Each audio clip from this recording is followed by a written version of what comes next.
place. What a view, isn't it, John? It's absolutely unreal. We really come up here, Tony. It's just spectacular. I have never seen it. All I can say is spectacular, and I know y'all are sick of that word, but my vocabulary is so limited. Oh, we're down there. Okay, down here. The description is.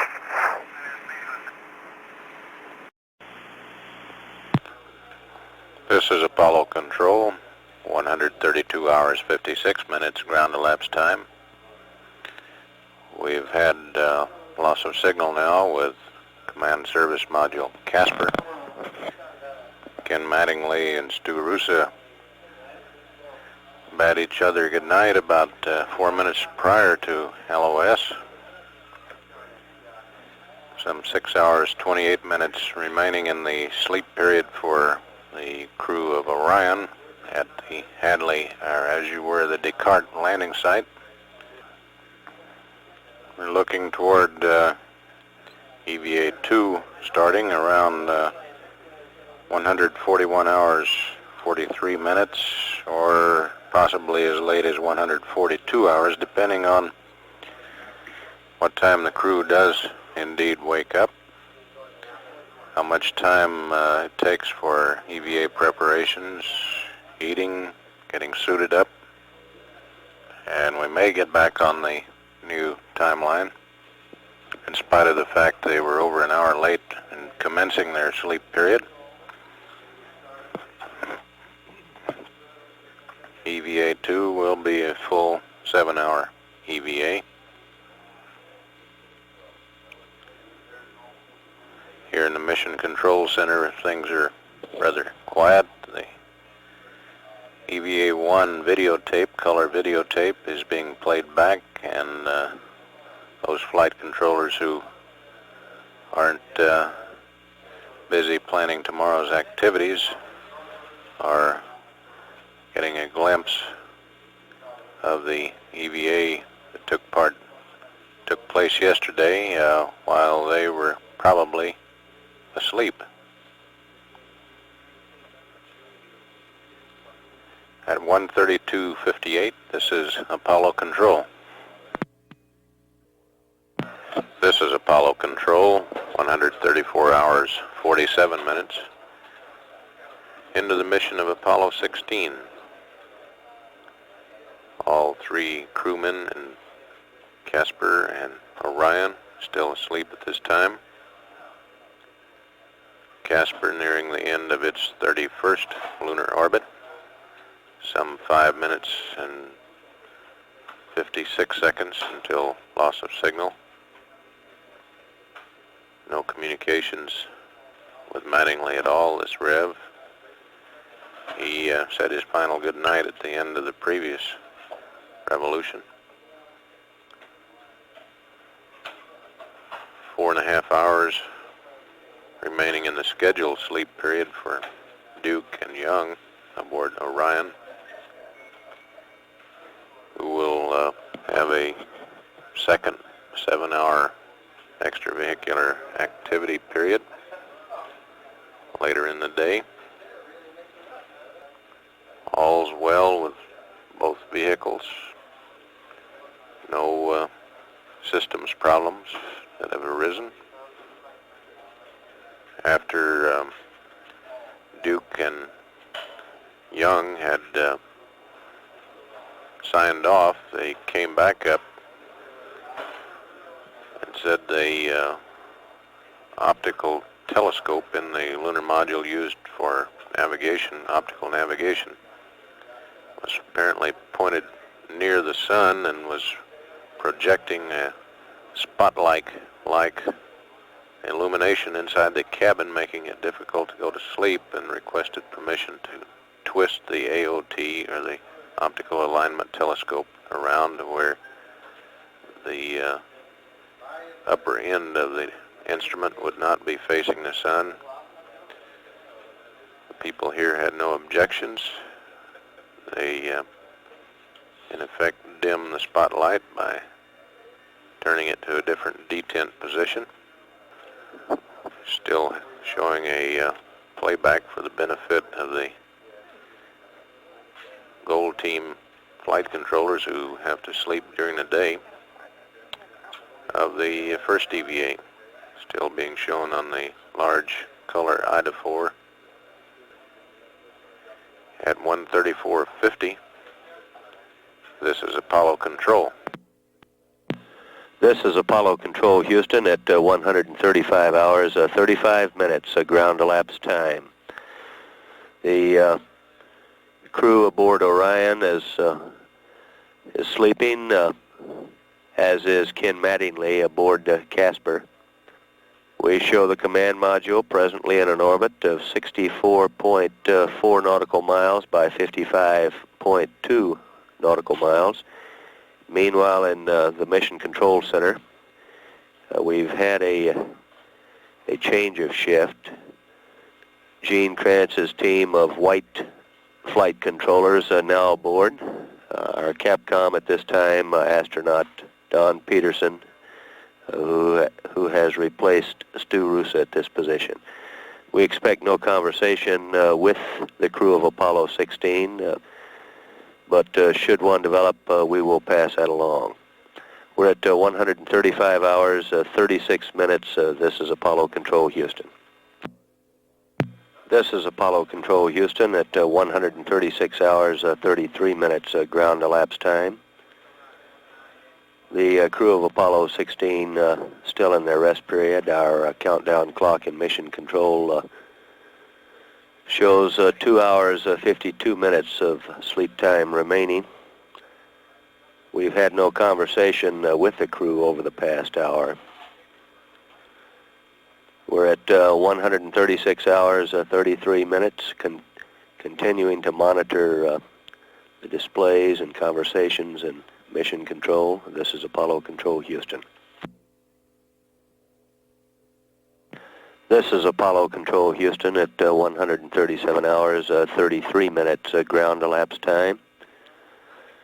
We show 1 hour, 52 minutes remaining on the rest schedule for the crew of Apollo 16.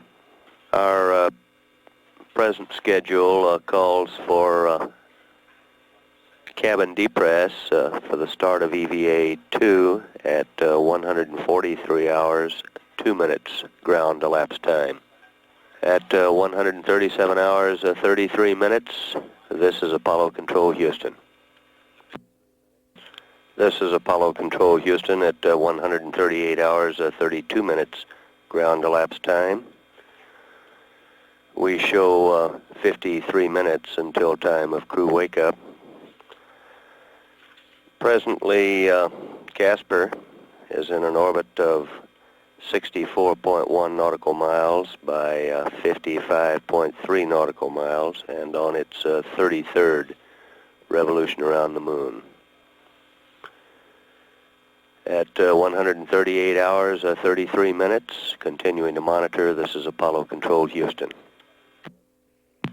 This is Apollo Control, Houston, at 139 hours, 17 minutes ground elapsed time. We're some 8 minutes away now from time of crew wake-up. We'll leave the release line up live at this time in the event we should hear from the crew before the 8 minutes elapse. We're at 139 hours, 17 minutes, continuing to monitor. This is Apollo Control, Houston.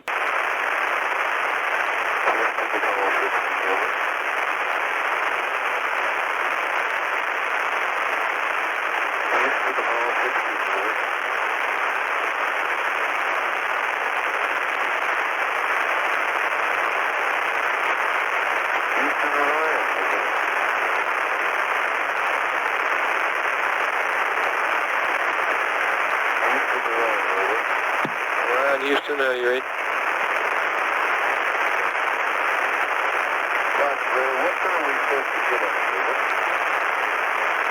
John, I can't understand you. We'd like you, if you're reading, to go down voice back up. Okay.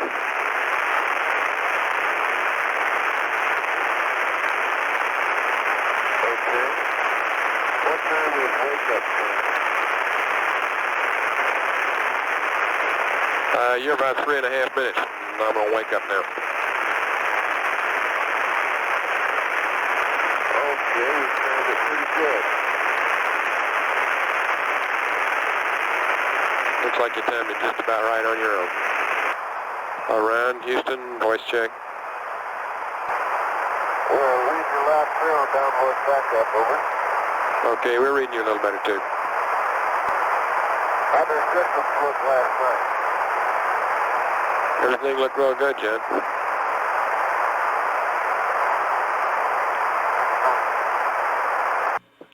This is Apollo Control Houston, 139 hours, 25 minutes ground elapsed time. We heard briefly from John Young aboard the Orion spacecraft on the lunar surface, checking on wake-up time.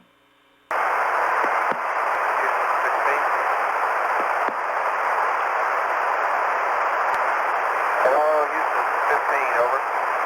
Good morning, Charlie. How are you? I guess it's 16, excuse me. Fine, guess for 16. How did the biomed look on me all night long, Tony? Okay, Charlie, I guess the biomed looked good. How you feel this morning?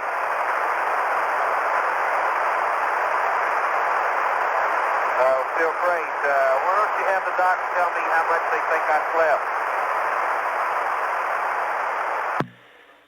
That's Charlie Duke we're hearing from now aboard Orion. Hey, they think you slept 6 hours. Okay, fine. I was going to say 7. Of course, I don't know exactly when we got started, but once we got started, it was just like a baby, except for one time I woke up to when I got cold and had to put on my sleeping bag. Outstanding. Okay, here we go with the crew status report. First, I'd like to say that we started thwarting ourselves, really, and still couldn't eat anything. I'll tell you, one of those meals would feel the whole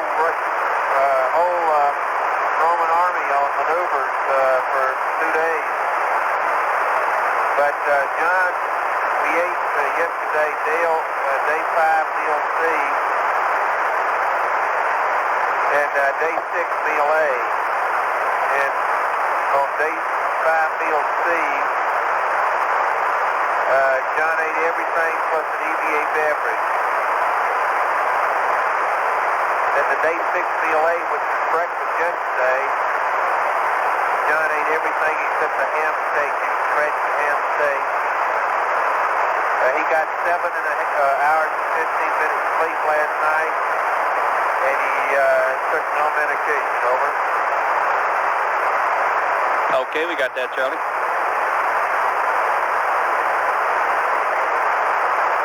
That's Tony England speaking from Mission Control. He's just taken over the Capcom's position. We're at 139 hours, 37 minutes ground elapsed time. Okay, turning to my page on day 5 meal C. Day 5 meal C. You can scratch the chocolate pudding, and I ate everything else plus the EVA beverage. But John also had an EVA beverage. On day 6 meal A, I ate everything but the ham steak. Over.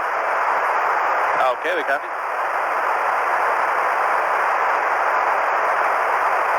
And I said I got 7 hours, but whatever y'all think, and I slept real good. Feel great. Okay, before you all get too covered up, we'd like you to check your biomed sensors.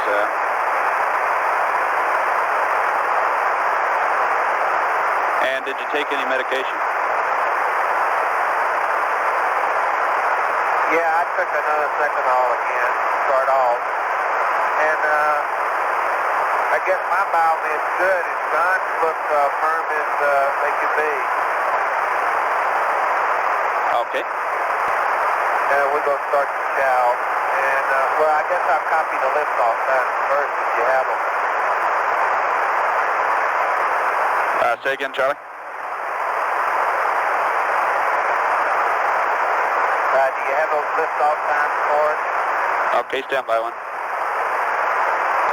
Okay, Apollo 16, we don't have that block time yet. We'll get it to you in a minute. We have a couple of questions about the heat flow again, if you want to think about those. Go ahead.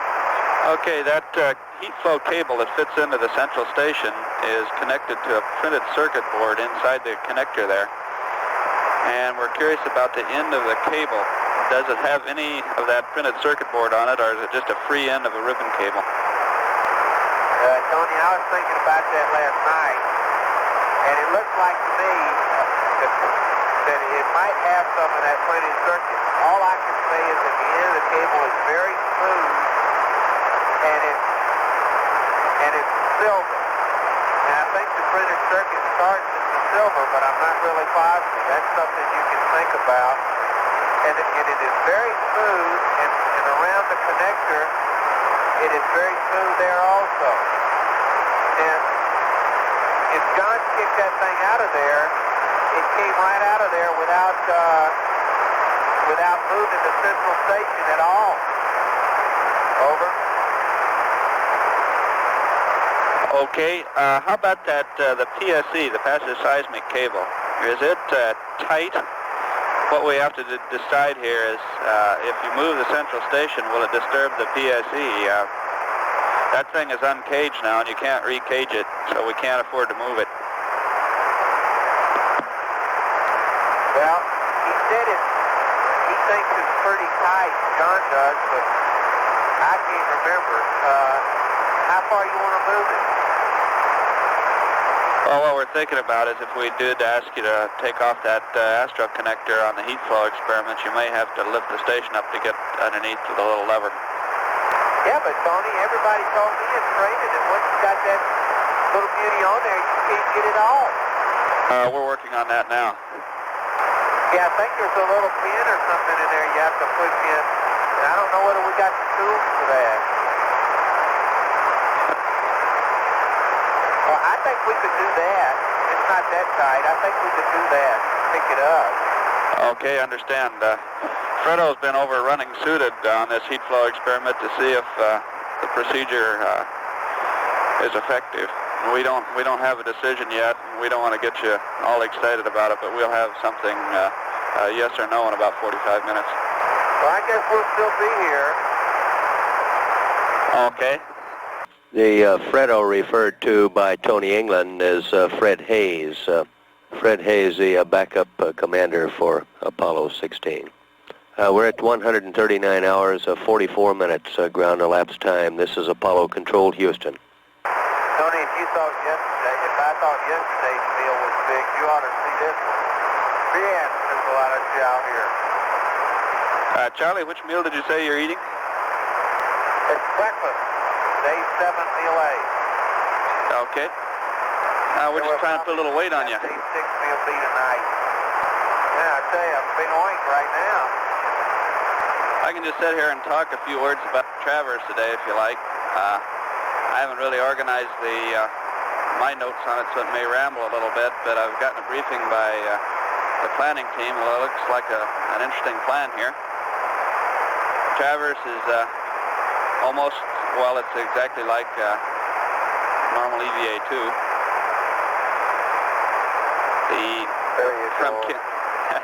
From Ken's words, he can see definite benches in Stone Mountain and thinks that you'll probably have a pretty good chance of identifying them. He can see layers in South Ray, which makes the rays at Station 8 a whole lot more interesting than we'd even anticipated. So right now we'd like you to do a normal 4, 5, and 6. The main thing identifying 6 is being on the slope part of the bottom of the slope of the lowest bench. Station 5 being on top of the first bench, and Station 4 being on top of the second bench. In fact, maybe even a little above. Right now we're thinking that we won't have you aim for Crown because Crown is probably a little bit more subdued than we'd like, and it's probably not worth the effort to get to. The Cinco D&E is, as we talked about before, will probably be Station 4, probably be a good place. At the end of Station 5, we may have you do an LPM. I'll update this all real time, so I'm just talking about what we'll probably do here. And Station 7 we're going to eliminate and save the time back for, take the whole time and put it at Station 10, so you'll be able to do that LEM area sampling you asked for. We think that sounds great. As you drive from 6 to 8, we're more interested now that you get some pictures of Stubby as you go along, or that area, because we don't have Station 7. So we'll ask you to turn your DAC over that way as you're driving. A DAC pointed down sun probably wouldn't see much anyway in that zero phase. Okay, Tony, I think you'll be able to come up on the stone there. It looks like to me you're going to be able to see right into South Ray and right into Stubby and all those craters.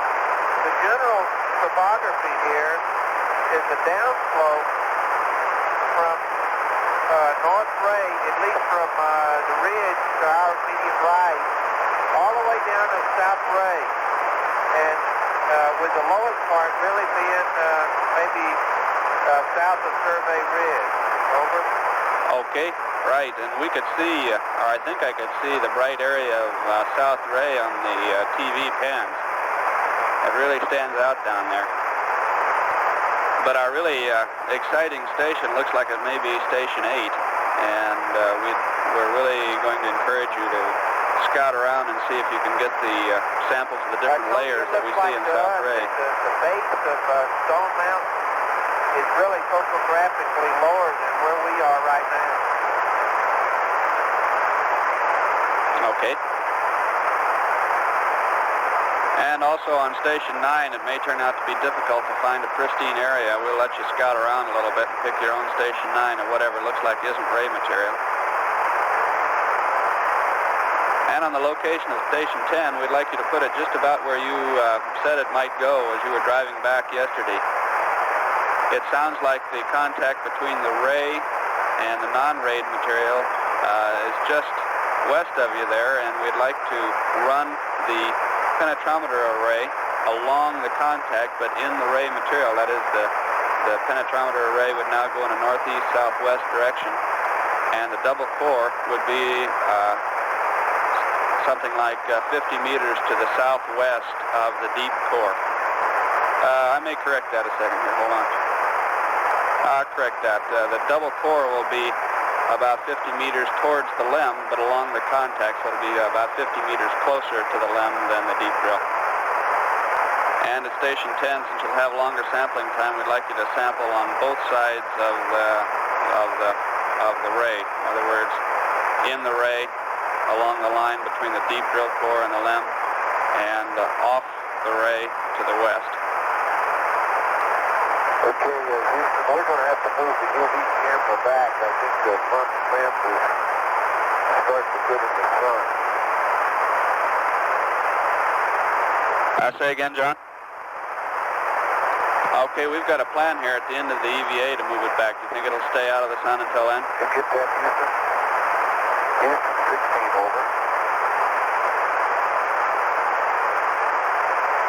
Go ahead. Houston, did you copy John, over? We sure did there, Charlie. You copy us? Ron, this is Honeysuckle. We have a comm outage with Houston at this time.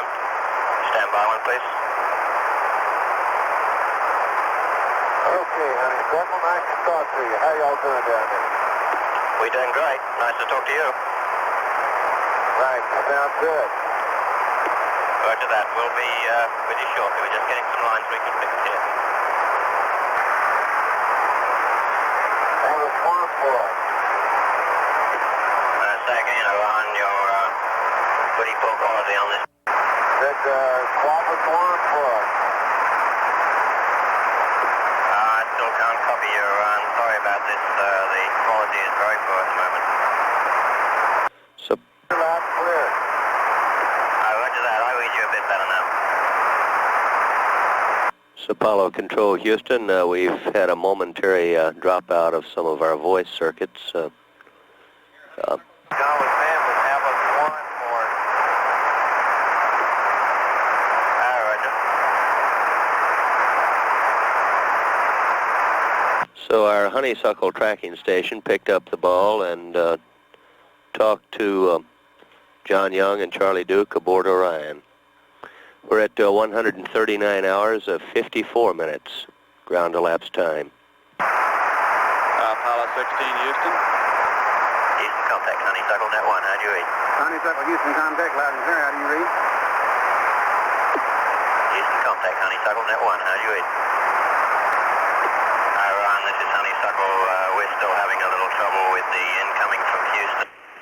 We should get it restored very shortly for you. Sorry about the delay. Oh, Roger, thank you. Okay, we're reading you this time for a change.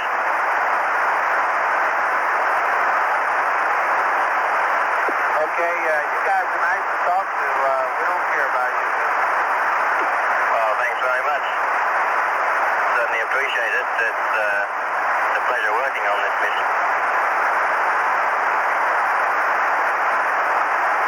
Roger, we'd sure like to come down there and see you folks after it's over, too.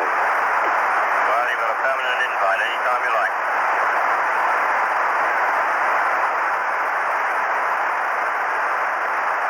That's very kind. We'll keep the beer cool for you. Honeysuckle, contact, Houston, contact, Net 1. You just got a couple fellas going to show up on your lawn here. That's the best idea I've heard all day. I think it's a pretty good one down here, too.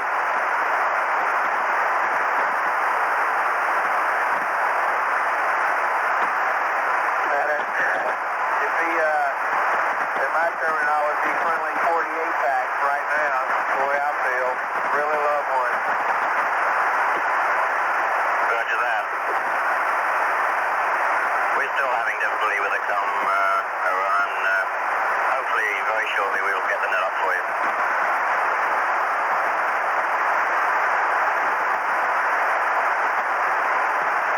Okay, take your time, don't worry about it. We're eating. Don't worry, Iran, we're worrying.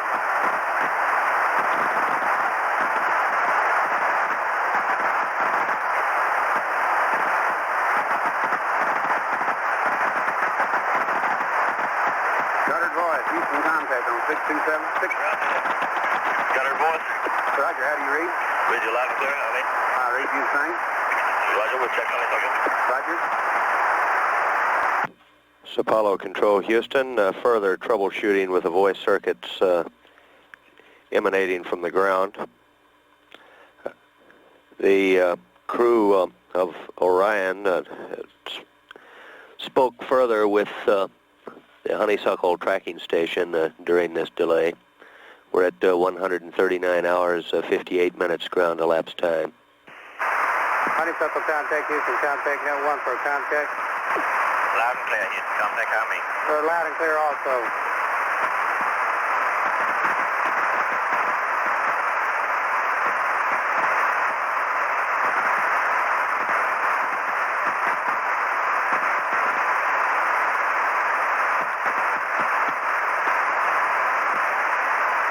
Orion, Houston.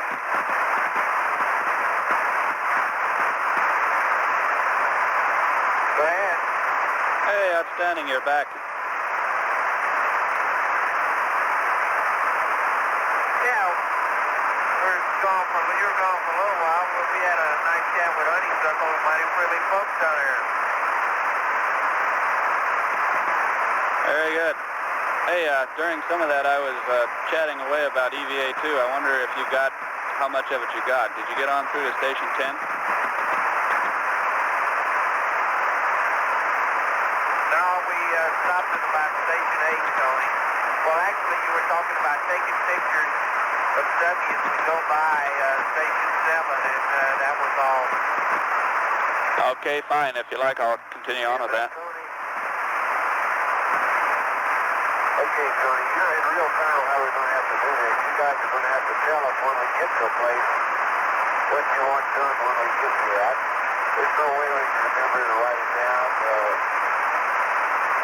No, I understand that, and we'll do all of it real time, but I just thought you might like an overall plan before you get out. Okay, that's a good idea. Okay, as you drive from station 6 to 8, we'd like you to swing that DAC over and take pictures into Stubby and all points to the south. And then we're going to really stress station 8 because it may be a chance to sample many of those materials that Ken was able to see in South Ray. So station 8 is a key station. Station 9, we are not at all sure that you'll be able to that the nominal station 9 is a pristine area, so we'll just let you scout around and see if you can find the best you can. And station 10 will be longer. I was going to say, Tony, I guarantee you we'll find a place that's out of sight of the limb that's 3 or 4 kilometers away. Okay, good show. And the station 10 will be 12 to 15 minutes longer now. And we'd still like it on a line between the deep core and the limb, so it'll be on a north-east line. And we'd like it in the ray that you described, but near enough the edge so that you can sample off the west edge of the ray. Also, we'd like you to pick up that vesicular basalt that you described underneath the engine bell. Okay. Hey, listen, this is a pretty good sign. I don't know how big this ray is, but that's the sample on the west edge of it. I don't understand how we're going to do that. Where do you think that west edge was? Was it all the way back towards Spook?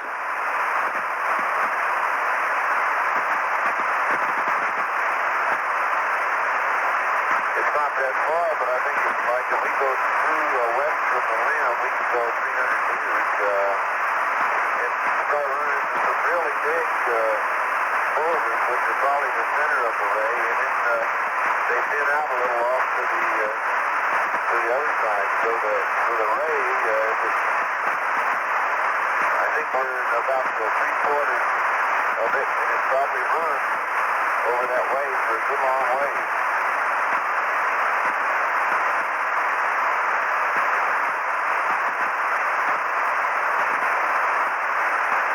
John, the comm was bad enough I didn't get all that. Maybe they got it in the back room back there, and we'll act on it real time. Okay, all I'm saying is the ray must be 350 meters wide. We're on probably the east half of it.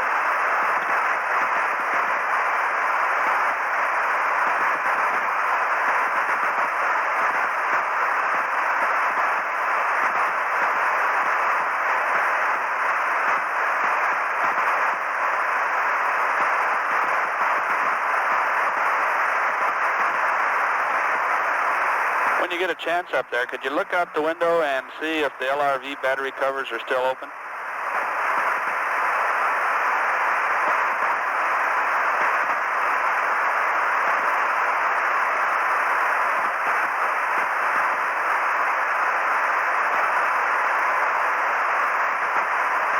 Yeah, they're both still open, Tony. Okay, they're both still open. Yeah, in fact, all 3 of them are open.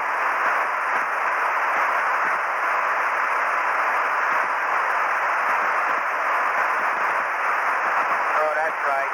John just reminded me 2 of them are hooked together, but they're all open anyway. Okay.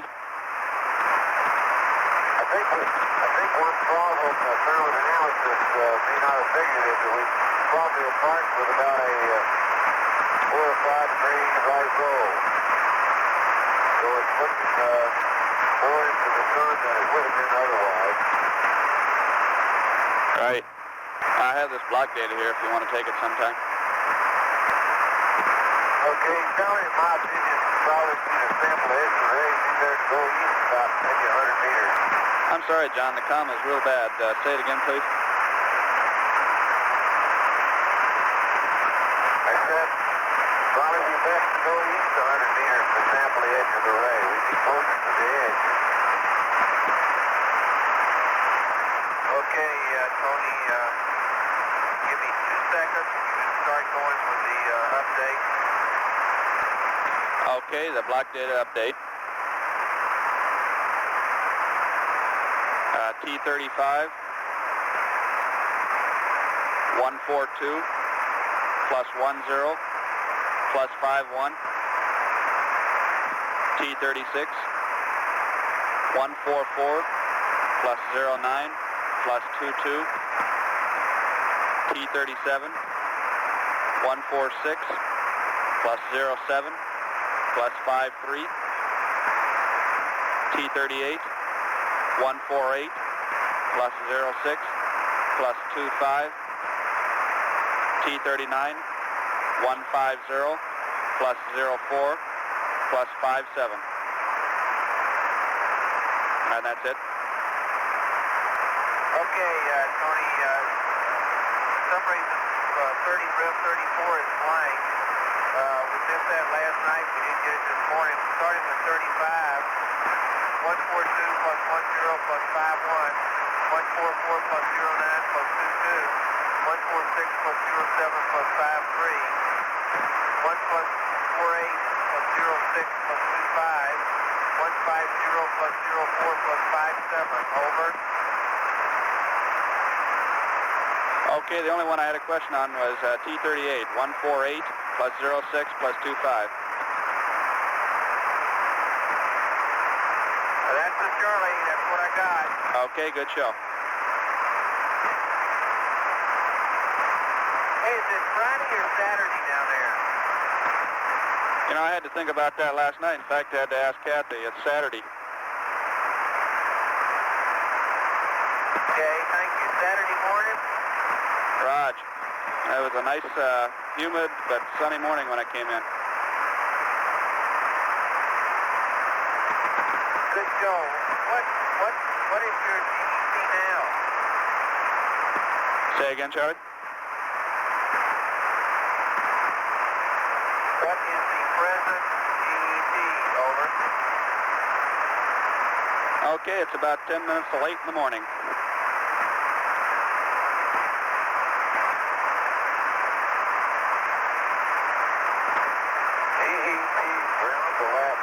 Oh, EGT. GET is 140 plus 10.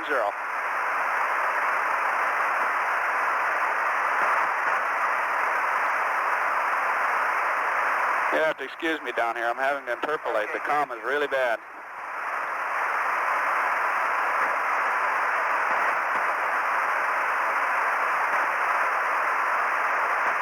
Well, I think someone was reading us pretty good. Ryan, Houston, are you going to carry your pliers out with you?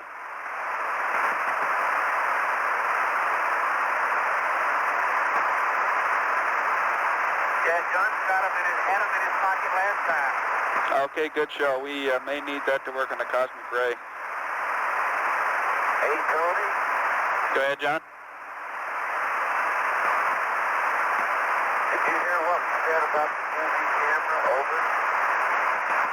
I got about the UV camera, and we've got a procedure already that we'll probably ask you to move it out of the back to the north at the end of EVA2. You don't think it'll be in the sun before that, do you? It's in the sun right now. The lens is in the imagery is in the sun. Okay, we'll probably have you move it right away when you get out then. You sure this is going to be a normal EVA2?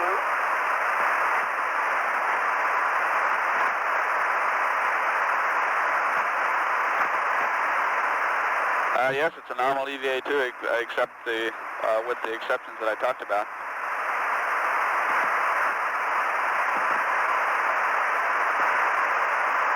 Okay, we're just pulling your legs.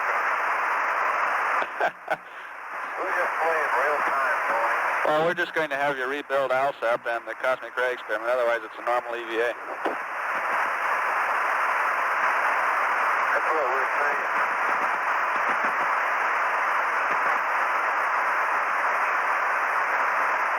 If we eat all this meal, Tony, we're not going to be able to get our suits on. Apollo Control Houston, 140 hours, 14 minutes. That was Charlie Duke, again describing the immense size of his breakfast. This is Apollo Control Houston at 140 hours, 22 minutes ground elapsed time. We've had noisy communications thus far with Orion this morning. The crew aboard the lunar module, Charles Duke and John Young, however, passed along their post-sleep status report covering a range of subjects such as how much they'd eaten and how much they'd slept. They also were enthusiastic about the size of the meals provided. Our Capcom, since crew wake up, has been Tony England, and in the course of the conversation, he's given updates to the traverse plan for EVA2. These are minor. It's basically a typical EVA2 plan. We had a brief voice dropout from the ground in the Mission Control Center, and during this time, the crew heard from the Honeysuckle tracking station in Australia and spoke with them for a brief period. Both Young and Duke sound in very good spirits as they start their second day on the lunar surface. Charlie Duke asked what day it was here on Earth. We're at 140 hours, 24 minutes, ground elapsed time. This is Apollo Control Houston.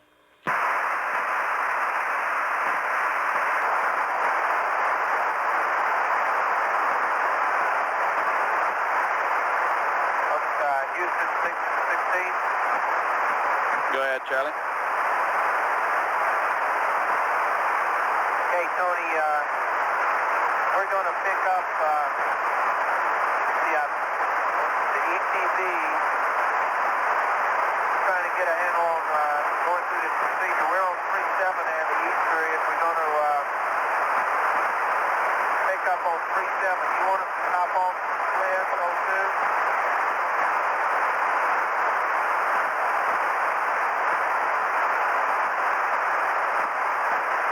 Stand by one.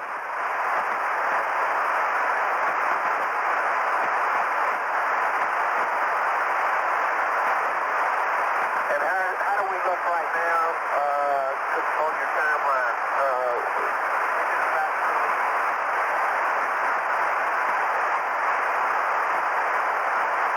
Okay, go ahead on 37 there and top off the Closeout 2 and say that last comment again.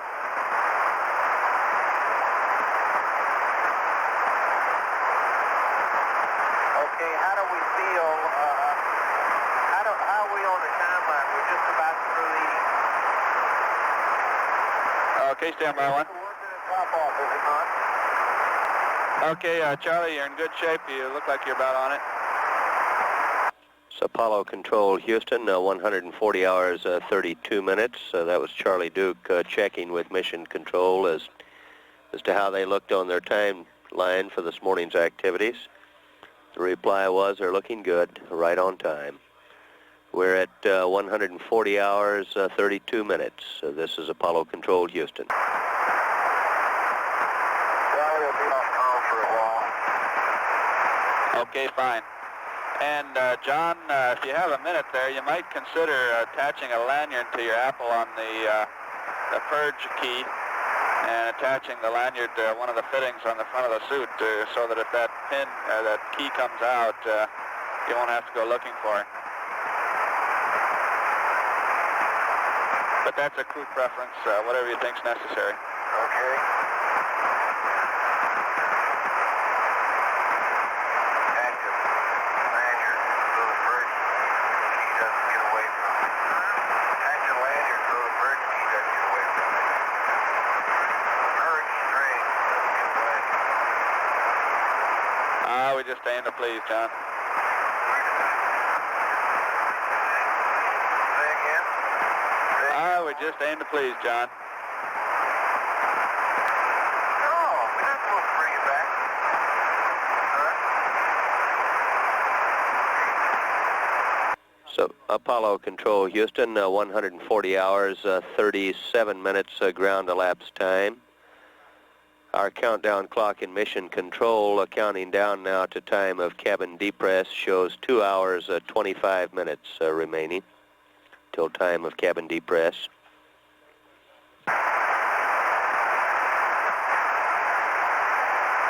At 140 hours, 37 minutes ground elapsed time, this is Apollo Control, Houston.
Again, Charlie.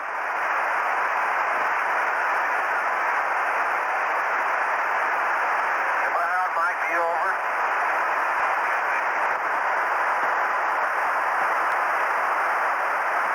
Okay, Houston, I'm checking my LPG now. Roger, Red.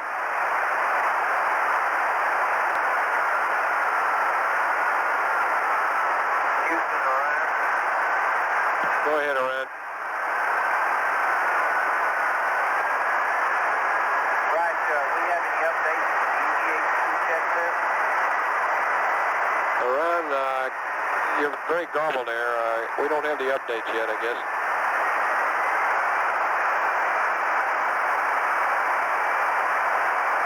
Okay, be advised that we're starting to put on our suits right now, over. Roger. It's Apollo Control, Houston. At 140 hours, 55 minutes, that was Lunar Module pilot Charles Duke reporting that they're starting to don their suits at this time. In the Mission Control Center, we're in the process of a shift changeover. There will be no change of shift briefing following this changeover.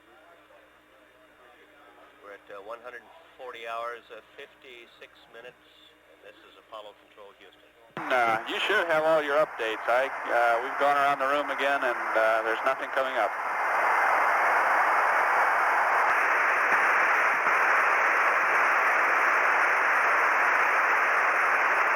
Madrid contact, Houston. Net 1, voice check. How do you copy? Madrid contact, Net 1. I read you 4 by 5. Howling. Roger, read you loud and clear, Madrid. Roger.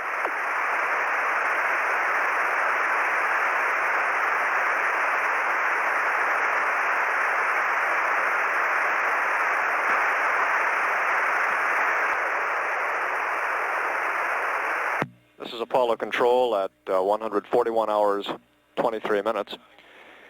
In Mission Control at the present time, we're in the process of a shift handover. Flight Director Pete Frank and the EVA team coming on to replace the Gene Kranz team. Our spacecraft communicator on this shift will be astronaut Tony England. And we have a clock counting down to the time of cabin depressurization. That shows 1 hour, 38 minutes from now. The crew at the present time is in the midst of their EVA preparations.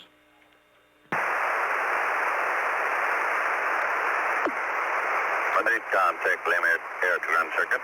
Roger, Madrid. This is Houston contact. Voice check. How do you read? I read you loud with background noise. Roger, Madrid.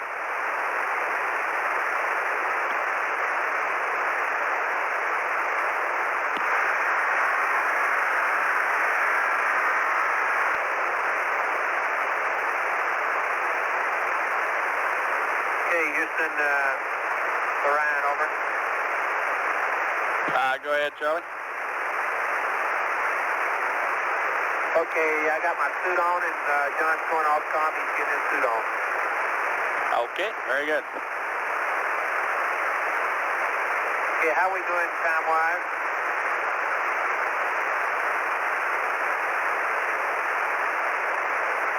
Standby 1.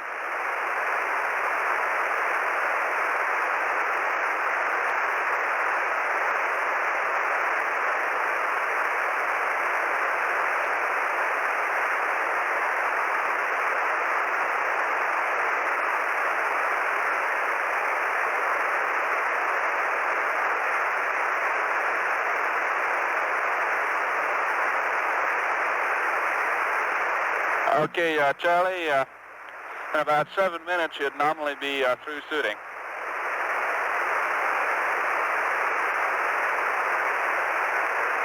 Through suiting in 7 minutes. We're going to be a little behind then.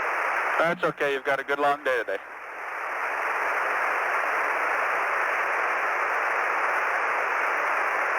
Where's this 2 hours coming, Tony? Is that supposed to be at the end? Right, that'll be after the EVA. Okay. Okay, so we could eat into that and not affect our sleep period. Is that right?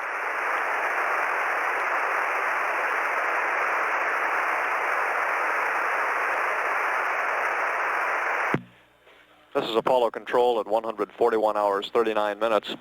We, just a minute ago, reacquired the spacecraft Casper. Ken Mattingly is in the midst of his sleep period at the present time. He has about 1 hour and 20 minutes left in that sleep period, and is essentially back on the flight plan.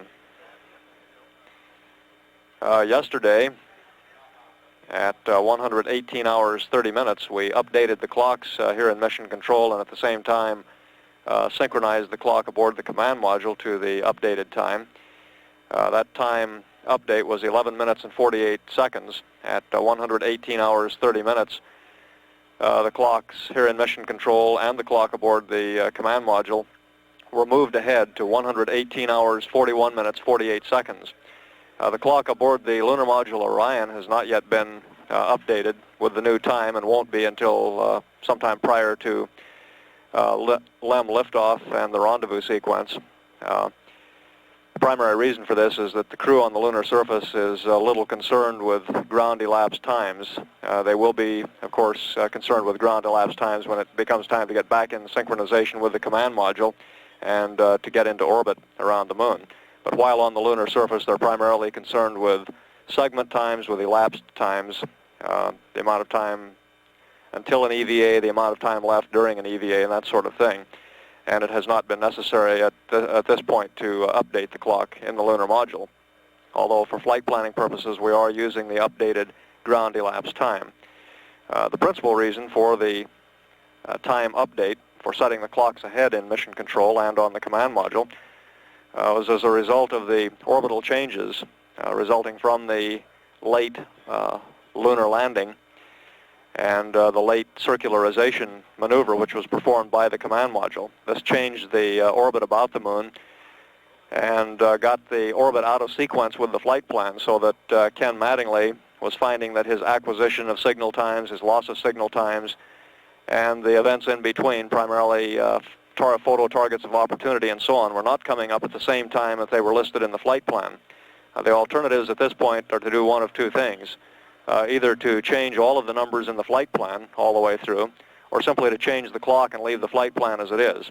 And it has been a procedure for the last couple of missions to make the change simply by changing the clock. This is the simpler thing to do. We just simply moved the clock ahead to the point that it then agreed with the acquisition and loss of signal times in the flight plan. And as I said previously, at the appropriate time, the lunar module clocks will also be synced to this new time. We now show 1 hour 20 minutes until cabin depressurization, just prior to the start of the EVA. Based on yesterday's experience, we'd expect that the EVA, the crew would begin getting out of the lunar module and down to the lunar surface roughly 10 minutes after we start the cabin depressurization.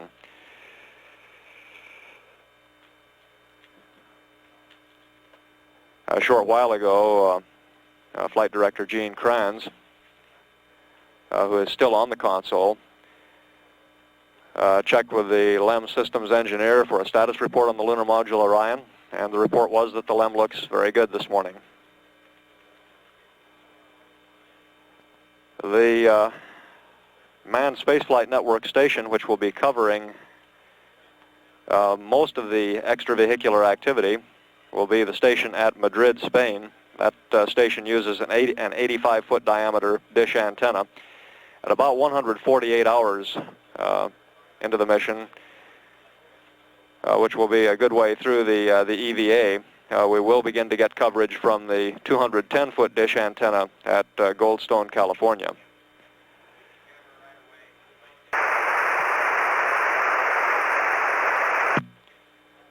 This is Apollo Control at 141 hours 46 minutes. I would like to correct one portion of a previous statement. That is in regard to the flight plan for Casper.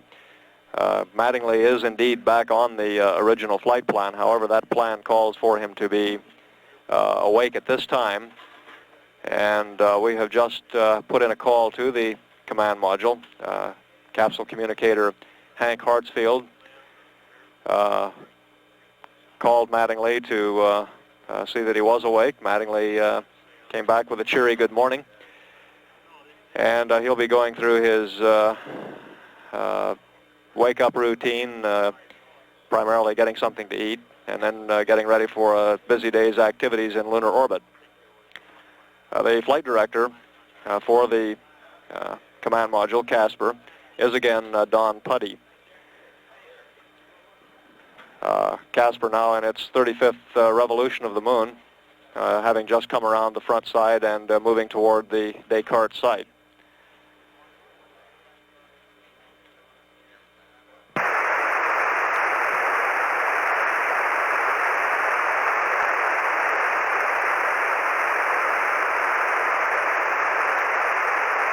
Okay, Houston, I'm suited.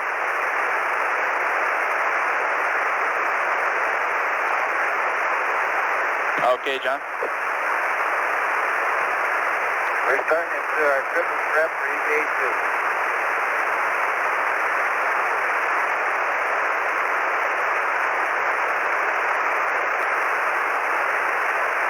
Hey, Houston, Charlie, CRT is 21118.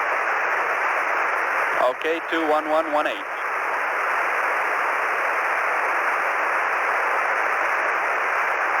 Line is 2205456.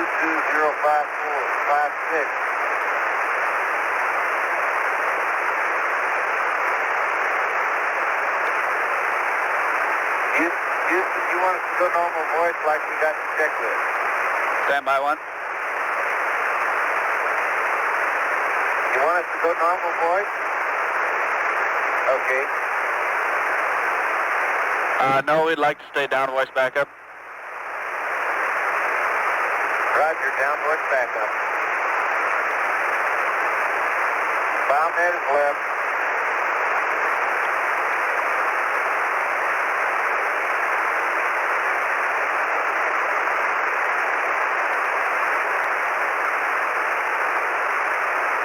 And John, Houston.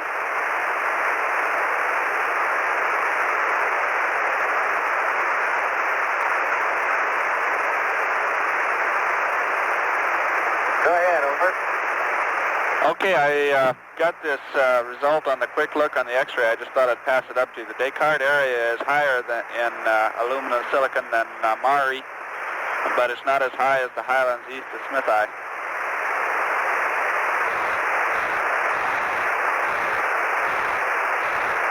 Well, we can't land there. You're right. Okay. Thank you. What you're saying is the backside is where the action is?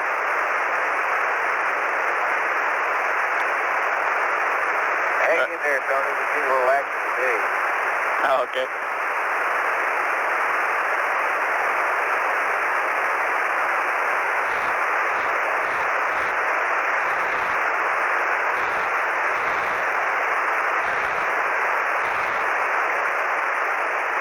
Okay, Houston, we're down to Cliff Conning.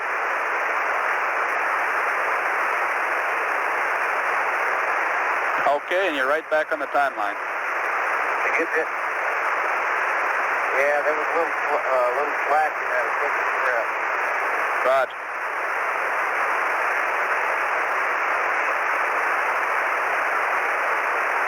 Okay.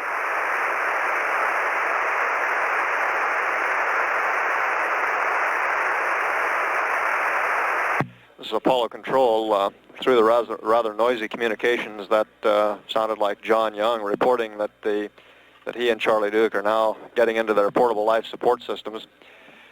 And based on our experience yesterday, we found that the communications improved noticeably when they got on the communication unit in the portable life support system, and a mode in which their communication is relayed through the lunar module. As mentioned previously, we are receiving the spacecraft on Earth through the 85-foot dish antenna at Madrid, Spain, and a good way through the EVA at 148 hours approximately. We'll begin getting coverage from the 210-foot dish at Goldstone, California.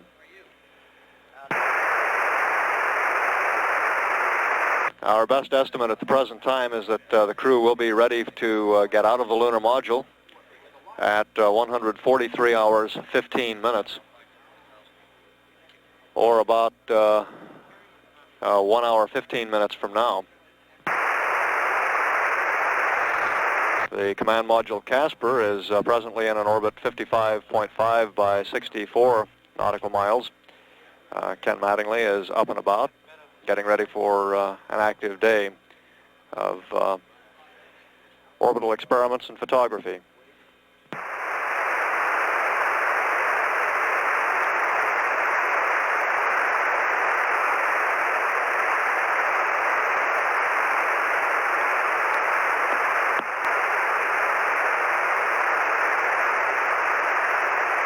Tony, how do you read?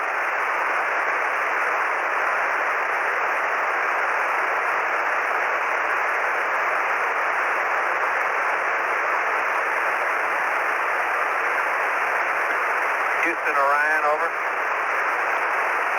Go ahead, Orion. Okay, we're back on comm now, and we're going ready for the flip comm checks, over. Roger.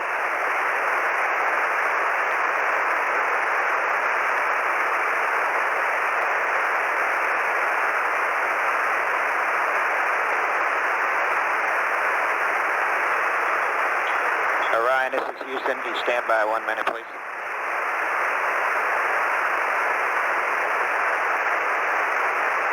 Good, Ryan. Houston.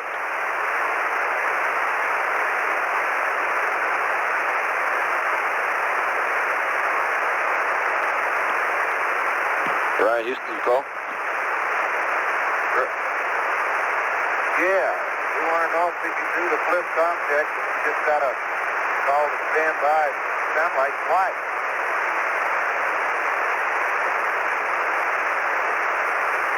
Stand by 1. Okay.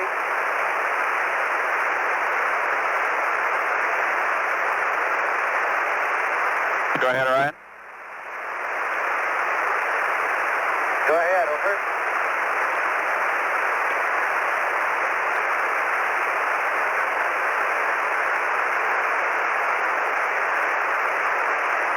Go ahead, over.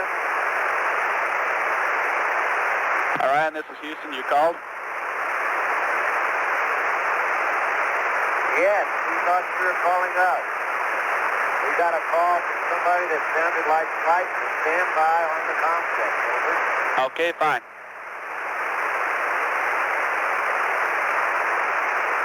What do you mean, fine, Tony? Oh, we go for the comm check, over? Yes, we're go for the comm check. Okay.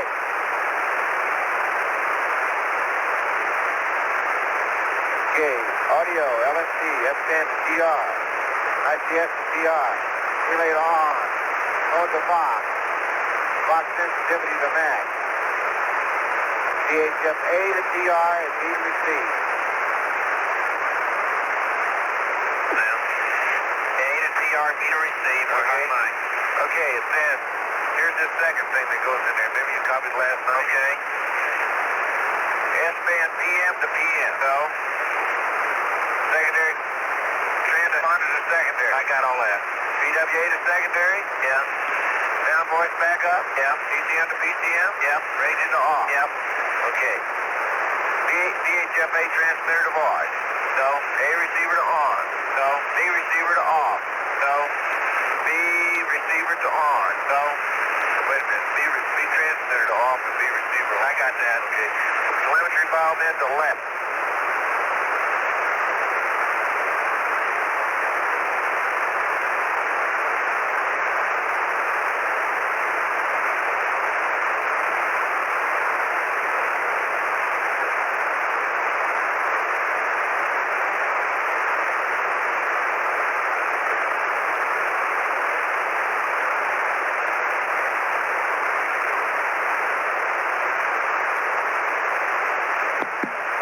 Okay, sensitivity is max. You hear me, Charlie?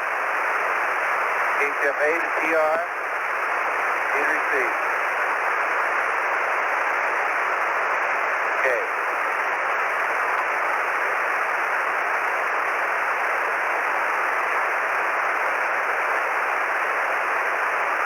I get you, Charlie.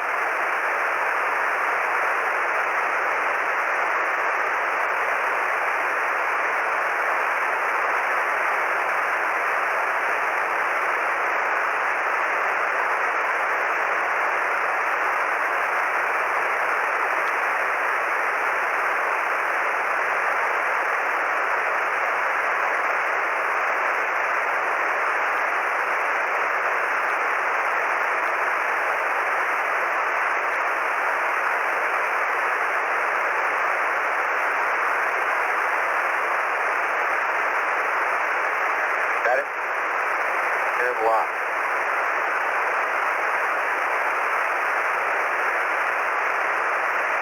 Okay. Audio closed. Flip, main, right, verify. Maintain, right, verify. Flip mode LNTA. Field CCW. Phone on, red flag T. Red flag O. Let's do this momentarily. Flip pressure gauge is greater than 85, Charlie. It is. What is it? It's about 94. Okay. Contact with me and Houston. Okay, how do you read, Houston? Okay, we copy you, Charlie. You got a lot of hash in the background, but we can make do about like yesterday. Okay, John 365 by, and you're super. We're going to get John up now. CVCom command audio open. That's open.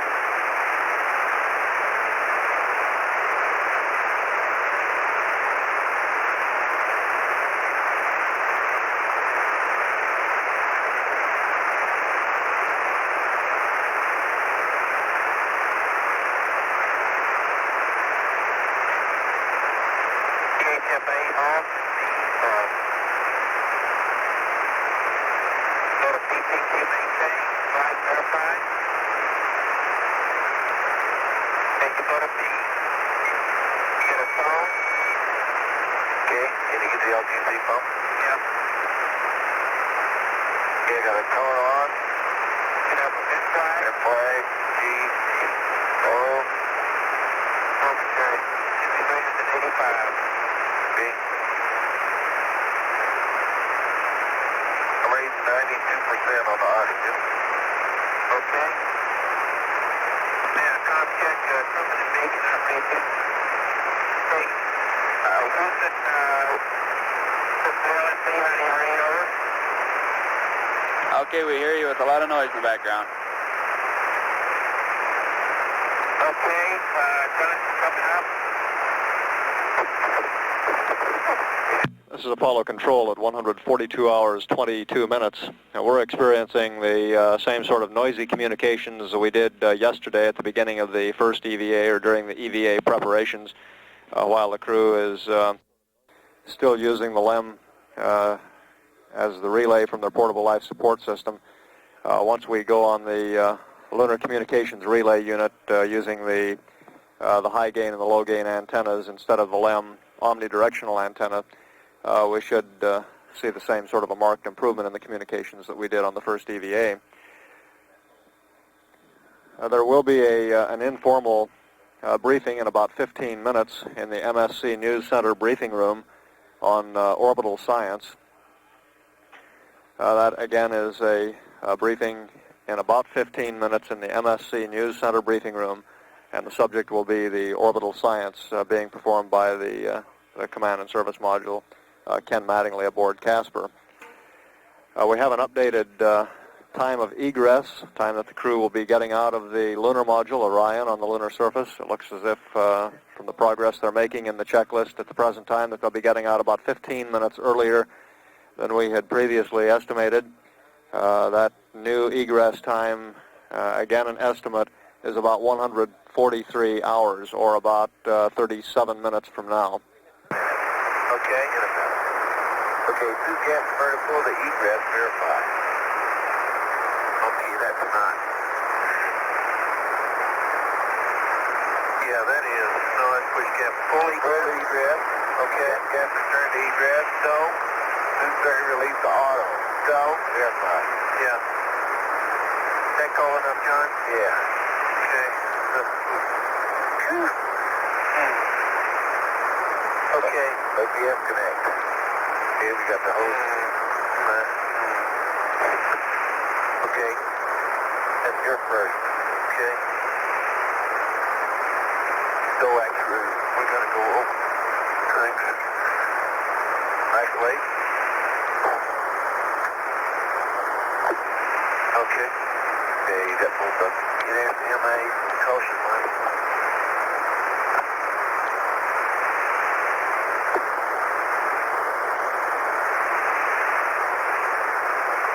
Okay, your OPS is on and co-negative. Okay, I need the first valve. The first valve. Done that a long time ago. John, maybe if I clock yours outward, there, west side, that may be a good idea. Good.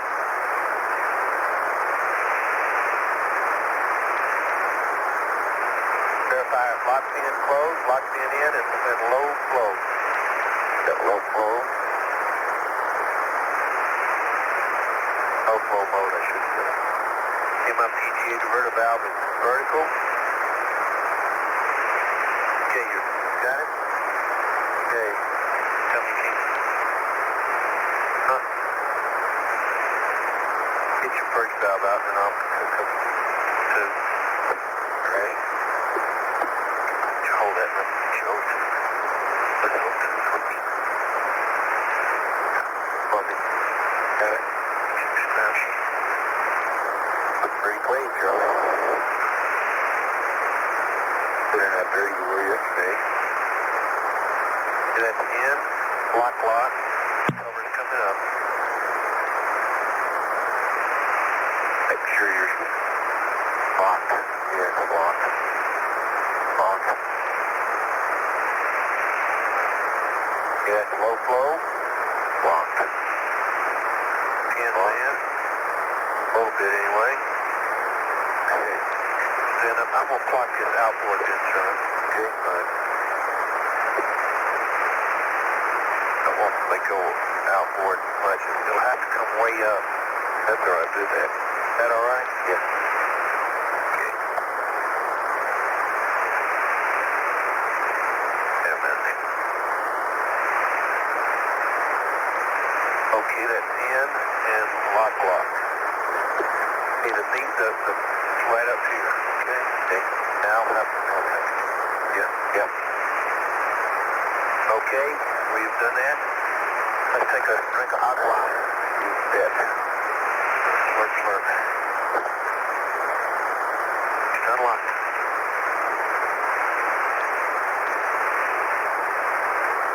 I'll have another shot of water too.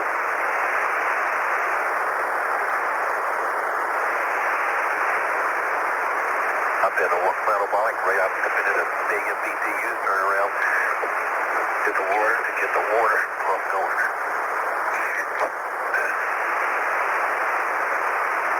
There we go. And my hands are blank already. Don't be.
Okay, we're back to here to position mic. Yep, position mic closed. We already done that. Okay. This fan is on. Inside gear. This fan is on. On helmet and lever checker back position. Okay. Get yours first.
It did. Super. Ooh, beautiful. Got that. First. Okay.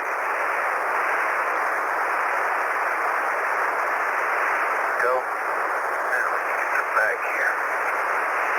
Turn around. Set. Okay, done. Hey, Charlie, let me get this Velcro is up on your thing again, huh? Yeah. Check it around. All right. Got it. They'll keep you from getting in there.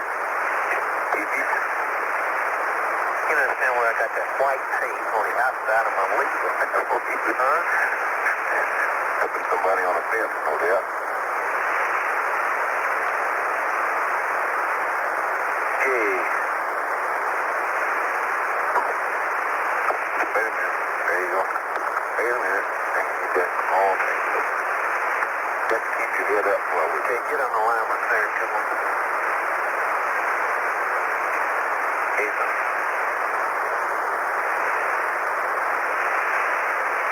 Turn it on. Turn it on.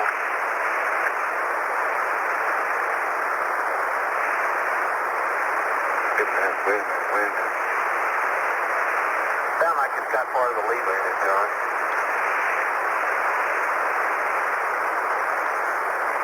Take it off. It's not blocking it off.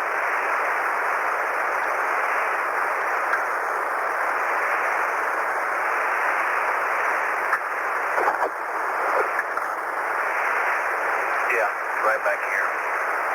Yeah, I could get it down back there. Yeah. And you're doing fine up there. You're about 15 minutes ahead. Roger, thank you. See? Yeah, that ought to do it.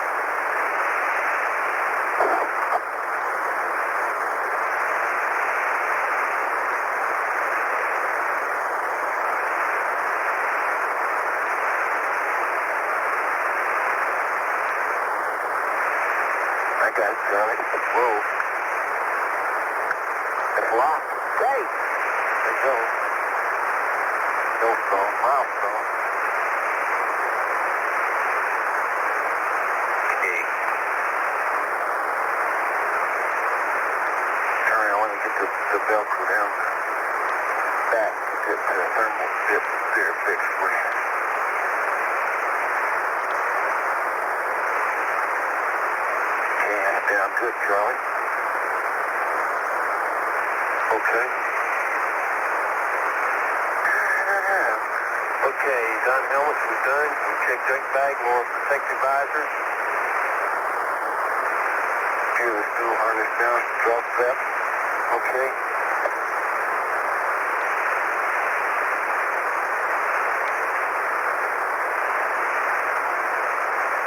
Two harnesses on the floor. My two harnesses on the floor. You're kidding. Huh?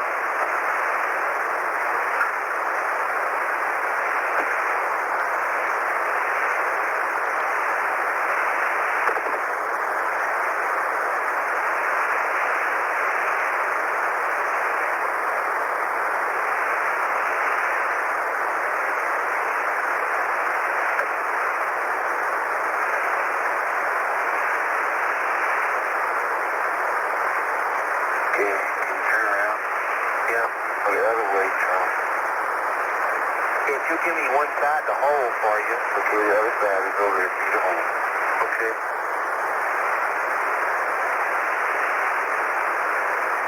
Hold that thing. I missed it. Okay, just hold your thumb.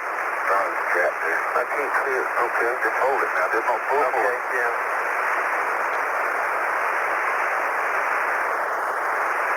Okay. I squat down with it now. No.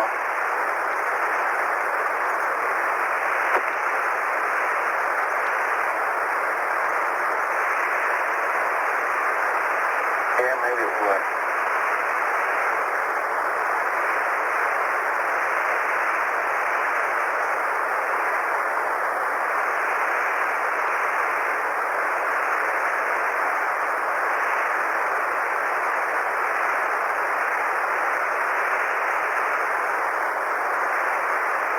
Okay, Charlie.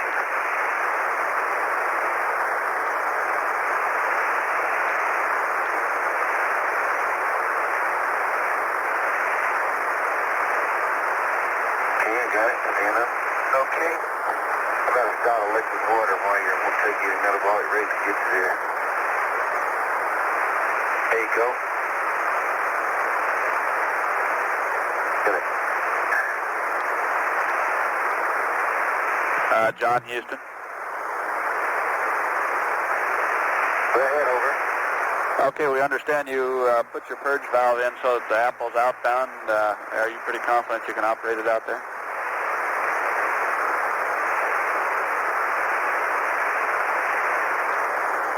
Yep. Okay, fine.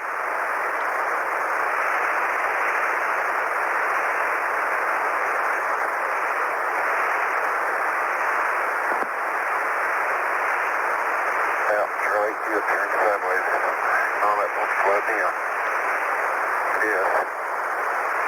How are those snaps up there?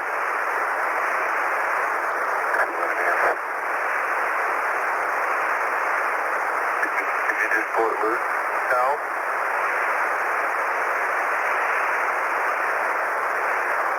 See, let's turn around again. Can't go much farther. I'm wrapped up in my water hose.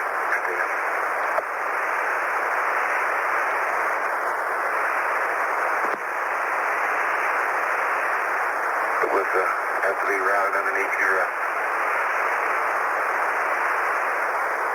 But why don't you just undo the bottom and leave it like it is, and undo the bottom and cinch it up real loosely at the bottom. It won't stay like it is. I got it, sir. Okay.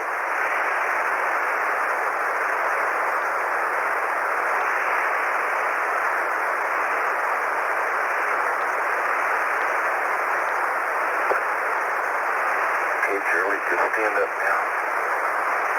I'm against the root.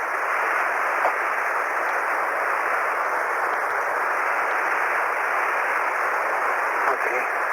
Hope set. Got it. And we'll spin around to the left. Getting another shot of water? Or are we getting it? No, we're not getting it. Okay. Okay, now we're ready. As soon as we get this water, we'll go on. Right now, we got to hook up these lever straps.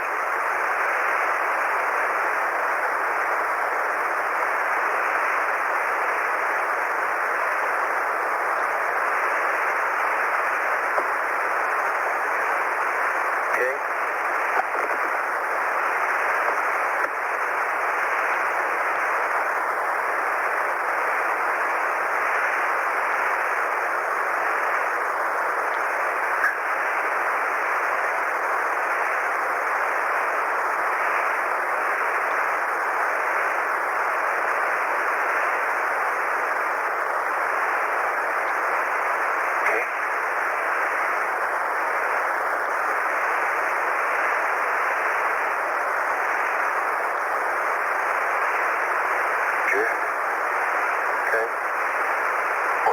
Okay, we're down to turn off the pump. Okay, disconnect the water. And while I'm around here, I'm going to check my circuit breaker configuration. It's good, Charlie? Okay, it's fine. Circuit breaker configuration looks good, too. Okay.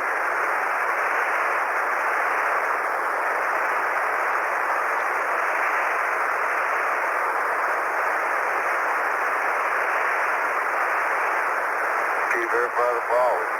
No, not that far yet. You gotta hook up the water.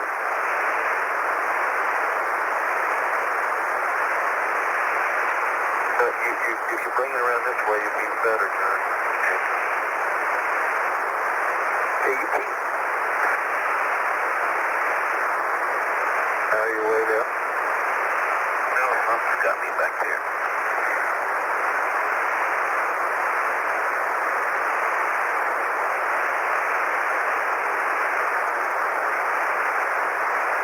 Joe's on a comm hose back here, Joe. Yeah, I know it.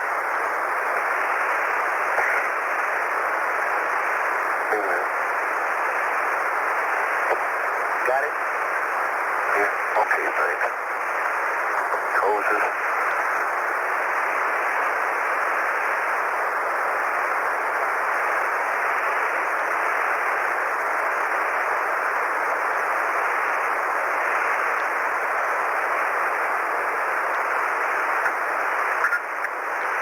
Yeah, we'll move yours back to the back. Okay, Charlie, I'd like to get your I'd like to get the strap a little better on you. Which one? Thompson? I got it. Oh, what you got?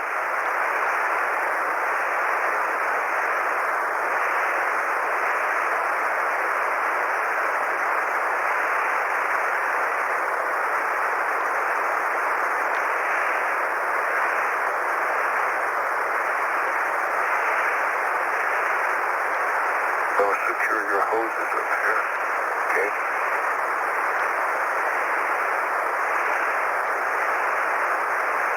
There we go. That's great.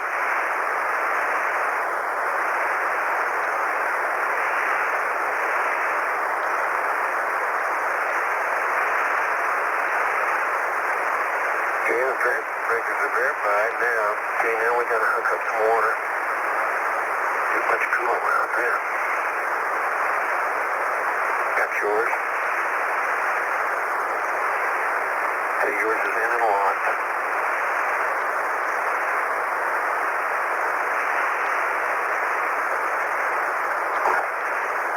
In and locked, Charlie. Okay, thank you. Okay, verify the following lock. Helmet and this is aligned and adjusted. So, that feels good. O2 connectors 3 locked. So, check that. Bridge valves 1 locked. H2O connectors locked. Current connectors locked. Okay, we verified the CVs. right. Turn the page. And turn the page says non-easy gloves. Wrist lock of 4. Glove strap adjusted. Trick of the week. Says if quit biting O2 on and off. That's not biting. It's more than usual. More than usual.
Looking good.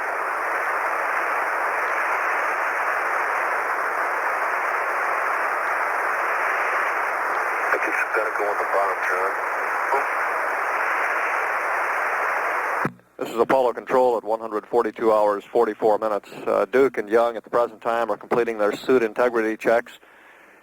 Following that, we'll begin the cabin depressurization.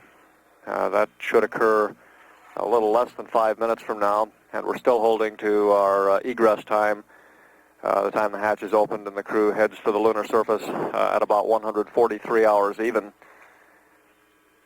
which would be about 6 minutes from now.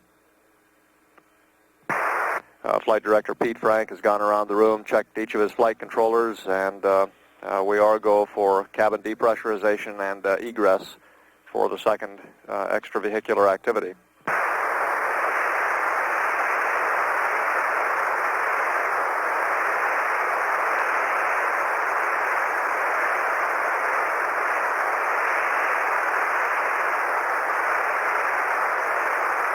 Get that one for me, okay?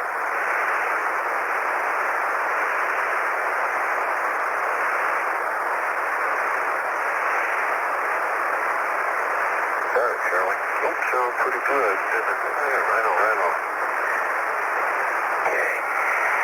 Get that down good over. Yep.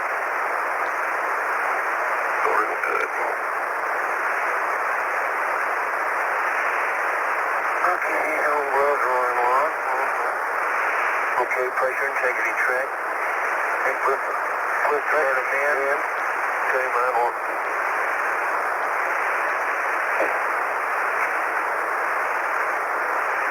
Mine is man. Okay, pumps going on. Pumps off. Left reg A and B to egress. Okay. Read integrity check for me. Okay. Okay, mine is an egress. Both of them in egress. Both of them in egress. Okay. Let's go to launch, Charlie. Okay.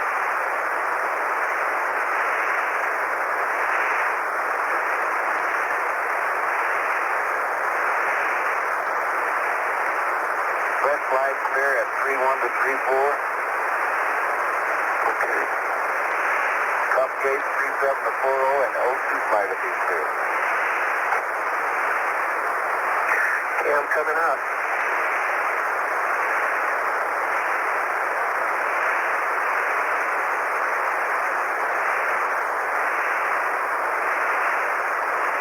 I feel good. I can get that valve myself right here. See there? What valve? That's the purge valve. Oh, good. See? Yeah, I see.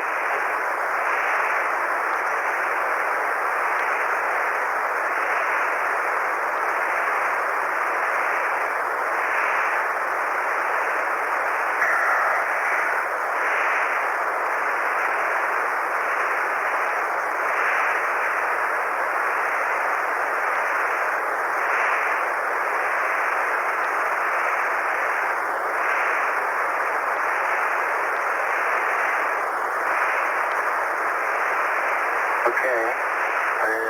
Hold at 385. I'm 385. Okay. Flip those tubes to off and monitor cup gauge for 1 minute.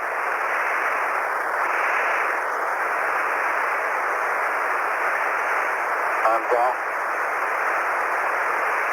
Okay. Get mine, John. Can't quite reach it. Okay, Houston, I'm going to mark on a 1 minute pressure decay check on me. Okay, fine. Your timing. Charlie's is off. Okay, mark.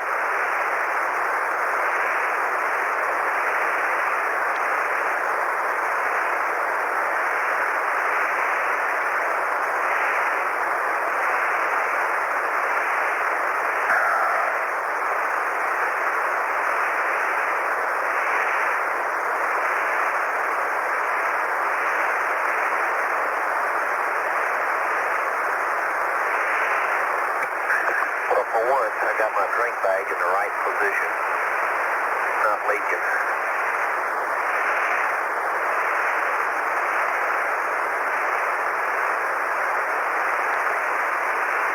Tony, we like to change our call signs to Pig Pen 1 and Pig Pen 2. We thought about that last night, and you have 1 minute stop.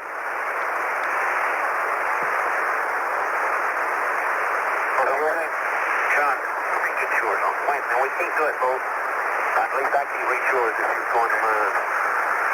Okay, mine decayed to about 2 tenths. Actually, it was a little less than 2 tenths because I ran it for about 1:20.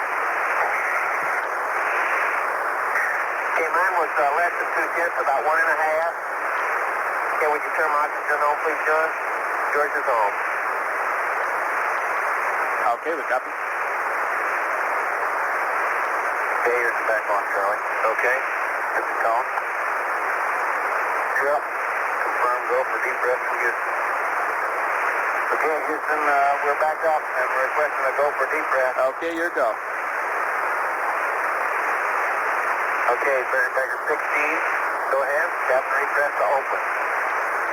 Get in the right position here. Okay.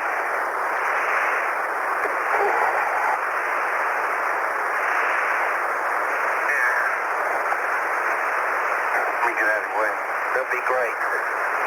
Good. Okay, go ahead. What's next? It's okay. Cabin repress valve to close. Okay, it's going close. Overhead or forward top valve open in auto.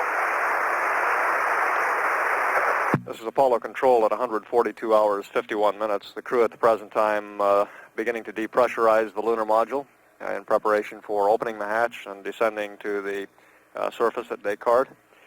I would like to run over briefly some of the objectives of this extravehicular activity. The prime objective will be to get to Stone Mountain. This is a mountain which is about 1,660 feet or so above the site at Descartes where the LEM landed. They will hope to get about 750 feet or around 250 meters up on the side of this mountain. And hopefully we'll be able to sample the terraces that have been observed in the photography of this mountain, and which the crew has also reported seeing out the window of the lunar module, seeing from the surface. It's believed that these terraces may be related to volcanic flows, lava flows, and these lava flows are called the Descartes Formation. They do differ from the Cayley Plain area, which the crew was sampling in the EVA yesterday. They'll also at Station 8 be sampling ejecta from South Ray Crater, and at this point we expect to see many large blocks, blocky ejecta from that crater. They'll be running experiments on these blocks to help date the blocks, determine when the blocks were laid down on the lunar surface, and by inference to get a time at which South Ray Crater was formed. Also, because of the interesting magnetometer readings that were obtained yesterday, we expect a magnetometer reading to be added at Station 4 or Station 5 on Stone Mountain. One thing that we'll probably observe on this EVA are a large number of blocks, some of them perhaps up to 10 or 20 feet across. And we're now at 142 hours, 52 minutes. We have gotten the cabin pressure down to 3.5 pounds per square inch and have started the portable life support system clock. That clock started at 7 hours. It'll count down towards 0, the planned time for this extravehicular activity. We're now showing 6 hours, 58 minutes, 20 seconds and counting downward on that clock. The EVA, as far as our timing purposes and mission control go, began 1 minute, 50 seconds ago.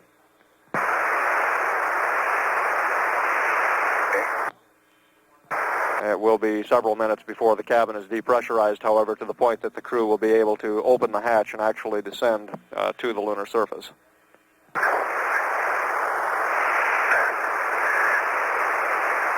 it is. Go out, Gus, everything. I tell you why you can't open it on account there's air behind it. You can tell that. Look at the particles flying out of here. Maybe it'll clean some of that dirt out. Got it. Does a pretty good job at that. Hey, John, you're going to have to turn around and get over next to your circuit breaker panel for me to get any water or on or anything. Okay. Here. Which way? Turn to your right.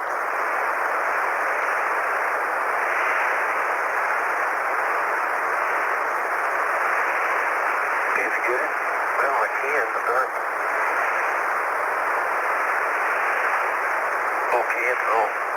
Okay, let me get yours. Hey, can you reach it? Let that hatch was bolted shut. You turn around? That's what I thought I said, wait a minute. Okay, there we go.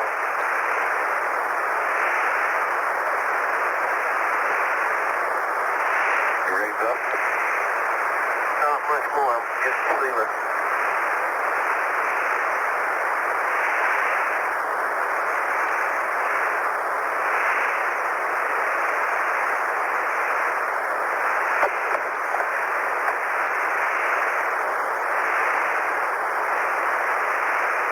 There you are. Okay, water's on. We're good. On. Okay, turn back around, I think. Hold. Okay, look at the hatch. Okay. Go ahead and hand me the jettison thing. Yeah, when you get out on the porch, I'll hand you everything, okay? All right.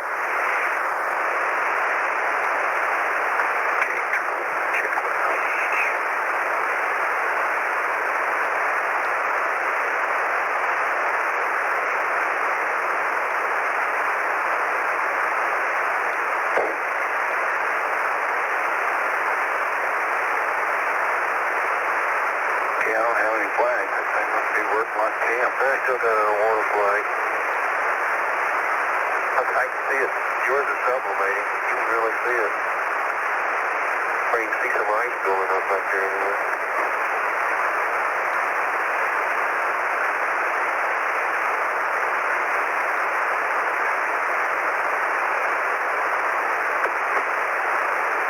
I'm getting good cooling. I can feel it. Yeah, so do I. Okay, let's go. Okay. Okay, Houston, we're going to get out. Okay, we understand your water flags are cleared. That's correct. John says mine's not quite, but I feel good cooling. Back up a hair. No.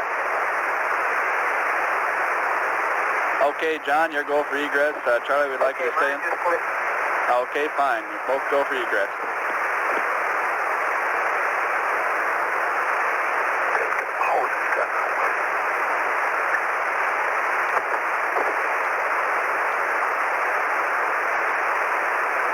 Okay, John, you're doing great. Got to come towards me a little bit. There you go.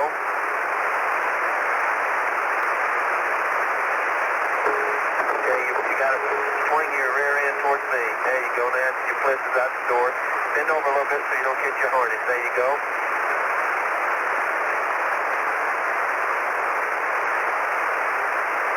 Okay. Okay.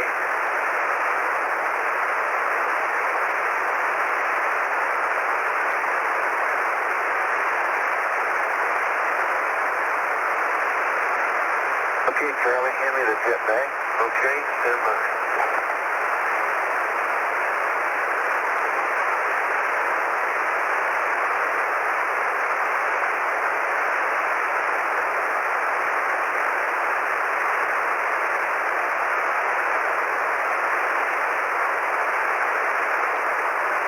It's a strut, wasn't it? Yeah. It hurts the strut. Okay, here's the ETB. Okay. Give me. I don't want to throw it too hard, but the camera's in there. Okay. There we go. Heard it. Back around this finger. Get the quarters off. Boxes the max. Utility and flood. Okay. Get the floods off. Utilities off. Give these look okay.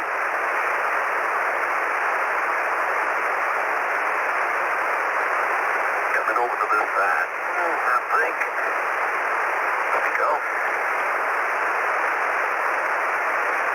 Okay, Houston, what do you want to do with the camera? Okay, we'd like you to go over and describe to us where the sun is with respect to the UV.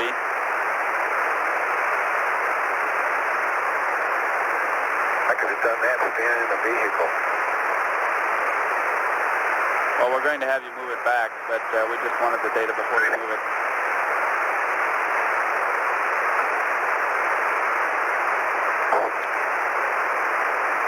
Charlie, watch out for the big rock in the footpad. Yeah, I know it. Put it there. That's all muni.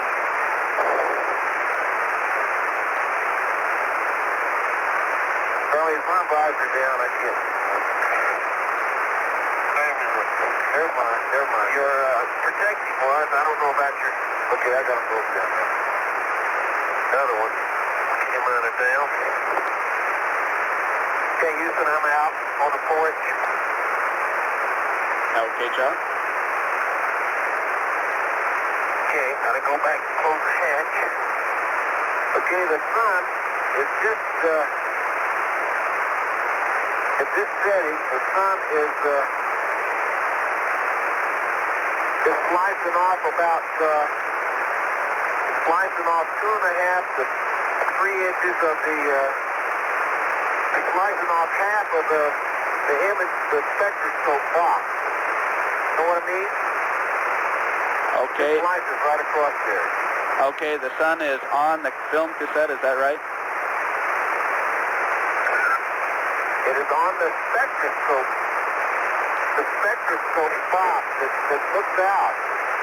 It's the optical part. Okay, we'd like you to move the UV camera in the east direction, directly east, so that it's 1 foot behind the plus Z pad. Reset before you move it. Okay. Okay.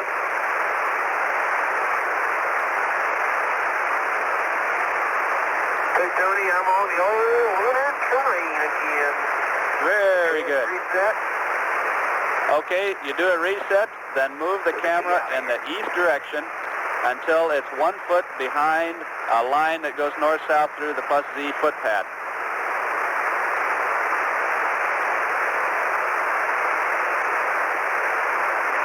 Okay.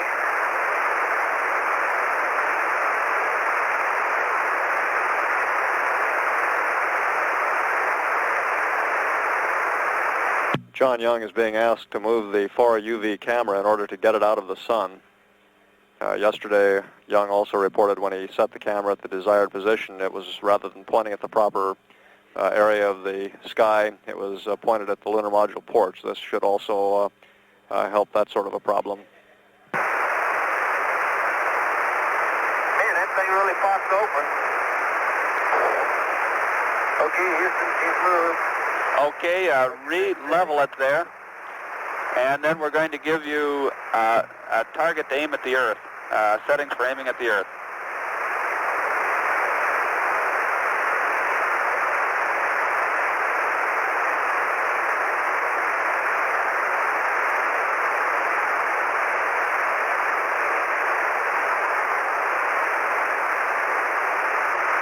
Houston, this really isn't too very good for me to do this because I can't get my backpack between it and the strut to operate it. Anybody try this in the real world?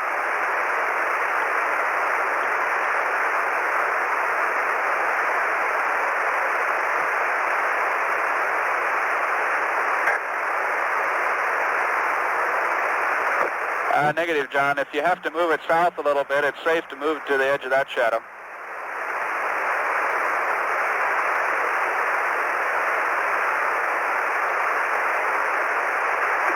Okay, let me do that.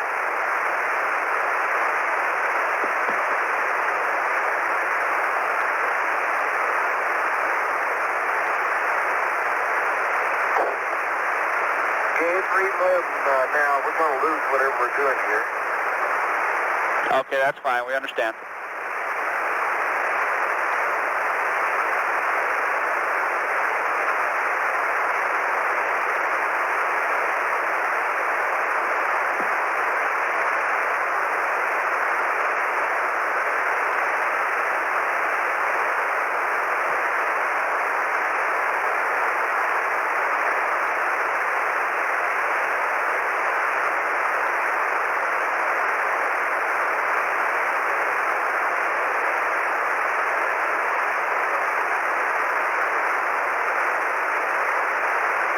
Hey, John, that's better. I moved the Mesa back down, and it's super nitrous. But the tight soup.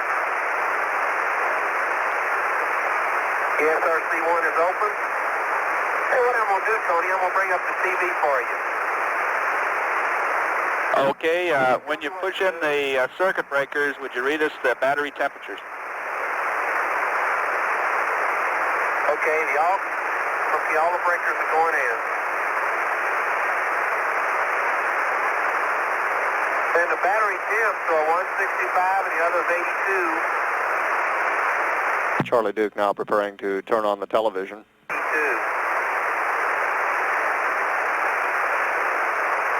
Okay, 70 and 82. Okay,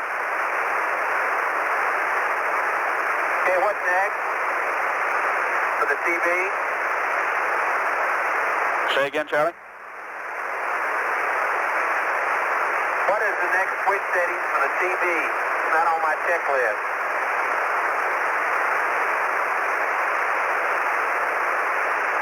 Okay, the crew switch mode 1.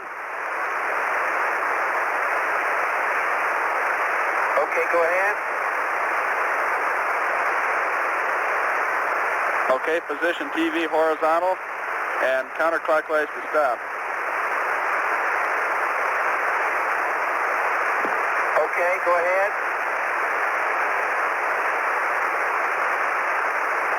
Okay, Houston, the camera is re-leveled. Camera's re-leveled, Houston. Okay, John, we'd like you to aim. What else did you say about this? We'd like you to aim it at the Earth. The azimuth is 058. The elevation is 75. Roger.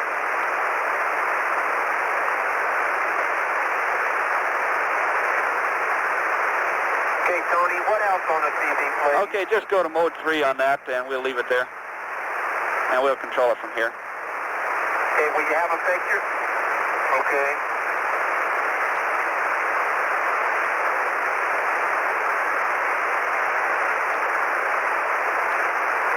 Okay, John, with those that azimuth and elevation, look through the Earth sight and center it on the Earth, then give us the azimuth you're reading, and from that we'll calculate a new target.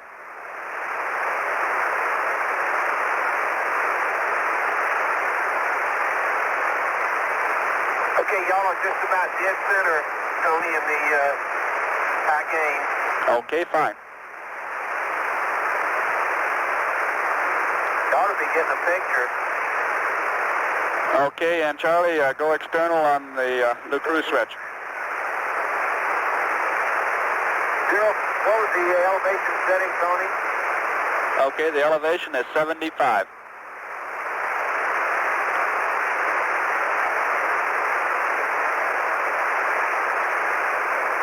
John Young is pointing the far UV camera at Earth. Charlie Duke is getting ready to switch on the Lunar Communications Relay Unit, which should greatly improve our voice communications and also give us television. There it is, externally resolved.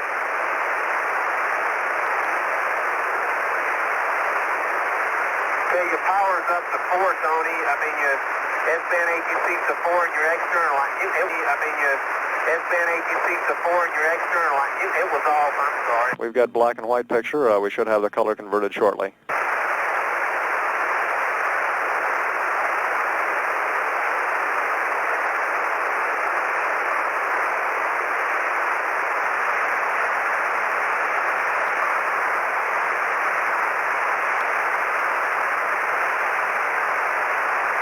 The lunar surface temperature in the sun should be around 135 degrees today.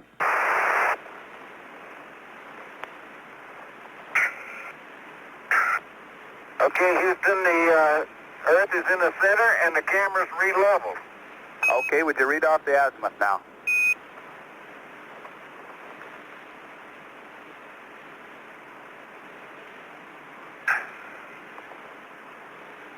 Well, I left the azimuth on there and leveled the camera and put the Earth in the center. How's that? Okay, that sounds fine. Then the azimuth is 058. 058 and 76. Okay, then the first target will be 112 and 40. 112 and 40.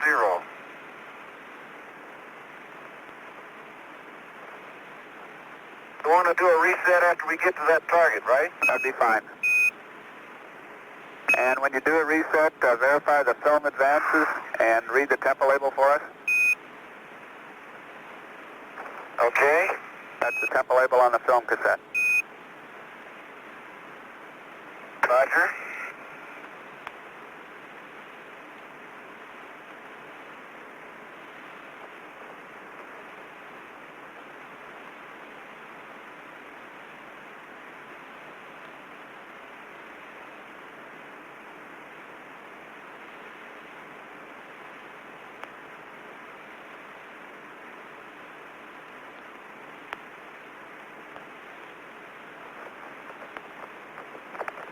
That's going to be pointing right at the lunar module, Houston. Okay, then move it to the left until it's clear of it.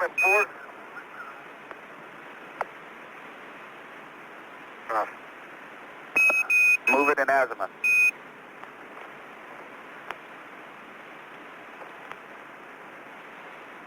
You want me to move it to the left until it's clear, but I got to take it out the other side of the vehicle. I'd move it in azimuth. azimuth, not the camera. Okay.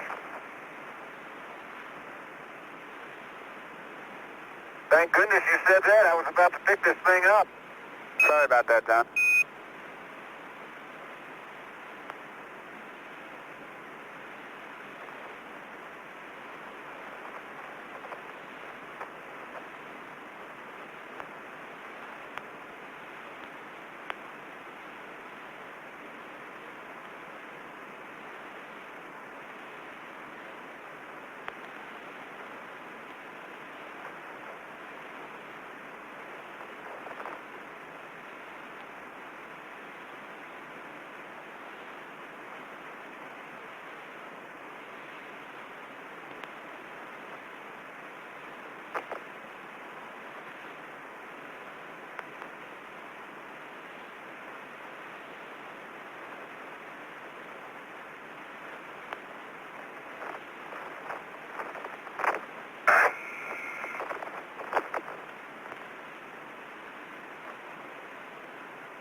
There's no way to get that out. Wow.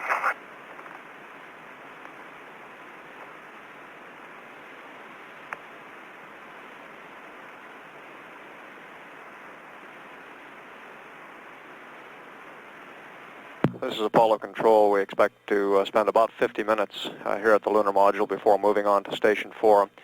We can see Charlie Duke working at the Lunar Roving Vehicle, getting the vehicle loaded up and ready for the traverse, getting the sample box on and equipment loaded. And in the background to the left, John Young working on the far UV camera. Okay, Houston, I think we're clear now. Okay, good show. Hit reset. Watch the film. 09. Okay, but it's reading 080, Houston.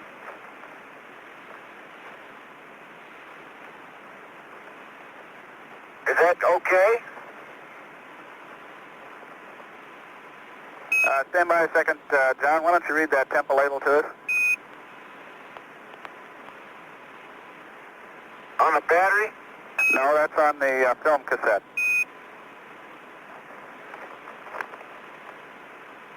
Okay. The temp label on the film cassette is black at 100 degrees F. Good show. That's good news.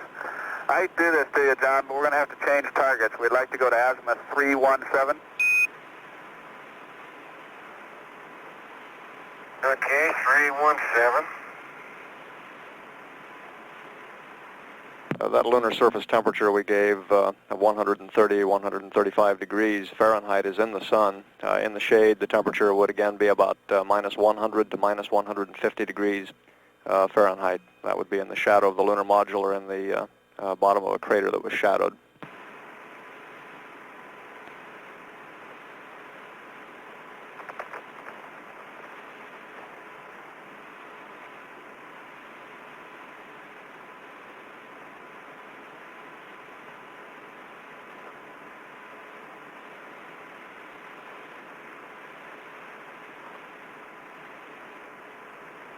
Okay, 317 at 51. Okay, hit reset and watch the film. If it advances, we're through with it for now.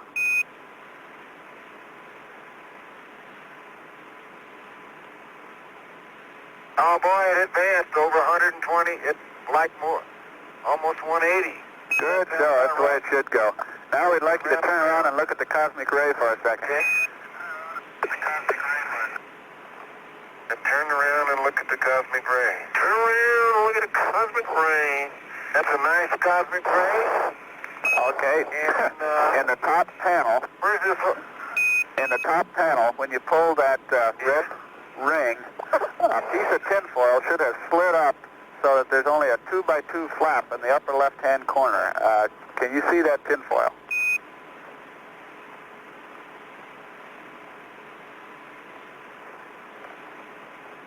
There's only a 2x2 flap in the upper left-hand corner. Yeah, but it's more than 2x2. It's about, the hole is covered up. There's a hole up there. It's covered up in the upper left-hand corner. They're almost covered up. Okay, understand that. That should be right. It's almost covered up. Could you describe how it's almost covered up? Which part isn't covered? The bottom part of the hole is almost uncovered. The bottom I'd say the bottom one-fourth of the hole is not covered. Okay, that's good news, John. That means you deployed fine. We'll get a picture of it later from Charlie, and if you could go about your nominal work now.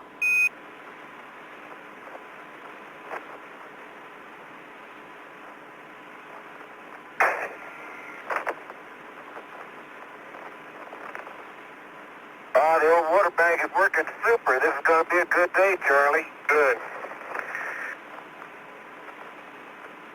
The old commander's camera right down in the old dust.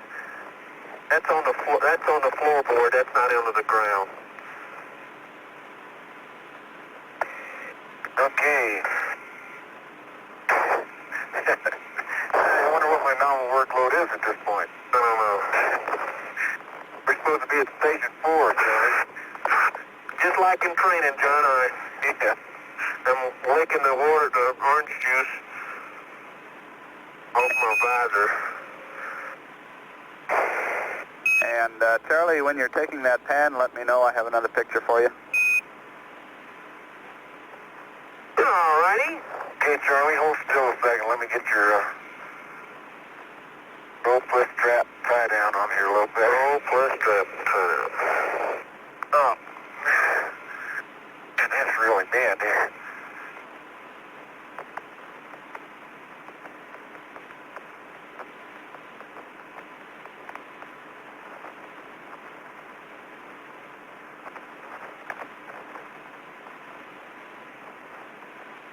Yeah, growing boy, you get a strap so messed up in one little EVA.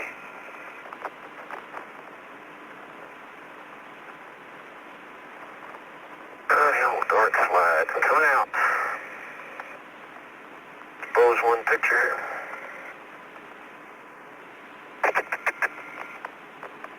Okay.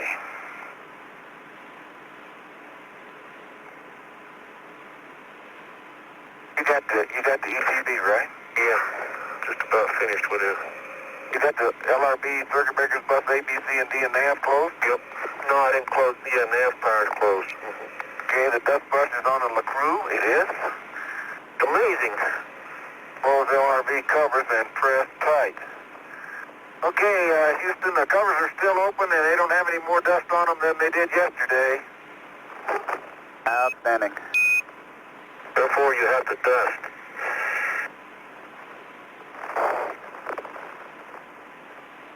All we need is a dust brush for the dust brush. Don't say it, Charlie. Say again? I say don't suggest it. Huh? Yeah, somebody probably locked that. I was just kidding you guys. What we need is less Velcro. Man, Tony yesterday with that piece of Velcro. Hey, can you guys see that dust on there with a TV? We're not looking down far enough right now. Don, make sure that I did the roll of things on the AETB is emptied. Magazine Lima is on the camera 500, and all the other film is stowed. Okay, down and press tight. Okay. Man, that LPM is a bucket of spaghetti. Not messing with it, are you? No, I was just... Okay, now near as I can figure, Tony, what we got to do now is load up the blisses and go get them.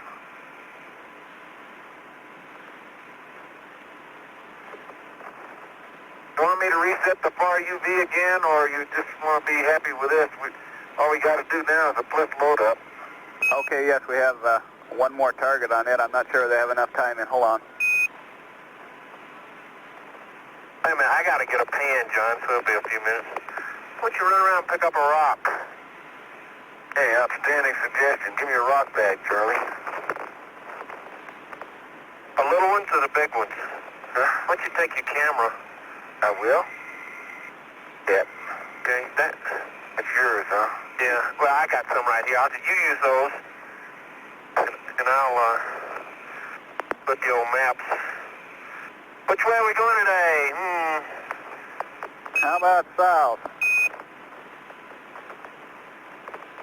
The Hadley Rill.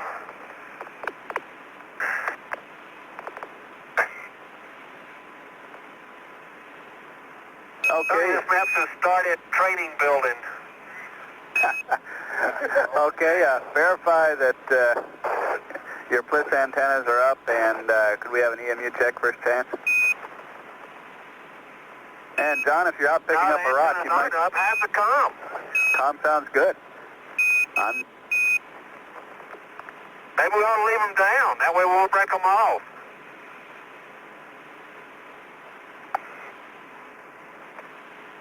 And John, if you're picking up a rock, could you get that particular basalt underneath the engine bell? Yep, sure could do that. Tony, that is a double muley, that rock. Uh-oh. Come here, John, let me get your antenna. Well, I can't reach it. Why don't you get down slope and lean on the rover. There we go. Camera's on. This is a...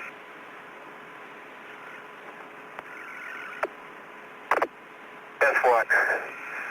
Antenna's up and the comm's still the same. There we go. And just forget that big rock for now. That's too big to handle. Well, it's inaccessible. It's underneath the engine cover. Okay, fine. You want me to crawl under the limbs? No, that's all right. Okay, but there's probably another nice rock. I'm sure there's another good rock around here that I've been eyeing out my window. I wanted to get anyway. Hey, John? Yes, sir. I hate to tell you, but I need your camera for the... Here, take mine with the black and white. Let me have yours for the pan. Curly. I'm sorry. A little out of sequence there. Sure. Damn, collision.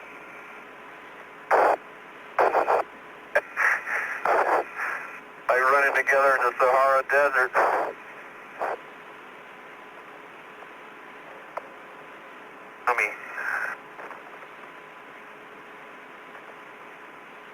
Okay, I got it. Yeah. Okay.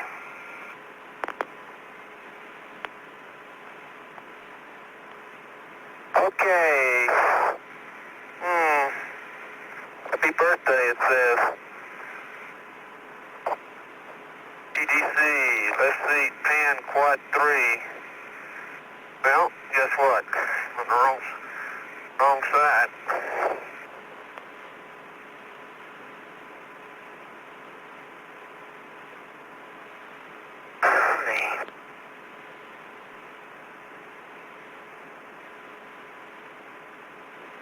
Works better for me, Tony, if I skip out here rather than...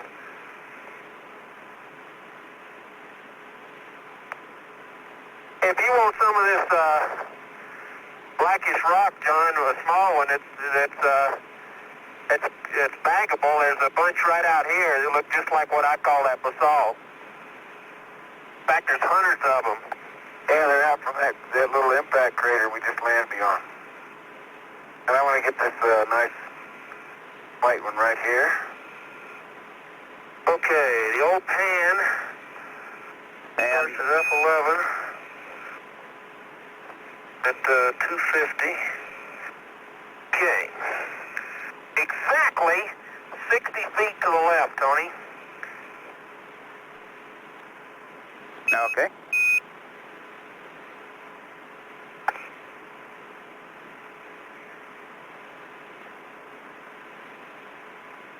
The best pan.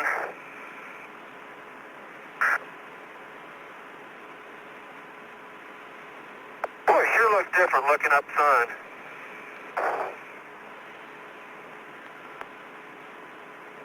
And you can still see see those lineations in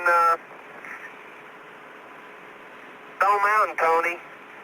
In fact, they're maybe a little bit more pronounced. Okay, do you feel like they're the same angle? Yeah, exactly the same angle. Down at the bottom, they aren't any. They start in one place, that is, and it's a little ridge. It's to the east of Cinco down at the base, what we call the base here. There are two pretty predominant craters over there. Right there, there aren't any. Okay, why don't we catch that as you drive out? All over the mountain. Okay, I don't think we're going that far east, but... Okay, those extra pictures... Hey, Tony, what is the other pic... Right, of the cosmic ray experiment. So if you'll go over to that side, we'd like a cross sun at a F11, 250 at 15 feet. Okay, cross sun F11, 250 at 15. Okay, Houston, I just picked up this rock. It's a white rock, very white rock, but it has a black glass layer on the back of it, or what appears to be black glass. A thick black glass, and it's about a hand-sized specimen. I can't get it in a bag, but I'll get it anyway. And it has a lot of zap craters in it, and some lining the zap craters are some whitish substance. Okay, John, sounds good. And Charlie, we'd like an up sun of that cosmic ray also. And the settings on that will be F5.6. Okay, looking up, sir. Okay. Then you know that thing's not even looking at the sun, is that right? Is that what you want it to do? That's right. We want it to look away from the sun. Okay, that's what it is. I don't think you're going to see much in this picture, but I'll take it. It's I guess it's just really going to show you just how it's sitting. Okay, that's done. Okay, good show. And we'll have the UV after the Pliss loadout. That's it, Charlie. Tangle up in this spaghetti here. Charlie, don't get too close to that. Watch out for the battery cable. I see that. It's just this rover deploy cable that I was in. There. I'm okay. Okay, we're ready for the load up, and I'll swap cameras with you.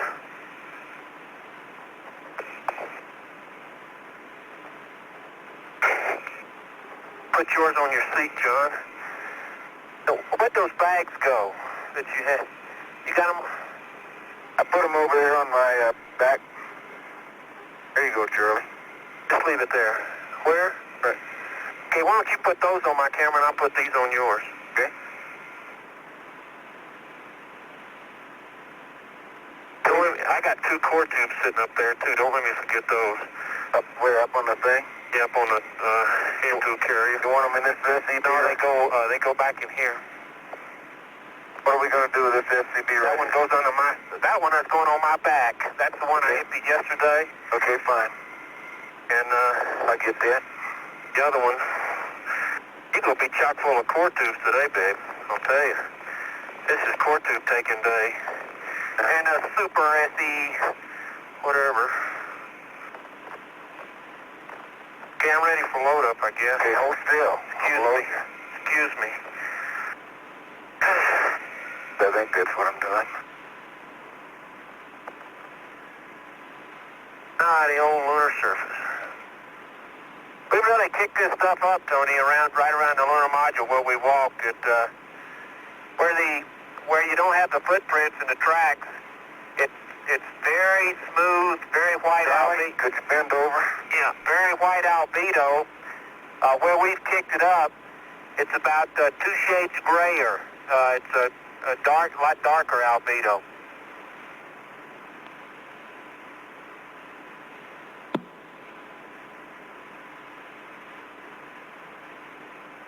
And you know why I think that is, Tony? You look down, son, and it's not that way. You look up, son, and it is. I think it's the shadows that the sun casts on the particles that have been disturbed. It causes it to give a darker albedo. Good observation.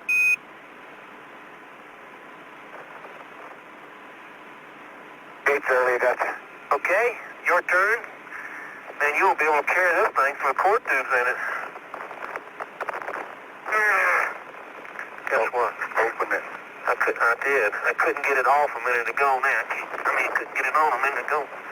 There we go. I'll just lay those things on the seat or just double.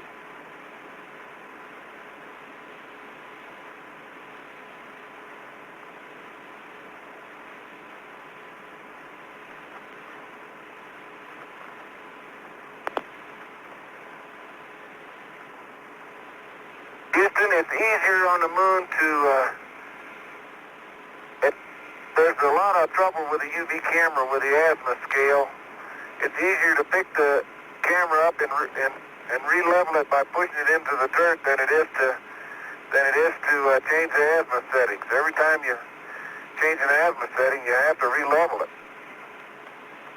I copy that. Hold still, John. This thing keeps coming off. In fact, the azimuth setting seems to be getting tighter and tighter. I don't understand that, but that's, you know, that's what it seems to be doing.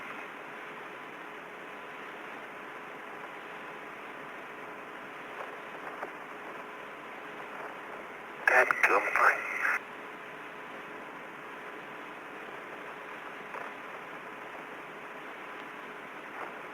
If there was just a patch of Velcro on these bags,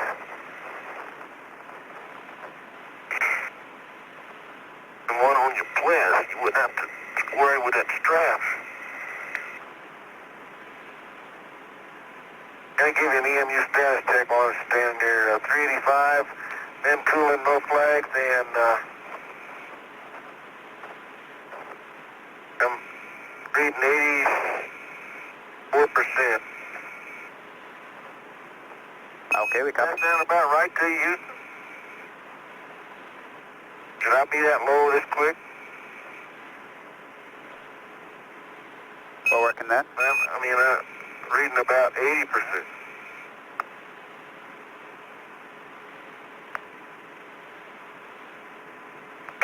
So am I, John. Okay. Okay, my flags are clear, Houston. And I've got 80... let's see. I got about 83%. And I'm min cooling. And pressure is at 385, and I'm very comfortable. Okay, good stuff. Happy day.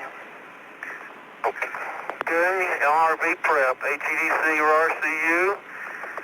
Left seat to RCU. Pan, I got HEDC RCU to left seat. And Charlie, verify Q-mags on the DAC and that the DAC's running. It runs.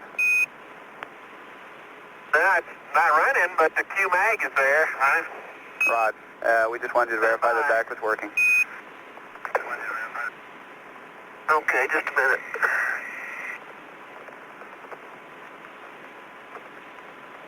Yep. Believe it or not. Good show.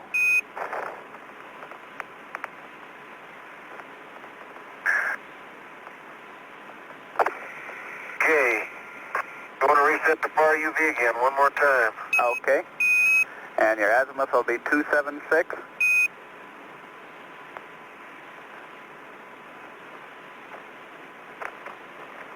Okay, 276. And the elevation 14.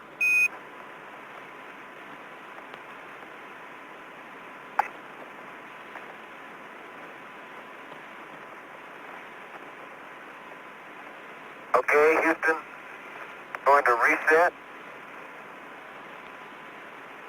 It worked.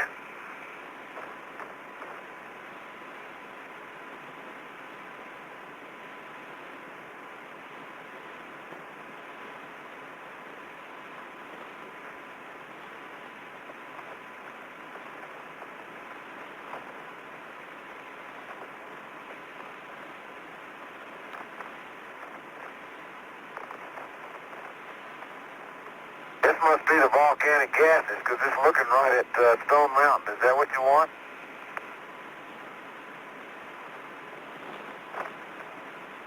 I'll find out, John. That 276 and 14, that is target.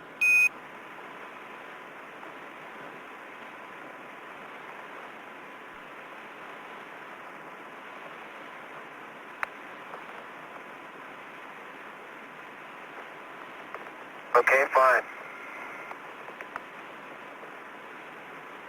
That's Zet, and she's working. There's the big eye looking right at me. Boy, you can't get away with a thing around here. Yeah, you're darn right.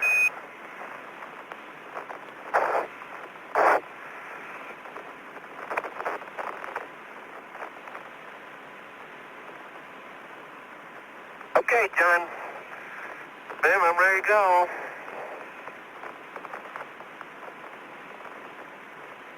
Okay, how do you want... I get it now. Okay, reset. Okay, we're going to mode switch to 1 on the LCRU, Houston. Okay. And the TV is going CCW. Happy. Mode switch to 1 obviously refers to turning the TV off. The crew will now be getting aboard the lunar roving vehicle somewhat ahead of schedule, about 13 minutes earlier than the nominal flight plan, and heading for Stone Mountain. Their first stop up on the side of Stone Mountain at Station 4.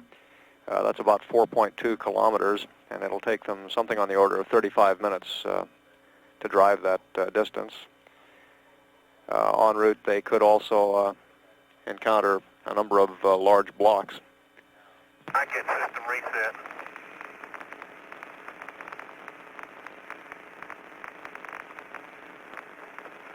I'm going to climb in this beauty, I hope. That's how you want to do that, isn't it, Tony? Say again, John? Okay, you don't need sun alignment. You don't need a sun alignment or any of that stuff, do you? Yes, so we do, John. We need the sun alignment and go to reset. Okay.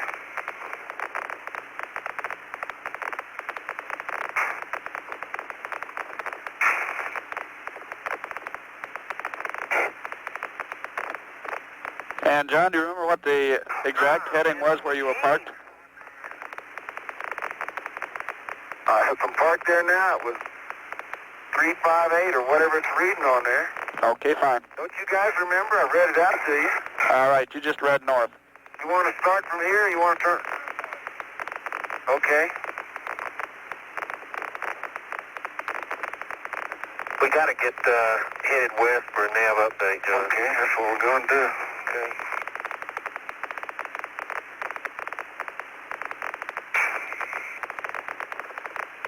Still works. Good show.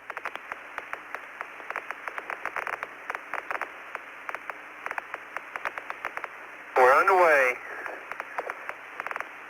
Hey, you want a nav update from here now, or don't you? Yes, we do, sir. We got to get it. Okay, whoa, horse.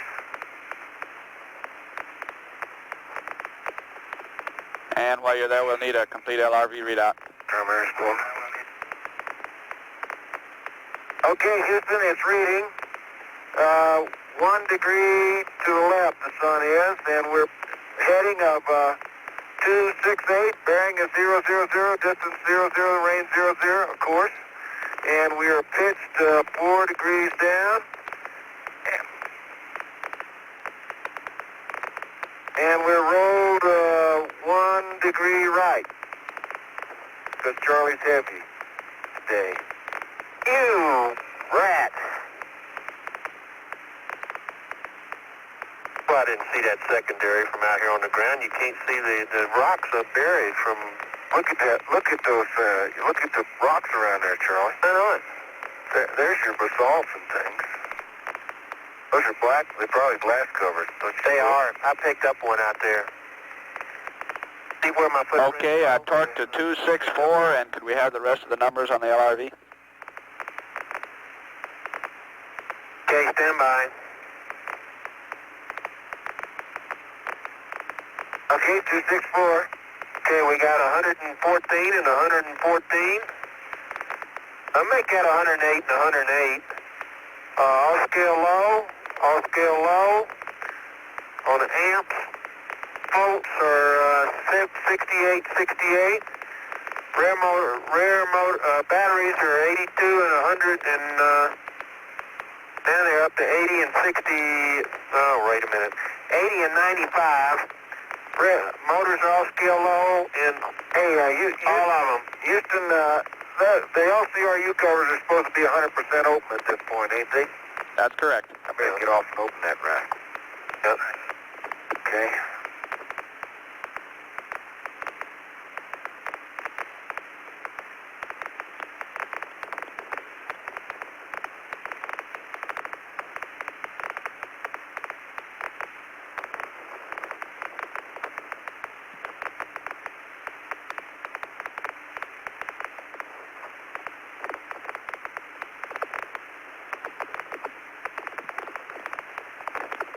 Want me to do it, John?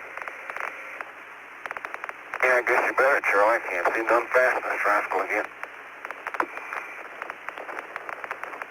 I got it already. I'm you know, do it.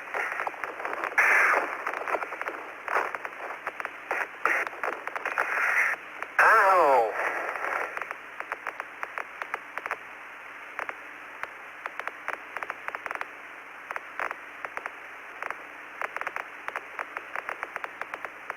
Watch it, Charlie. Did I hit the antenna? Yep. That was right. Sticking your flip thing through it.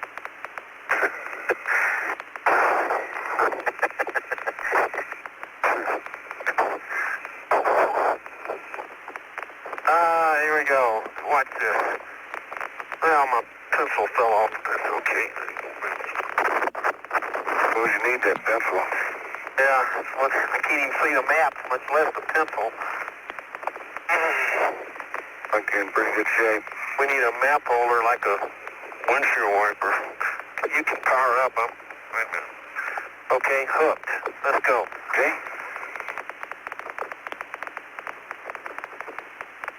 Okay, that's coming on. Up. Mark. Okay, give me that first heading again, Charlie. 164.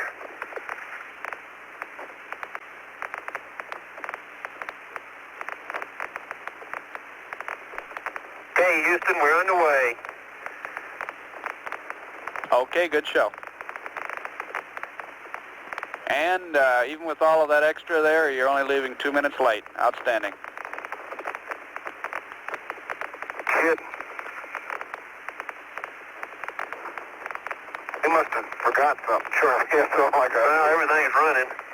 Okay, Tony, as we cross out it to the west here, or south, we see a lot of these black rocks with the white phenocryst. Also, we see big white rocks with black phenocryst. How about that? Black glass, excuse me.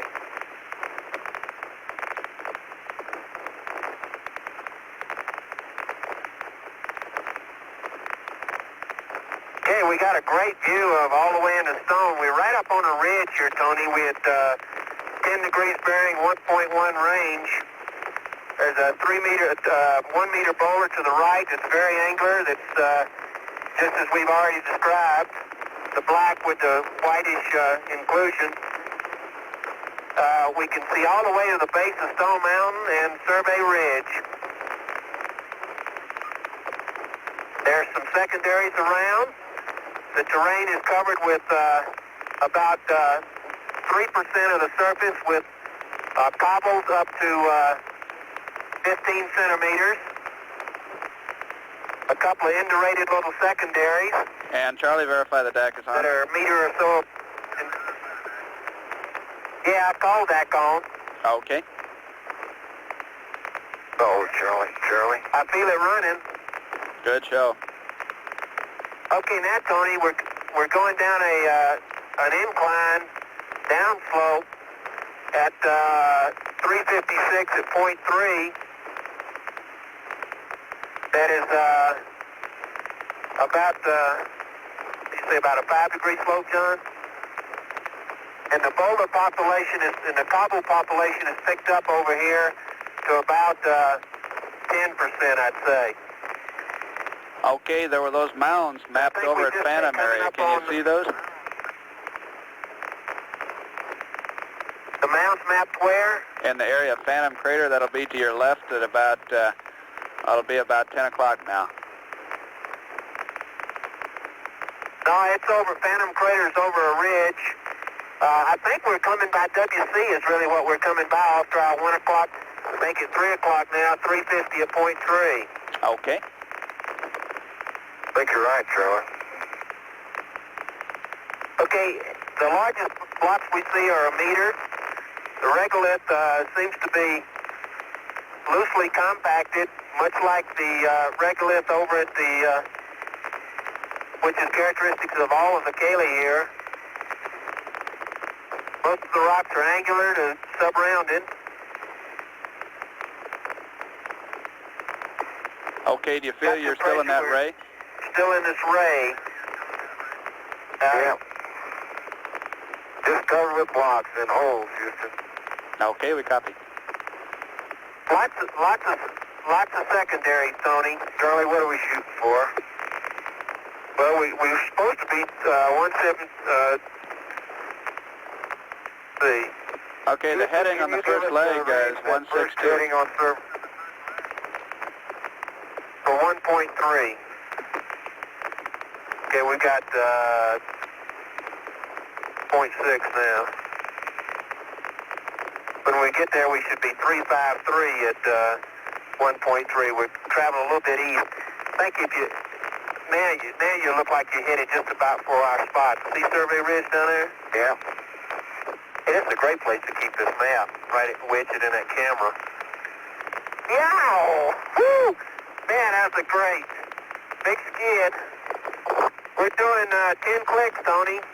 Outstanding. Still down about a 2 to 3 degree slope now. Oh, Barney's really driving this beauty. Do you have an amps at max speed? Hey. I'm sitting in, I can't tell you, I'm sitting in volts right now. Okay, fine. Tony, an observation here, the dust-covered rocks are mostly rounded. The angular rocks seem to be free of dust. And there sure are a lot of rocks. Still, as we described cobbly, cobble size are still the same, maybe 10% of the surface now.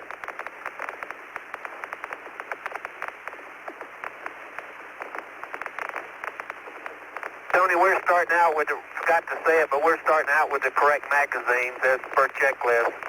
Okay, good show. A lot easier driving down here, isn't it, John?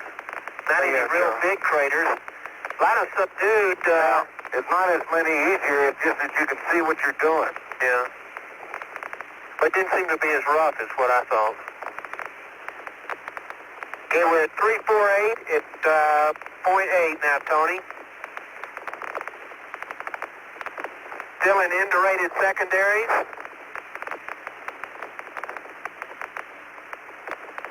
Okay, you should be about halfway to survey. Okay, yeah, we see survey right up there. That was properly mapped.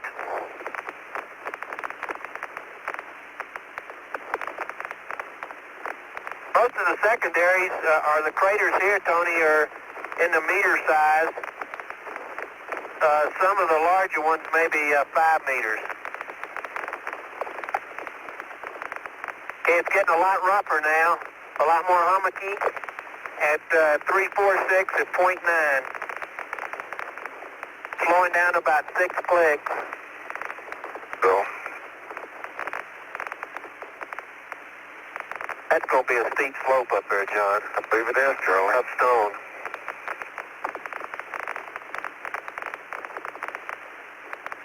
Okay, we're looking for 3.5, about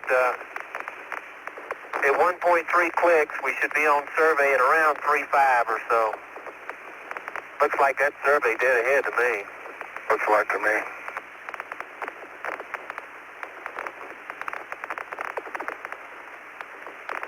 Tony, apparently this ray is pretty extensive. We haven't got out of this cobble field yet, and we're now at 1.0 at 348, and the percentages are just exactly the same. Characteristics of the regolith of are identical, and it still appears loosely compacted, almost like a freshly plowed field with that's been rained on. Okay, we understand that. Right now we're in an area at 1.1 at 346 with 4 blocks that are meter to meter and a half size. Make that 6 blocks now. And we're in off to our right, there's a slight depression. It's maybe 20 meters below us that extends over to a ridge that blocks out Stubby.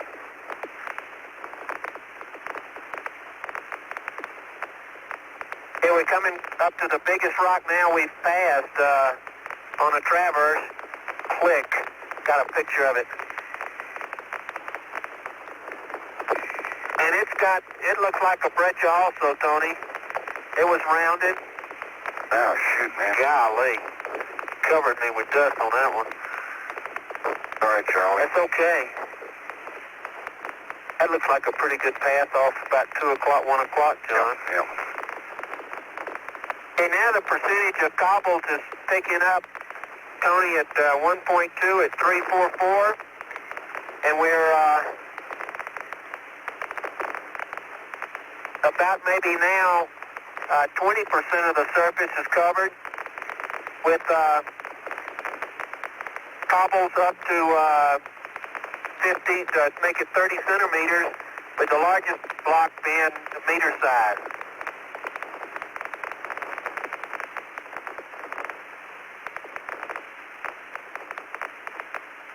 Looks like these larger ones are caused by, there's some craters here 5 meters or so that appear to me to be a series of secondaries right in this area. Okay, we copy that. You may bear back to the right about 10 degrees. Yeah, I think that's a good plan.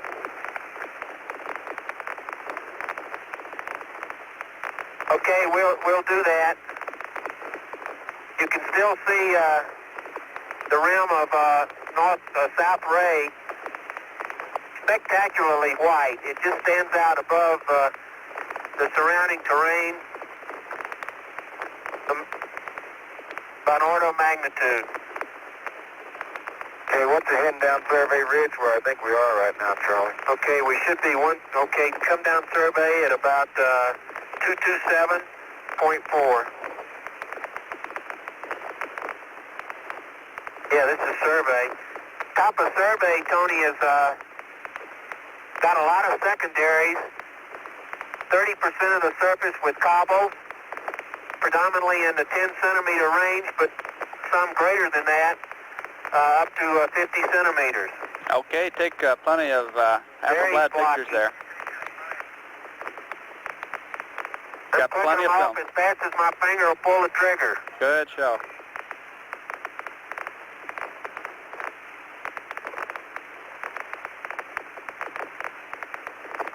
Uh-oh, watch it, Charlie. I got it. Okay. Okay, I'd say now 70% in this area, 70% is covered. 347 at 1.5. Okay, 1.5. That's where we mapped Tony, on if top we'd of have survey. gone, okay, if we'd have gone to 353 on survey originally, we'd have been down in a big depression.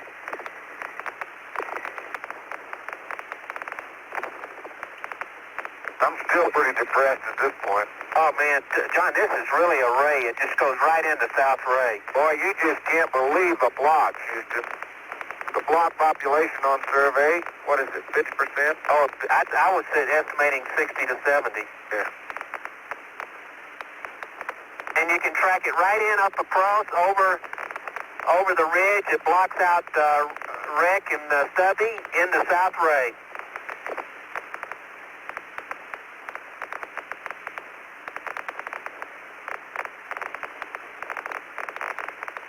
We're going downslope now, off of survey, still heading southeast.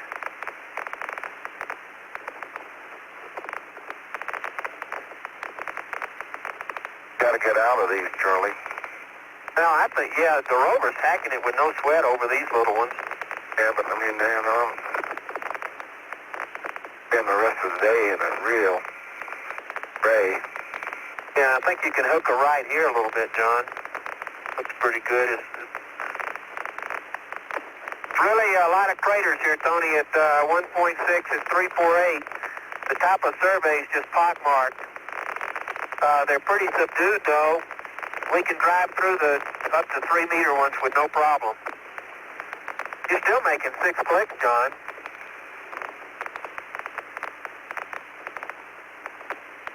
The characteristics of the rocks, Tony, are the same as around the lunar module.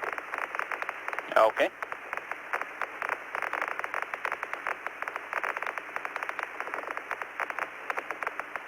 If you get a chance to look on the southeast Perhaps side of more of the survey, you white might see ones if you with- see any beds in there.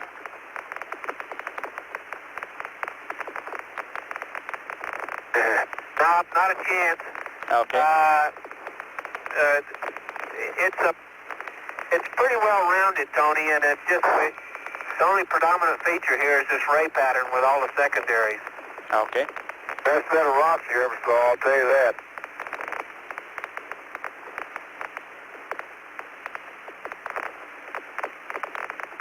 Well, there'd be no trouble sampling the south ray at Station 8. It looks like this ray goes right across it. Very good. We're 1.7 now at 352, and sort of back down in almost, we dropped maybe 20 meters, just passing a secondary that's 10 meters across. Okay, you should see Miriam over to your right.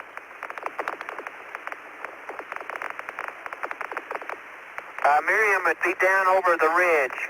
Okay. And there's a great split boulder right there. Charlie. It is. That was a east-west split there, Tony. Very undulating terrain, hummocky.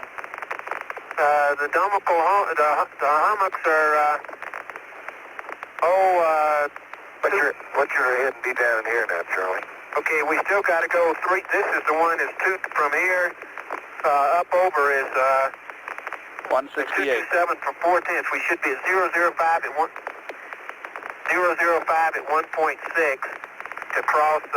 Then we turn south again. We're at 1.8, but that's because we're a little. I think we could go straight for them, John. There's Cinco's right up there on the hill. All right, we think you could just about head we should south go now. straight for him. I don't want to get out of this ray. Okay, we are. We're going 180. This is terrible, this ray, isn't it? Yep, that's why I want to get out of it. Yeah.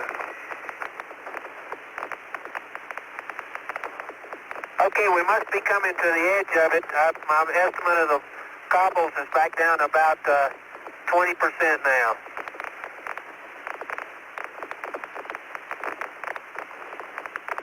We have secondaries within secondaries. Predominant crater size is still metered or so. Only a very few of the secondaries are indurated. Coming up on one now at 2-0 at 355. Boy, it is something. This is really something. You're still going 8 clicks though, John. We're right on.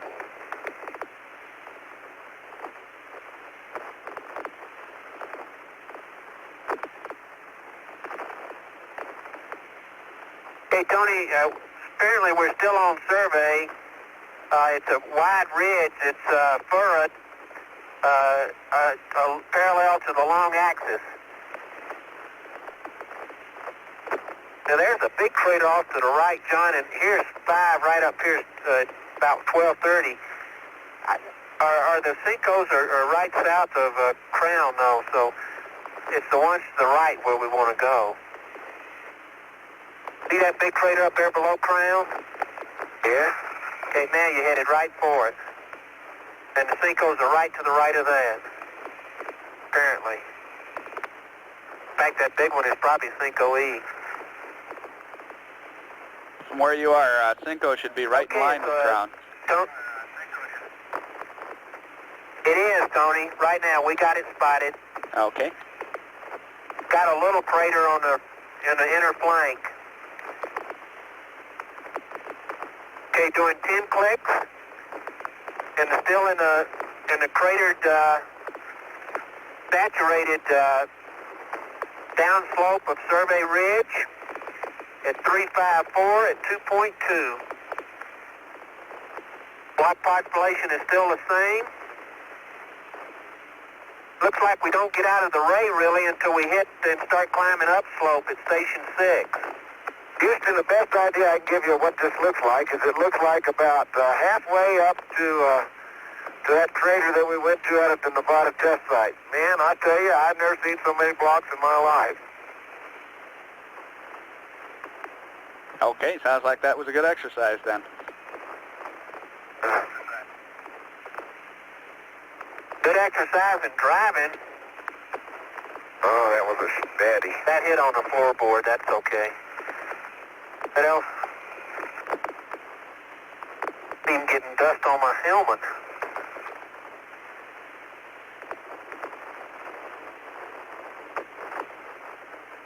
Well, this is neat. Really neat.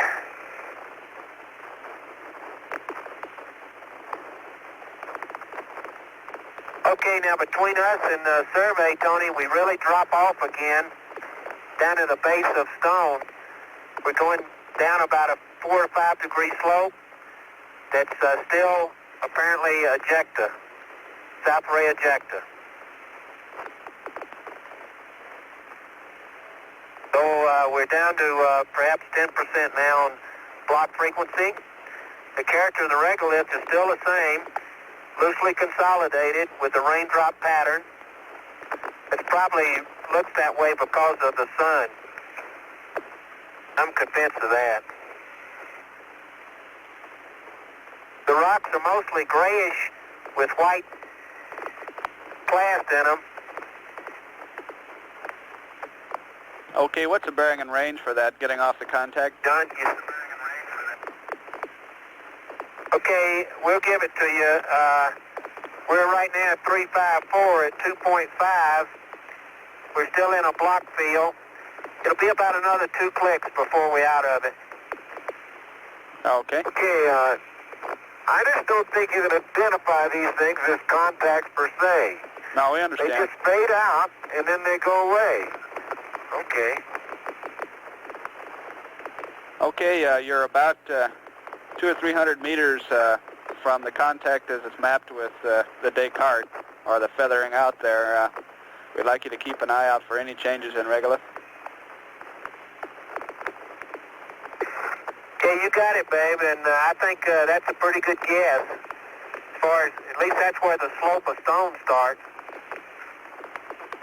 That Stone Mountain looked like it was right on top of us, and we've come 2.6 kilometers, and it still looks just as far away. Yeah, it's really something. Okay, Tony, characteristics are still the same as up on survey, 10%. Cobble's about the same size, maybe a smattering more of the larger ones, 50 centimeters and up.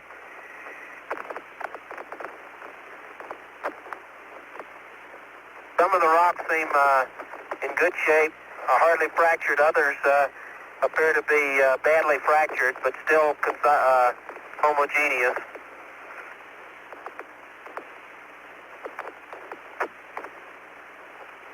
From your description, it sounds like we won't have any trouble finding split boulders at 8. Well, I don't know.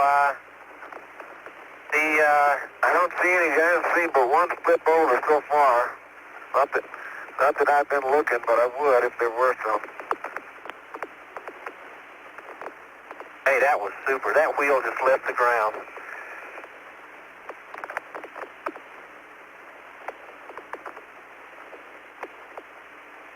It's a wildest ride out there, Ron. I love it. It's great.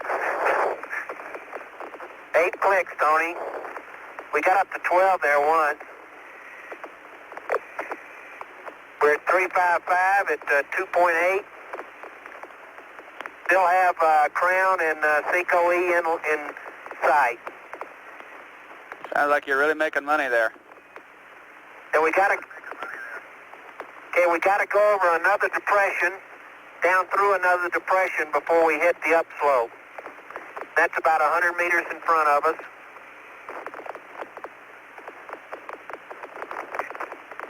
Boy, it's a spectacular view looking out to the west, Tony. In fact, it looks like a whole mountain itself back to the west. Yeah, I think, and that poop about being able to see the limb all the way on Traverse 2, I think, was going to be bum dope. We come down some big swales. Okay. They may call them swales in your part of the world, Charlie. They call them mountains in mine. Yeah. Okay, and in my 9 o'clock position, out about a kilometer, and we're 355 at 3.0, is a tremendous boulder that must be so far away, but it's very predominant on the skyline. Must be 5 meters or so.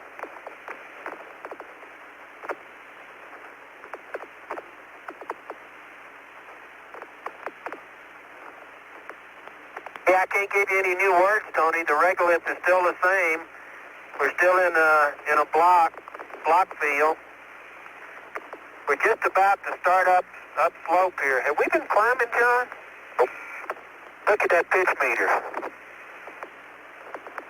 Hey, we have been climbing. I doubt it. Take that high. Okay, Charlie, we'd like the deck on 12 frames per second. Okay, 12 frames a second coming up. You got it. Okay. Okay, you're looking right at Cinco and Tony. We doesn't feel like we're climbing, but we've been climbing for quite a while here.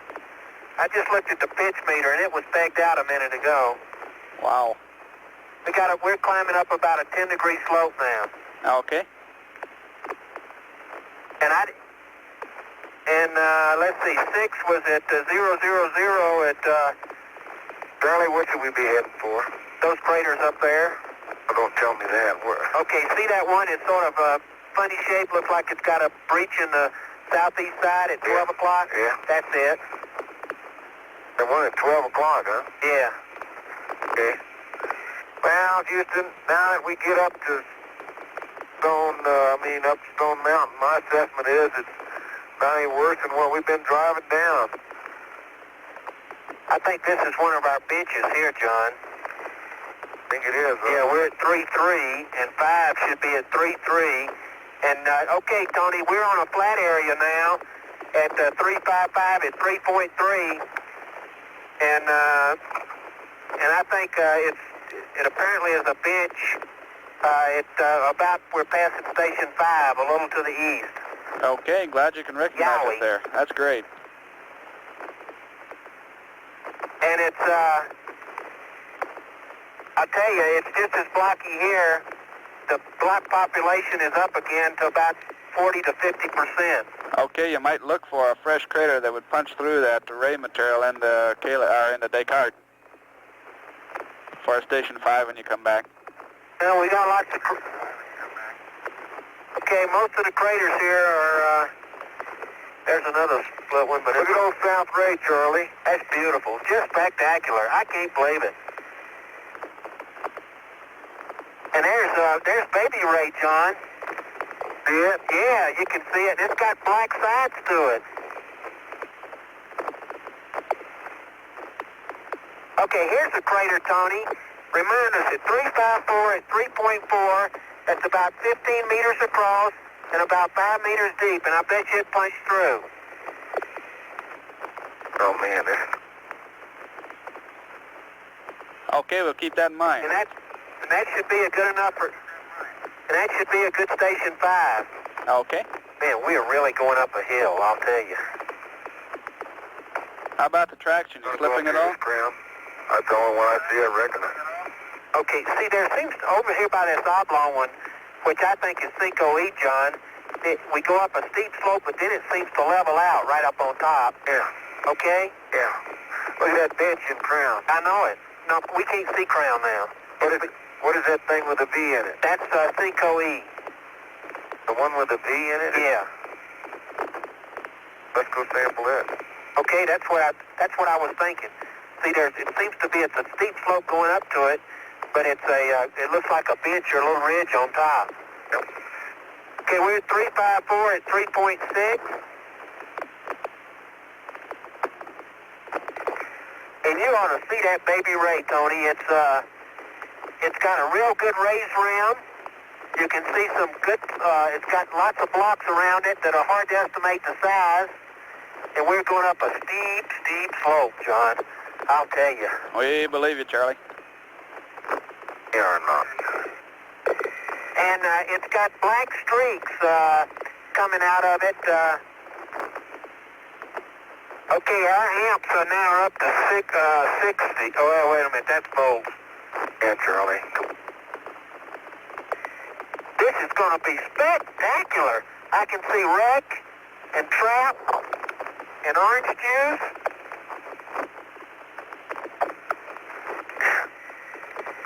Golly. There's a little bench on up there, a little bit more, John. Yeah, we're getting up on a bench right now. And boy, this is going to be such a spectacular view, you can't believe it. Okay, we're at 5, Tony. We feel at 3.7 at 355. See it anywhere, Charlie? What? 5? Yeah, this is it. Here's the one. There's one, and the big one is just to the left over there with the V in it. Charlie, you're probably at one of the lower Syncos, not D or E. You should have something like 4.0. Okay, we'll go. Okay, we'll go on up. A little easier driving uphill and down. And you're well ahead on the timeline. You've been making good time. Tony, I can see into... Charlie, let's go up here to this big blocking crater. Man, that's really good. Where's that? Right up there. That's Crown. Don't want to go up to there? Yeah, that's fine with me. Looks like a pretty steep slope. No, it's not. That might be.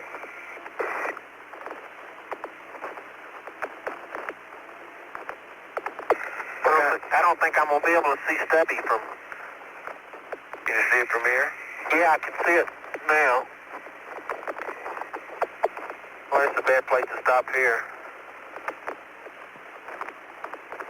Crown crater is about 60 feet above the planned stopping point. We're in a pretty good right roll, Tony. About 5 to 10 degrees right roll and climbing up a steep slope. And, John, here's a great bench right up here. It might be a crater just right in front of us, about 20 meters. Why don't we stop there? Right up there, you mean? I'm talking about just really right here. See this big block at about 1 o'clock at 12:30?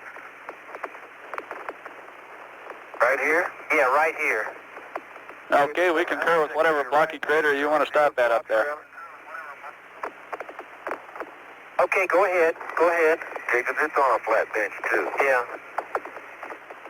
And go ahead and park for a nav update down sun, if you can find a level place. Okay, super. And Tony, I think we're up at just about the Crown Crater. Okay. The main thing is to make sure we have a crater that's big enough that punches through any ray material from South Ray. This one does. Don't worry. This is a 10-meter crater. It's got blocks on the inside of it that are partially covered with fillet material. Okay. And that's at 354 at 4.0. Hey, John, how about hooking left? And hey, this is going to be pretty good. Man, I think we're going to be surprised. Look at those blocks, John. All right, we think you're at one of the sharp Syncos. Choice. I do too. Hey, can we get up there closer, right in that block, John? You want us to part a wall? Up slow. Seems to be a flat place about right up here. Yeah. It's almost flat. But, well, according to the pitch meter, it's not. It's pegged out. Hey, fellas, Ken was just flying over and he saw a flash on the side of Descartes. He probably got a glint off you. Yep, that's us. Man, those mirrors are dusty. I went up here and set it in a crater so it doesn't go anywhere.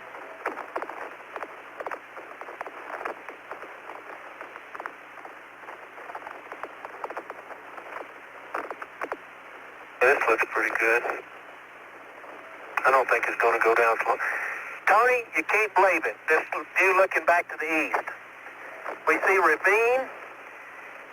We see the rim of North Ray that's got some really good blocks on it. Look at this slope. Look what we've been coming up. Man. And, but we cannot see in the North Ray. It's above our position. Okay. And we can see the whole lunar module. Look at that, John. Okay, 270 on the heading. Okay, Charlie, I don't want to go back down there and park in that crater right there. Okay. What I'm saying? Yeah, okay. Looks like to me from my side, if you just turn real sharp left, you'd have it, but that's fine with But me. it's not flat, Charlie. It's pointing to downhill. Well, not sideways it wouldn't be. Huh? Sideways, we got to park 270.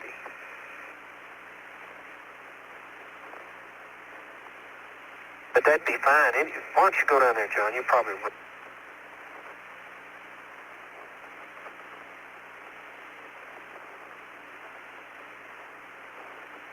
That big rock. Just cleared it. Which one you going to park in? That one right down there with that block in it. The right? Yep. Okay.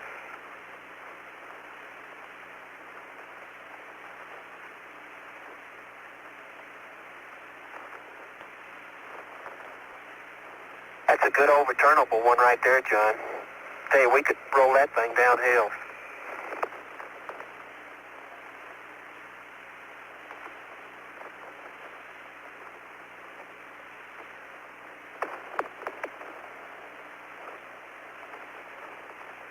Look at that beauty, climb over those 1 meter blocks. Okay, just about got it. Just about. Great, super.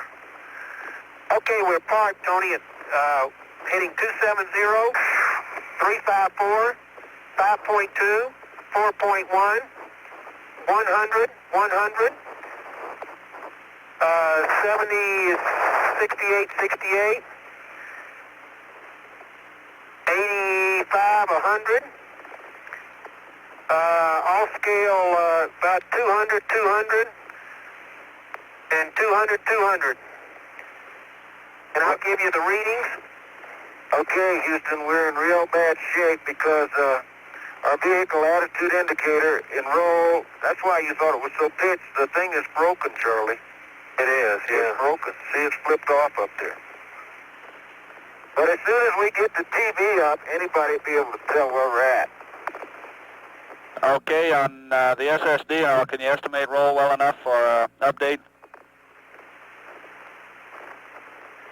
I think we're rolled about 4 degrees left, and we're pitched down about 5 or 6. Okay, and the SSD? Yeah. Okay, sun shadow is 9 degrees. left. Okay, we copy 9 degrees. And Charlie, you want to check the DAC?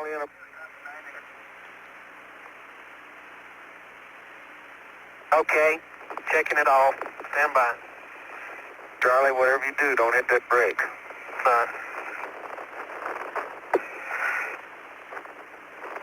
John, it's pretty level, it seems like, right here. Well, that's what I hope. Back's off, Tony. Okay, and Charlie, could we have your frame count? Okay, the mag's empty on the deck. My frame count is 82. Okay, we copy. Sounds good. Okay, got the display. Okay, I'm coming around to get the 500. Tony, you just can't believe that. You just can't believe this. There's this view. You can see the lunar module. You can see North Ray with boulders on the south west side, and where Station 12 is, there's one huge boulder that's going to be just great. It looks like we can get up there, and there's a great ray pattern going up the side of Smoky Mountain from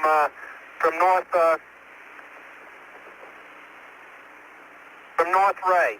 Sounds fantastic. That 500 millimeter should do a job for us. Oh, I hope so. I can see super into... Charlie, quit pushing this thing around.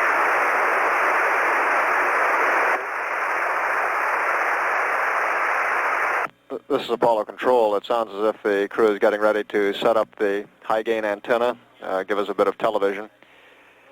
The line of high gain, I can't reach it. We would also like to mention at this time that a decision has been reached not to attempt to repair the heat flow experiment which was damaged on the first EVA. I repeat that we have decided not to attempt to repair the heat flow experiment. The crew will be spending about 1 hour at this location. They should be somewhere in the vicinity of 750 feet above the landing site on the side of Stone Mountain. On John's part, and the pitch scale is falling off, but the needle is in the center. And I'd say it's about, for my gravity gradient, and looking at the LCRU, I'd say it's about 3 degrees pitch down, 4 degrees pitch down. Okay, we copy that. Oh, wait a minute, you want me to get the higher copy of that? Yeah. And while you're playing around the LRV there, how about the volt amp switch to amps? How about the volt amp switch to amps? Okay, I did that. It's all, they're low. Okay, fine. Sure. Okay, fine. Okay, we aren't pointed at it. Charlie, it'd be hard to do this way. They have to use the, can go at it from right here, Joe.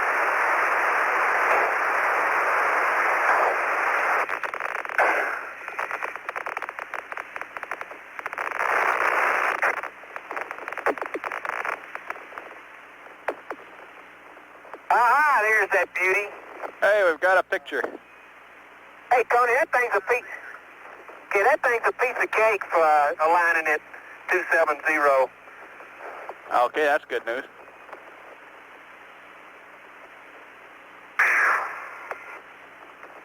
Okay, starting with the 500. I'm going to intermediate, mid position on the coolant. And dust. Tony, you can see the rays of South Ray come out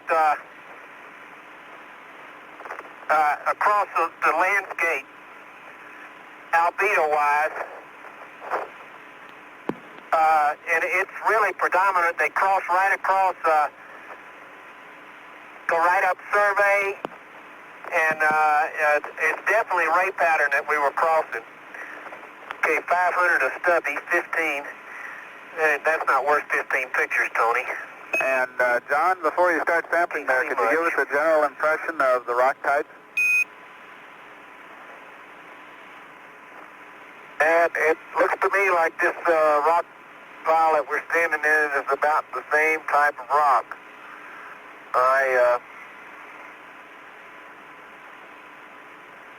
As you can see, they're angular. Let me go over here and look at this big one. I think they're right probable. They're they have a very shocked appearance. There's a boulder we could turn over, Charlie. That's what I was saying. The big one, right behind us. Trouble is, I don't want to push it into the rover. Okay, Tony, I'm taking some 500 of South Ray.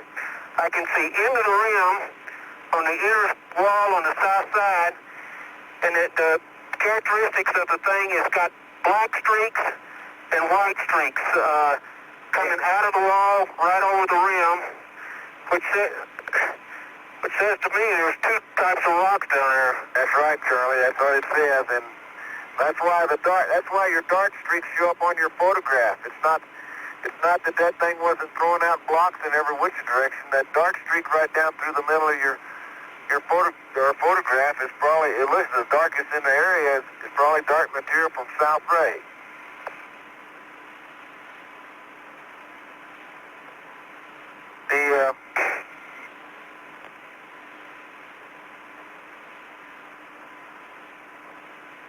Tony, Stubby is a very subdued old crater. It's not worth 15 pictures, really. It's not much to it. No outcrop at all. I see some secondaries in the inner flank. It doesn't look much different than the subdued craters that we just come across. I just got to get a picture with the 500 of the old Orion sitting out there. Just spectacular. Okay, I'm going to take a couple of North Ray, Tony.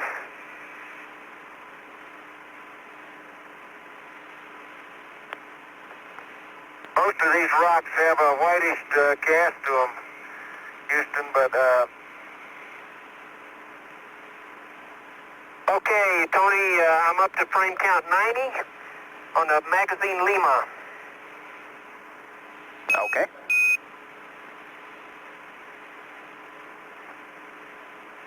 Wow, what a place. What a view, isn't it, John? It's absolutely unreal. We really come up here, Tony. It's just spectacular. I have never seen it. All I can say is spectacular, and I know y'all are sick of that word, but my vocabulary is so limited. Oh, we're down there speechless down here. The description is... Can you guys see how really spectacular the view is? We sure can. Hey, yeah, where's the big eye? There it comes. We're looking at that. Look upslope, Tony. Okay, look on upslope and you see all this rock field that we're in here. Okay, anyway, I'll put the rake. The rake's coming next, John. Okay, I'm just going to get this one sample. Okay, go ahead. Then we need a pen. That's after penetrations, and I got to get the... Guess what's coming up? I almost picked this thing off the ground. That thing doesn't look like it's too stable. What's that? Its back wheel's off the ground. The rover. The right rear wheel is off the ground. I think we need to dust the TV lens. It's pretty dusty. Yeah, Charlie, if you get a chance, we would like a dusty. Lens brush. Yeah, it looks really dusty, Tony. Just a minute. Okay, these blocks we see lying around on the surface, are most of them from South Ray? No.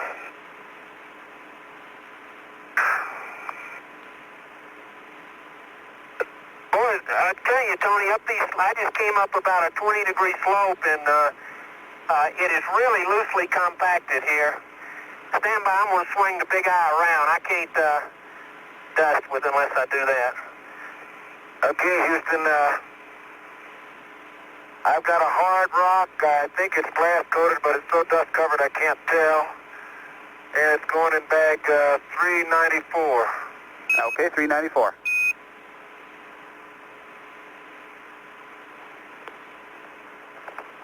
The block population here, okay, you're all dusted. Thank you much, Charlie. Houston, the block population here in this immediate area is 60 to 70%, with the biggest one being right in our little crater here that's a meter or so. They're all very angular, and but the prime size, the majority of them are less than 30 centimeters or so. So there's a good proportion, 50. Hey, put this in your bag, Charlie. Okay, coming around. Got to get the rake.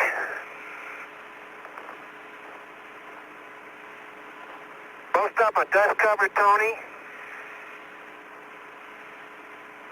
Well, not most of them. In fact, most of them are not dust covered. The ones I'm just kicking, the ones around I've kicked up. What's the rake? Yeah, I got it. Shovel. Okay. Oh, we don't need a shovel. You want to use that thing, or you want me to use the rake? Let me rake this time, and then I'll get on with the penetrometer, okay? Okay, fine. Okay, where you want to go? There's a place right up here, John. It looks like it's a good... Okay, let's not go too far. I'm not. It's pretty steep. If you jackrabbit up it, it's pretty easy to do. There's a place right here that's got a lot of good ones. You look great, babe. Let me get up, son.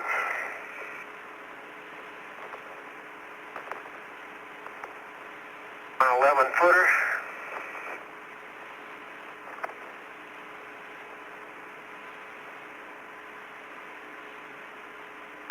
Man.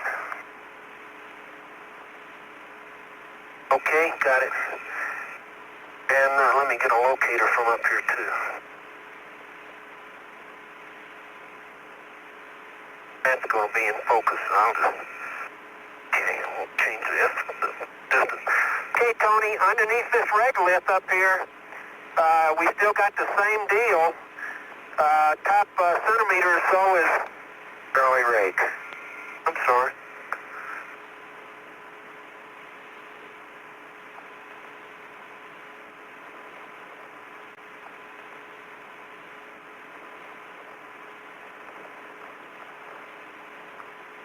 Okay, most of these rocks are white glass. Glass coated too, a little glass coated on some of them.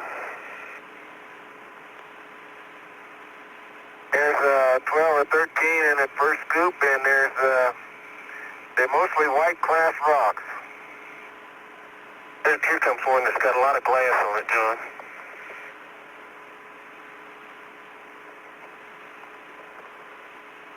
That ought to be enough. Okay, we copy that. I think you're getting bretches there then.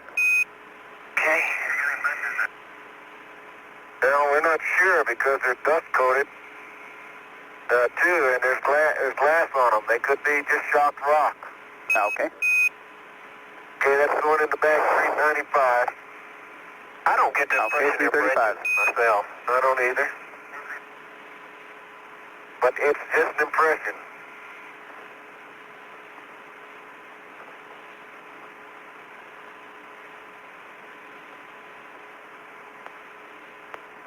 And oh boy, I can't believe this. Okay, you want to get after that, John? I'll get a shovel full. Okay. Okay.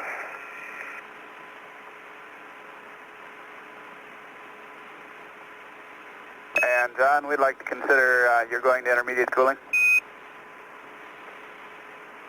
Oh, okay, we'll do it.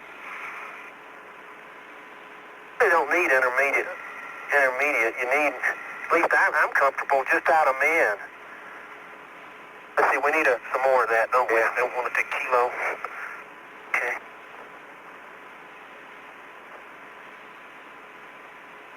Okay, I got some of that white stuff in the bottom. Yeah, look at that. That's what I was going to say. Tony, underneath this top gray layer, it's white again up here, just like on the Kaylee. Okay. That's a kilo, isn't it? Yeah. Yeah, that's a kilo. Rake. Okay, your rake is finished. Yowie. Okay, that's in bag 396. Okay, 396. Oh, I'm sorry, John. I ran off and left you. You want me to throw it in my bag? Okay. That was supposed to be. No, you got core tubes. Let me carry the rocks. I have an easier time getting the core tubes out if your bag is empty. Okay.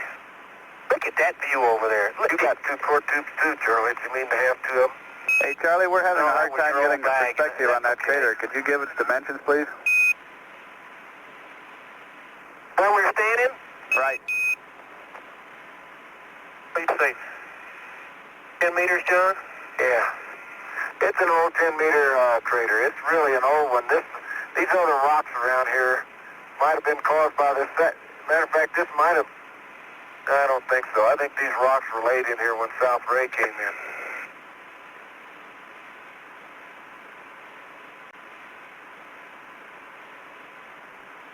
Sampling.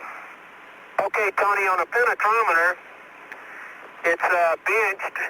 We'll call this crater the bench if you want to, and I'll get one uphill, one downhill, and two in the bottom of the crater. How's that sound? Okay, that sounds good, Doug. Okay, and I'll start with the 0.5. Okay.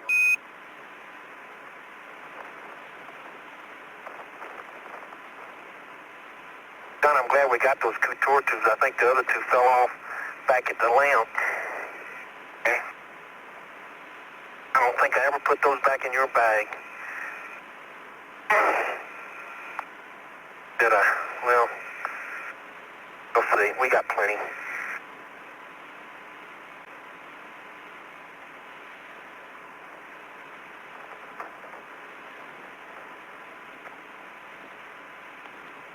I am looking at a rock here, Houston, that is a very angular rock, and it has a white class with a breccia. It has a brecciated appearance. I'll take a picture of it and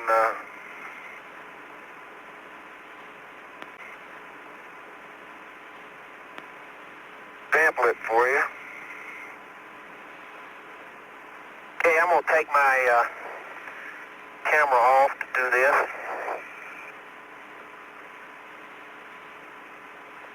Boy, this is so neat. Man, am I having a good time. Charlie, we are too.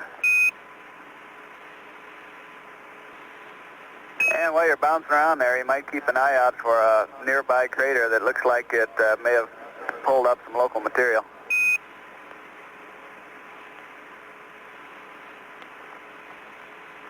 No, we can't walk very far, Tony. Understand.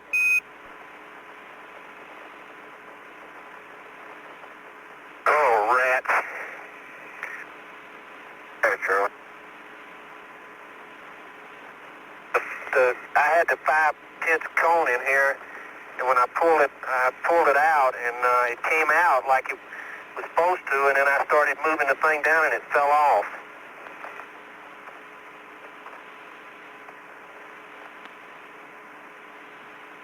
What to do about that?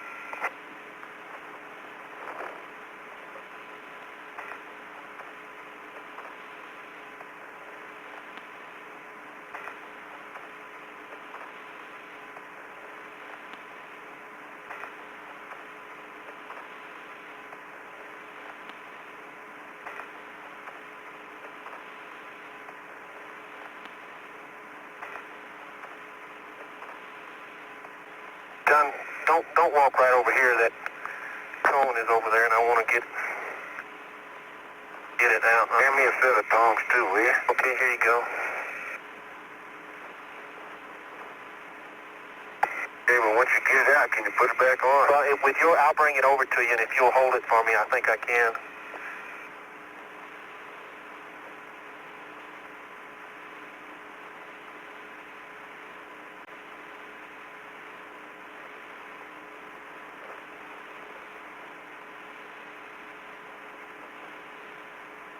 How about whacking it on here and see if you can get some of the dirt out of the bottom of it?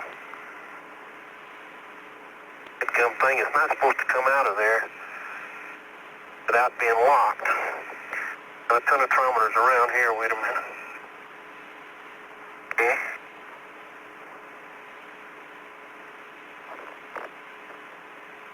Okay. Don't step right there, Charlie. There's a splatter, glass splatter. Oh yeah, I see it. A whole big bubble of it in it there. Is that on? Yeah, that got it. Thank you. Beautiful. Okay. I'm going to grab sample this glass splatter behind the rover, Houston. Yeah, hey, Tony, Johnny, you see it? There's one under that rock. Is that the one you're talking about? Yeah. Okay. Tony, can I start on number 5 on the penetrometer? Okay, that's fine. Okay, I'm going up out of this crater up onto the top part of the... And that's going in the bag 397, Houston. Okay, 397. Tony, you just can't believe that South Ray crater. It is perfectly cylindrical, circular, and it's amazing. It's just really apparent that we got 2 types of rocks there. Okay, I'm about up on the side now, starting with 5, and we're pushing it in.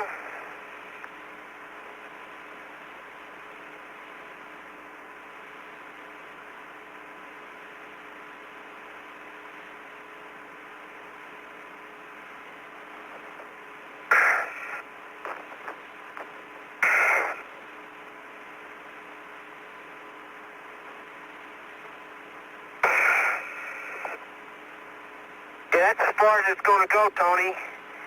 And it went to about 3/4 of the way up to the red mark. Okay,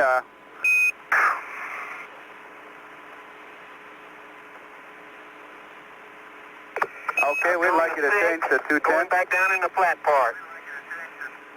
Okay. And Tony, when you push on that thing, you can't push with a very smooth force, and you're gonna see some spikes on the recording, I'm sure. Okay, we understand that. That's fine, Charlie.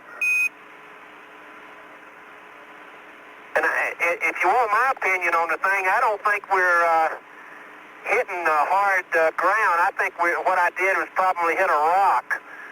And I should have probably moved this thing over a little bit. Okay, we'll just go with the 2/10 and see how that does. Okay.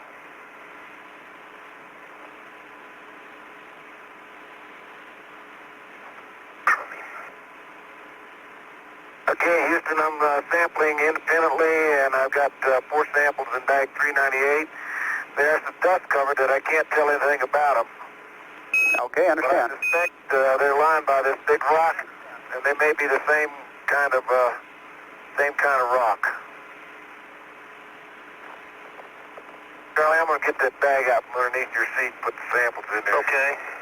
You know, John, with all these rocks here, I'm not sure we get in Descartes. That's right, I'm not either. We ought to go down our crater without any rocks.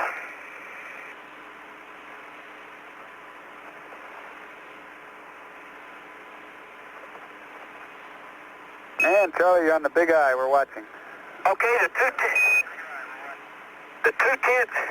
you see that? The 2/10 went all the way in.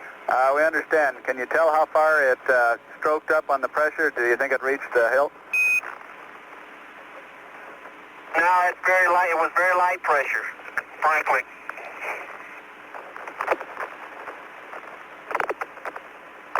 Hey, it just depends on whether you hit a rock down there or not. This is really loosely consolidated, this regolith, loosely packed. Okay, was that index on 6? That's firm, going to 7.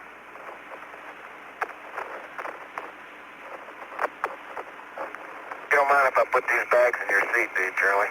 Not a bit. Hey, turn the big eye to the right, Tony, and if you want to watch this other one.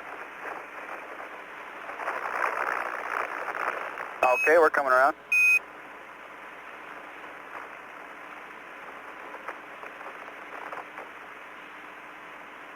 This seems a little bit more firmly packed here. Okay.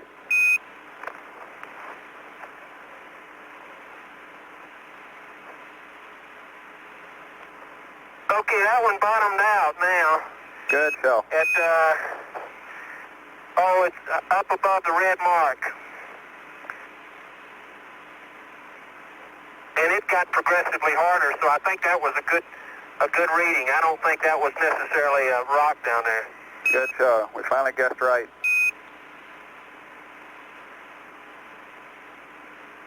Okay, going to 8, and I'm going down slope.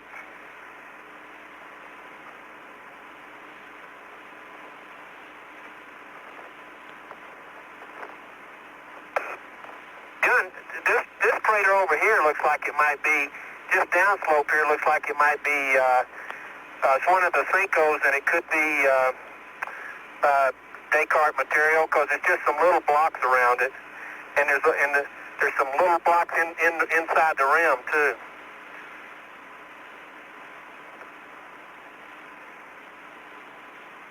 Okay, here we go.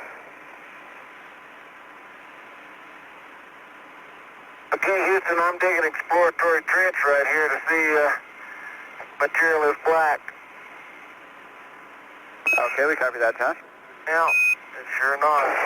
I mean, material is not white. It's just the same as it... rats. How'd you like that? Beautiful maneuver there, Charlie. What do you do for an encore? Okay, this thing is... Okay, I went down, that one bottomed out. Okay, we saw that. But it went all the way in. I mean the force. Okay, Houston, I've gone down about,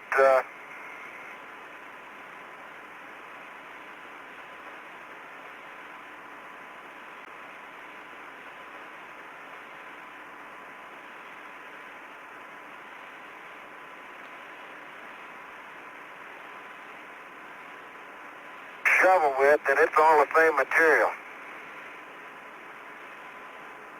And I don't see any layering in it or anything. Okay, we understand that, John. Okay, I've gone to sequence to number 9, and I'm storing this beauty. Okay.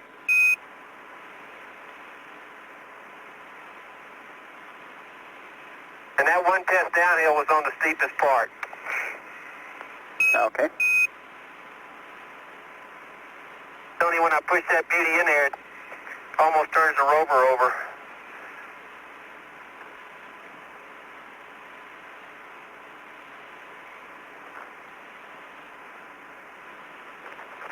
Tony, do you want this double core?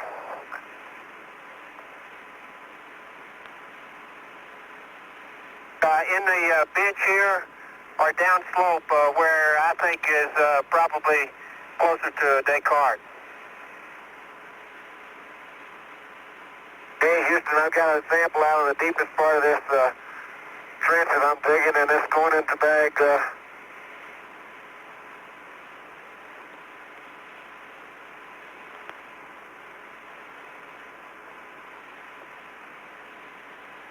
Bag 399. Okay, bag 399.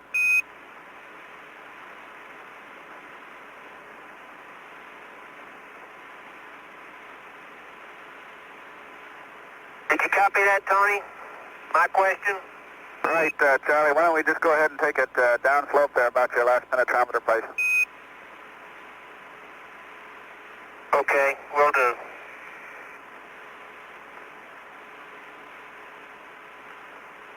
Hey, John, I'm going to come over there and what do you need, Charlie? Get a couple cores from you.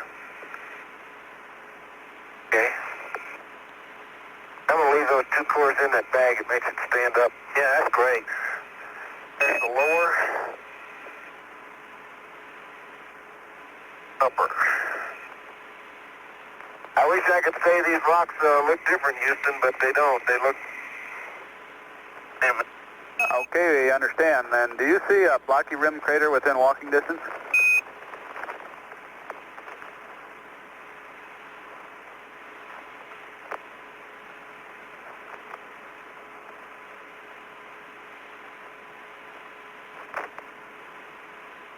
Blocky rimmed. Blocky rim. But what is that right up there, Charlie? Yeah, that was one right up there. Yeah, that's 30 meters away up there. getting out of this little crater is pretty hard, but after that, it's I think you'll be able to hack it. Yeah, I got an upper and a lower.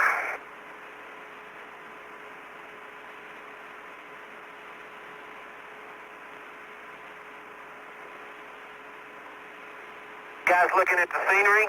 We sure are. It's really outstanding. Pretty view from up. Have you seen the lunar module? It's 12 o'clock right now on the TV. How much time we got here? Okay, you've got about 22 minutes left. We got 58 total. Okay. No, we don't have the resolution to see the limb.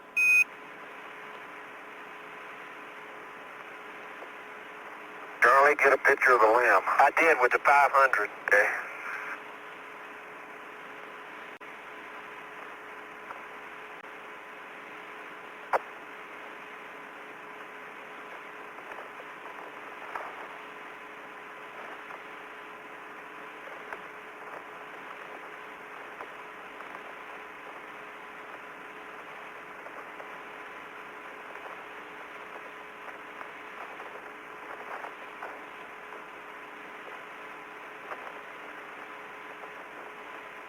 Don't poop yourself, John. Not doing any work, Charlie. Good show. Okay, the old double core is a symbol. Tony, occasionally in the regolith you see little bright speckles looking at you, and I think it's a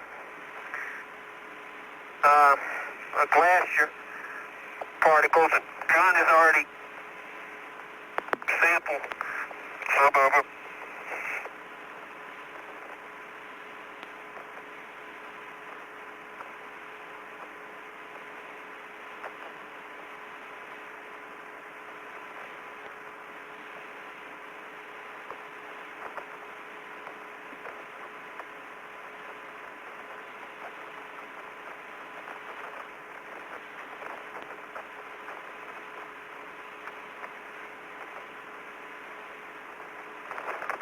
Okay, Houston, here's some blocky rim secondary.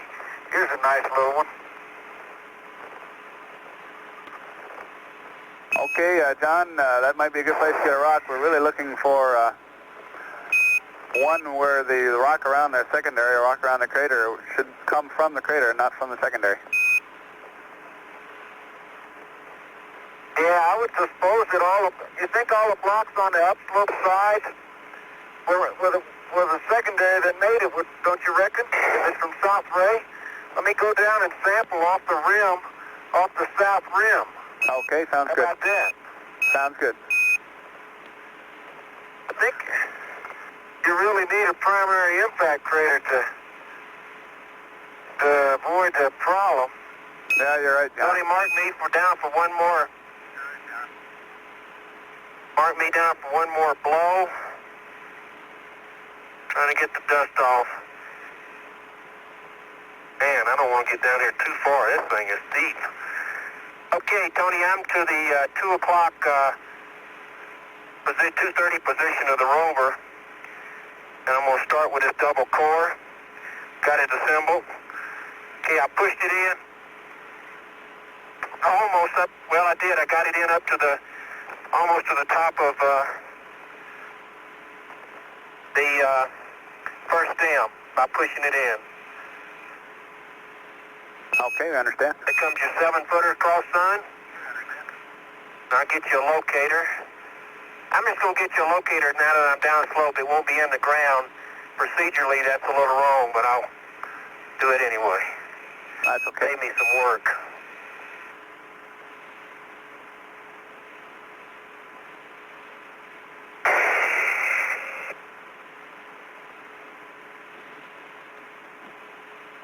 I've been hammering on the rim.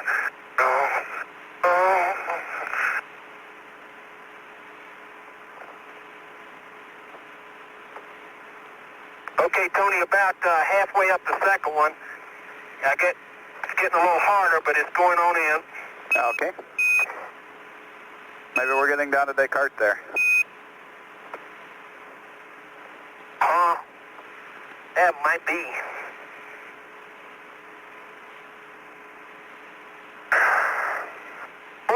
Rays, from South Ray, you can just track right across through Stubby, right on up to Survey. You know, Tony, South Ray was mapped as the biggest crater as North Ray, and it's not nearly as big. It's just the ray pattern, the whiteness makes it look as big. Oh, Charlie, it wasn't. It was not? Oh, I thought it was. Excuse me. That's when we started, but when we got...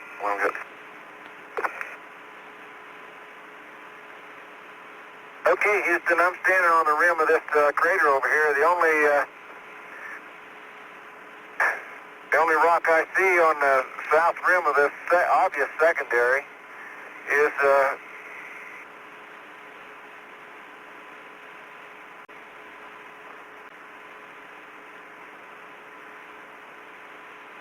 it's not too big. I can get down into the crater and look down in it and see if I can scratch away to a bench, if you'd like to do that.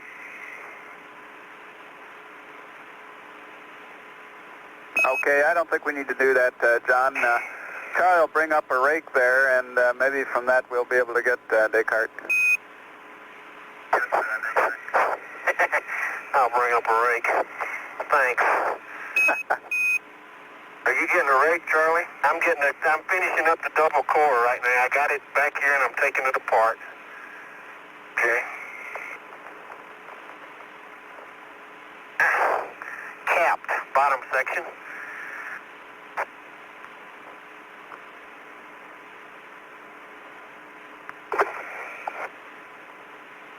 And Charlie, did you call off the section number? Yeah, that rock again is going to be... No, not yet. I'll get them.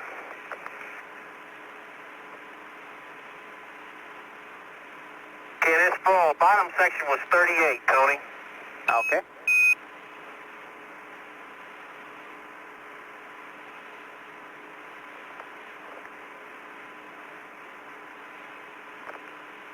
Man, this is working neat. Those things are just going right back on. Again. Okay, it's all rammed home.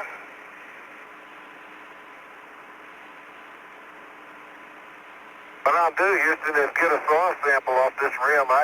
That's the only thing I can be assured of is the cart right at this point. Okay. That's going in bag 400. Okay, bag 400.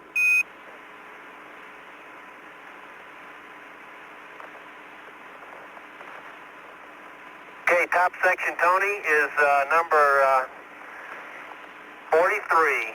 Pass on. Carefully. Okay, Charlie, was that 23? 43, 43. Okay, copy. Okay, from this vantage point, Houston, I'd like to shoot a pan. Have at it, John. Really, it might be able to make some stereo. Might be able to make some stereo with it.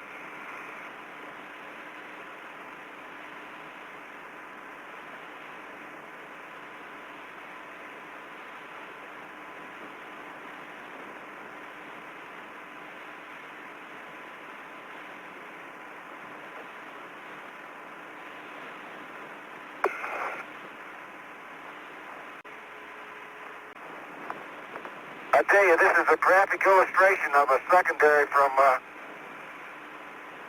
South Ray, though, and it'll show up good if I could bend over good enough to get it.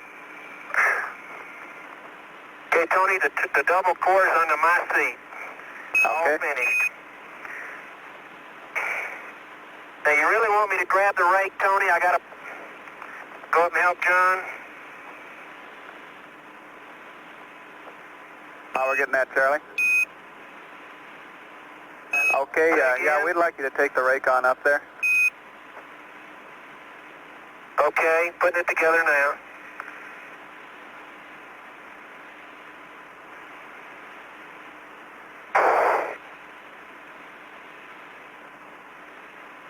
Brett Hayes gets a 6-month supply for thinking of that rake thing.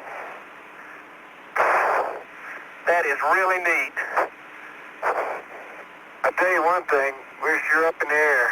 Yeah. I told those guys at the VAB we're going to be 200 feet higher than they are. We're a lot higher than the VAB.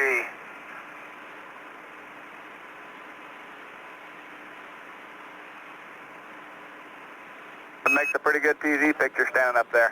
Got big eyes on ya. Roger, I'm just trying to figure out,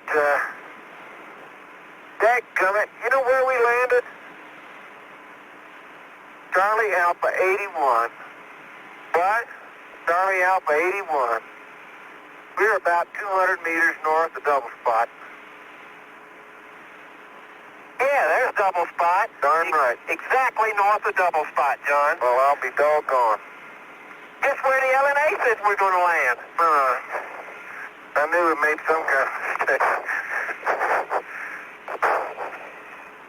Man, this is tough going here. That is absolutely remarkable. Hey, John, did you make those little footprints here around the sun? Yeah, I guess you did. I did. I came across that ridge there, and I don't advise you to get down in there either.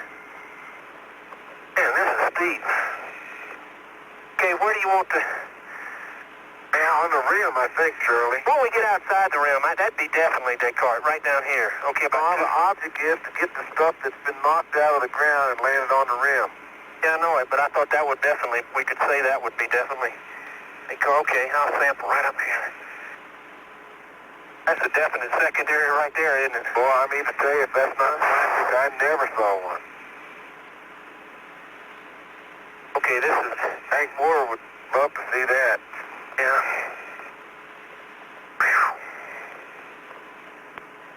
Okay, let me take it easy. That was pooped. Yeah, just slow down. Let me get the rake sample, Charlie. Get it. Okay. There's lots of goodies right there on the inner rim. Yeah, that's well raked right there. Okay? Okay. Don't fall into that, Mother. Excuse me. Pretty good size, isn't it? Yeah. Yeah, let me have the shovel. Okay, I got it.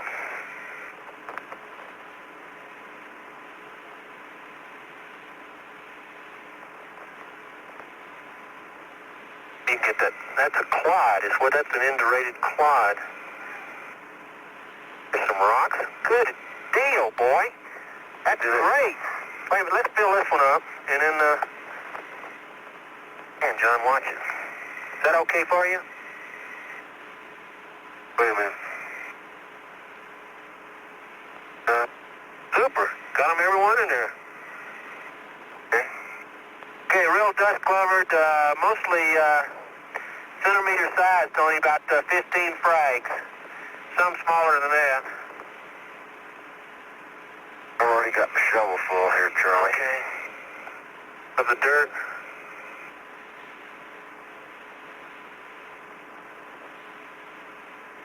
I hate to tell you this, but I think it's indurated regolith. Right. Because I'm just breaking it up.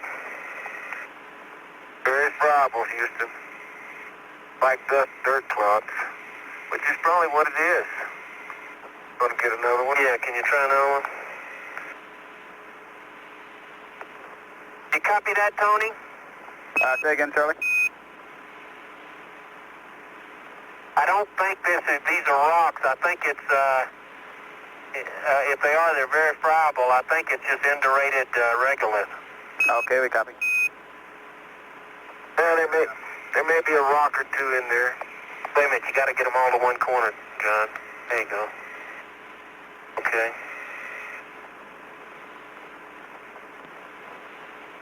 That's got it. Maybe some of them are rocks. Okay, Houston, that was 3 scoops. And we're not documenting this to the best of our ability because I think we're standing too close to the rim here to... Down, son, I'd be in a big hole. Charlie goes down, son, to take the picture. We're in trouble. All right, we It can ought see to that. be in the pan. Right, we see it. The locator shot will be in the pan. And I'm going to shoot this is an up-sun after of the rake sample, stereo. That was in bag 401, Tony. Okay, 401. Yeah. Okay, Tony, you want us to get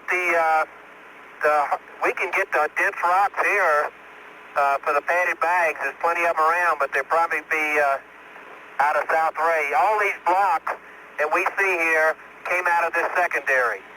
Yep. Every one. Okay, we copy that.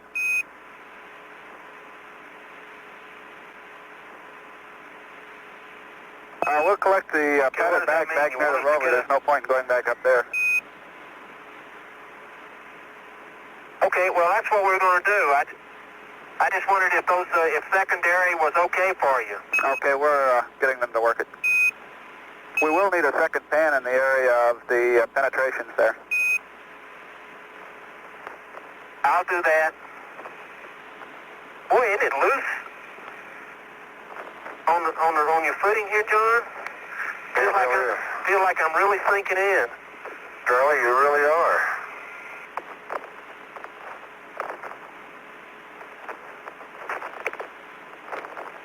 Oh, if this ever neat. Just figure out some way to keep my hands closed. Yeah.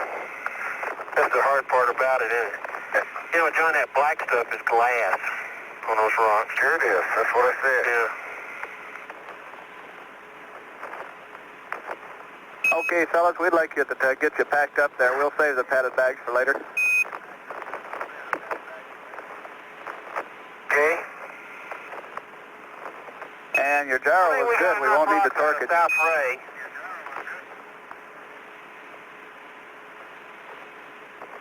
Okay. I got to get one more view from up here. John, I'll take the pan from right here.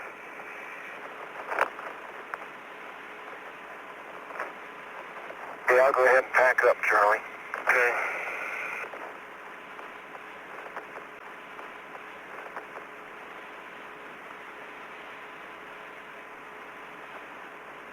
Okay, let's see, how do I do this? F11 at 74.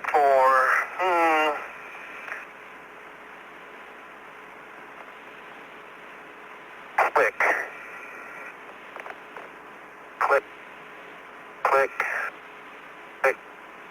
Okay, Tony, do you want me to change the mags on the 16? It's about empty.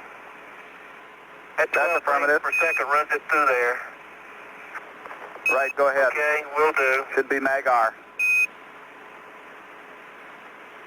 Okay. Man, if I get this top of this and that picture, it's going to be a miracle.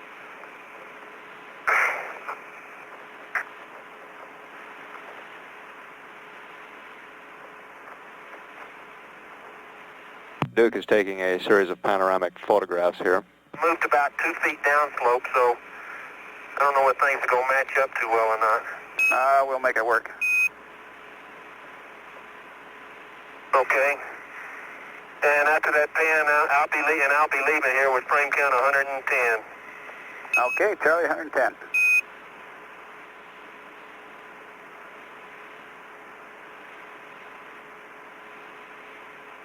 You dog, you. Talking about drop it, Charlie. Yeah, but I got it. Get down slope here and it's a piece of cake. It is. And we'd like you to check I'm before putting you it on take your off. seat. I don't think it's going to... Okay, I'm reading 385. I have no flags. Down to 68% on the O2.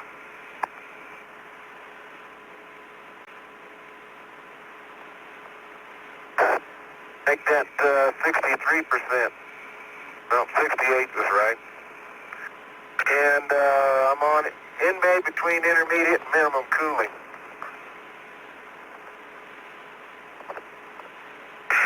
Okay, I'm at 70%. Clear flags, 3.85, and got a just out of intermediate, just out of medium. Correction, just out of min. I got it, John. Okay. I think the fact that we didn't run across any white soil may be significant around here.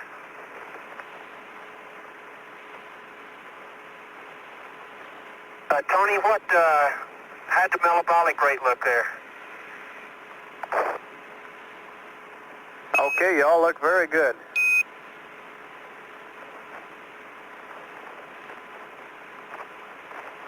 Okay, thank you. Okay, and as we leave Binko Crater, we bid a fond farewell. Okay, and John, we'll need a frame count from you. Okay, Tony. Okay, my frame count is 76, magazine Charlie. John, could you give me magazine Romeo? Yep. Hey, Tony, I think on this next one we ought to stop away from any boulders down at 5, and so we can get some the cars. Right, where you got Romeo from, Charlie? Yeah, that's fine. we agree that Station 5 is a key station now. We have a pad vector to get you to the crater that you called out on the way up, but it's up to you on what you think is the best place to be sure of getting Descartes. We got you. Okay, well, we could move 40 feet, 50 meters down slope, and I think we'd have Descartes, but we'll look. Okay, ready, John?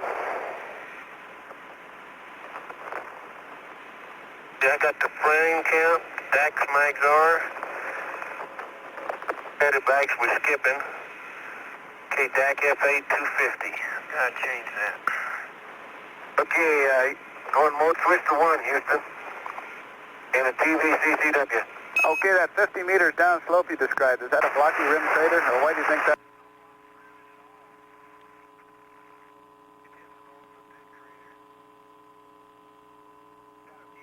On it. Tony, I can see that one down slope that you want us to stop at Station 5. It won't be any trouble getting there, but if you give us a vector, that'll be certain. Okay, the vector would be 352 heading and 710. You see? Okay. Does that look like the best bet to you? What we're looking for is a primary that's impact. about it, Charlie.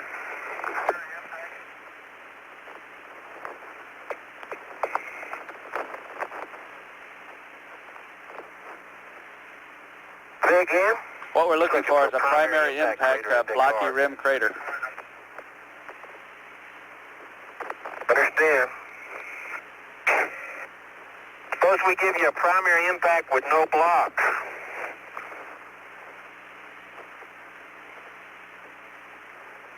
Wait a minute, John, I can't find this seatbelt. There we go.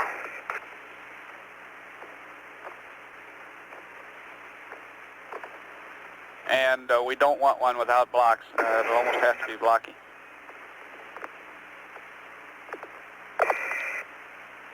You all ready to go, Charlie? Yes, sir. Strapped in. Let me turn the camera off. Okay, now watch my arm now. Okay, don't hit my arm.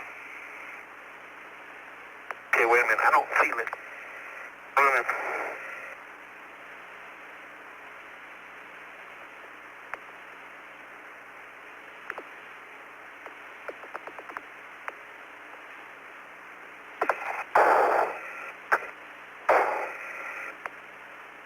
So let's get it next time.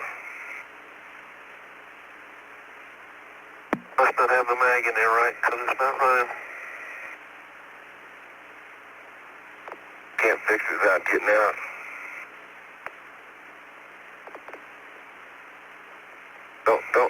Let's worry about it. Get the station first. Okay, Tony, camera's not running this time. I'll fix it when we get down to 5. You won't miss much. Okay, fine.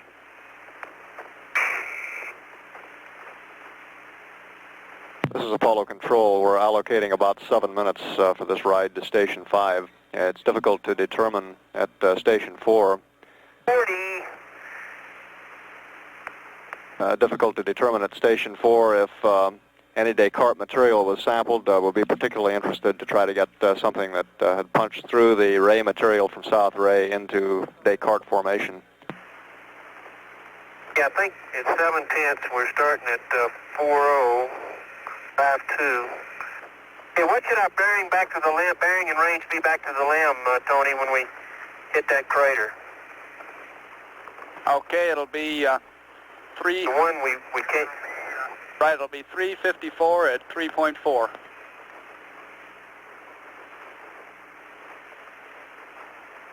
Okay, we're headed 354 and going. That thing is taking us straight for the limb, John. Downslope is easy. As long as the brakes hold out at speed, Charlie. Have you got the brakes on? Partially. Isn't that something? Have to. Yeah.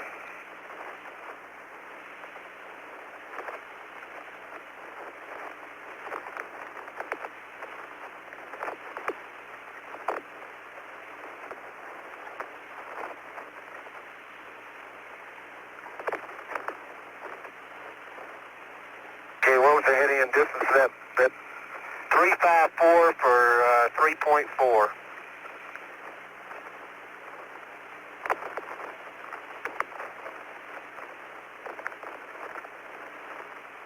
You know, it was really not apparent we were climbing this steep a slope. 354 for 0.4? 3.4. Okay, that's the bearing and range. Bearing and range, was that in stop 5?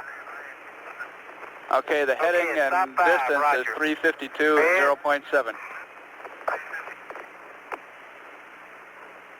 Okay, we got a 354 bearing back to the limb right now, so we'll just keep on that. Okay, sounds good.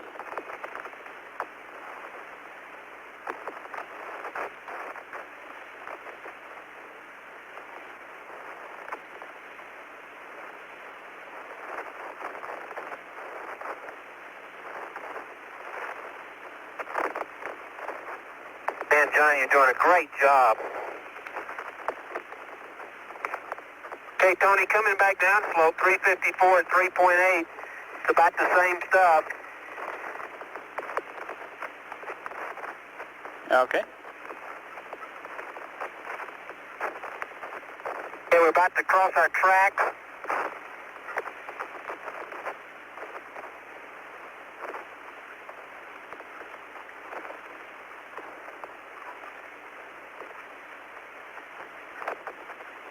Okay, we're going back down our tracks, Tony. Only way to fly, Tony. I understand. Charlie, you said you were going to see some other tracks on the moon. Yeah. That big crater I was thinking about is right back there, it looks like. No wonder we broke the pitch meter. Just as well we did. Yeah.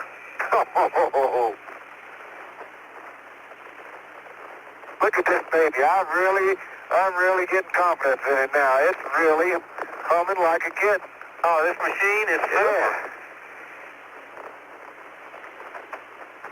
Probably a good idea. You couldn't see how steep it was going up. Darn right it was.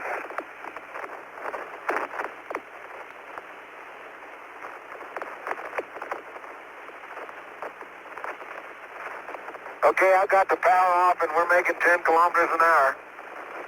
Just falling down our own tracks.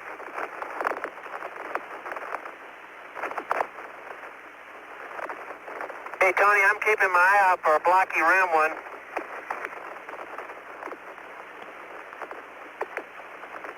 Uh-oh.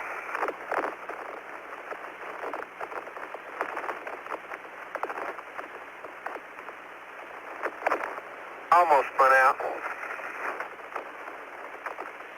How about this one right here, Charlie? That's it, John. That's a good one.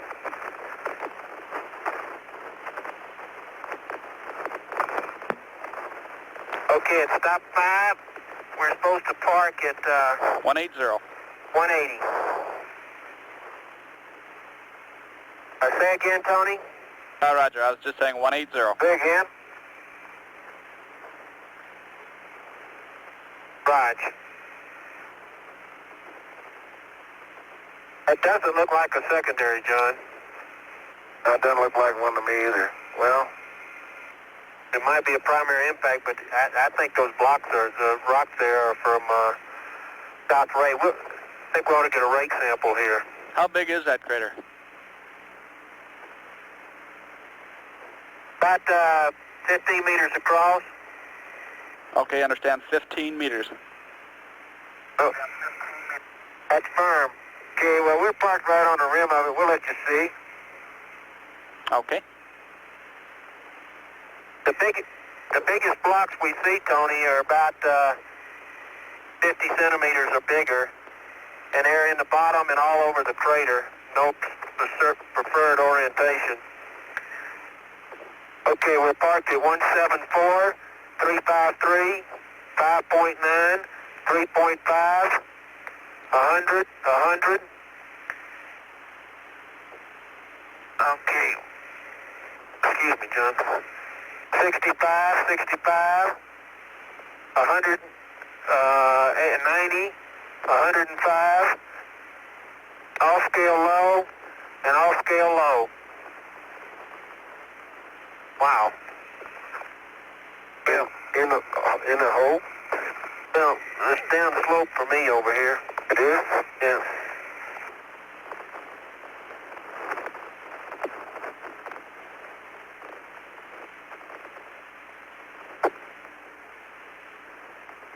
E2, Charlie. Back to let's bring the rover back up here. Well, I'm out. I'm not getting out again and getting back in. No, I don't mean that. I mean, let's bring the rover back up here. Oh, you want to pick it up, huh? Yeah. Okay. Okay, now we got to swing it around.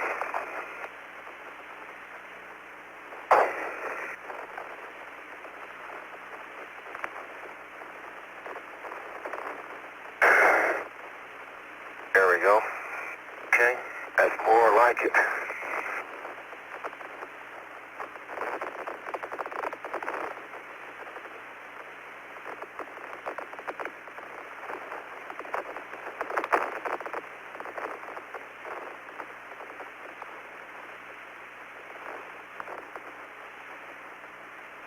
Didn't run. Didn't run? No, camera didn't run. X is still there. Film looks good.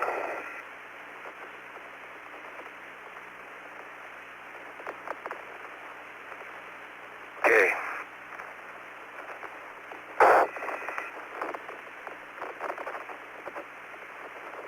We'll switch to 2.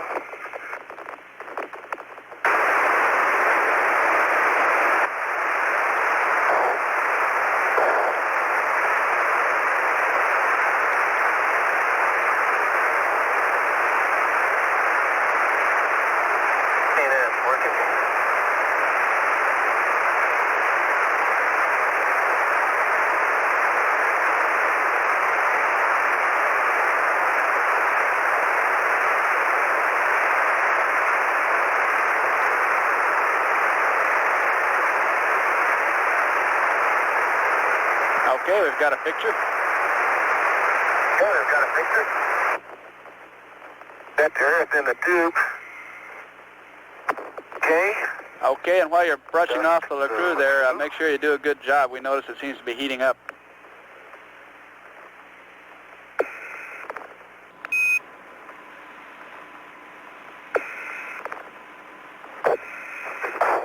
I've been doing a good job.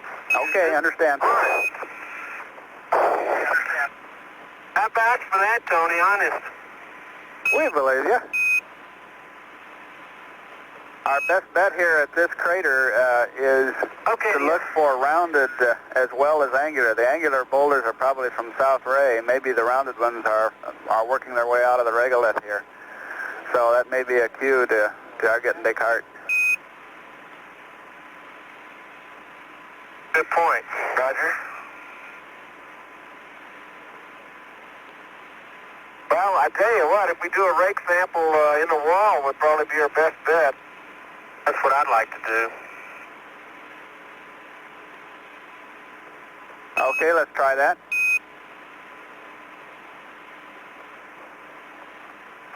You know, John, looking back, I can't even see our tracks. They're back there, I guarantee. I know it. we come a long way. I thought this thing was just right next door to us.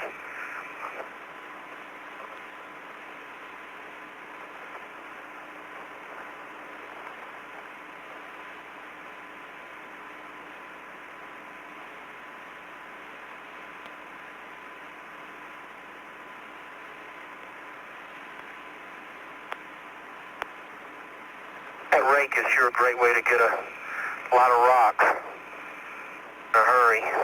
Yep, sure is.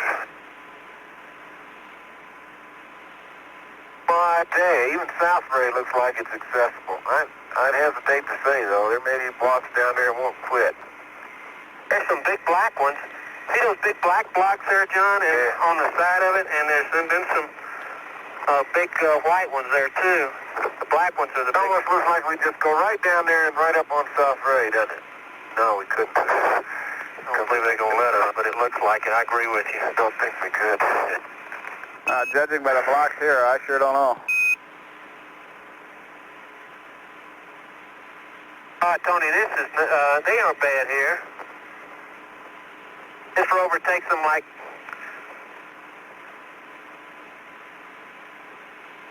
I don't think we're going to need 40 minutes here, I'll tell you. Ought to spend some more time somewhere else. Let me get the rake sample. Okay.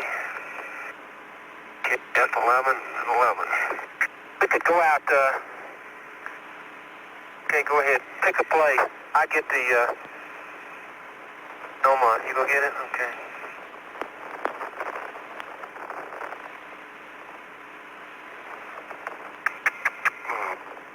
Okay, our little note here in the checklist, Tony, doesn't mean too much. We seem to be on a bench here that's about 50 meters wide, and then the slope here on the bench is only about 2 degrees, maybe 3 or 4 degrees, maybe 10. No, about 5 degrees, I'd say. And Houston, here's about 1.5 feet across secondary, looks like a primary that cut into the rim, the upper rim of this 10 or 20 meter this 20 meter secondary. How about sampling out of the wall of that one? Dan, I don't think this big crater's the secondary. That's what I mean. But That little one this is. little bitty one is probably a primary too, because look at the glass on the bottom, man. You got to have velocity to do that. Yeah, I agree. Okay, does it look like it knocked down any rocks? Shirley. Okay.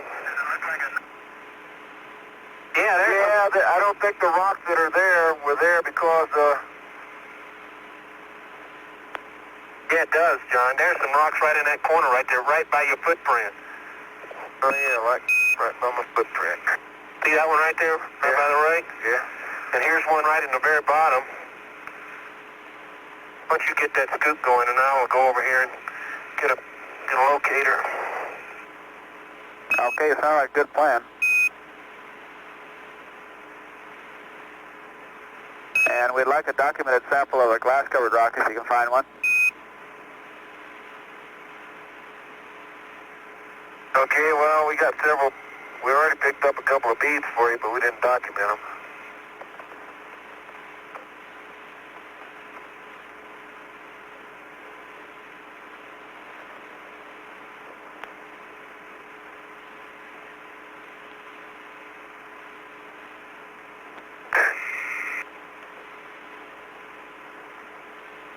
Now that's a good bag full. Yeah. One scoop. Well, we can do it again? Oh, we got a Notice bag. the color of the material, Charlie, in the bottom of it. It's white. We get a kilo of soil. That's what this is. This is in rocks. Bramble soil? Yeah. That could be Descartes, Charlie. Hey, Tony, that rake sample was in 332, and I just, with an experiment, pinched one of the rocks and it broke. Okay, we copy that. There's probably going to be a bag full of soil when we get it back. Well, that may still be Descartes. There may be. I think it is. The lower material in the crater is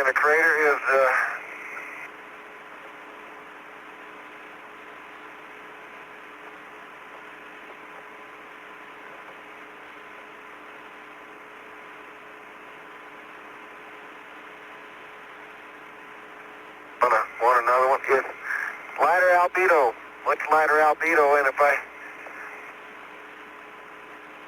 add my druthers, it's somewhere between the gray and the white out on the plains. Okay. That's good, John. That's a better kilo. It's somewhere between the gray of the surface and the white material that we picked up out on the plains. And we got a bag full of most of that from scooping underneath a rock sample. Okay, and after this, we'd like you to move to the rim of the main crater and spend some time just describing the rocks you see and then sample the rim. Okay, I think, there's one of those glass jobbers, Charlie, right there. There. Right there.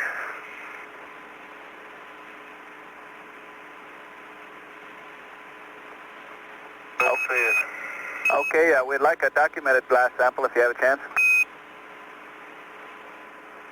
That wasn't big enough to document.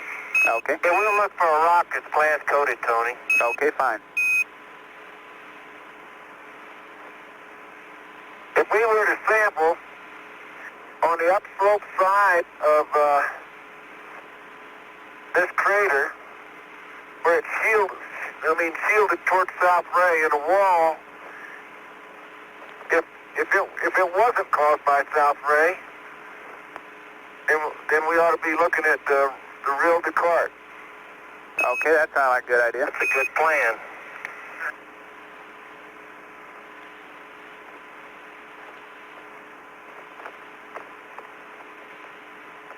Hey, Tony, here's the glass-covered one, John, right here. Okay. Remember that right by this, right by that footprint. Right where I stopped walking. Man, you gonna get me down in that crater. I'm not. I'm not gonna get a downside of that. I don't think you ought to. No, let's forget the downside. Okay? Yeah. Now, the only rocks we see are really angular, and they're on this rim, and I guess the problem is it was a crater event was probably so long ago. There's just not even a hint of any ledges or bedrock in this rascal. John, why don't you take the rake right here in front of the dome? I've already documented that area and see what you get. Take the rake what, Charlie? And just right here in front of the gnomon and see what you get. One scoop, and it might be something. Okay. I got the pictures. Do, huh? Yeah. Okay.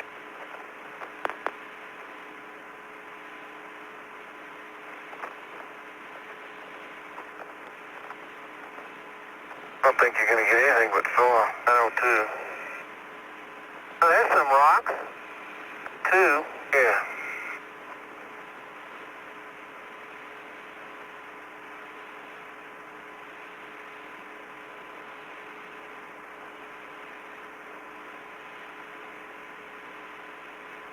Checking. Yeah, there we go. Why don't you hold the bag and let me pour it in, okay? Okay. I bet we'll be in a better position. Go.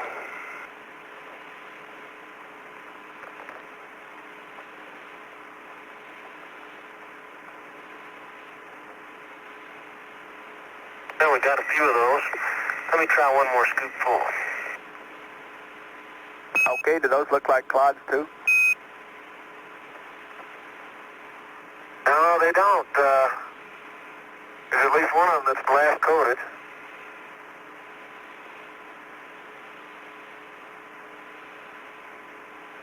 Hey, there's some. These are whitish type rocks, very small. They may have come from South Ray.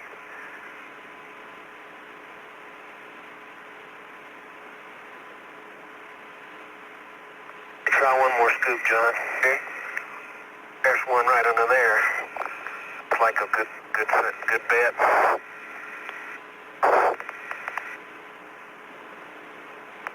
And you can get a bunch of stuff with this ring. See, if this was from South. Hey, look at that. All of those are rounded. I know it. As Charlie points at the different characteristic of these rocks that we're just getting right now, and maybe that's the key, is they're more rounded than the South Ray crater rocks are. There are a few angler in there, but these are mostly rounded, and I see some little black glass on one, but they're mostly rounded, whitish rocks covered with dust, of course. Here's a couple of good ones. Okay, that sounds real good. Okay. That's bag 334, Tony. Okay, 334. Houston, you want us to go sample a rim of this thing again, some more? They want us to get a glass-coated one, and there's a good one right up on the... Okay, Go over and get it. Okay. Did you get your soil there? Do what? Huh? Okay, you got the soil there? No, we didn't. I'll get a scoop full. Okay, and you're doing so well inside the rim there. We'd kind of like you to stay inside the rim and just kind of work around and see what you can find. Okay. Let me get a set of some soil here.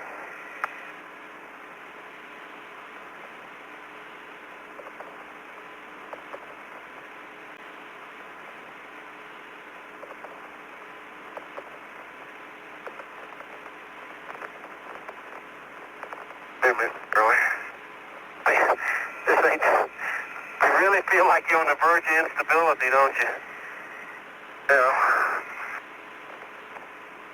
That's probably only because you are. I got your gloves dirty. There's 100. There's 100 kilos. Okay, that's 100 kilos. It's going to bag 402. Okay, bag 402. Hope you're able to document it with a TV because we've stepped all over it. Tony, these after pictures are going to be... On this kind of terrain, you're bouncing so much trying to keep you balanced that you just sort of obliterate whatever you picked up, the place you picked it up. Okay. When you dig down here, you're not getting any of that white soil, is that right? That's correct. We're not. I kicked some of it away to see just how... Hey, John. Yeah? Here's an old rounded rock that's fractured and badly beat up. Let's get that one. Can you give me the get your? That's what we're looking for, Charlie. What, Charlie? I was going to say take a picture of that. This Nomad is worthless. It's against the stops. That one right there? Yeah, that one right there. Okay, I'll get a cross sun. That's all we're going to be able to get. Well, it's sort of an up sun. Man, I feel like I'm going to shoot these at 5.6, Houston. Stereo pair, up sun. You can I get the location, all right? I don't work at that, John. Okay, we can get the location off the TV. Okay.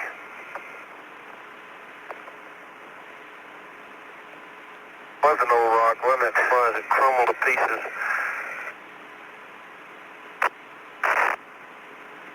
That was fruitless there.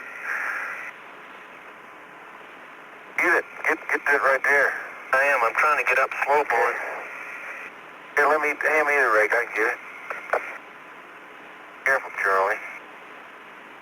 There we go.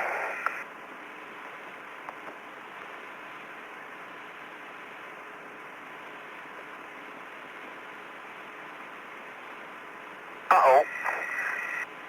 Okay, I got it.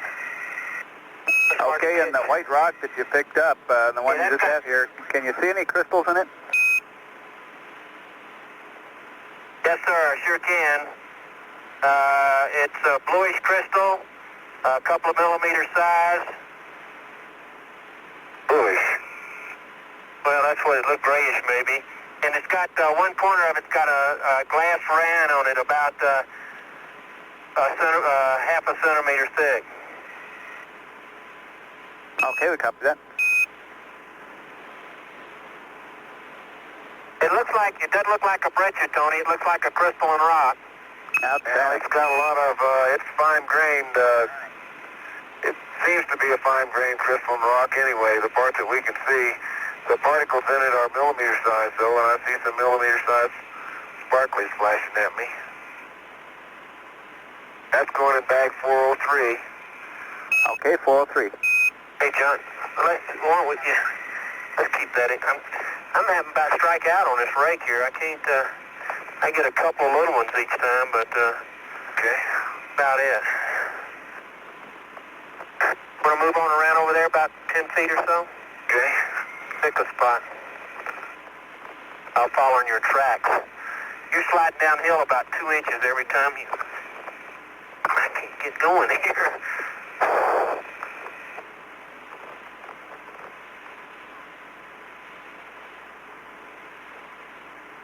Look at that glass-covered one right there, John. Okay, let's get it, Charlie. Okay. Okay, I'll back off and get the... cross sun here. Yeah, I'm going to have to get an up sun here or else do a lot of work.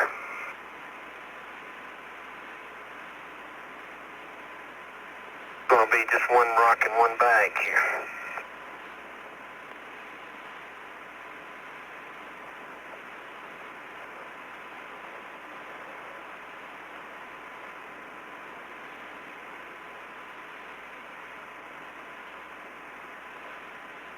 Hey, Tony, we just picked you up a glass rind rock. At least a quarter of it's got glass on it, and it's so dust covered that it defies description. Defies description. 404 is the okay, bag 404. Y'all got us on the big eye? We sure do. Yeah, they do. Close the top, Charlie. Okay. Let me try a rake here. Let me get an after. Get an after, Charlie. Okay.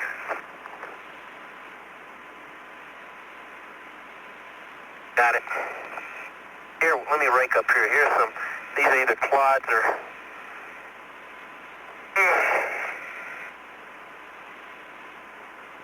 Be careful, Charlie.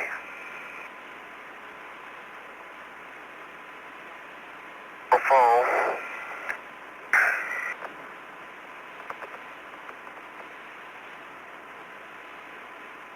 That was a whitish rock. That one probably came from South Ray. Wait a minute.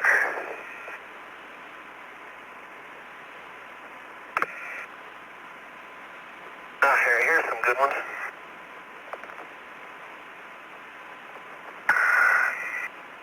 Dusty ones. Man, it sure looks like a good thing we had that rake along. Little rocks, Go ahead, John. there's a round one, Charlie. Hey, there's a great one, John.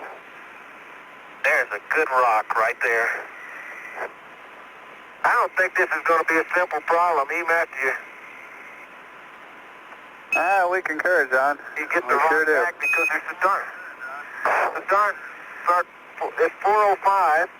Okay. Going back 405. That's a big round rock that's dust covered. I see white streaks through it, and I can't tell from the glass showing through that I can see whether I don't know whether I see any glass on it or not, but it's a friable white rock, and it's rounded. Okay, we copy that. Bag 405 with Charlie's rake sample. Okay. You see, because there's so doggone many craters around here. I mean, Right, understand. We'd like you to find the steepest slope that you can work on there and dig as deep as you can with that rake. let me do that, Charlie. We're on it right now, babe. I'll tell you. Okay, can you dig into the face of the slope a bit? Charlie, let me do that. Okay. I'll swap with you. Hold a moment. Okay, Watch it now. Hey, what about right up here, John? Here's the deep, steep part, or right over there where we walked from. Where you going? On a steep slope. Okay, right to your left is a good one. Right where we've been. Steep, this is closest to the rim. That's right. Right up there.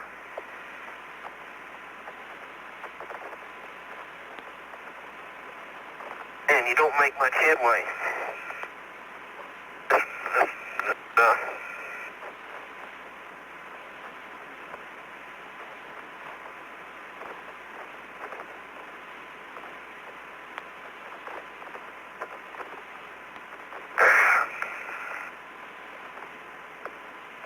Great job.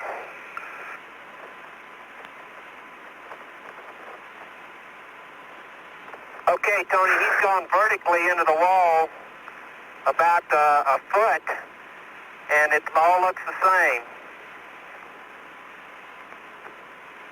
Occasionally you see a white splotch. Okay. Will a rake pull out any rocks in there? Take a rake sample down in the hole there.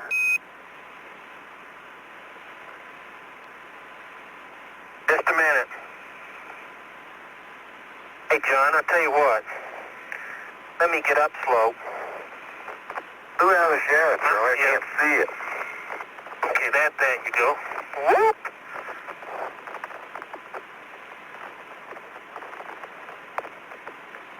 Yes. One thing about being on a 20-degree slope, you can get down on your knees.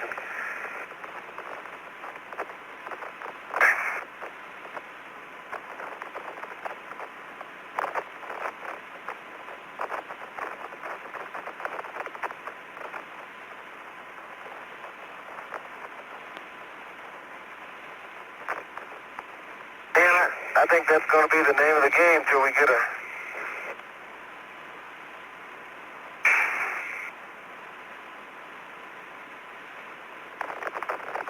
Looks like just indurated regolith, doesn't it? Mm-hmm. Don't see any rocks. Here, let me do this.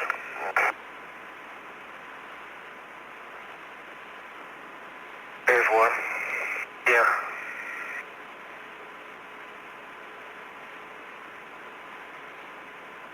There's some. Okay.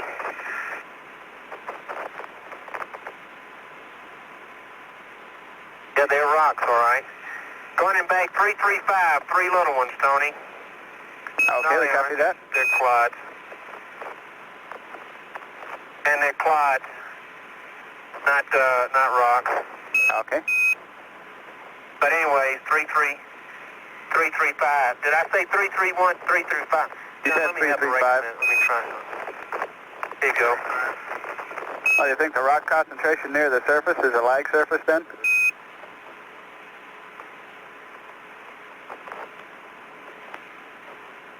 Apparently so, because in this wall here, we're not getting a thing.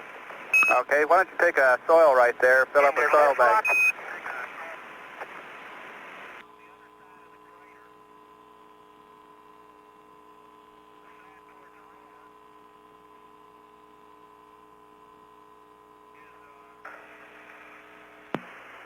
Yeah, this could be a south. Of course, that's down slope too. Now there are 2 rocks right there. Hey, Charlie, I gotta put this in your bag before I can get it. Okay. And we're going to have to press on after this sample. Yeah, okay. 20 minutes to get back to the rover.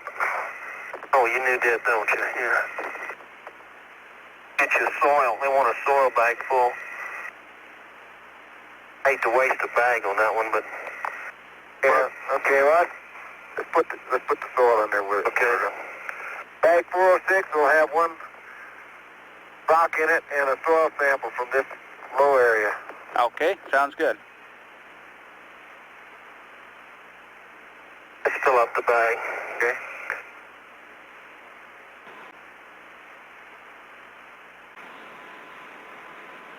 And Tony, a lot of this soil is coming out from about 6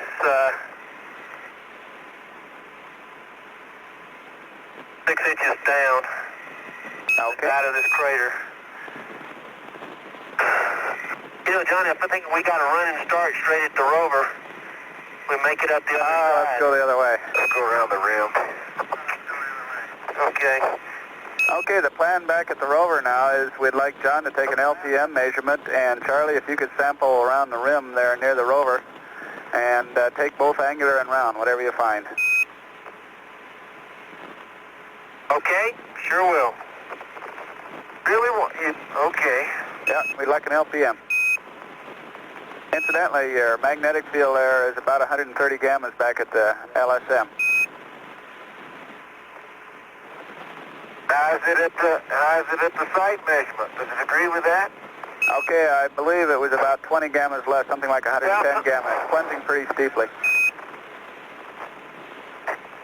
Hey, John, it's easier to go straight across. That was fun.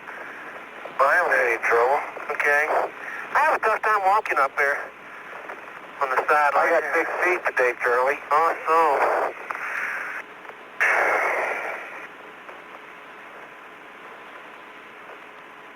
Of course, 45 feet on an LPM really put me over the edge here.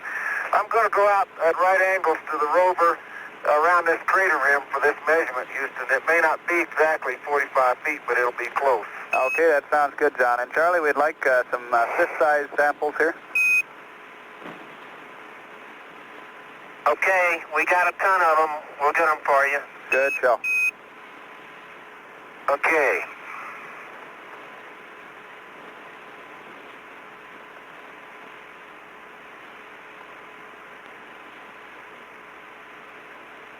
Lots of luck with that LPM.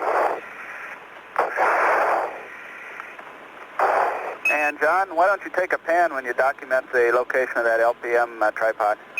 That'll take care of our pan. That's a good idea. All right, fine. Good head. And I already took one pan. Now they want another one. Okay. Okay, the read switch is going on. Not the read switch, the on switch, the power switch. Mark. Okay, we got it. Charlie, where did you take your pan from?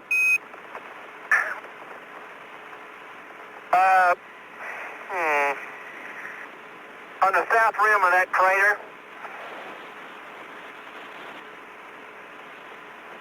Okay. About 10 feet to the 4 o'clock position of the rover. Okay, John, I guess we won't need a pan if you can just get the LPM. All right.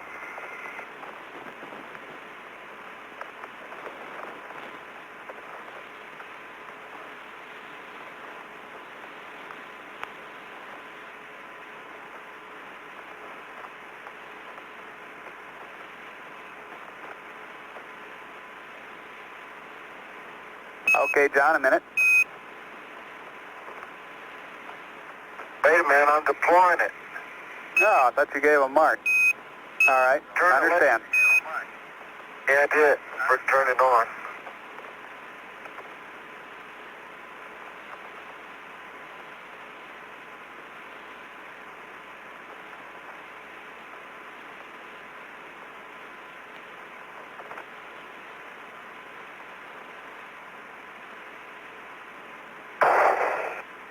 Yeah, I got it out to the white line now. Okay.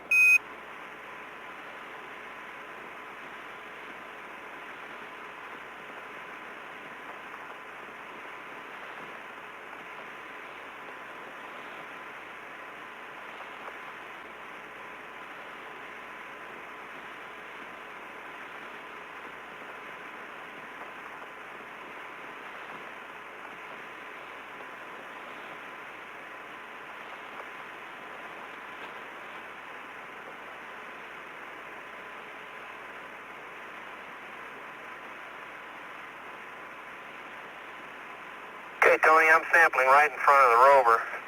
10 feet, and I got a fist-sized rock out here. Okay.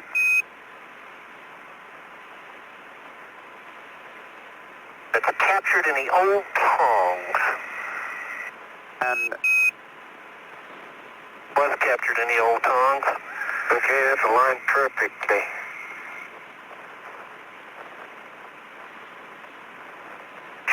Here we go.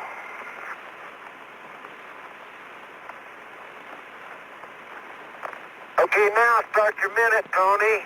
Okay, will do.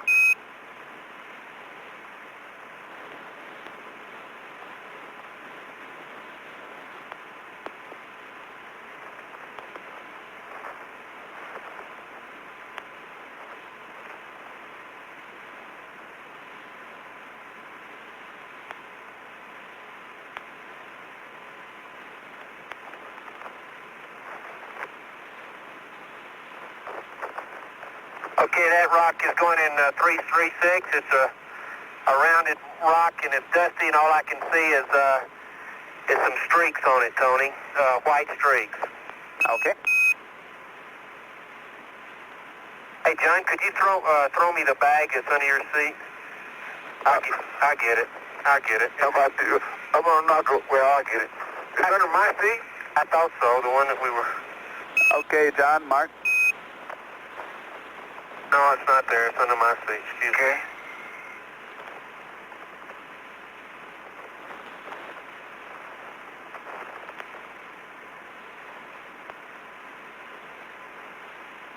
Okay, the read switch is going on. 563, 415, 3. Wait a minute. 563, 415, 356. 570, 424, 357. 571, 425, 357. Off. Okay, the power switch is coming off. Okay, fine. Did you get those, Tony? We sure did. Did you get those? I forgot to ask you. Okay. And visor down. The moose. Visor's down. Hey, Charlie, where I tripped over here is a lot of white rock. I got some over here, too. Boy, I'm going to grab that one. That's a fresh, sharp white rock, Houston, that I have never seen the like of. Very angular.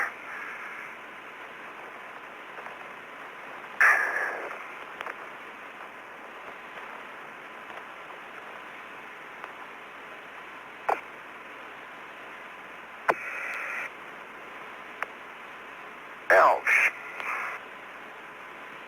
Boy, Charlie, look at this rock. That has got to be planch. Whereabouts did you find it, John? Right down there in that hole with all that white rock.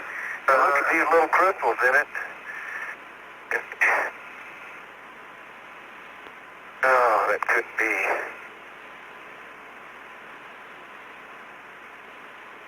A big white angular rock. And it's, but all the crystals in it are very small. Yeah, that is a crystalline rock. We're going to get that one. That's the first one I've seen here that I really believe is a crystalline rock, Houston. Want to put it in a padded bag? Outstanding. Okay, we have to break it, too. So. No, we don't need that in a padded bag.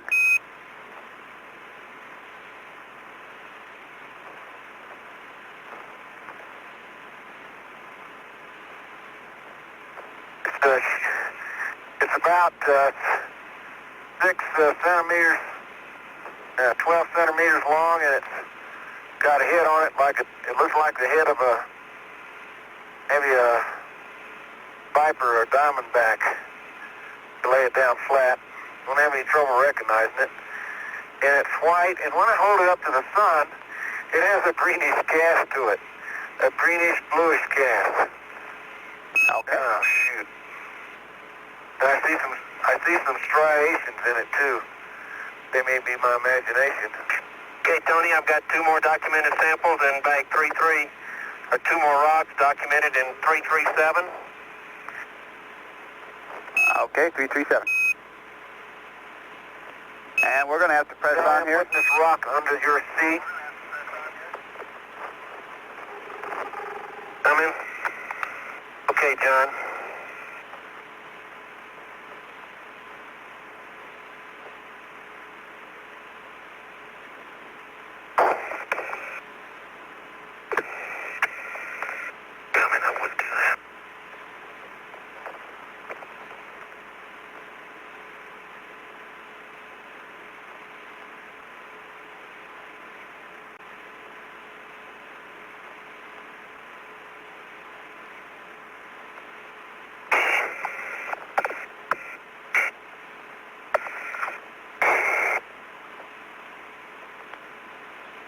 don't blame that pitch meter for falling down. Man, I've fallen down twice. Not badly. Our rover wheels are covered with dust, John.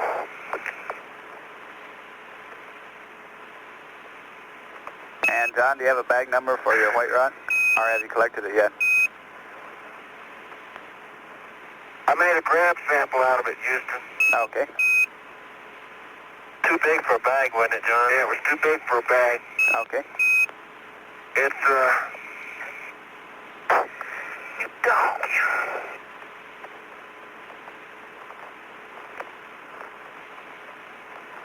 amazing how you can trip over, how you can be going along and trip over a rock, and, I'm one of these guys that always looks down, and,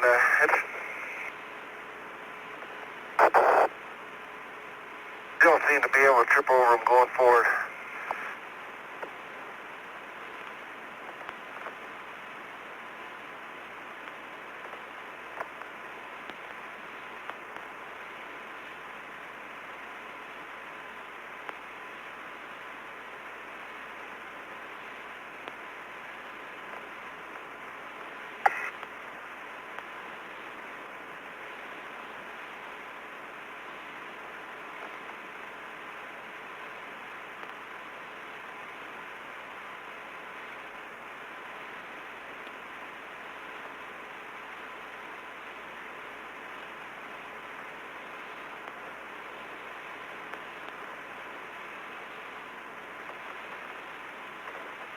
Hey, Tony, the samples are complete here.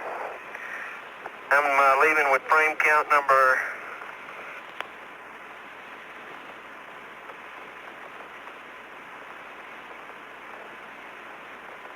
Looks like about 170, Tony. I better change mags before I we start out here, over. Okay, sounds good. Okay, and while you're up there, you might adjust the DAC, maybe you can get it running. I already did, and it's running. It'll be running. Okay, good show.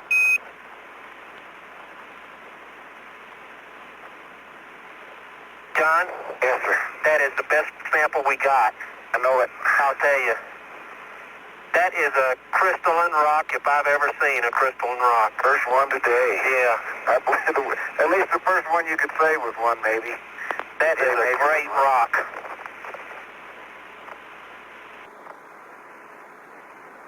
Okay, John, when you get around that, could you give me a film mag, black and white? Yeah. I guess we could call that one the Great Gun. Oh, come on. It's not very big, but it's just a nice rock. Okay. Yeah, it was made it looks like it's about 3 days old. So it must be on the order of 4 billion. Which one you want, Charlie? Any black and white, it doesn't matter. Wrong pocket. Any black and white? Yeah, ain't but one. Magazine eye. Okay, You got up a roll of black and white? Yeah.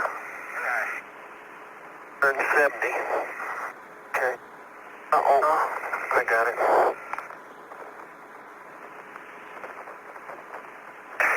Here you go. Okay. Start slide is in the camera box.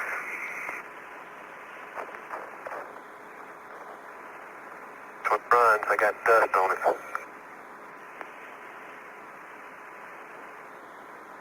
What happened? Oh, that's it.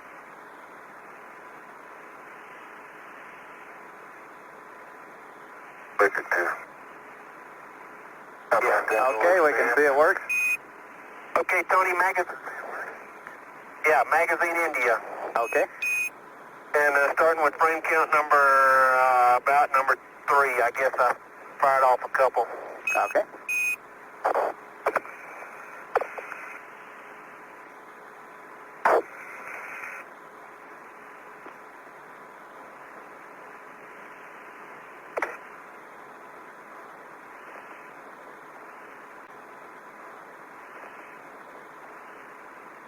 Okay, we're ready to press here. Okay, and just to make sure you didn't get any dust on that LeCroux while you're working around there, we would like you to brush it off again. We're really heating up on that. It's clean. Okay. It is clean. It's clean. Honest. Okay, that's okay. Want to shut it down for a while?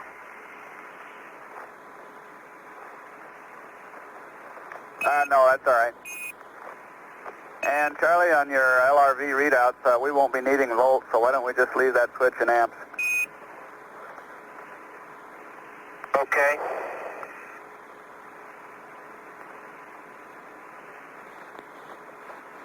Got it in amps. Okay. Okay, it's dusted. Going downhill, it doesn't get near as much dust on as it did coming up. For some reason. Maybe that's because it was 4 kilometers one way and half of one the other. That's probably the reason. Hope I can get back in this beauty here now. You're in.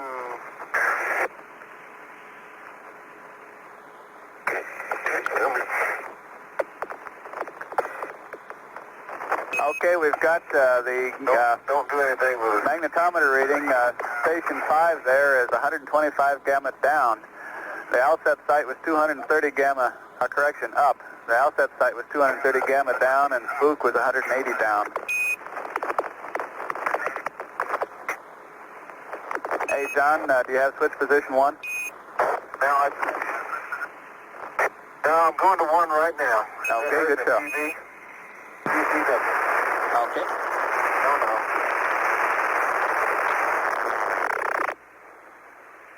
No. This is Apollo Control. Young and Duke have now been on the lunar surface a little over 3 hours, and we would have about 3 hours and 42 minutes left in a nominal EVA.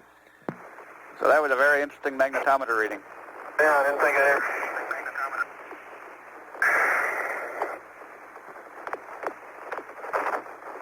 Well, I gave you a good alignment and read the numbers right, but other than that, I don't... And John, we'll Okay, need your frame count. 6 should be about, you'll have to wait. Oh, no, I can see it. It's, 96. Tony, Okay, very good. 96.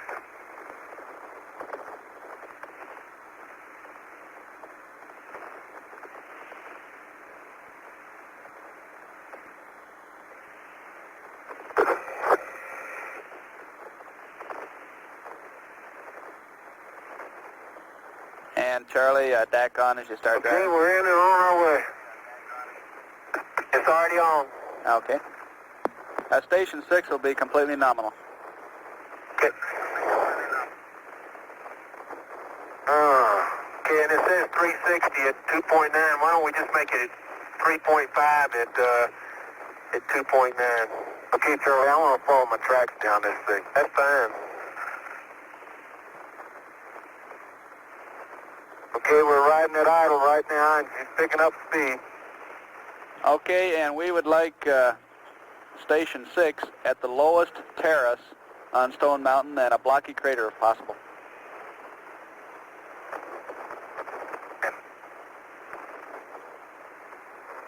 Understand the lowest terrace, a blocky crater. Roger. Charlie, where do you think Stone Mountain takes off in the... Man, I can see a place down here. See that off to the left, John, by where your tracks came up there? Yeah. There's a pretty big crater with some blocks around it. I think that might do. Okay, Tony, what do you estimate a one would be? Okay, you'll be... There's one right down there, John. 12 o'clock, there's one, about 200 meters. 12 o'clock, 200 meters? Yeah. Okay, you'll be in the neighborhood and range of 3.0 or a little bit greater.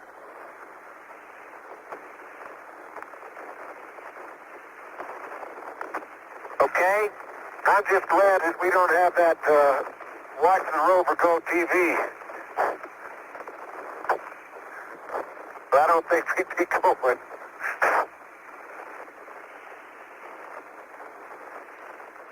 Hey, Tony, looking at, Where is it, Charlie? just to the left there, John.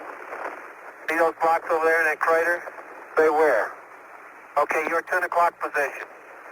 That big block there? No, well, on over farther than that. You want to take off and go that way now? I can't see nothing. I got my visor down. Oh, I'm sorry. Okay, now hook a left. No, not through this crater. Yeah. Right on the other side of this crater. I expect trouble from backseat drivers. Yeah, I've noticed that. Well, that's only 3.3, John. Why don't we go on down a little bit further? This one right here? Yeah, that one's only 3.3 down. They think about 3.0. Turns out it's not a crater at all anyway. It's just a swale. Yeah, really some interesting angular blocks here.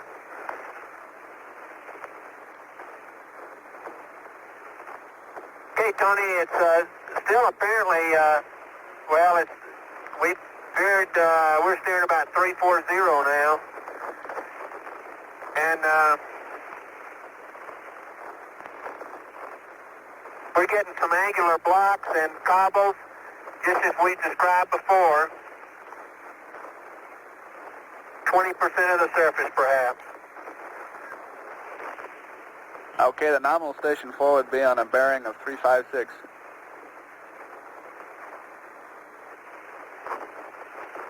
But you're going to have to use your own that's judgment. Pretty good. We'll bear over that.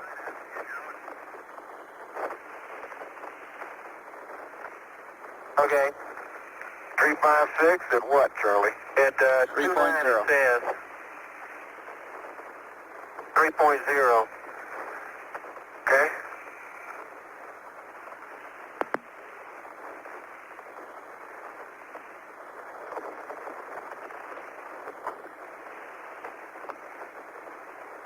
Like driving a camel. Yeah.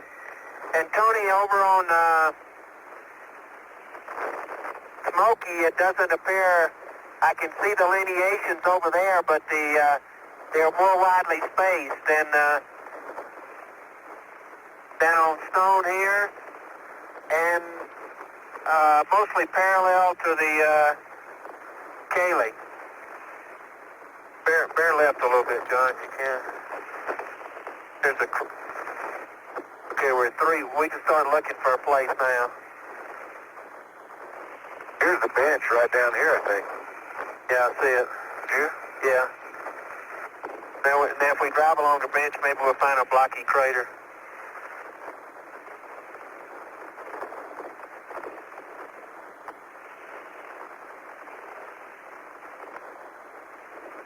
Want to go right or left? Left. Because then Station 8's on over to the left.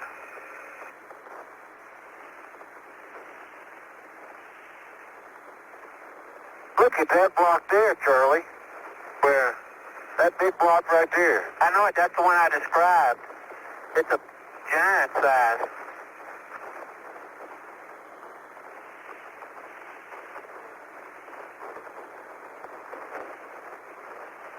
Okay, Tony, we're at 3.0 at 355, driving west along a bench, trying to find a blocky crater. Okay, sounds good.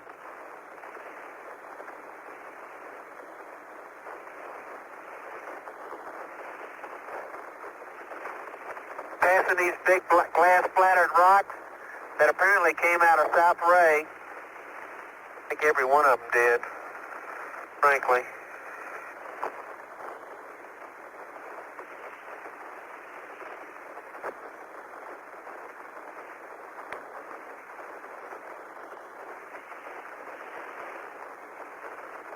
Okay, here's the crater here, John. It's about 10 meters. It's a fairly blocky rim, angular. Want to stop here? It's a secondary on this side. Yeah. What do you think? Tony, it's a secondary. We're at 357 at 3.1, and we got a secondary. It's fairly blocky rim. There's one up just to the little upslope from us that might be better. So there's not that many blocks on the rim. Same size crater.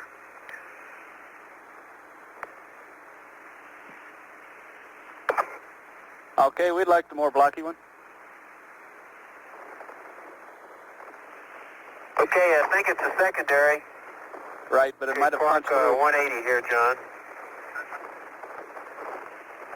Okay, but I can't park 180. If I park 180, we'll be down slope from it. No, the crater's over to the left. I don't know where the crater is. Oh.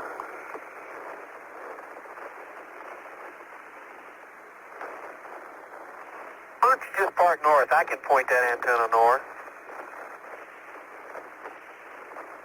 Okay. We ought to get over here to the right a little bit so the TV won't be looking into the sun. Okay, this is good, yeah.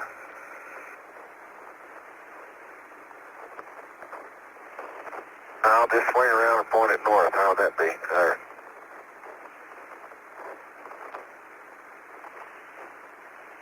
That's great.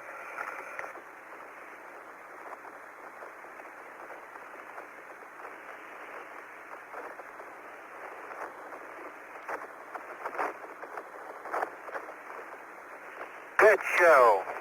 Okay. Okay, Tony, 180-357, 6.7, 3.1, 100, 95, amp 00, maybe 2 amp each. That's 95 and 110. All scale low, and all scale low, over. Okay, we copy that and verify DAC off. As soon as I get out. Okay, and we'll also need EMU checks here.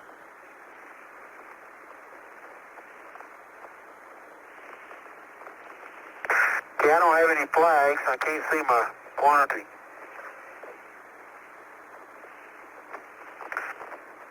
Got about 65%. 65% and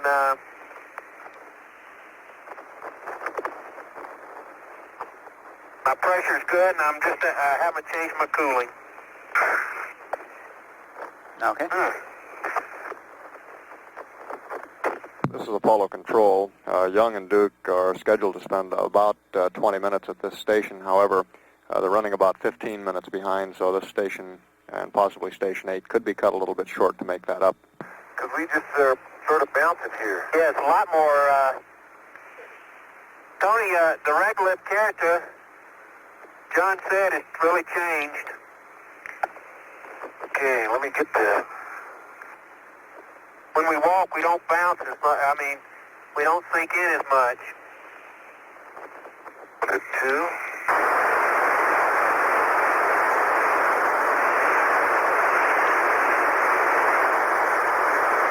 Did hit. Charlie. Okay, we've got a picture. Yeah, we've got a picture.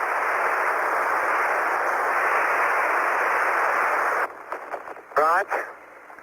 And you hardly got any dust on you, but I'm going to do you a favor and dust you off. All right. I'm going to do you a favor and dust you off. All right.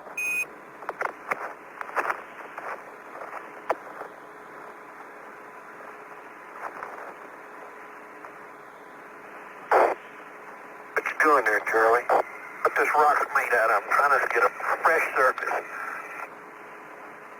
I wouldn't do that. Not worth doing.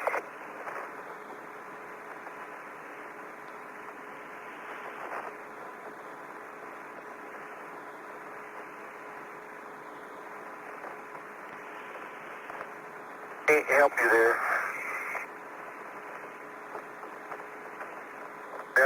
Thank you much there, John. Man, that is some rock. That matrix there is pure white, John, with black phenocryst in it. It might be classed, it might be a breccia. And it's got some lath-like crystals in it.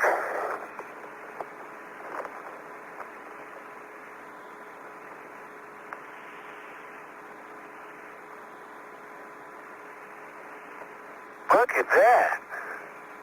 That's the one I'm talking about. See, I just broke that open. Yeah, that's a 2-rod bed seal. Let me get a bigger piece of it, Charlie. I think, okay, I don't know, you can't whack it off. Too hard to whack? Yeah, I whacked about 5 times as hard as I could. Okay, Houston, it has a white matrix with the square class and the elongate class in it. Okay, sounds good. That might be it. It's round, and it's rounded too.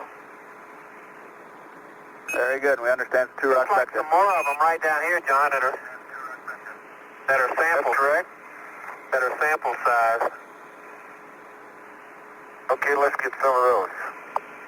We only got 20 minutes here. I'll start the pan. Okay.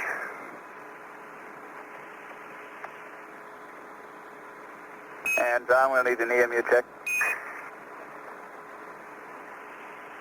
Okay, I'm reading 385. No flags.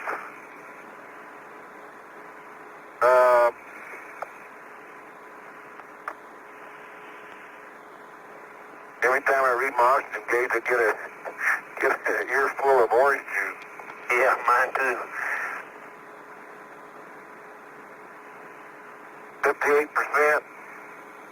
And I'm on between intermediate and minimum coolant. Okay, we copy. Okay, pan's complete, Tony. Very good. I'll grab the Nomine, John. How about a set of tongs and a shovel? That ought to be good. Think that ought to work? Yeah. Okay, that'll probably save us some energy. Yep, I think we might need it. Guess what? Look at that. Where are the wheels? See this? Yeah. That's the Nomine stick. See the legs?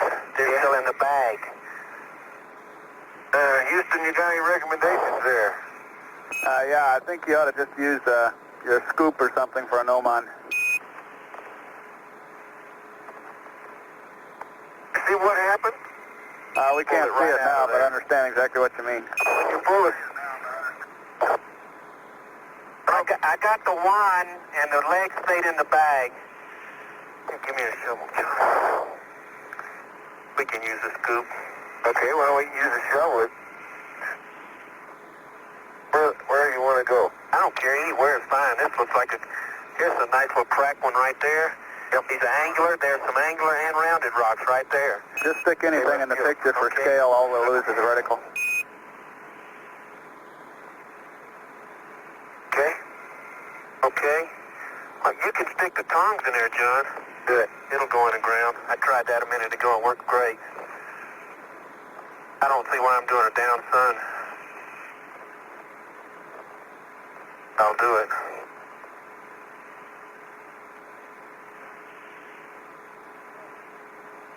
Hey, Tony, can you get a locator from the TV on this sample? Sure can. We've got it now. Just pan by. Okay, thank you.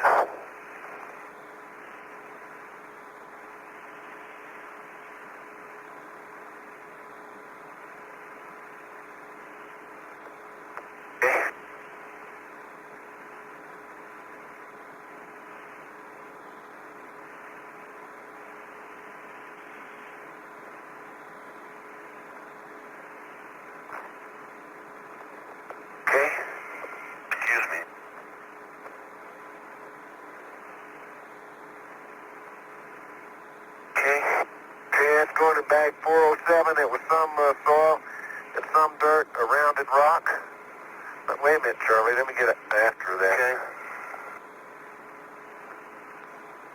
Okay. Okay. Let's grab this angular one next. All right. Okay. Yep. Oh, now, Charlie, let me get it with a tong. Leaning on that shovel is easy.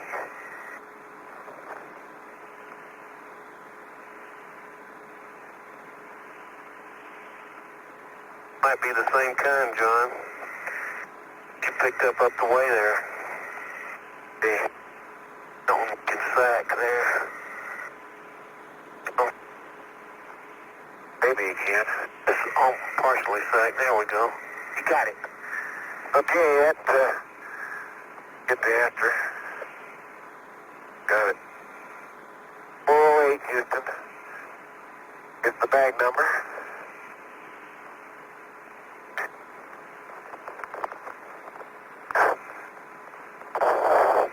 Yeah, I'll swap you once you get a soil sample. Okay, that's a good idea. Okay, and you've got about 10 minutes left before we'll have to leave. Okay. Okay, maybe we could go to one more area, and so we won't salt it with it. This is just one broken up block here. Good plan. Hey, you fellas are always thinking.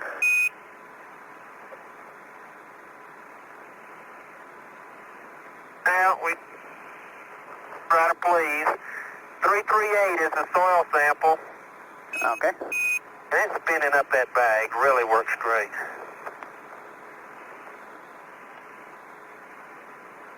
Anything down under there, John? No. This is the rim of it. It's very soft. I don't have any trouble digging down with a shovel. Solid gray all the way. Solid gray all the way down. I see no layering. Okay. Let me put this in your bag.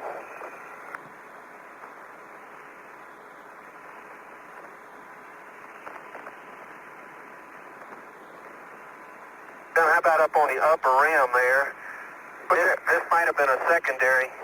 What's that right over there, Charlie? It's a really a unique white-looking something or other. Yeah. Let's see what that is.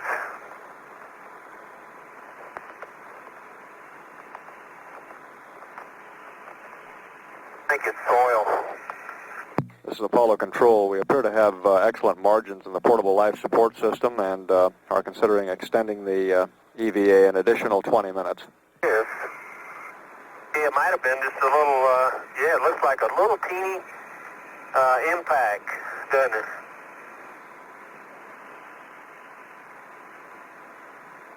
Okay, let's get a quick one and then go on up here and get some of these blocks on the upper rim.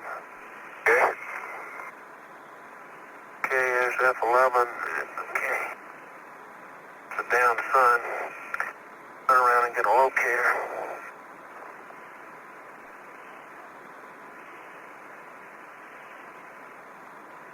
Boy, this one-stage gravity is so neat.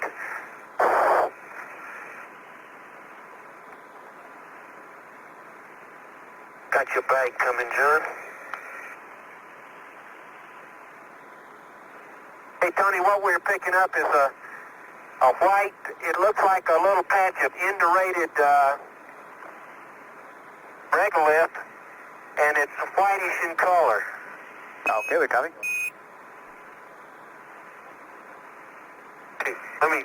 Okay, let's get a little bit more of the white, John. They got most of it. It was just on the end of the scoop. Okay. There's a good, oh, that's great.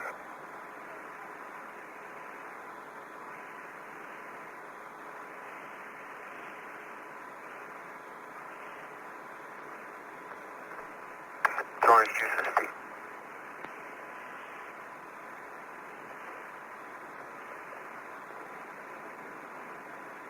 I got it? Yeah, it's got it.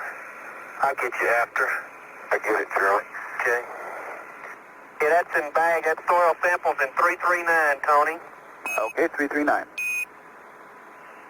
And I'm through frame count 106 now. Okay, 106. Hey, we can get a chance to get up another sample. Thanks. Okay, you've got about time for just one more. Okay. Okay.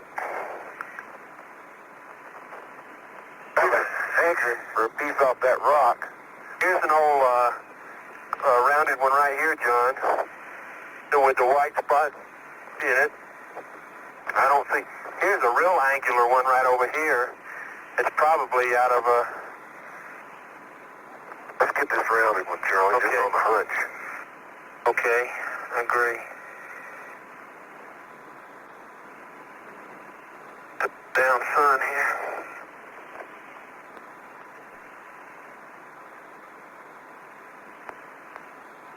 Got it. Wait a minute. Get a locator.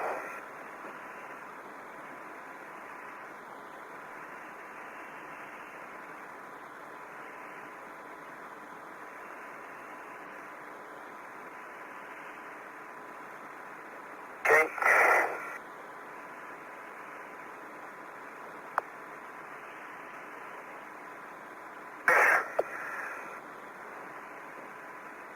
Squeeze the thing. Good show. In bag 409, Houston, and it's so dust covered I'm unable to describe it all. It's a white, sub-rounded rock, and I can't distinguish any crystalline structure in it. It's going in bag 409. Okay, and you've got 5 minutes here. I'll put that in mind. Yours is full. Okay. Yours is getting full too. We got to change out bags. Whoops.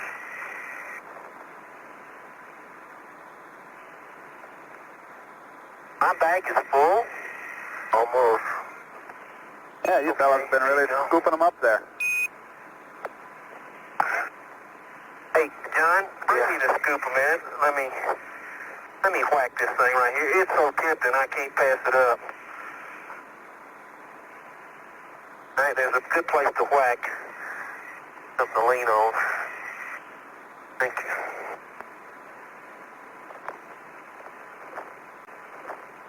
Oh, that's you got it. Oh, it's beautiful. Hey, that's a great rock. Look at that. I'm sorry we didn't get it documented before, Tony, but that is a good sample. I think it's a crystalline rock. Just a minute. Okay, let's go ahead and document it now. We'll get the location of the one that's still in place. It didn't look like it moved. He didn't move anything there. You're going to do an up sun on this document. Okay, I get a cross sun here. It's a grayish, bluish rock, Tony, in the matrix with some white clast in it. Oh, let me get it with this. Ain't any trouble, John.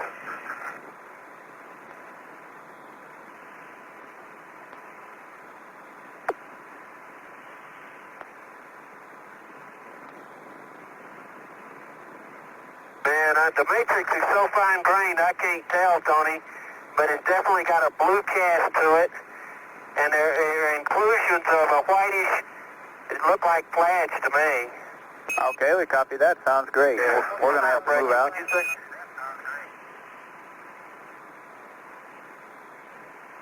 Okay. And needle-like black crystals in it, too. Yeah. I see one in there that's millimeter wide by 3 millimeters long, and some other needle-like crystals in it. Here's another piece. Came off the same rock. But it has this white class in it. It's got to be a Brexit, Charlie. Think so? Yeah. They don't really look like. That's going in bag 410. Okay, 410. Okay. Tony, when you say 5 minutes, does that mean that we be on the rover moving? Okay, that's the rolling time. It's time to load up right now. Rolling time. Okay. Yours hooked too, John. How you get it unhooked? Well, I don't know. You get it? Your training bags never did hook. I know it. Yeah, that piece never got hooked. Okay. I'll put this up. Okay. You go get the TV. Oh, this is a neat way to travel. Isn't that great? I like to skip along. Not me, boy. Charlie, you're pure great. Okay.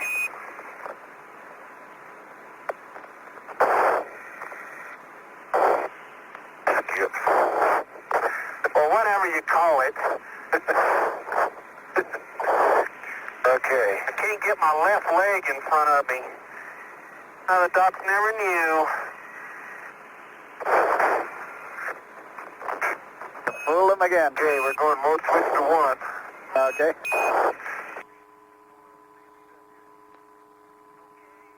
This is Apollo Control. We have moved the clock ahead that's keeping track of the amount of time remaining on the portable life support systems. Moved it ahead 20 minutes, which, if we can continue on, would give us a 20-minute stretch on this EVA, add 20 minutes to it, giving us a total of 7 hours, 20 minutes. Young and Duke will now bypass Station 7 and continue on to Station 8. Oh, you red.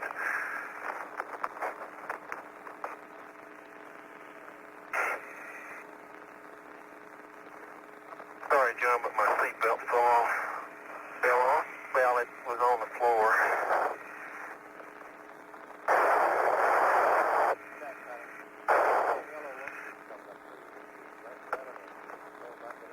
What? Charlie? What? Fell down again, John. Yeah, I saw that. Can you make it? You want me to get out and help? No, I'll get it, man.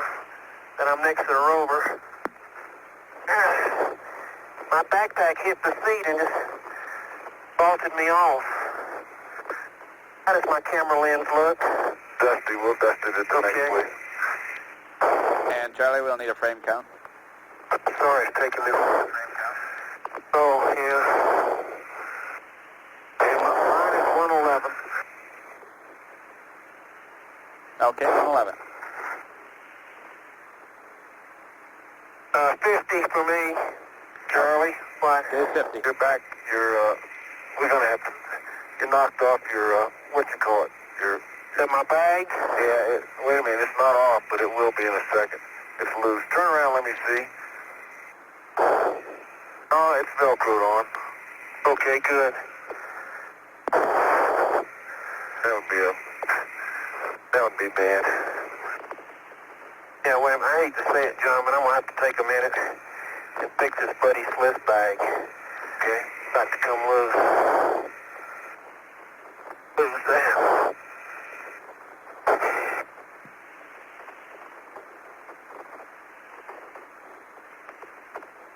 Hey, Tony, we're delaying slightly. The Buddy Smith bag was working loose.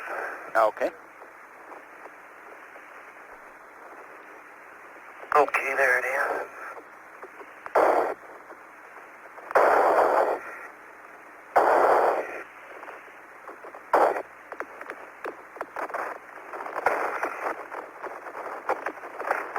Doing okay, Charlie? Yeah, I'm doing fine. Okay. I just can't get my bliss back in. There we go. All set? Just a minute. Come seatbelt.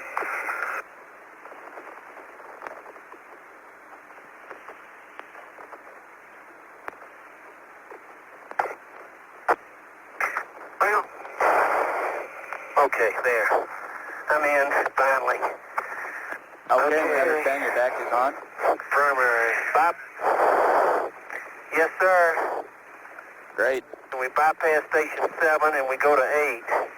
All right, we figure a heading of 274 at 0.8. Okay, so that's distance, right? That's right. 274. Okay, John, that'll make it 7.5 on the distance. Look at that blue rock that we just whacked on.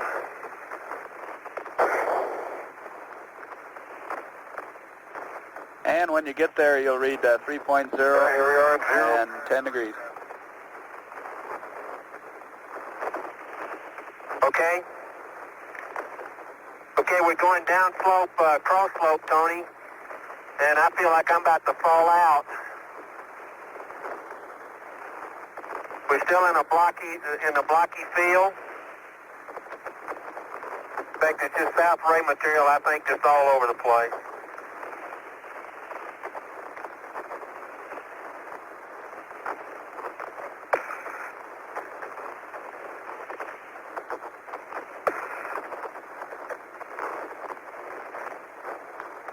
Hey, John, glad you got a seatbelt on, Charlie. Me too. Yeah, I can still see all around. We sure parked on a, you landed on the highest point around, John. Even down in that crater, you can still see it. Say, not bad for a Navy pilot. Oh, he did a great job.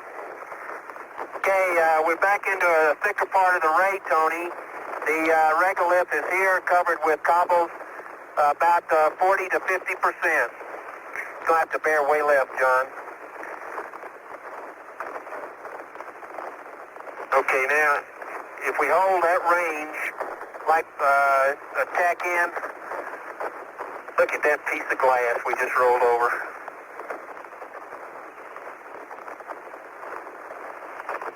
This will be great. 015, we gotta go. We sure hope you don't get a flat tire there. 31015. Yeah. Man, if you could see these rocks, you'd hope it.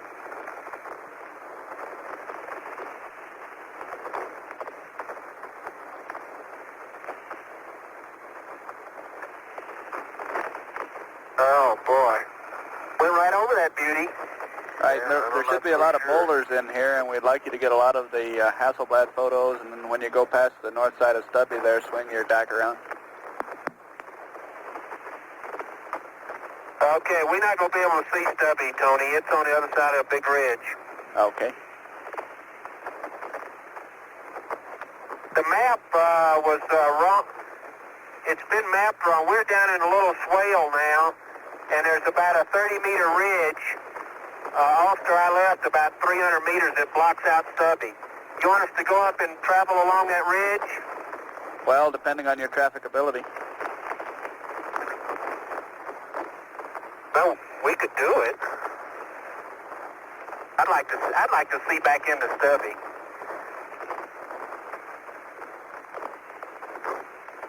Yeah, why don't you press on up there?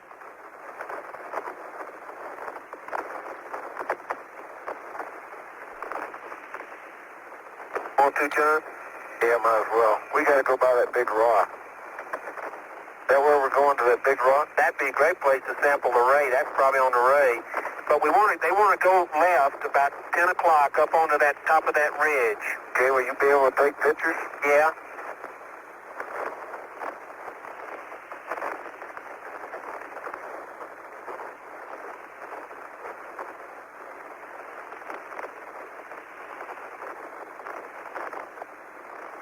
Okay, Tony, this is really a ray. In fact, you can see coming out over the ridge. You can distinctly see the rays from South Ray, the whiter albedo in the contact between the white ray and the Cayley here. Quite apparent. Okay, very good. We're now at 005 at 3.0, and the contact I'm talking about is at 12 o'clock, probably a couple of hundred meters. You know, I don't want to be discouraged about this sort of thing, but I feel like this may be a problem we're going to have to attack statistically out here. Because, boy, it is really difficult to tell, just looking at a rock, except for the roundedness and the, except for the roundness, it's difficult to tell what kind of rock it is. Now, there's a vesicular-looking rock right there. Yeah. That's the first rock I've seen with vesicles in it.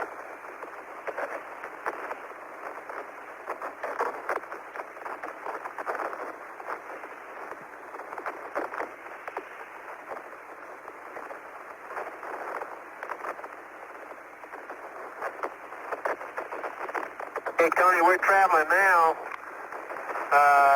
southwest. We're at 006 at 3.0. Okay, And we still got a couple hundred meters to go up to the ridge. Now, why don't you swing directly south and let's go straight up that beauty. See what we see up there. Probably nothing but another ridge. It's pretty steep, Charlie. And we're making 6/10, or 6 kilometers an hour.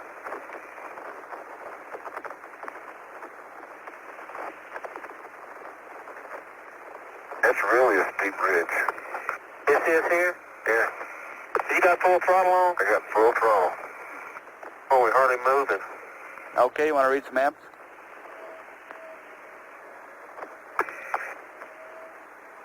Yeah, we've got 55. 50. Okay, what it is we lost the rear wheel drive.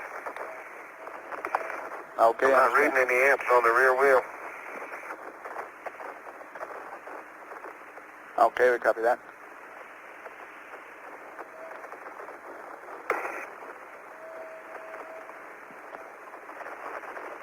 And with that in mind, I just soon not go up to this ridge, Charlie. Me too. I agree. Okay, we suggest you head on towards 8 and stay on fairly flat ground, and we'll work up a procedure.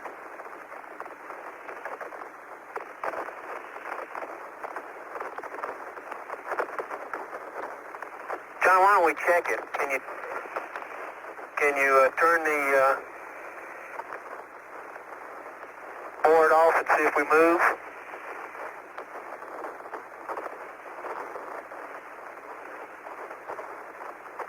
It just might be a steep slope, but the front wheels were really digging in. Oh, Charlie, the ammeter was reading 0. I know, could be broken meter.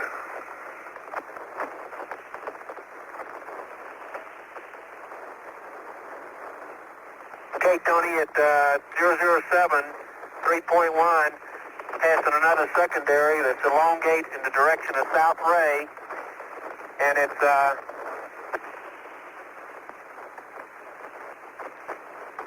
those are the big blocks that we're talking about, John. Right over there, 4 or 5 of them.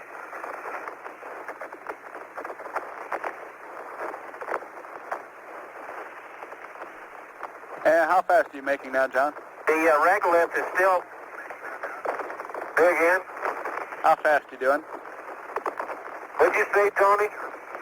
He wants to... How fast we're going? We're going at 7 clicks. Okay.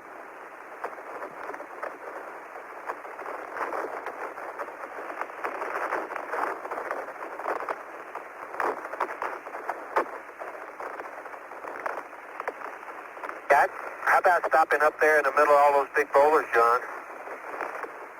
Call that Station 8. Call that Station 8. That's going to be about it. We're about,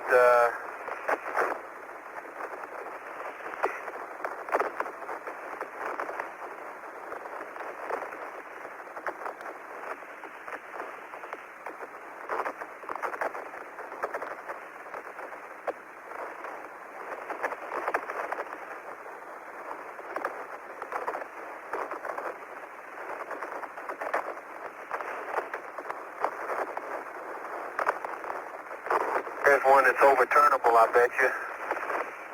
Right there.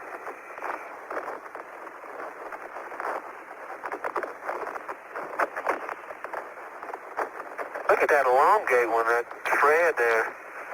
Whatever that is.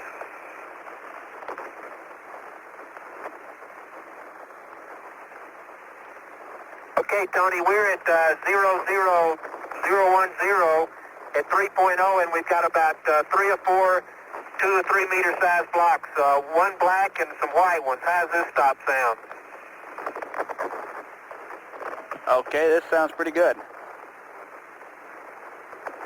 Okay, 180, John, on the hitting. No, 270, they want a nav update. Yeah, that's right. Okay, and we're looking primarily for blocks in South Ray, so if you feel like this is the Ray, this sounds great.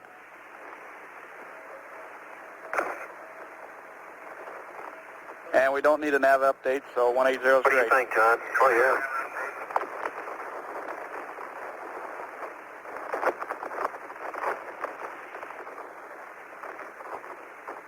I definitely think about this is fine here.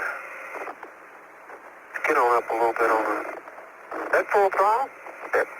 Charlie? Amazing.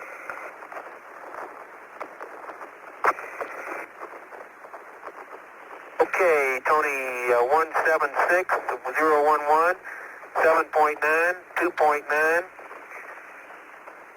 195, 95, 00, 100, 115, 110 make it, and I can't see the motor though. All scale low, forward and rear motors, or forward motors.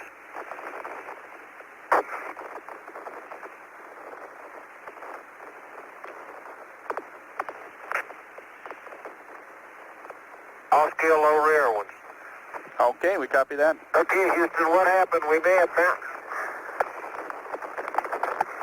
Excuse me, John. I'm sorry. Okay. My best guess is what may have happened, Houston, is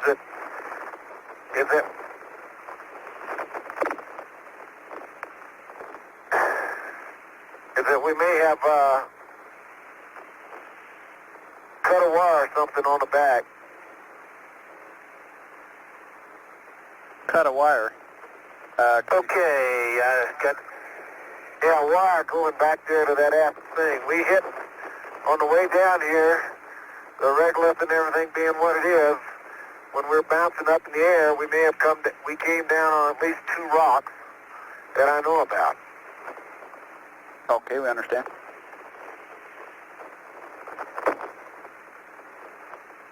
Well, it's a sort of dynamic situation that I don't think anybody was thinking about much.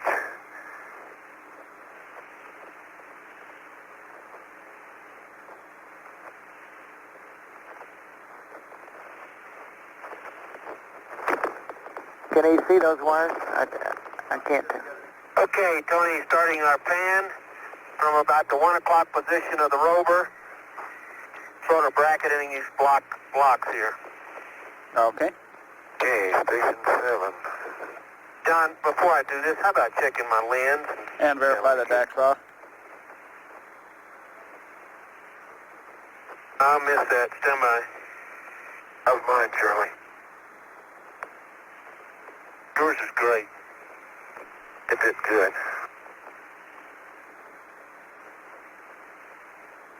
Okay, go. Okay, mode switch to 1. Thanks for the reminder, Tony. Okay. And those battery covers are filthy. We aim to please too. And the regolith here is firmer than up on stone. We're in a blocky field here. Predominant size is 10 to 15 centimeters, but the biggest one is a couple of meters, and you'll see that 12 o'clock from the rover. And wow, it's that's a real motor. bluish cast to it, black maybe. Okay, you already see it, huh? And beyond that, there's a white one. It looks like that big one that John sampled. I think we ought to get one of those. Okay, pan's complete. Double core here is first thing. Yeah, I'll sample. I think we're in the ray, so I'll just sample right out. Do it right over here.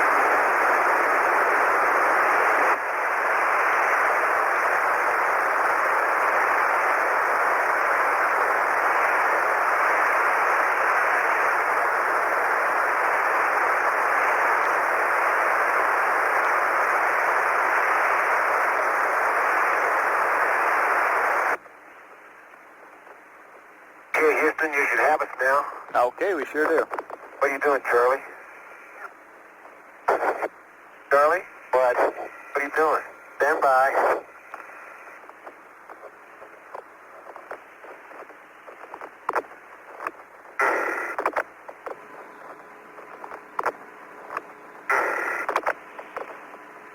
Tell you later.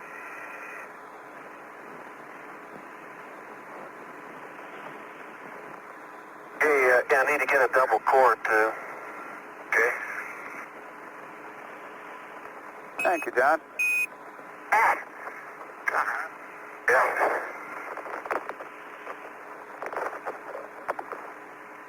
This site is the primary site for sampling ray material thrown out of South Ray Crater. Okay, there we go.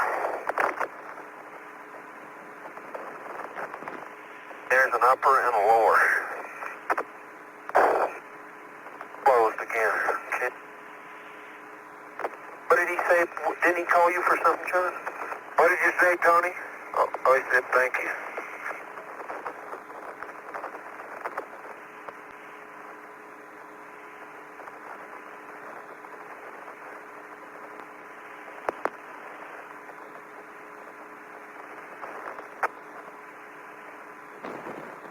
How you read, Houston? You sound good, Charlie. Okay, thank you.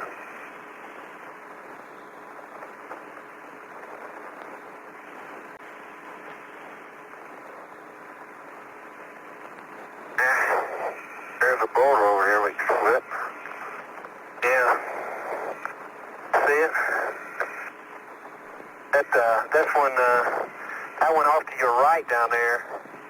I think we could turn that one over. Yeah, I think you're right. I think we could turn that one over, Charlie. How about samples of those two, that white one and that big one on the other side over there? Hey. Get a chin.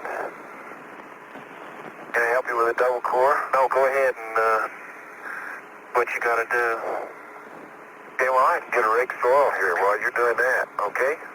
Okay, I'll have to, okay, fine, I'll just take the scoop off. Can you do that rake soil by yourself? Say? Yeah. Okay. Think so. Okay. Rake soil away from the boulders.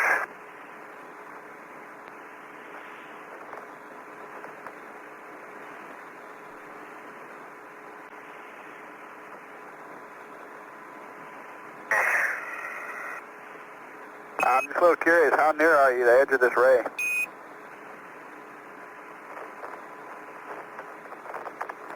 Goes in both directions as far as we can see. That's right.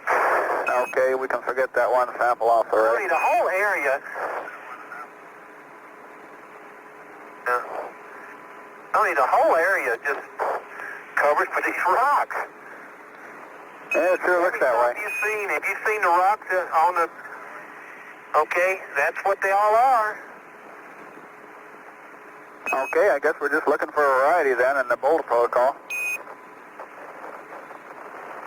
Okay, we can give you that, I'll tell you.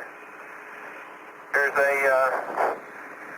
two big boulders at 12 o'clock that are going to be great sampling.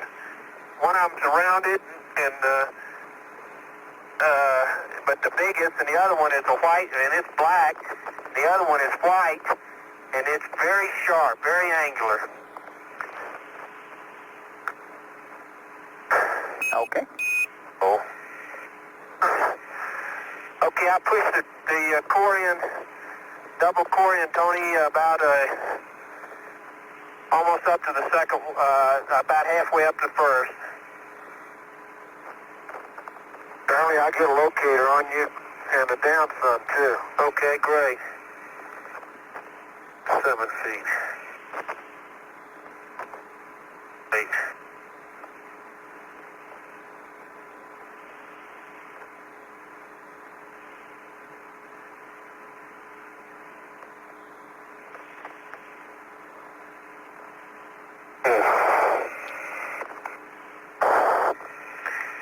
Leave it.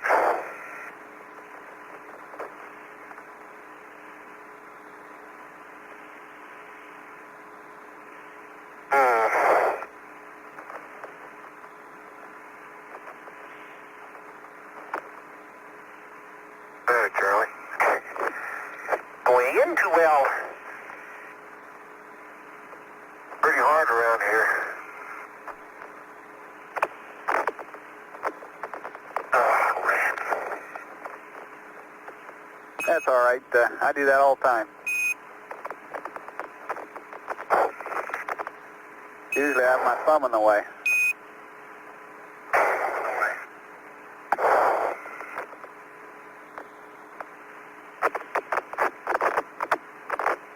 Oh, can't do it. Can't get down that far.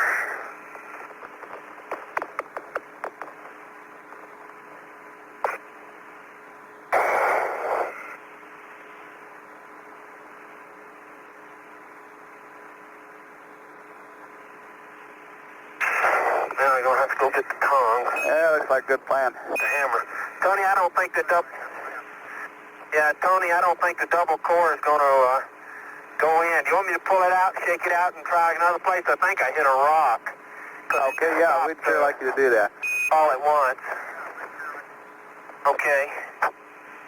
It just, that one just stopped all at once, so I think I did hit a rock.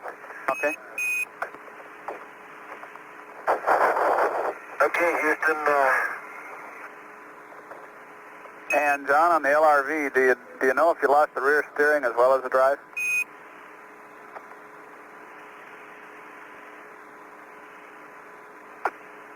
no, because I'm unable to see behind me. Okay. To give it a little test drive, John. Yeah. Wasn't getting any, I wasn't getting hardly any amps out of the rear. I was getting some, so maybe that's an indication that I had rear steering. Okay, except a while ago we had a couple of amps even at 0. Oh. Out of 5 scoops, I've got about 10 rock frags, a couple of which are, one of which is some interesting black glass along the sides of it, another which is covered with black glass, and but in the most there's not much of that material around here. That's going into bag 411. Okay, bag 411. There's where you're away from boulders, there's hardly anything but soil. Very few rocks, in other words. Understand.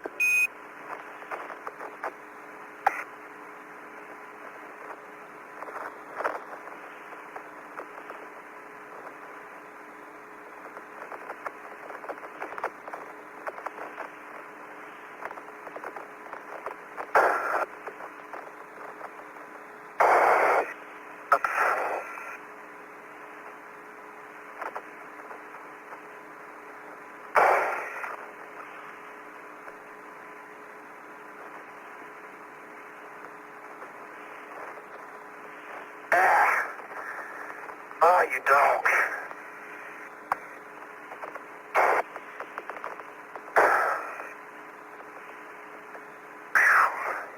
Take a break. Good idea. Yeah, Charlie, slow down.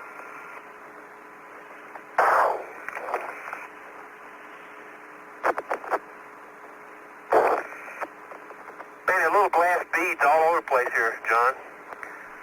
And little, places where little white rocks seem to have hit. Dude, I get a soil sample here.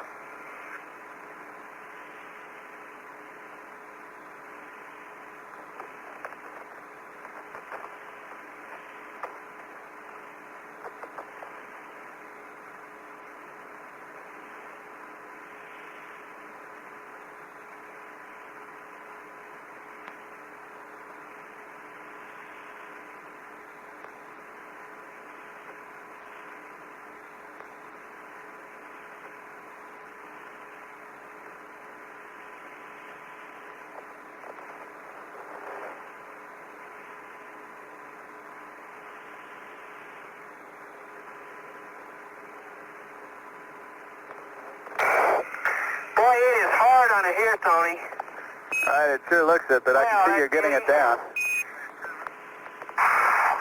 It's in. Good show. A little off vertical, but you're just going to have to take it. Oh, I think we'll take it, Charlie. Okay.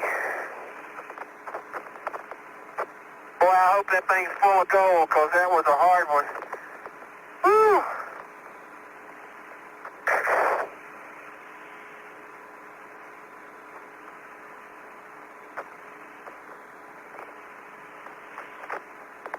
I can't believe it. It comes out so easy.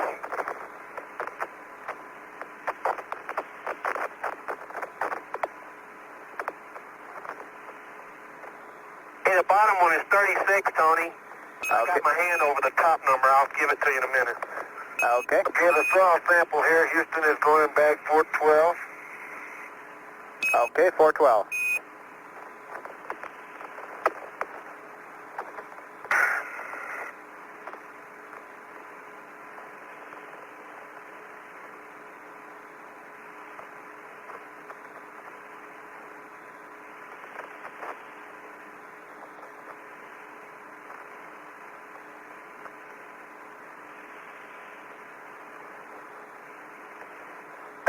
this is John here at me, Houston, but I'm going to pick it up because anything that stares at you, you better pick up. It's a glass, but in this sunlight, it's reflecting red, green, like a rainbow. Very good.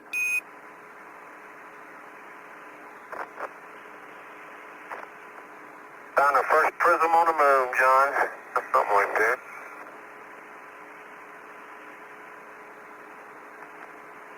Boy.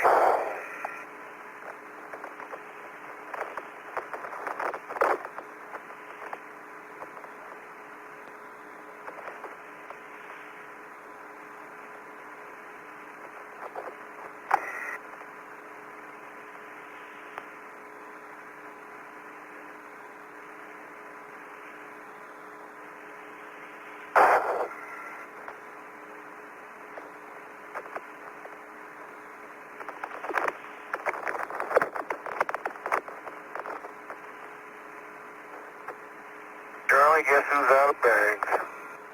Oh, the commander. Hey, wait a minute, I'll come get you one.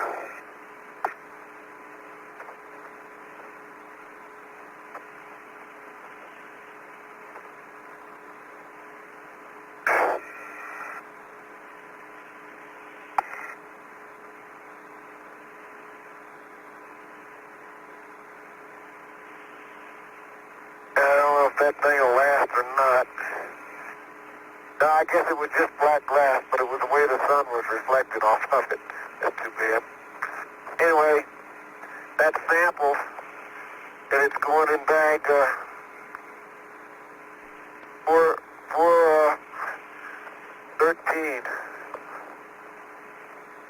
Okay, 413. Okay, Tony, the bottom core, as I said, was 36, and the top part is 20. I think, wait a minute. 29. Okay, we copy 29. I didn't know you guys were watching. I would have done that.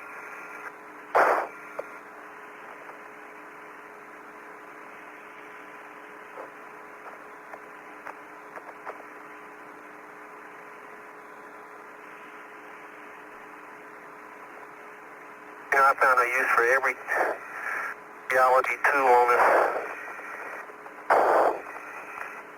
got back here.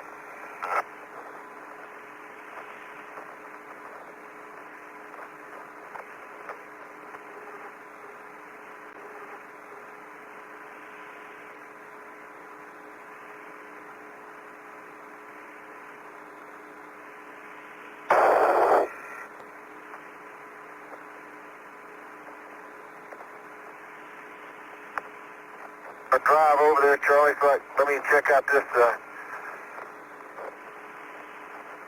Hey, that's a good idea, John.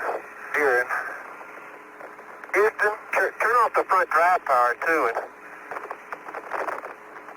I think you're right, because those front wheels were really digging in.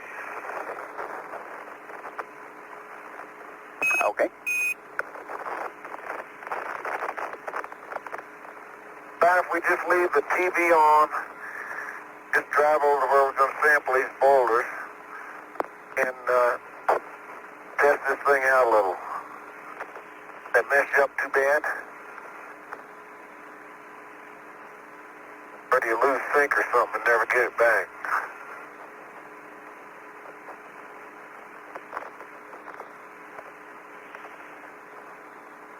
Oh, I know there's some core tube caps in here somewhere, but God, if I can. Basically, we're just going to drive slow because we want to check this baby out. You need some more bags, John? Yep. Hey, here's the setup on your seat.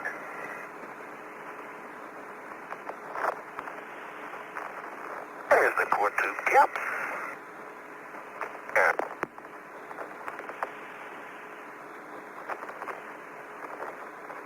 It's not answering. Houston, how do you read, over? We're copying you 5 by. Are you going? We understand you're going to drive over to the other area.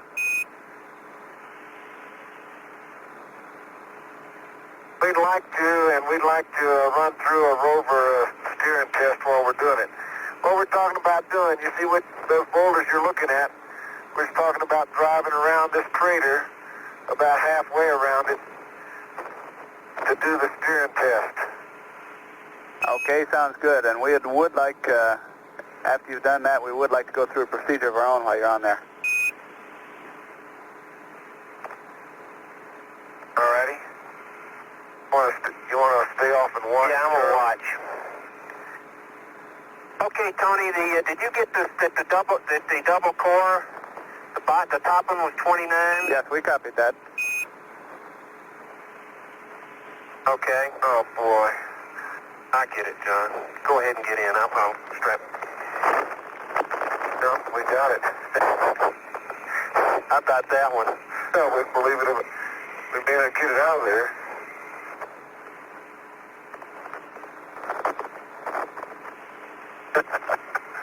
I wouldn't believe it if I saw it again. Here you go. Okay.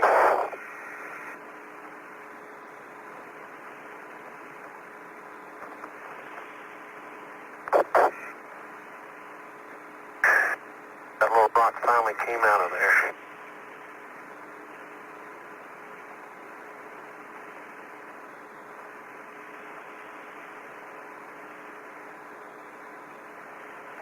Okay, you're all locked. Okay. And there's lots of glass around here.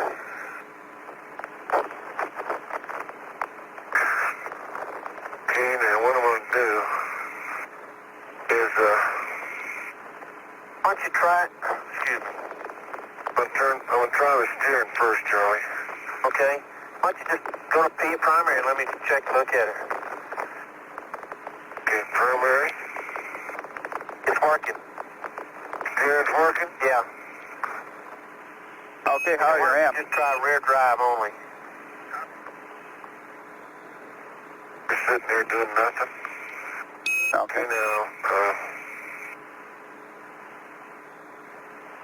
D-Max, Charlie. It ain't going. You lost it. Yeah. Now let's put them on bus C. How about that, okay? Okay, how about the rear drive on the bus A and B? That's okay. You got it. You got it, right? Okay, Houston, we got rear steering on bus. Wait a minute. Was that forward drive power? No, just with the forward drive power. Okay, now I'll put the left rear on bus B. Now let's see what we got. No, John, nothing. Okay, we tried the forward and rear steering on bus B. We have rear steering, we have forward steering, we have forward drive power, but we don't have any rear drive power on either bus. Let me try it in the secondary.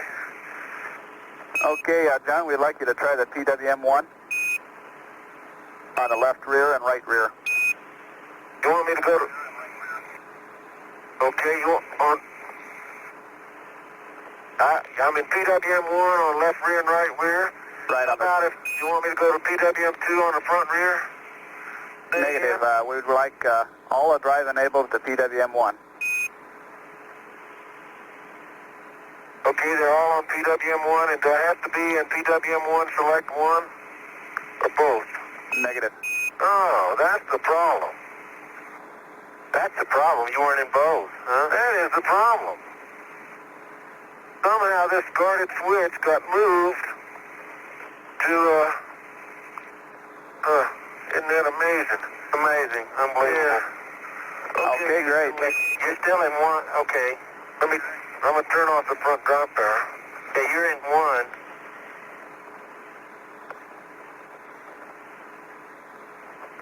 There you go.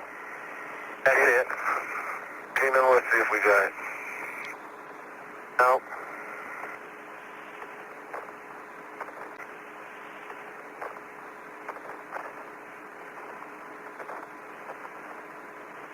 Okay, we'd you'd like to go back to normal configuration?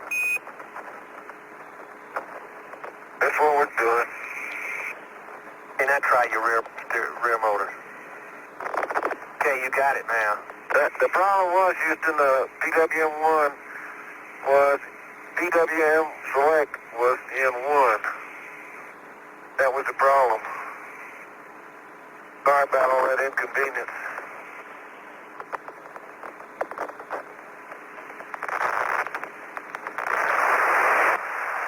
Try that. I haven't done that. Been up here. Watch out, Charlie. I'm gonna run over here. Yowie! Yeah, man. Don't do that. Just be gently.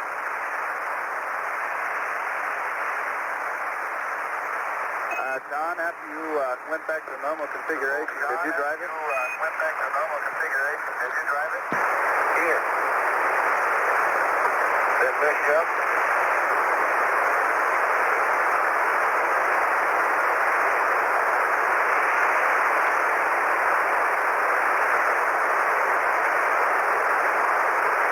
Houston. Don't see where they are.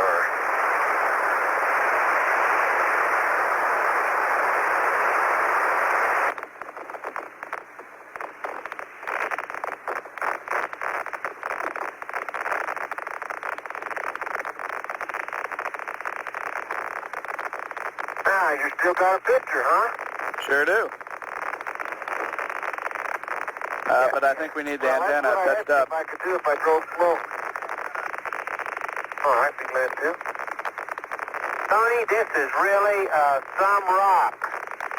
It's a 2-rock breccia with the matrix being blue to me in this light, anyway. And the white clast are a crystalline, fragments of crystalline rocks.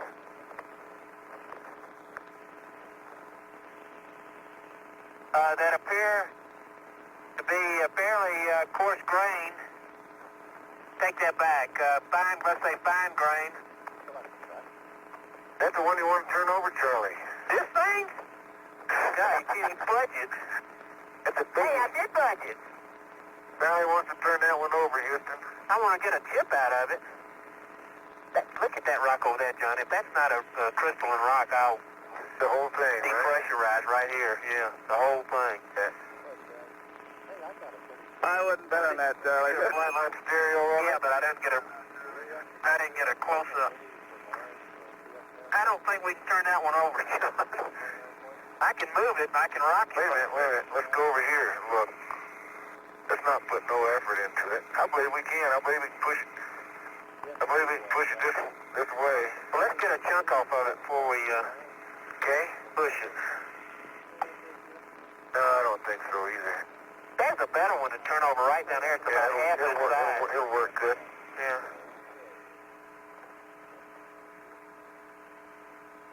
The object here is to get something from underneath a very big rock.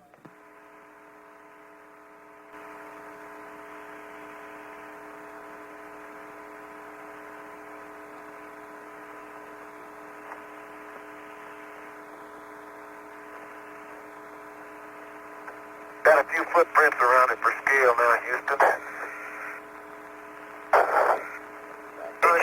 You got your hammer, Charlie? Yeah, I got the hammer, and I'm bringing the tongs and the scoop for a little fillet sample around it. That's a good head. Okay, Tony, we might think of a padded bag sample here. There's one rock here that I'm convinced, well, this whole rock here, well, this big one's a breccia, but the other one looks like a crystalline rock.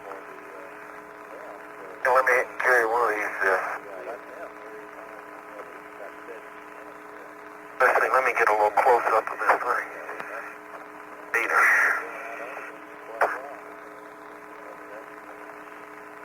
Okay, why don't you try to tip out some of those clasps there, and we won't worry about overturning this one, but maybe you can get a fillet here. You haven't messed up the fillet by getting in there too close. Okay. get your hammer watch into your pocket so nobody can steal it from me. Let's see, give it to me then. How's that? Tricky, ain't you? Okay, John, let's find a good place to whack. Let's get the fillet first, though. Oh, okay. Get dirt all over it. Actually, I don't see any fillet per se. I think it just hit and made a stick in the dirt. Ended up in the dirt, Charlie.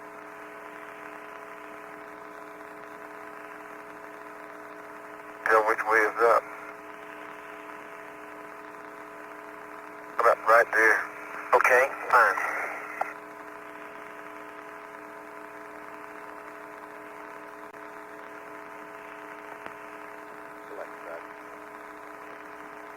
Cross on stereo, where you going? Oh, okay. Just take a picture of it and I'll hold the scoop in. I'm going to stand in the stand, Charlie.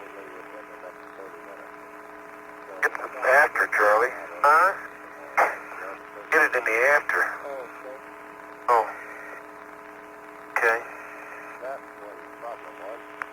Get that cockpit and shovel out of the way. Yeah.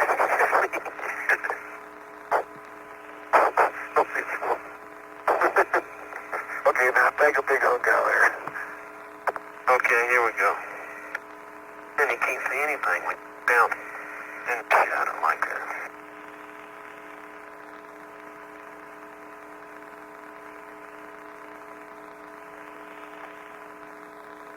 Fast speed there. Here we go.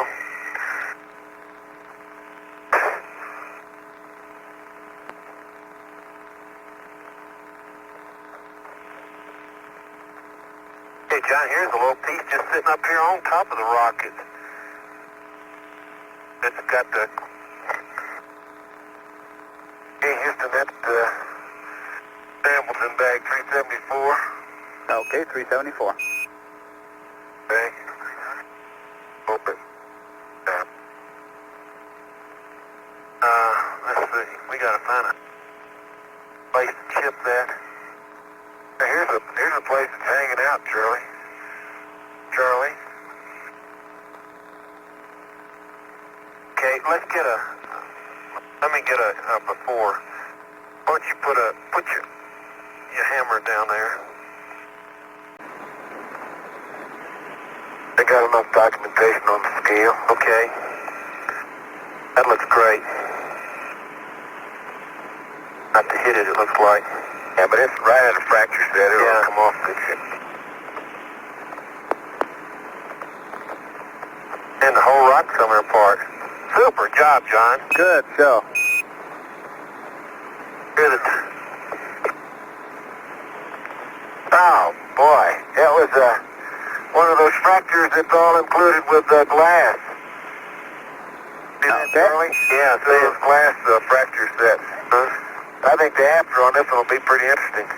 Okay, Tony, that, don't stick it in the bag. Yeah, it's going in 340. Okay, bag 340. No, that was bag 340 for the rock. Not sure.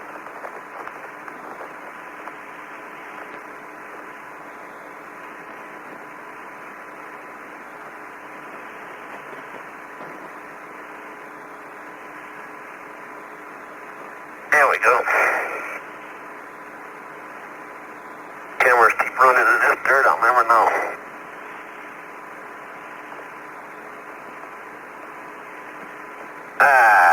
Plop. Okay. Got it. Now, how about that rock over yonder? That's the one I'm going for. Did you get the after? No, I sure did, but I...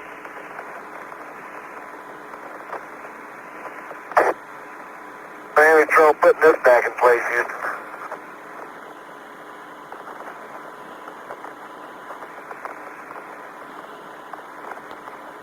Look at that beauty, John. That is a crystalline rock, no breccia. Absolutely great. An old no breccia crystalline rock, huh? And it is whitish to gray with a lot of zap pits in it. There is, I believe you can run across one. It even has what look to be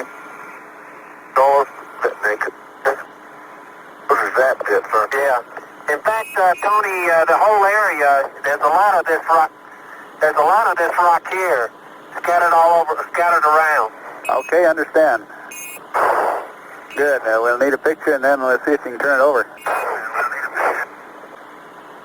No, we can't turn that one over. Okay.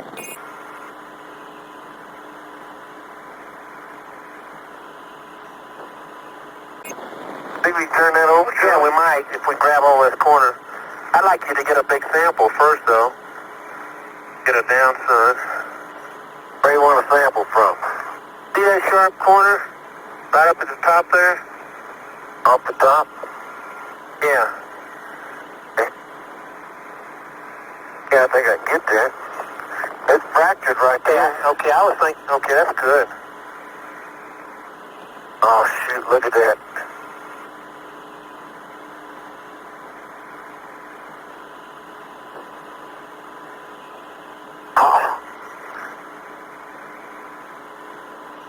Well, if that ain't pure pledge, I've never seen it. Doesn't it look like pure pledge? I don't know what it is, though. It's pure feldspar, it looks like. Pure feldspar, doesn't look like it's been, it's so sandy looking, it could have been reworked or something. Maybe partially shot. Shot, yeah. But it's pure pledge, it's pledge, Tony. Okay, we copy that. And it's in 341. Whack off another piece right here, John. Okay, I understand it's pretty This friable. rock is pretty predominant. Where, Charlie? No, it ain't friable. It's just fractured. Okay. Where you want to hit it off, Charlie? Right at that short. See where the nose is? Right there. Yeah. See how that comes off. Pretty friable, isn't it? Yeah. Bad shock. Yeah.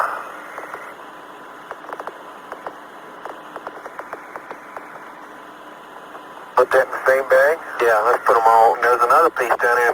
I'll get the tongue. We gotta get the after. Okay, I'll get the after that right here. Okay, the first two pieces, the first piece is off the top of the rock. The second piece is under the shadow of the Noman shovel.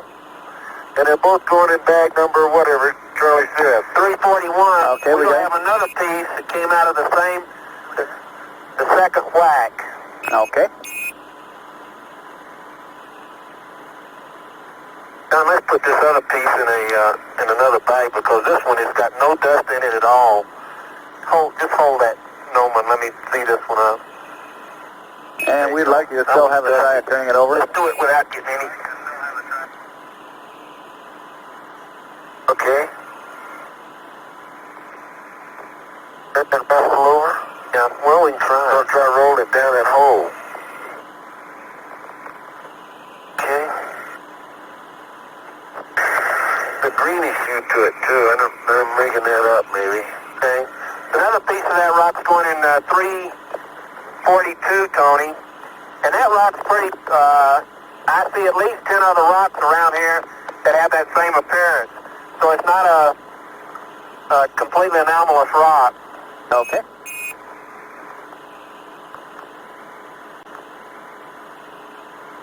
The bag's getting full, John. Yeah.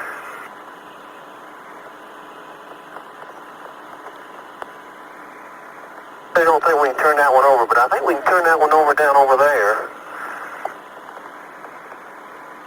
Which way you want to turn it? I was going to push it that way. I think you're right, because we can get down below it. Let's move the toolage. Okay.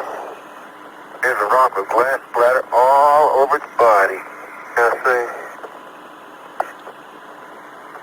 Let me do that, Charlie. Come on, we can both lift it.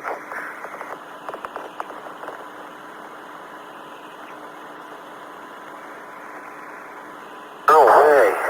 Okay, let's forget that one. Once, but I don't think we can do it. Tony, there's one off at the 3 o'clock position of the rover that I think we can turn over. Okay, have at it. And remember, we're looking for shaded samples and east-west cracks and all that kind of thing. Yeah, well, there's nothing like that here. Okay. Unfortunately.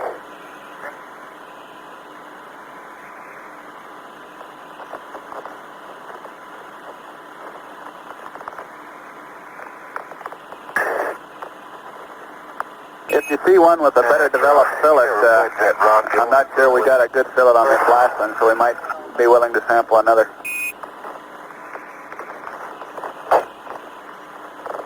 Okay.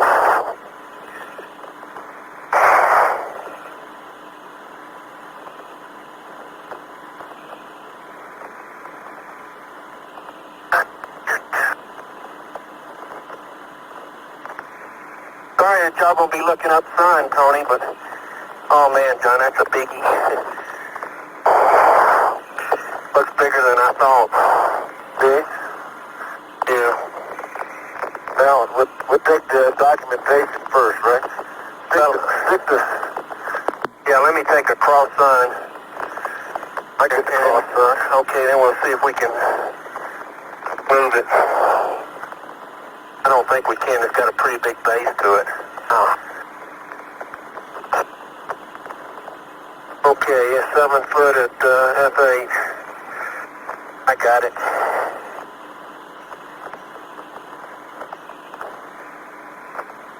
Hey, it's got a good fillet around it. It does. Okay, let me turn over and see what it says. It doesn't have any dust on the top of it. I thought we could get the fillet sample here, but it doesn't have any dust on the top. We don't need dust on the top. If this is a better fillet than the other, you might take a soil sample there and then a reference soil away and then a chip off the rock, and we'll have a good fillet sample. Okay, this is a better fillet than the other one. Yeah, but I thought you didn't want breccias. The breccia. This is crystalline or tough breccia for fillet sample. I don't know whether it's tough or not. It's hard. Yeah, not tough, huh? Yeah, hard. Let's try it, John, okay? Alrighty. We'll fill that square. Okay, fillet coming in from this side is a good one right over here. Already got the cross sign.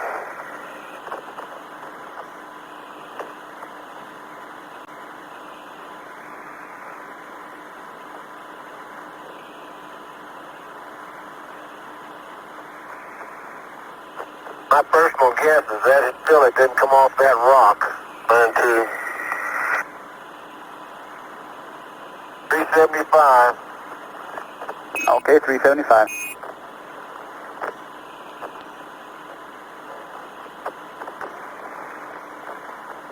Oh, Charlie, wait a minute. Here, let me put this in your bag and give you a hand. Turn that.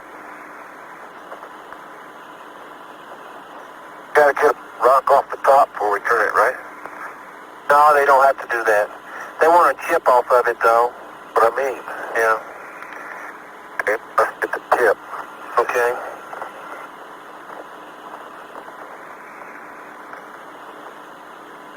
Hey, Tony, I got a footprint in, but I'll put the spade, the shovel, the scoop, rather, will be right west of where the fillet was taken.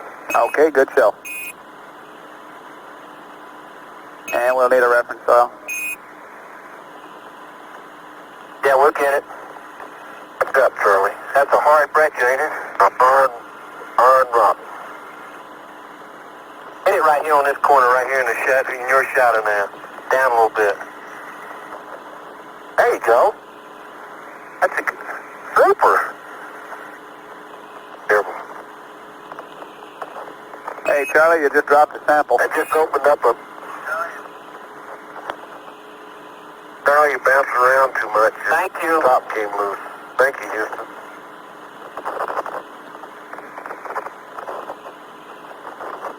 Pretty good resolution, Tony. All right. Hey, you can stick that back in my bag, John.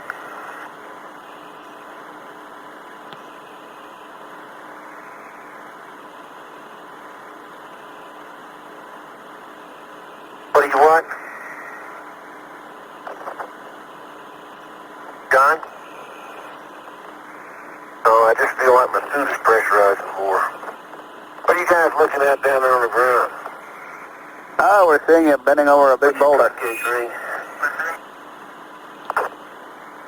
No, on my suit pressure. 3.9. Let me get it, John. Okay. I felt the same way a minute ago, John.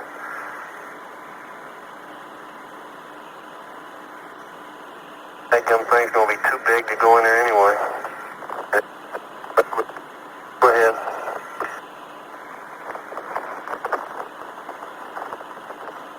I got you. Get it? Yeah. Want to crack it in two or bring the whole... It's not going to be any good unless we can get it in the sack. It ain't going to be any good unless we put it in the sack. I don't think they'll ever recognize it again. Oh yeah, throw it in my bag. Okay.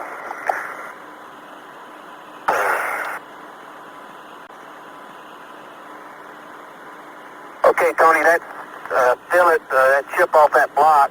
Okay, and it opened up a clear fillet, and there's a lot of, this is a vesicular type of breccia. That's it. Yeah. Another piece that fell off here. Don't worry about it, sir. Well, I was going to put it in the sack so that it makes sure all that hammering, I don't want them to lose it. And okay, let's push it over. Don't think we can. Okay, that came off the rock right there. Okay, Tony, a loose piece off the side of the rock is going in bag 343.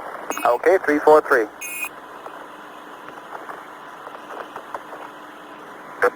What do you don't push that rock? Okay, and you've got go another way down slope with it, John. 15 minutes left.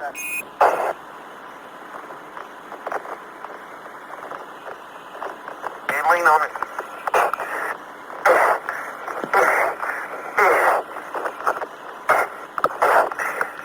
That's too much work, John. Yeah, don't strain yourself there. You rocket out of there. Yeah, you don't worry. I need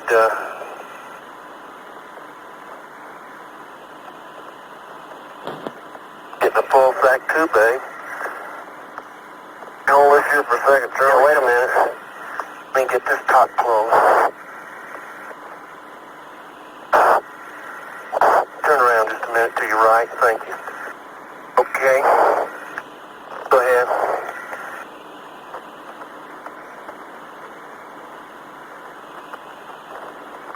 Think you can do it, John? Huh?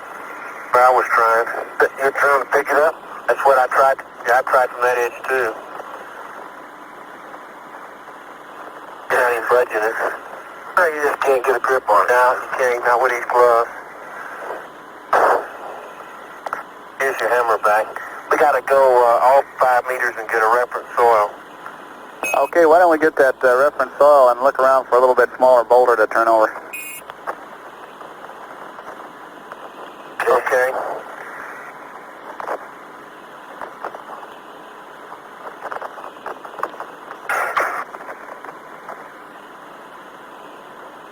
I think the reference soil was back there at the soil sample. Okay, here's here's a pretty pristine area right over here, John. We haven't been walking. Could just go over here and get it. Pick the shovel down there and I'll... That 5 meters? Yeah, that's about 5 meters. 15 feet, maybe. Yeah. I'll get the down, son. Okay, the shovel will be in the rocks. Here are these rocks, and we use the shovel to pick it up with, so... Yeah.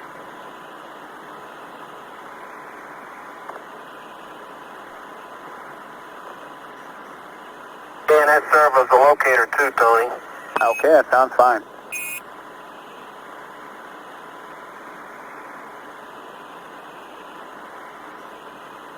What is it, babe? I'm looking for a boulder to turn over and I don't see any. There's a little one right up there. It's about a foot and a half. That one right there? Yeah,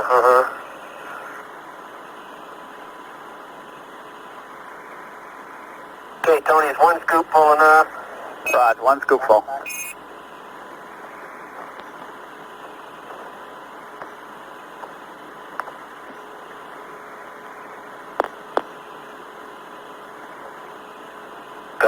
of speed in it, John. It does. That's good. Put right in. Okay, that one shovel full, Tony, baby, is in 344.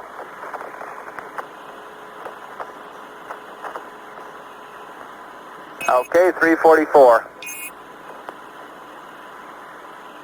Put it in my bag, John. Yours is full. And we'd like you to use the rest of the time here just in documented sampling if you don't see a more appropriate boulder than that 1.5 one. Okay. And we'd encourage you just to look for some variety. But that's quite a ways down. Down to your left, there's one down there, but it's pretty far down slow. How about this one right here? We can turn it over, Charlie. It just isn't very big, that's all. That's right. That's what they just said. They don't want that one.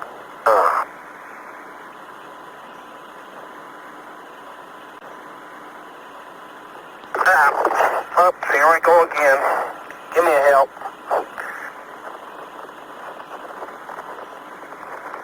There you go. Okay, just push, start pushing on my head. Give me a hand. Okay, here we go. Ah, there goes bags, and there goes another bag. 2 bags. Coming.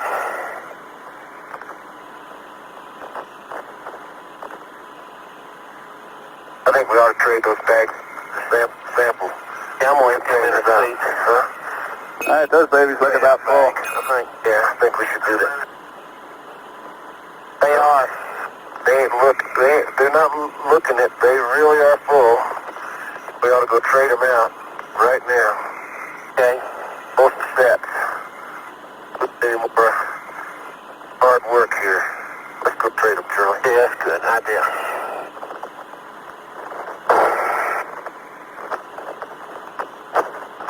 How the consumables looking, Tony? We'll get a number for you.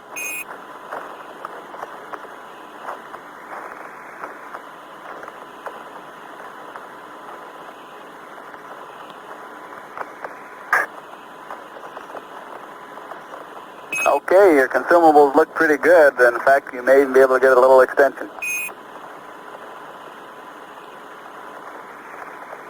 Diggity. Super.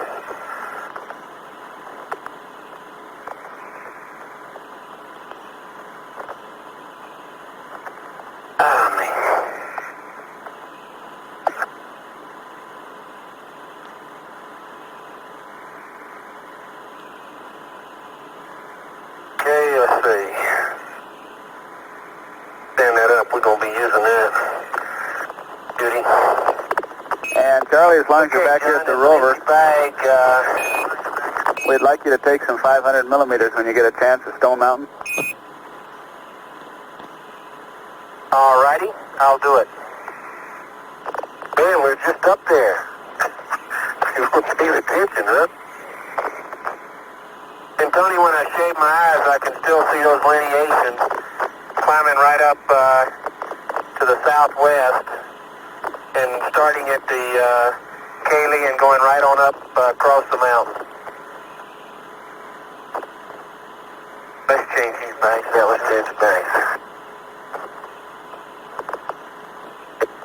Bend over, Charlie. Okay. The Velcro held. I'm really surprised. Okay. I got it. Okay, excuse me. Sorry. Now get yours. We got a couple of core tubes. I'll tell you what I'll do, John. Let me get yours off of here. Okay? And, why don't you get the core tubes out? Okay, I will. There's another bag under my seat that I could put them in. Will they hold any more when we do that? No, you're right. Make sure these tops are down good here.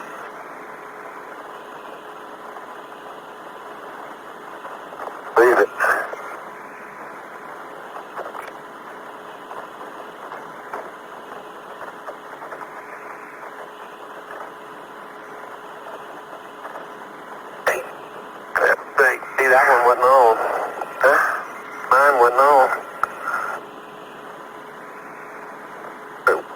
Button.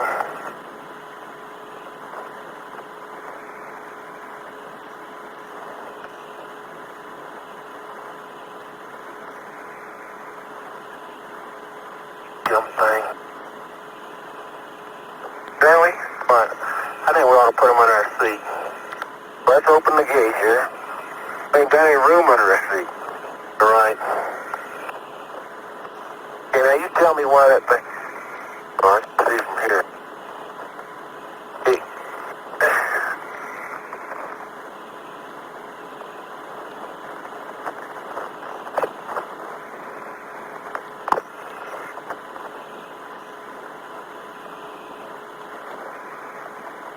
Push down on that door.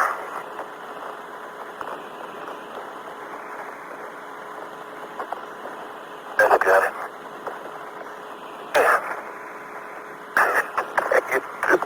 That's the thing it goes on.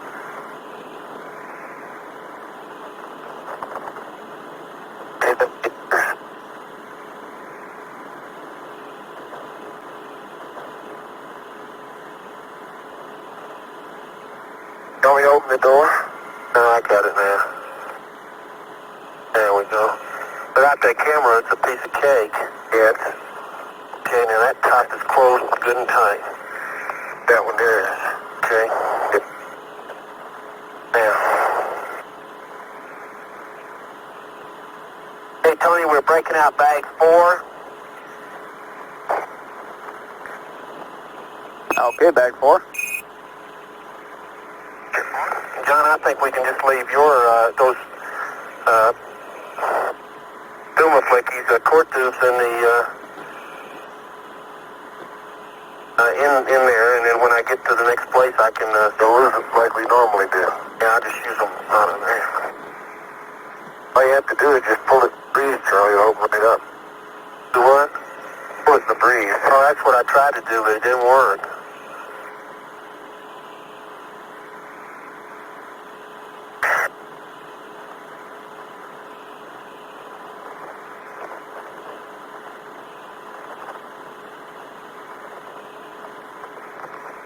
It's on the top. Get this Velcro strap through it. 5 minutes to change bags. Pretty expensive.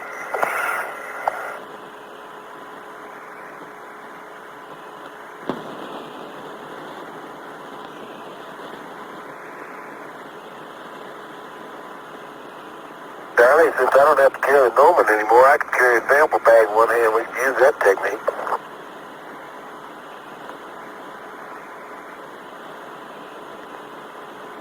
That's yours now. It's on. Okay. Okay. Now there's one under my seat that's partially full of rocks. Why don't we get that? Just use this. That thing is full. That's why. And there's another rock under there that has to go in. Oh, okay. We'll get a... Okay, we'll just break out a new one then. I think it's better.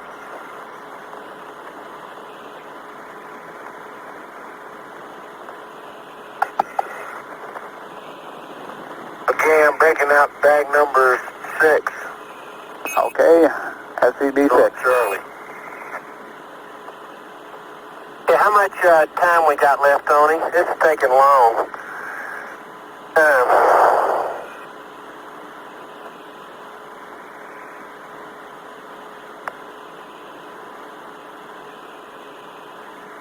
Okay, Charlie, can turn to the right a little and bend over. Okay, I guess we'd like to... Be a good place. Go ahead, Charlie.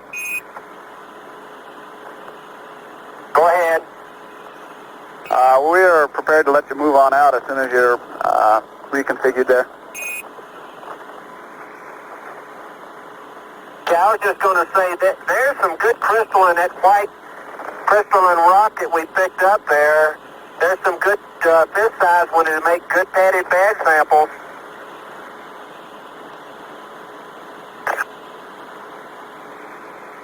Okay, while you're configuring, we'll work that.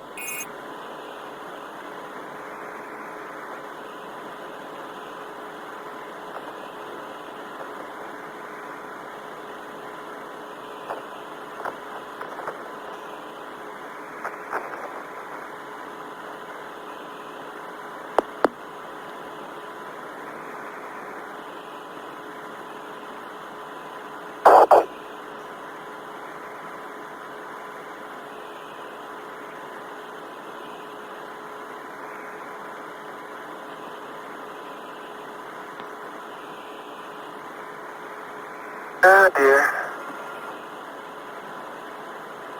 All those kittens with mittens could do better than this. Isn't that terrible? Isn't that terrible?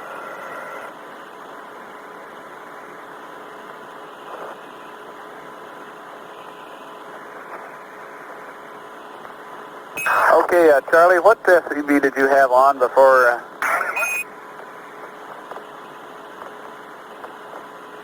I think it was number 2. Stand by. Okay.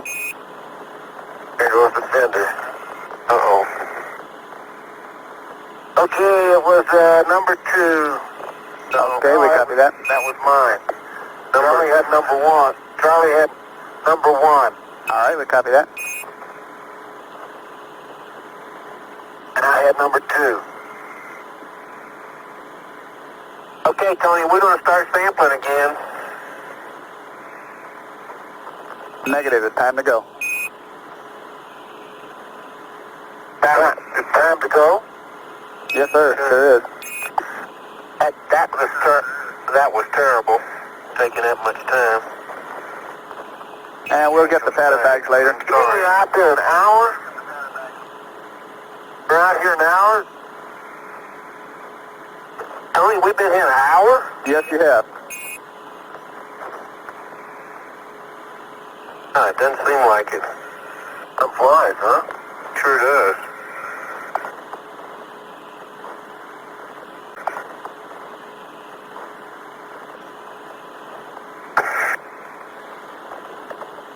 The old stop 9. Closed, says me. Ha! It did.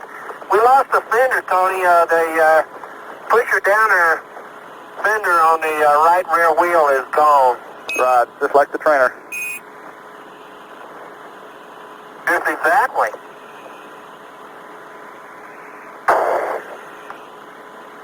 Okay, mission 8. 10. That's the sampling. Brake soil was done. Okay, only one bowler sample. Sorry we couldn't turn one over, Tony. Okay, I was frame count 120, Tony. Okay, we copy that, Charlie. And we may get a bowler yet, never know.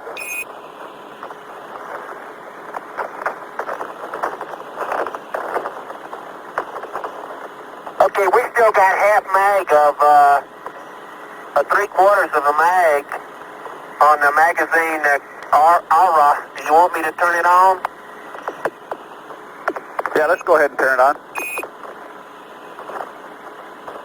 Okay, we'll let her run. 1 frame a second. Okay. F8. Okay, Houston, we're going mode switch to 1. Okay, see you later. Raj, my frame count is 142. Okay, 142. This is Apollo Control. The drive to Station 9 should require about 3 minutes.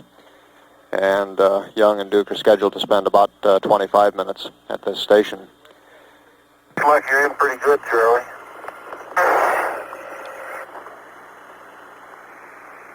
Thank you.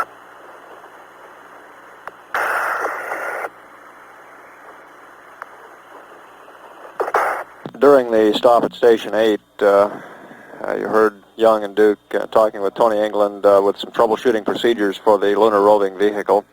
They had lost the rear drive. They appeared to be able to fix the problem by changing a switch position. However, in the series of checks that we ran, with the rover operating in different configurations, it didn't operate as expected in all different positions. So there is something that we don't understand about it, but it is functioning with front and rear drive and with steering on both front and rear. I did from there, but I didn't see that. I couldn't tell whether you can't see that west side, east side of it to see whether the thing is really filled in from a flow or not, or whether it's just subsiding. That's what I really wanted to find out. Okay, and we have a configuration change for your LRV.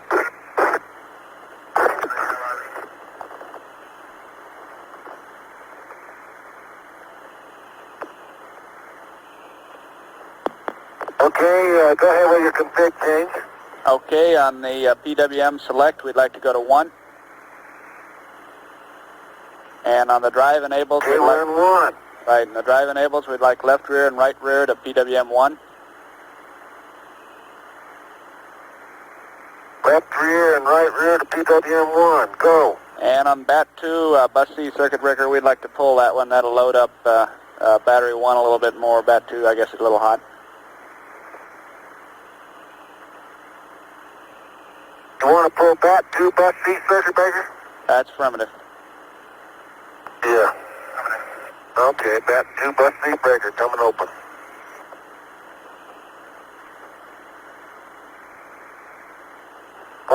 Is that it? Is that completed, Tony? That's it. Wait a minute, your drive power, left rear and right rear is in bus C. There you go. You don't have any drive power.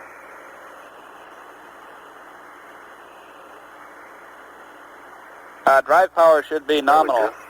Okay, I don't understand. Yeah, it'll be all right. Okay, fine. I don't know that much about it. Okay, Houston, we're proceeding to Station 9. Okay. Okay, John.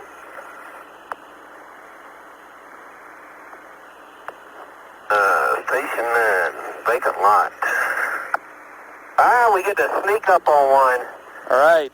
The idea is we're looking for an area as flat as possible with as little evidence of South Ray material. Probably the words from the back room, you're looking for a shallow saucer.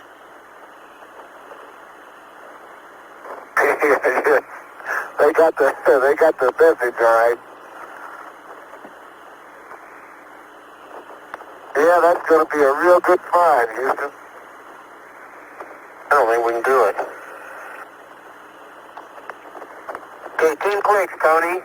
Okay. Still in Cobley area with boulders up to a meter. Looks just like our last stop. It's a shallow saucer area, but there's no boulder to sneak up on. And can we have an amp reading with 10 clicks? Right, we're doing, what does it look like, 6 or 7, Charlie? 10. And that first one, 20, yeah, 10. It's a little, well, if you take the parallax out, you'll be reading 10, Houston, but nobody can do that. Okay. I can still see the acid stage of Orion, Houston.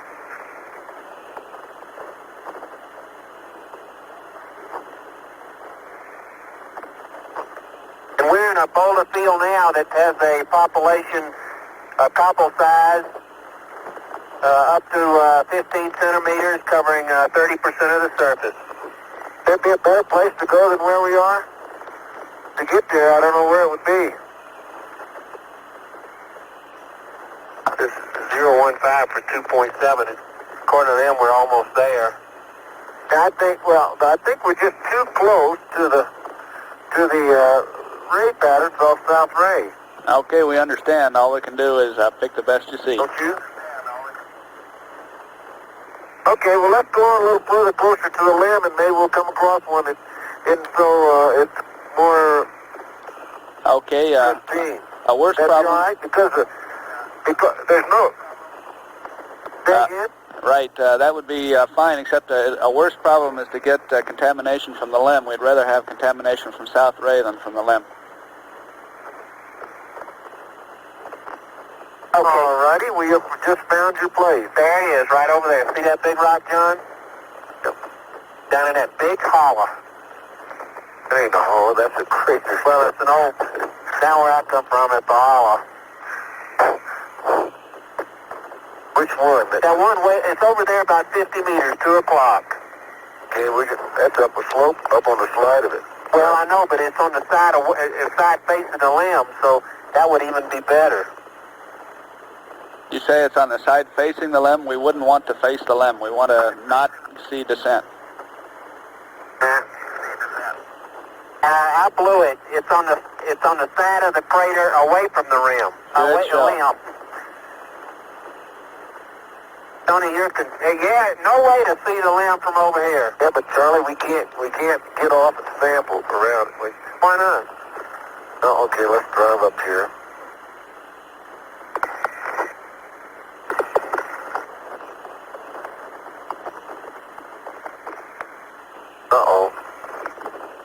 Okay. You get a little dust there, Charlie? No, just a skosh, but...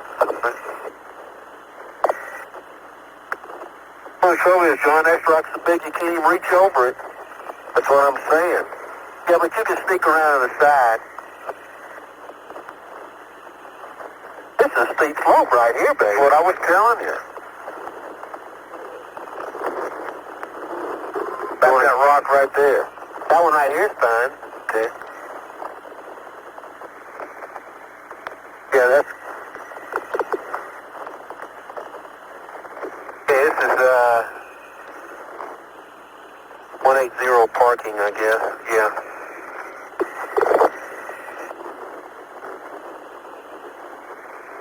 Let's don't get too close. We got to sneak up on it.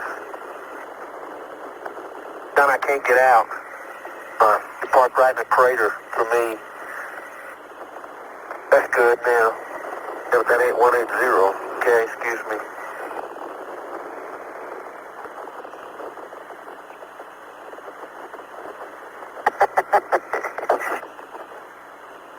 Everywhere, I think you park in a crater. Everywhere you go, there's a crater. Might as well just take my chances. I'll take this. Thank you. See that little hole you parked on there? Yeah. Okay. Okay, Tony, we're at 176.7, 007, 8.7, 2.6, 90, 0, well, maybe 2 on the amps. So left one battery is 100, 120 on 2.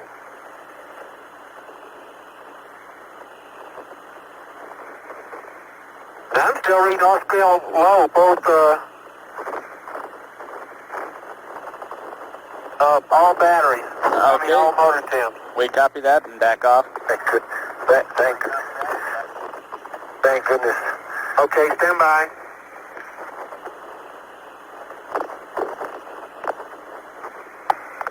Okay, we go number 2 on the mode switch. I can't get out. Oh, there you go again, Charlie. Go again. Good, coming. There you go. And we'll need EMU checks. Let me get up off the ground. Okay, Charlie. Okay, I got it. My lamb's dirty. Wait a minute. No, it's good, John. Okay, it's about mine. It didn't turn toward the sun. I think it's okay. Okay, fine. Yeah, I'll get a pan out here. Yeah, I'll get the old high gain up.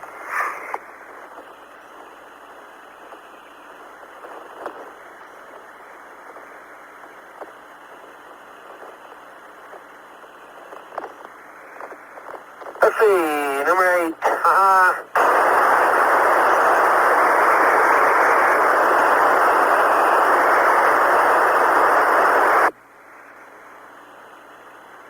Good picture. Joe. Getting pretty good at getting the worth in there.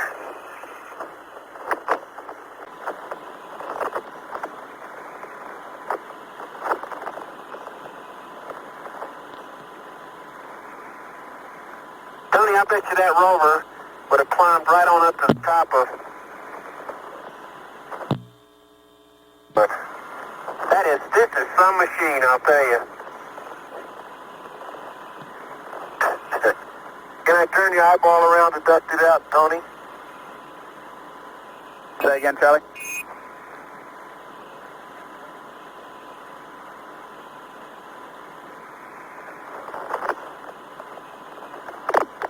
Okay, pan is complete.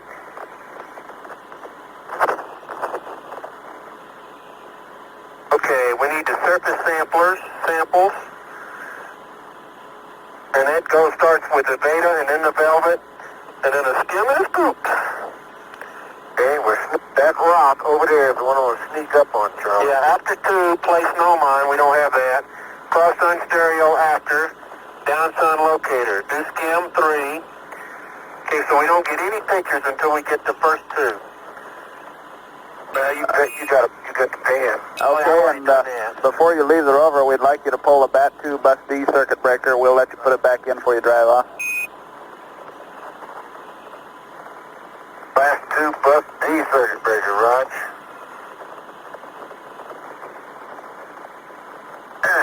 That's out. Okay. And Tony, a comment on this pallet. The locking on the tool harness, the locking ring on the pallet doesn't stay up every time. It's slightly inconvenient, but no big deal. Pretty good, Charlie. Okay, understand. I'm going to get a shovel for the scoop, and I thought we'd maybe, and I'll tell you what I got to do is fix up a start on the core for the CSBC. Okay, well, let me get these samples out of the way. Oh, I'm sorry. I'm sorry. Got to get this out of the way.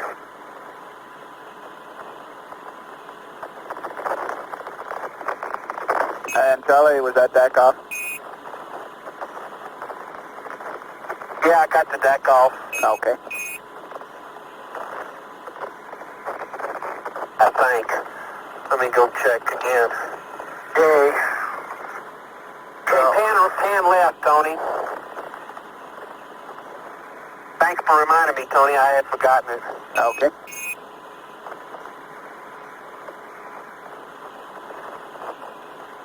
The pan left will show you the rock we're going to sneak up on. Don't scare it.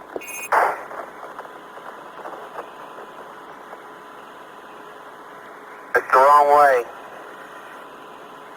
Hey, don't open. What? Don't open that. It's between us and the limb. It's between the limb and us. Oh, I know that, but they don't want you to open that thing till you get right up next to the rock. Is that what he said? Well, that's not just now, no. Oh, yeah, okay. I'm going to get the other one. Okay. For you. We agree with Charlie there. We'd like you to get up a little closer to it and face away from yourself before you open it. Facing away from myself, huh? Okay. Right, you're filthy, as Fedo says.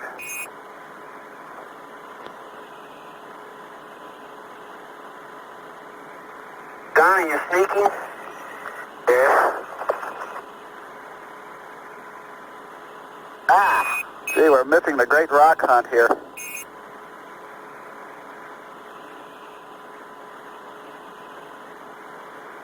You're just not watching him sneak, Tony. Well, I'd sure like to. Gotcha.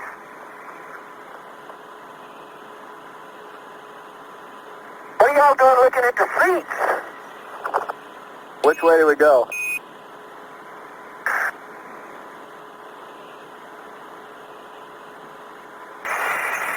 We're sneaking up on it, Tony.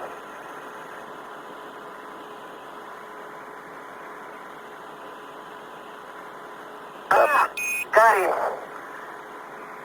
Let me see, John. You can't see, Charlie. I'm from way out here. Just point it at me. No. You don't have any...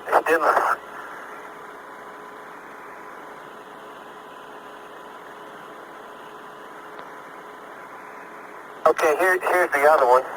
Give me that one, huh? Young and Duke are taking the surface soil sample now. Gee, the first lunar great rock hunt, we missed it.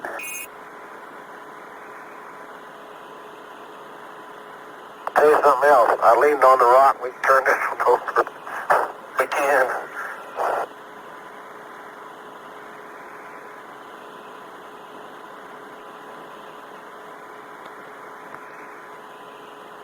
Okay, did that disturb the surface on the other side there? Yeah. The picture will show how I disturbed it. Okay, it's important that you put this second one down in an area that wasn't... It off. Okay, good. Yeah, we know that. Okay. There you go. Get it? Yeah. that didn't go in, right? Right. Tony, John was sneaking just like this. He really got up to it before the guy didn't even know he was coming. Outstanding, Charlie. Thanks for the rerun.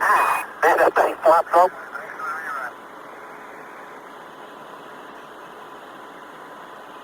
Okay, John, I'll give you a hint. Man, that's a great snake. Okay, that's good right there. Okay, just a little pressure.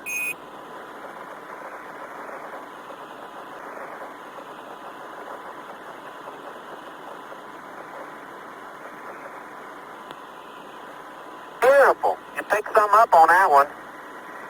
Only on one corner. You got some on one corner, Houston. Okay, we'll have to take it that way. Well, that's too bad. That's the way the ground is. Okay. Right. Man, you fellas have outstanding finesse. 20% of it's covered. Oh, 20% is pretty good. That's fine. I think 20%. Okay, 20%. 20% of one corner is covered. I mean, 20% of the whole thing is covered. These go in your rock bags, don't they? In SCBs? Yeah, I don't know. Let me take them back and put them under the seat. I don't know where they go. I think they go in SCBs. Tony, do these go in SCBs? They're going to SCP that doesn't go in the SRC. Yeah, okay. We've already got that one collected. Okay, John, that was beautiful. Guess what? But top open again.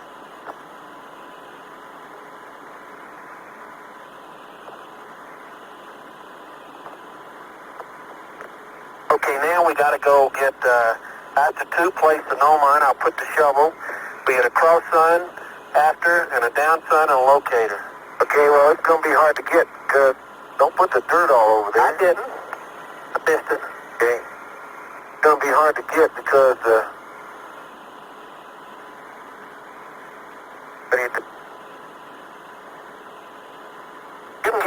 you can get a cross sun from over on this side.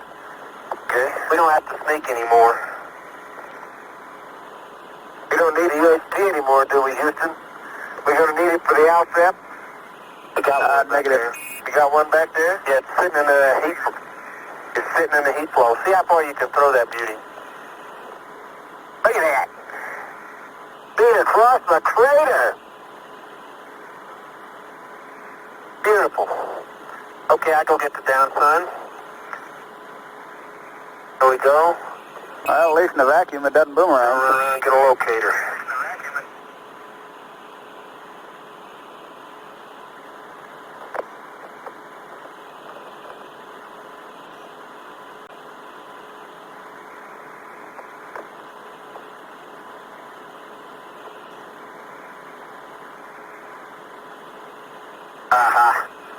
Yeah, Houston, I'm looking back at the lamb. Charlie, you can get a picture of the... I can get a picture if I put it on what-you-call-it, and it'll show that that rock is between us and the lamb. Sure is. Hey, good You can show. barely see the lamb over there. That fills that square. Yeah, now, well, wait a minute. We got to get a skim. Okay. Can we skim where the pristine sample was? Okay, no, they want it right We'd like to beside skim it, next right to it. there. Can I see any of that? Yeah, I can see. Okay, here we go. Get me a bag ready. Okay.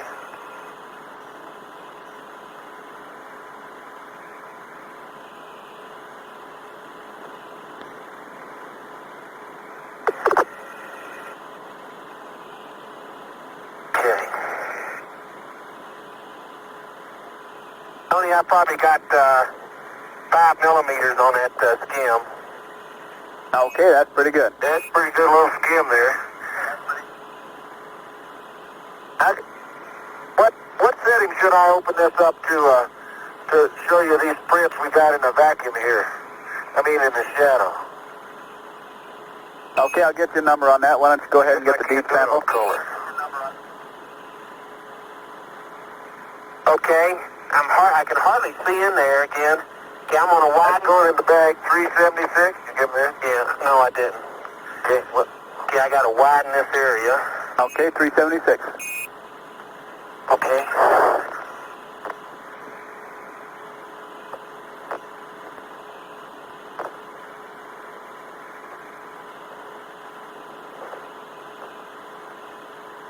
And John, Okay, that's good. 5.6 at a 250th.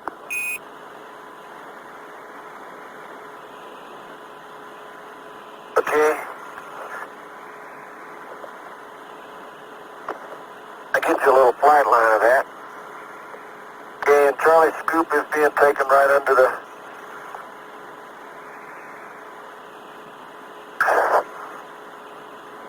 You got it.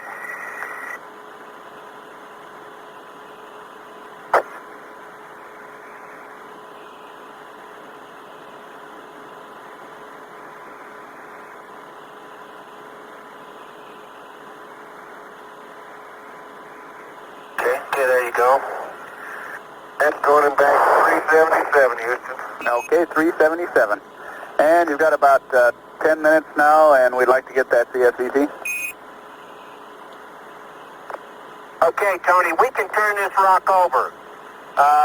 If you want us to get that sample in, we need an extension. Okay, we understand. We're working that. Yeah, I'll go get the CSVC then. All right. We'll go ahead and do the CSVC. Sampling while I do that. Okay, I'm going. Okay, well, I can get,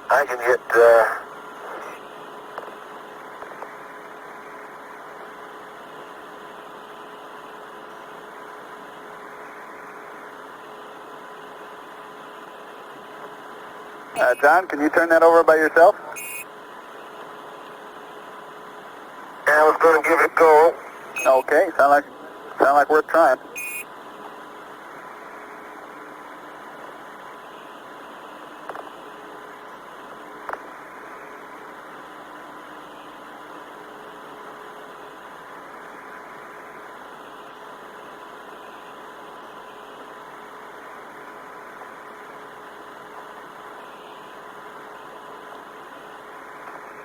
Nah, well, I'm back here, you rascal.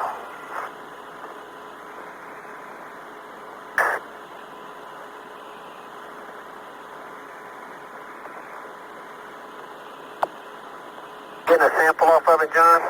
Yeah, good.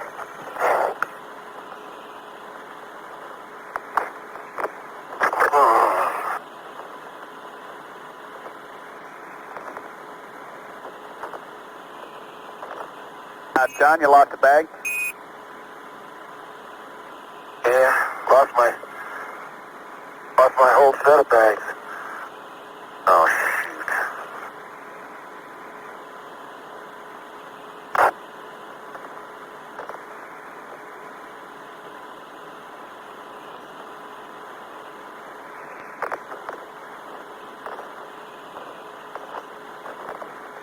How far you hammer, John? This core, I think I might be able to push it in, but... Okay. Collision... Okay, we'll just do it right here. Tony, I'm 15 meters out to the left of the... Roger, we're watching you, Charlie.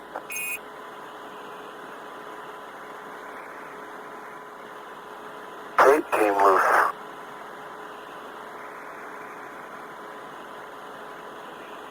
Okay, there we go. Pushed it in halfway, Tony. Okay. And remember not to hammer this one all the way in. Stop that. Yeah, got you. Top of that rock is a hard breccia. And I'm just going to throw it under your seat, Charlie. Okay. Okay, did you have a bag number? It in a bag. 373. Okay, 373.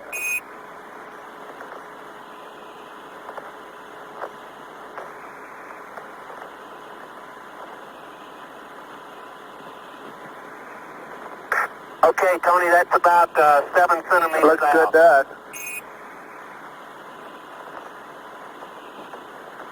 Feels good to me, too, to get that amber. It looks good. Okay, now that's got it on 3 sides.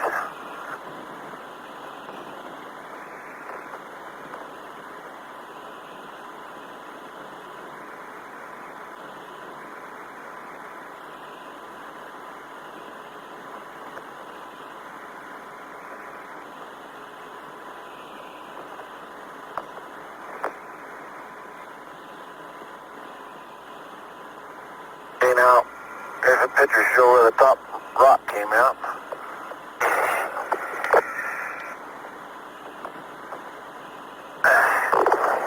Charlie, you got it. Outstanding, John. He did it, Houston. He turned.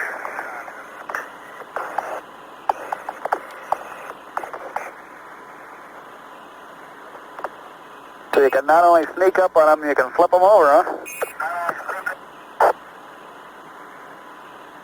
Yeah, that's a biggie.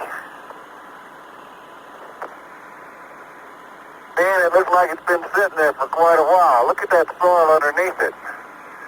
Okay. Stomp all over it, Charlie. Sneak over here and let's get some of this soil. Okay. Right, tip off the bottom and the soil will probably do it. A chip off the bottom. I see a place where we can get a chip off the bottom, Houston. Yeah, evidently you found the right boulder.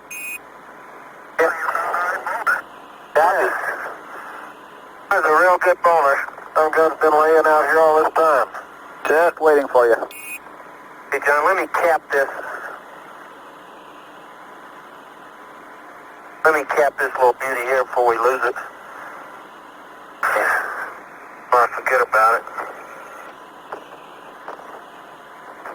Yeah, I'm coming with a scoop. What else you need? I need the hammer. I got it.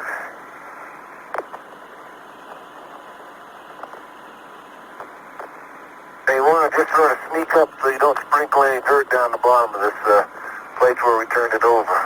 Yeah, okay. Hey, sure. Look at that soil. It's all cake looking in it. It is.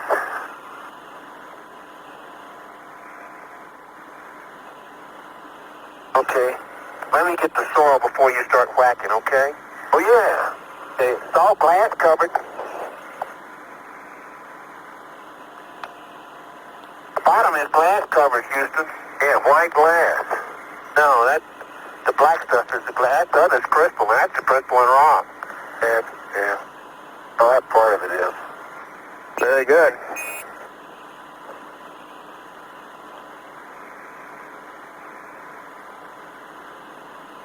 And it looks just like an alkali flat in the cake that's under it, Tony. And that's right from the deepest part.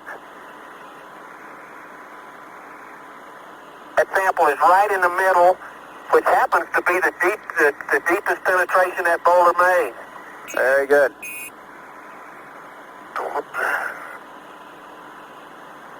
Okay. That's a sack fall, 379. Okay, bag 370.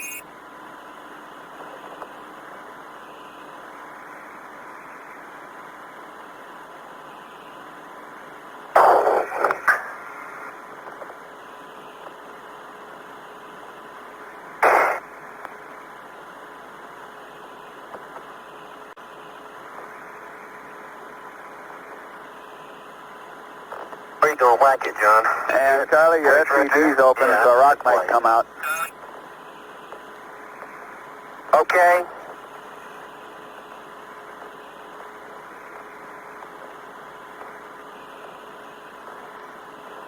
Real friable, isn't it? Now you found a real rock. Aha! Look at that piece. Here, let me get it, John. Back up. I'll go get it. There it is, right there.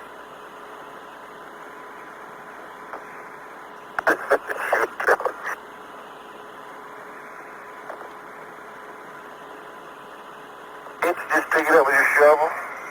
I didn't want to get it too dirty.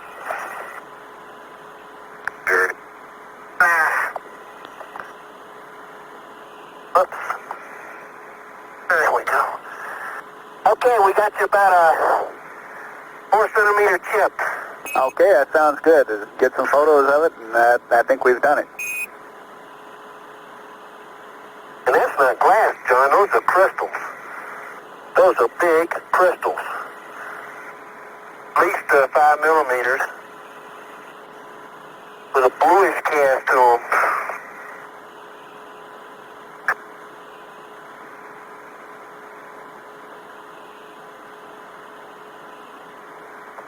That's going in back 380, Houston. Okay, 380. Yeah. It looks to me like it's a shock rock with a lot of, and this is a guess, a lot of black glass in the fracture pattern. Okay. Okay, I'll hold it. Wait a minute, I gotta read.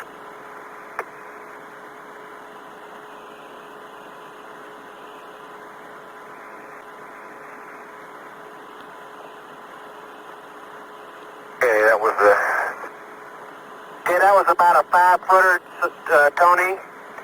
A little down sun, and the shovel is right where the bag was. Close my top on that thing, John. And John, while you're working on it back there, why don't you close that thermal cover to Charlie's ops? It's on the rear left. Thermal cover to oops. Yeah, okay. Charlie, your old rear left ops is open. Oh, heavens. I can feel the heat leak. All right, we caught you with your fly open.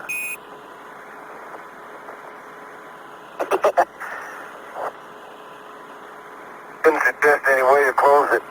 I can't get it. Can't get it. No, let's forget about it. Let's go back to the...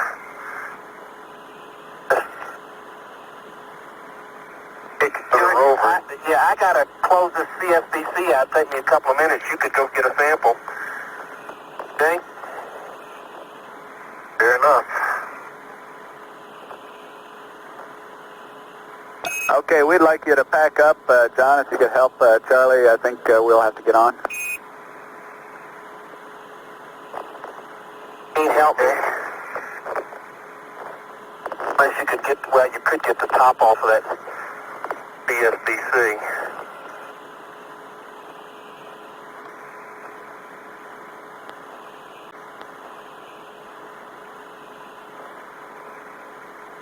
Where is it?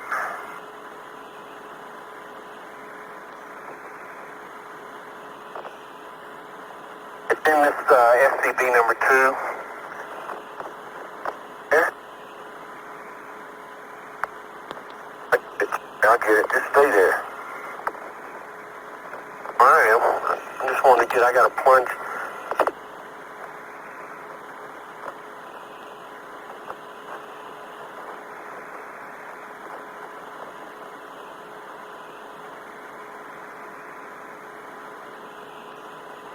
Okay, the plunger went right down, Tony. It's about 4 centimeters from the top. Okay, and before you stick it in there, could we have a core tube number? Oh, yeah. Keep forgetting that. 34. We copy? Wait a minute, Charlie. Fit right in. I never would have believed it. Never thought it either. I never would have believed that. Hope it's down in far enough to lock it, though. So I pull the bottom, push the bottom shield off. Let me pull it off.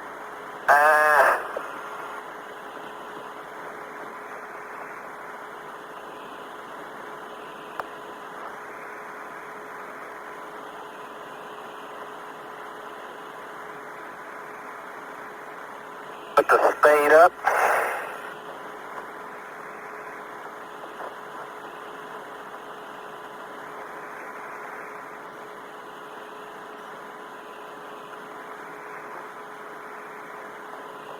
What'd you do with the shovel, John?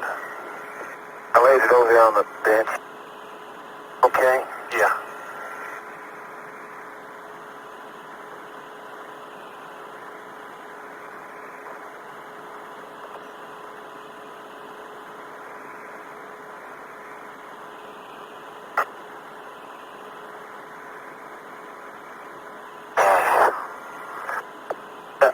that CSVC goes in the...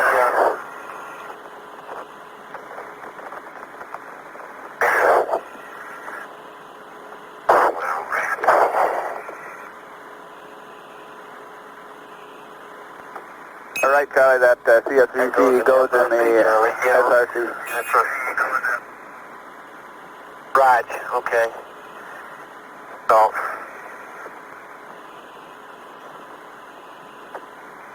Okay, back to station 10, Charlie. Okay. And Charlie, before you get on there, we'd like the DAC on at 12 frames per second. Alrighty, Rudy.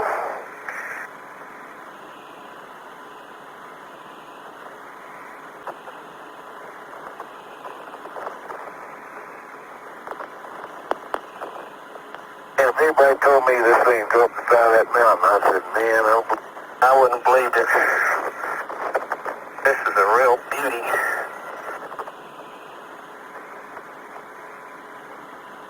Okay, and we need frame counts.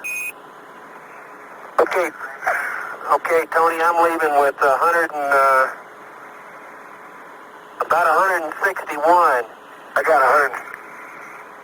165. I probably ought to change this mag.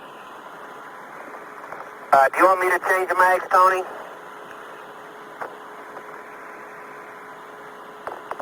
Yeah, let's both change. Did he say both change? Yeah. Okay. Tony, I don't have a black and white left. I'm going to run off a couple, John. Okay.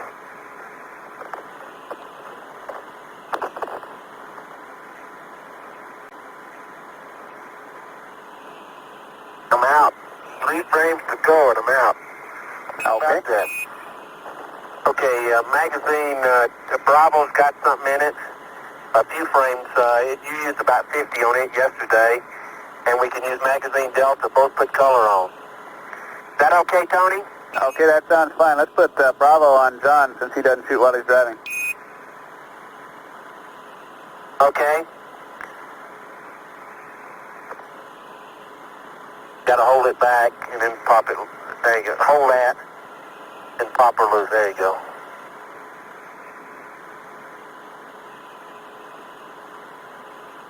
Which one, Charlie? Delta for me and Bravo for you.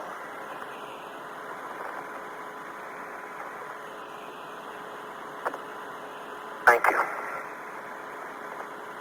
Bravo. Right in the corner there.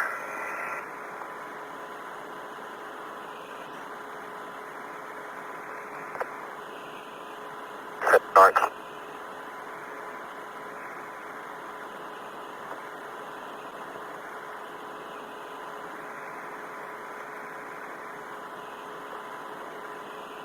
Okay, magazine Delta is working, and I'm starting with frame count number, about 1. Okay, Delta 1.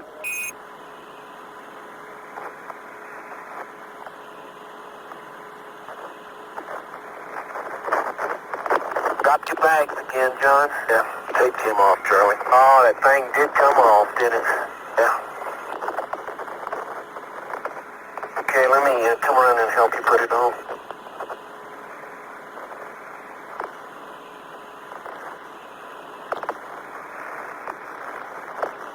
Okay? Yeah. Well, the tape's still there, just thing just peel off front of the tape.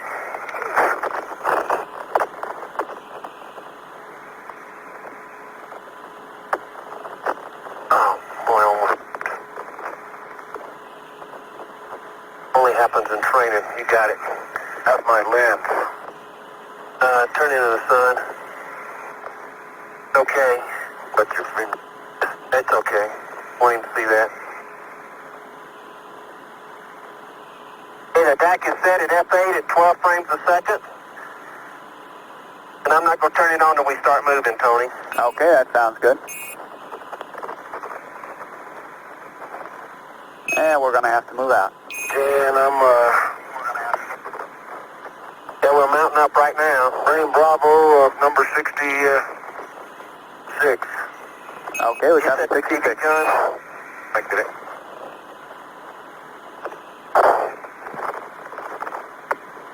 Both switched to 1.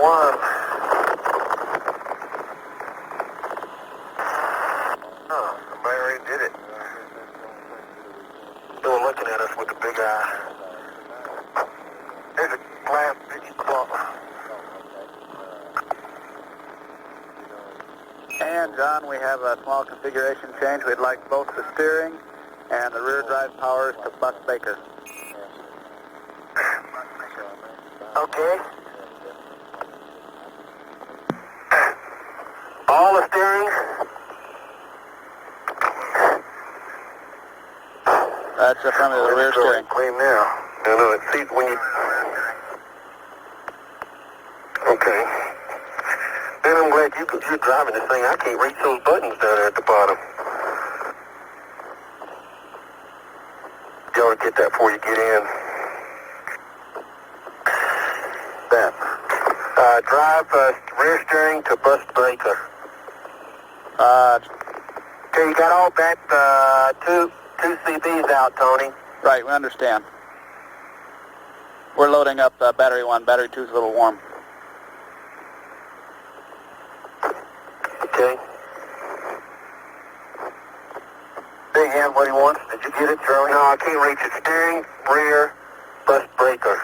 Right. Steering, rear, Bus Breaker. And what else, Tony? The drive power to Bus Baker. Rear drive power.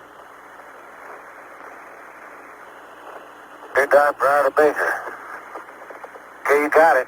Okay.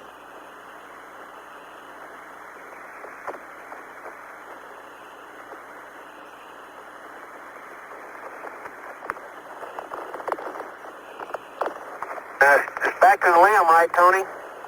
Roger, we're going back to the ALSEP area. Station 10? Yeah, that's what it's top 10, right?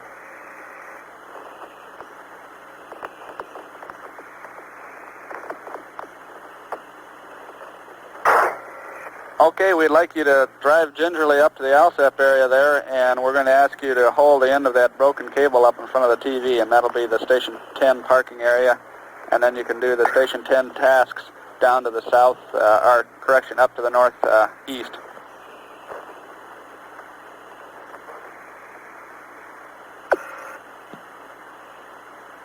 Okay.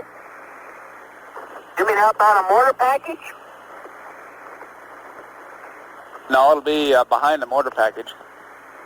The task would be up to the northeast. Oh, yeah, to the northeast, okay. That's my other northeast. Right. Tell you, I can't get over how hilly this place is.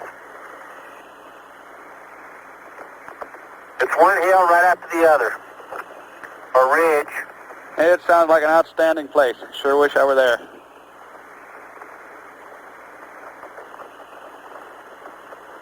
Well, we wish you were too, Tony.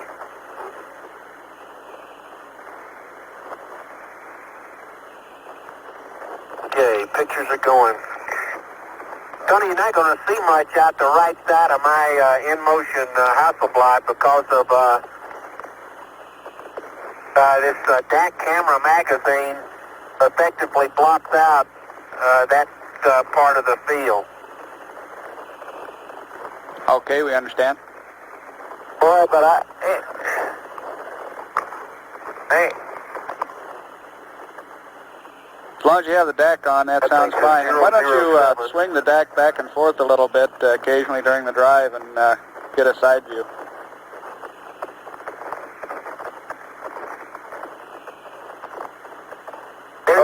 Anybody that ever called this place Plains, Cayley Plains, really doesn't know what he's talking about. There isn't a plane around here. Right, understand, just like F Smooth. Right. That's exactly right. FS Smooth. I can't believe it. John picked the only flat place within a kilometer to land. Sure glad we didn't land any on any of these slopes, I'll tell you that. I can head back. I don't know what this big crater is over here. This one. Tony, really, the ridge is here. Now we're looking off. We're now at 007. You just saw it in the. Well, you'll see it in the 16. But off to the 2 o'clock from 007 at 2.6 at north heading, there's an old subdued crater that's probably 30 meters deep. And how many meters around? Oh, I'd say 900 meters long. no, not that much, but 300 anyway. Yeah, it's 300 meters across. And it didn't even show on the map.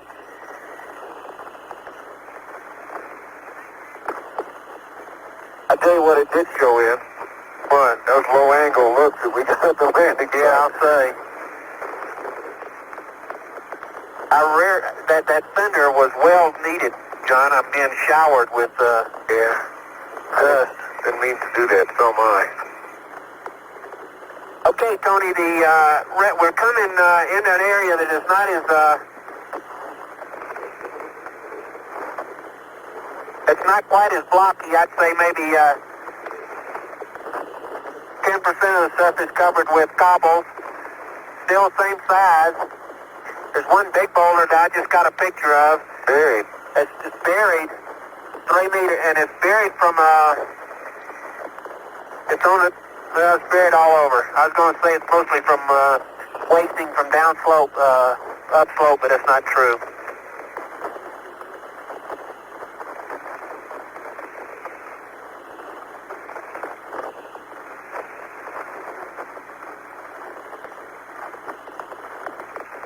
And off to our right is the big crater, the big deep, so very subdued. It just shows, I see no large rocks or no outcrops at all anywhere around there. All I do is see big boulders that are apparently part of this ray, biggest one being 2 meters.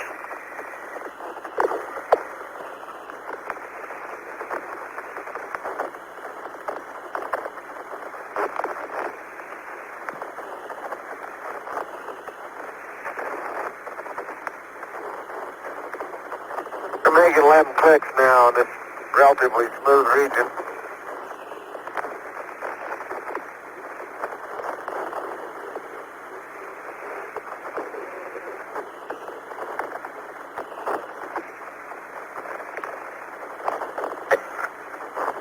Tony, it's a very old surface, apparently.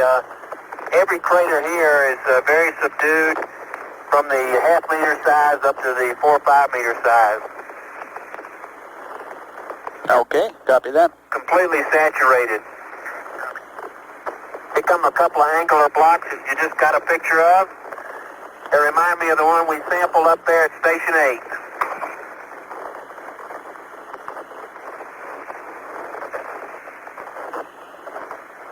We're getting in an area now at 0.7, 007 at 2.6, where it's more pebbly than cobbly, being 4 centimeters or so.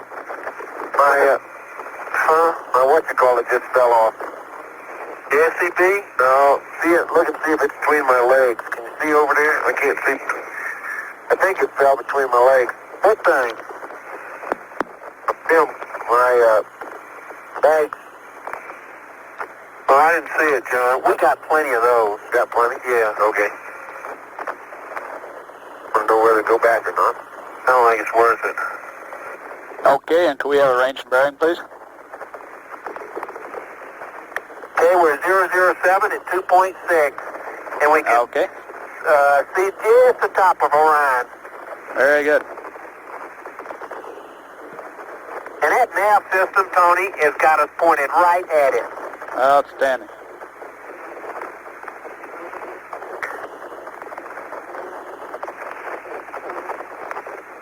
These little, there's a glass-covered one right there. Little round, look like a bowling ball.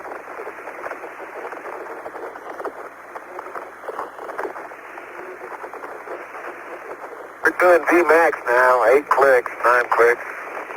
Because we're going up a real steep slope. Okay, do you have an amp?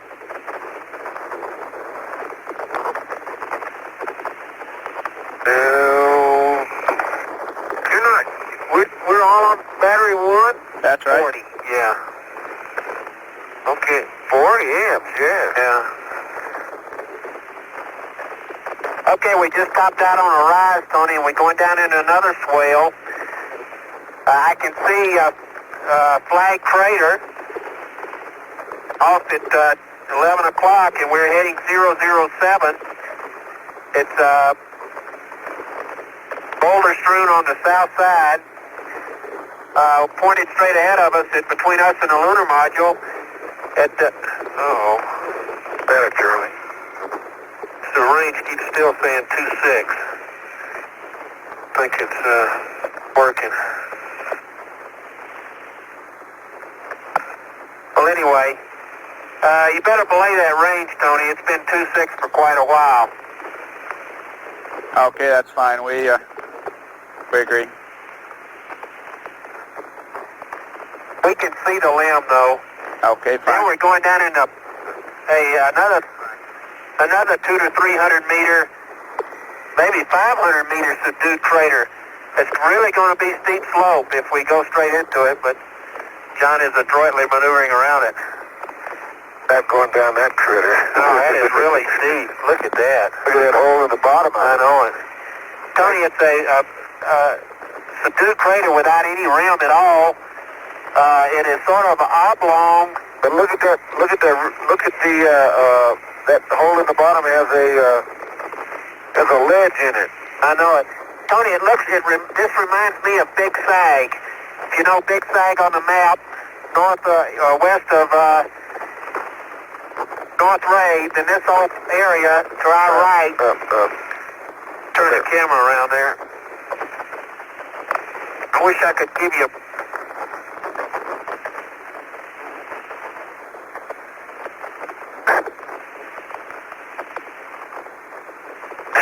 Turn it around. Best I can do.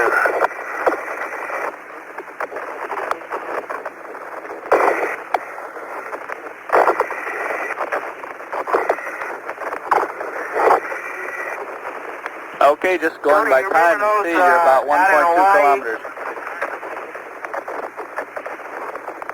Okay, then our distance and range is stopped.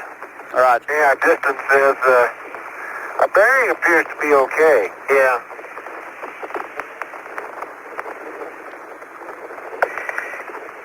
Hey, Tony, you remember out in Hawaii, those, at Kapoho, where we saw those very small little sinkhole craters? Yeah. This looks like a big one of those. One down in the middle of that hole? Yeah. I agree with you.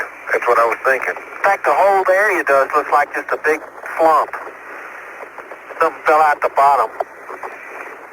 Because there's no rim to this thing at all, John.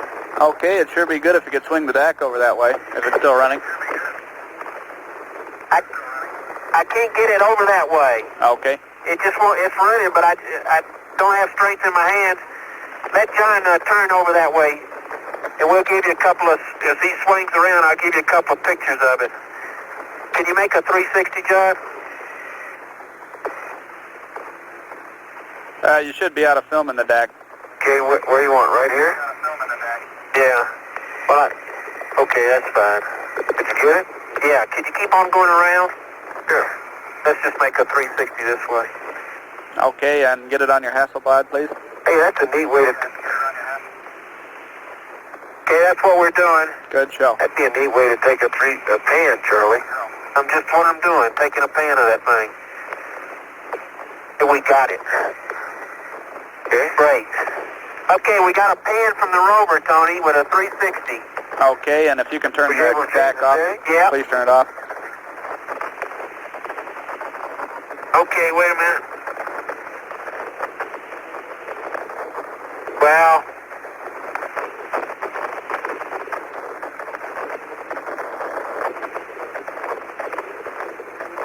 apparently it wasn't running, Tony, because I still got half a mag left.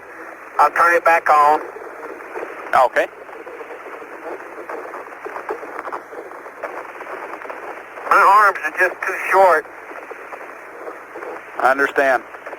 to get that thing on and off from the rover seat. I should have turned it on the side, but at 12 frames a second, I thought we just run too much out. Okay, it's running now. Okay. I can tell you how it's doing, Charlie. I can see that. I glance every so often.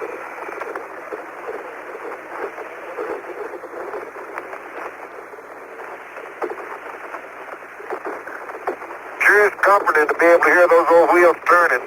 You can hear them. They make a rumble. We can't hear them, but we can imagine it's comforting. This place would be terrible.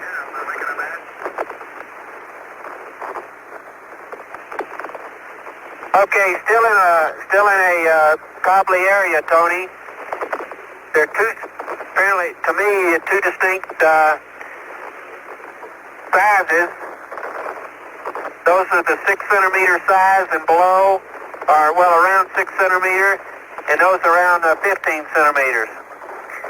Cover 30% of the surface. Okay, I'm VMAX right now, Houston, and up slopes we're going about 8, and down slopes about 11. The nav system is gone completely, John. Wait, that bearing's not even working, I don't think. Huh? I don't think the bearing's working either. Could our bus configuration cause? See how. What does the nav system work off of, Tony? Is that 2? Stand by a second, Charlie. It is. Oh, it's a limb up there, isn't it? Okay, your nav system works off of Baker and Delta, so it should be on Baker all right.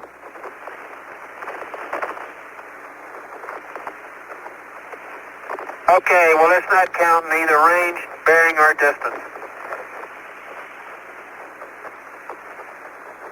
Okay, is your heading working at all? The bearing's working, isn't it?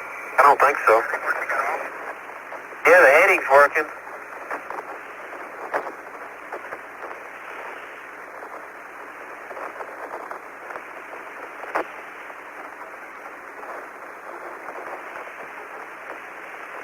I tell you how we'll get back, Charlie.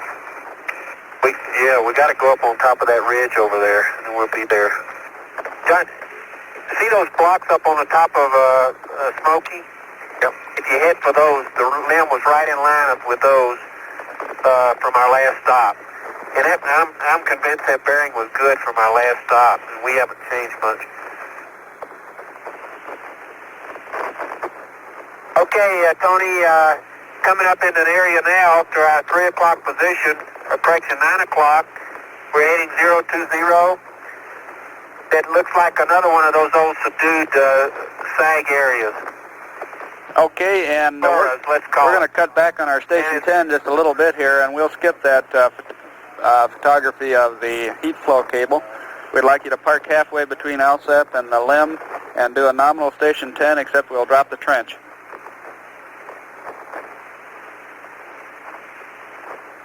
You don't want to do the trench, okay? Don, you lucked out. Yeah, I bet that breaks you up. Surprises me.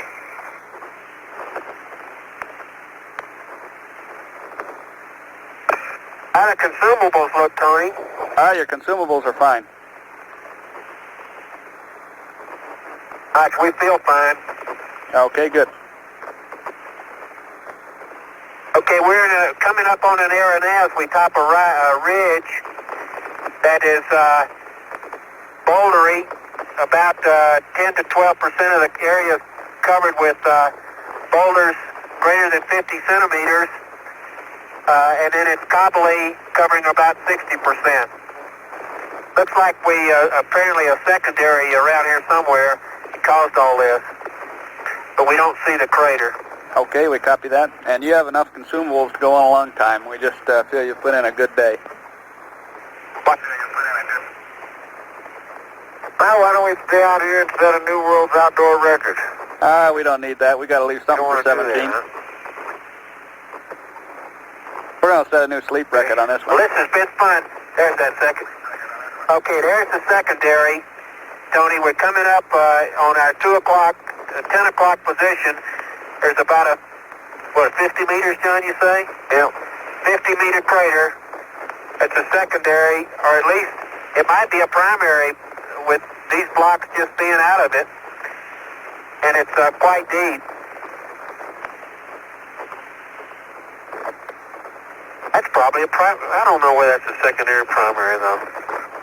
We could tell. The block distribution seems to be radially equivalent. I think that was probably a primary punched into the old Cayley.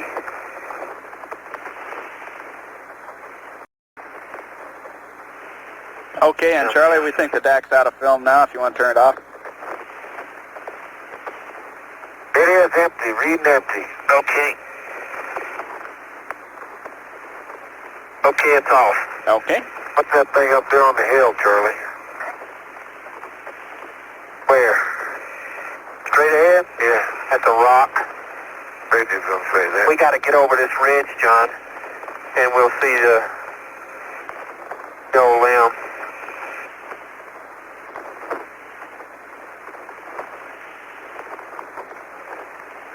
Man, you have I am covered from head to foot with dust. Boy, those fenders really are useful, Tony. This one we lost in the back has resulted in us being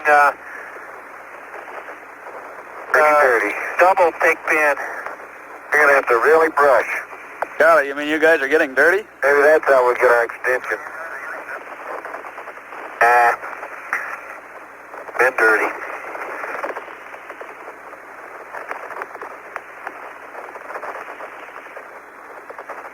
I think we could probably come out a little east of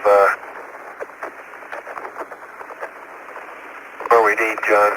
I wouldn't be surprised, Charlie. But if we do, we ought to cross the tracks if we get too far east. That's exactly why I'm going this way, old buddy. Okay? Hang in there. You are sharp. Yes. You full blower? D-Max. Must be a pretty steep slope here. Yeah, look at those angular blocks there, would you? Around there. Tony, here, 30 or 40 very angular blocks, 50 centimeters or so. And they have the same character as the ones we sampled back, so apparently array material. Okay. A little comment about the regolith. The regolith is texturally the same throughout. The only difference is the white, the difference in albedo that you can see on some of the fresh craters, and also in the rays as we were going towards South Ray.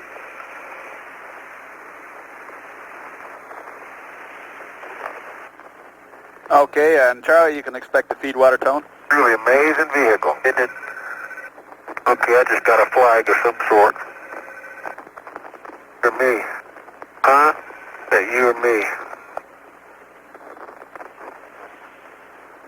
You expecting a flag, Houston? Right, got can you a reach water the flag. auxiliary water on the rover? Houston? Houston? Go ahead, Charlie. Yeah, I'm going to aux water on. There's the limb, John. How about that sports fence? Right on, babe. Right on. Okay, Houston, we just stopped the ridge and the limb is about 200 meters from us.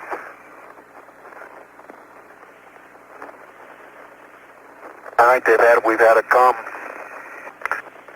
drop.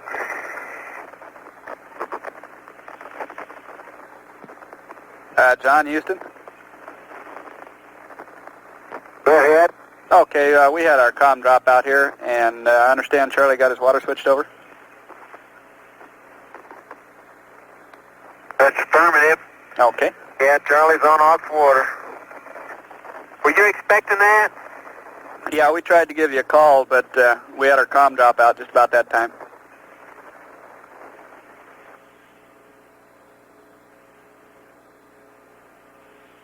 Yes. How about swinging right and let me get a picture of that, John? with the rover and a little bit more. Okay, we want a nominal station 10. So it's between the core. Charlie, your feed water pressure is still to the right by that. Okay, we've got it now, Charlie. Your feed water pressure is going up. Okay, I was on min.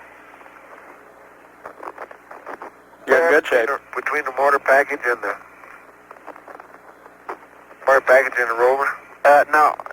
Yeah, that's a good place to park. I've got to go over here and get the penetrometer in line. Yeah, that'd be good. Motor package and a rover. Sounds good to us.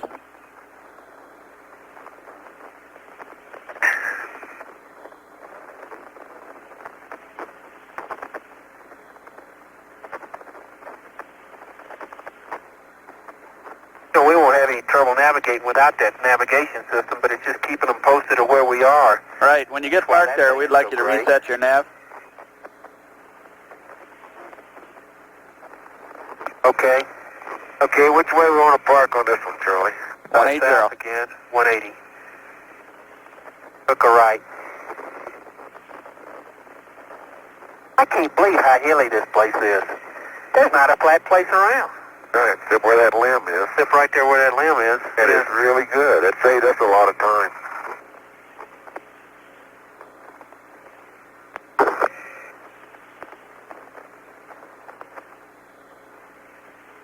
Okay, it's resetting, Tony. Okay.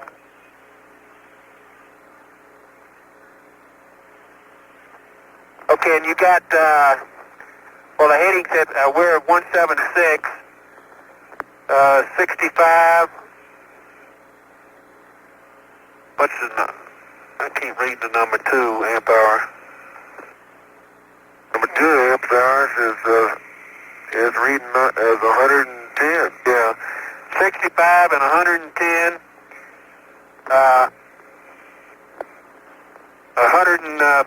110 and 120. All scale low, all scale low. And all scale low, all scale low. Okay, we copy that. Wait a minute, the Ford motors are not all scale low. They're just coming up. They're about, make that the rear motors, they're about 210. Okay, 210, and we'll need EMU The Ford check. motors are all scale low. Okay. Okay, let me get out of this. Okay, mine is holding pressure at 395. I'm between minimum and intermediate. I don't have any flags. And,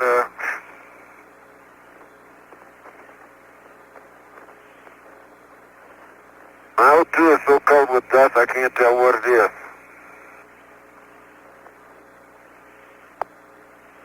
But it looks like...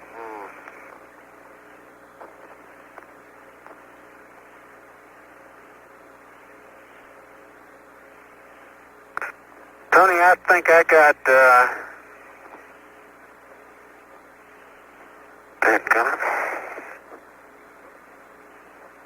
I can't That's tell. okay, John. We read 35% down here. well, I got, Okay, yeah, it lifts up above 25 anyway. 25, 35. There you go. that's what mine is too, Tony, about 33. And I got 3.8. I'm in cooling. And I've got, just a water flag. I got the in the aux water zone. Okay, sounds good. Look at this place. It is filthy.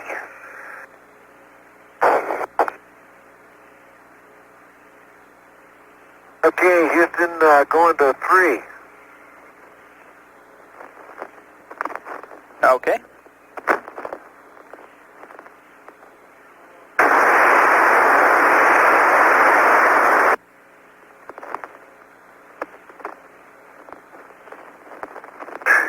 Okay, let's see. Here's the core. Lead the core. Okay, we got him. And I'm starting on the double core, Tony. Okay, that sounds good. Good.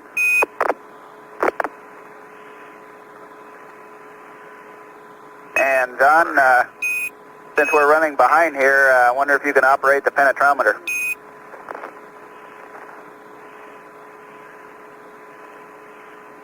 Piece of cake. Yeah.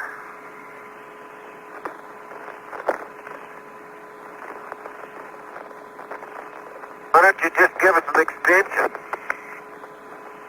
Tony, how about an extension, you guys? We feeling good. Oh, we understand, and we can understand why you wouldn't want to get back in, but we'd like you to get back in on time, and you've got a lot of science there, so don't worry about it.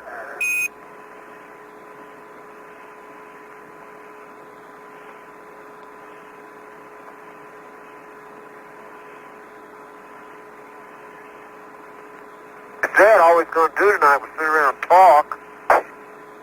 We'd like to hear you talk.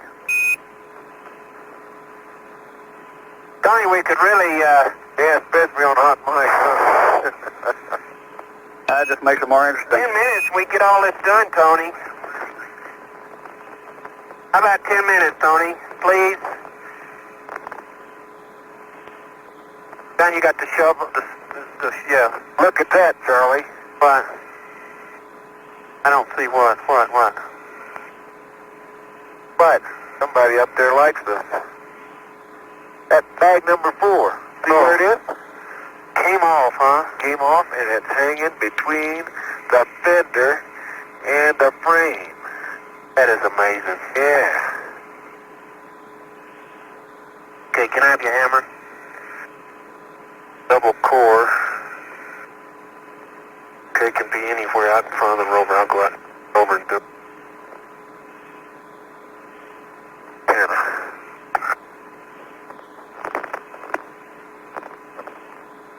Come on, Tony, pretty please. We're working it.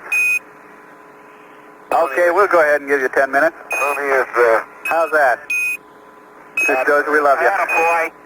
Let's hear it, Pearl. Let's hear it for old flight. An attaboy for flight.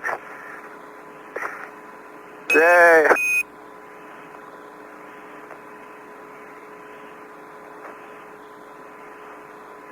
Okay. want me to help you with the penetrometer? I've got the double core right now. Okay, we'll still drop the trench and do everything else as nominal.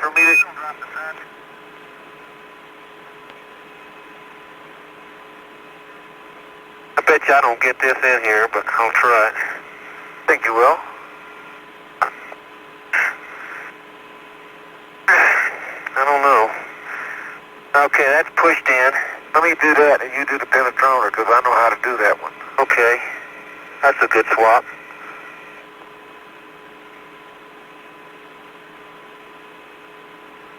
Coming. John, see if I got the red dot on my camera. Stop running.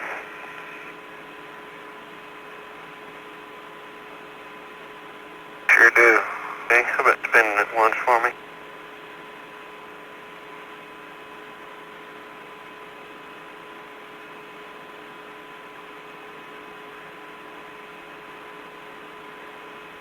Still red. Oh, I went too. That's got it though. Got it. Super.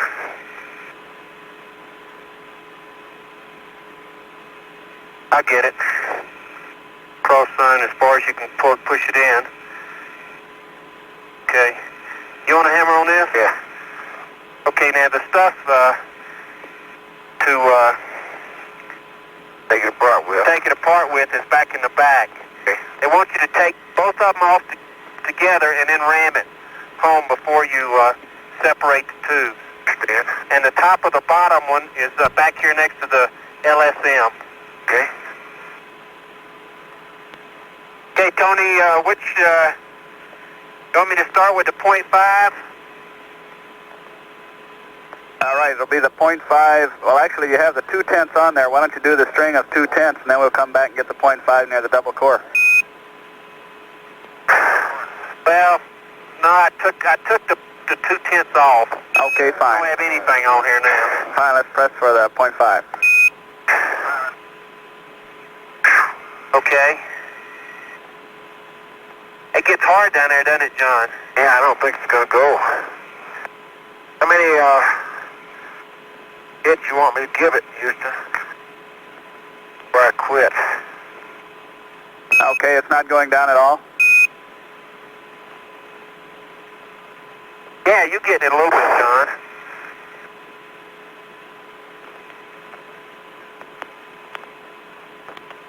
It's going in, John.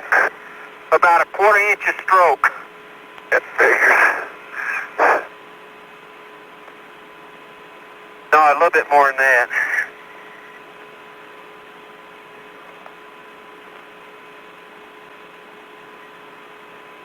Oh. I did the same. I did the same thing.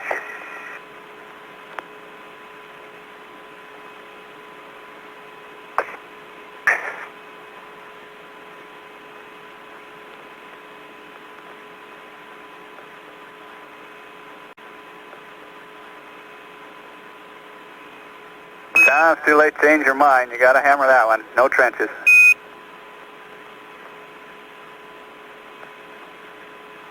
Crazy. Kept my mouth shut. Dadgummit. That thing came off again. It may have a bad latch in it.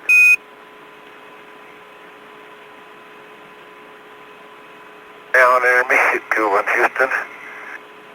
Okay, John, you've probably hammered on that long enough. Why don't we just call it enough? It's in.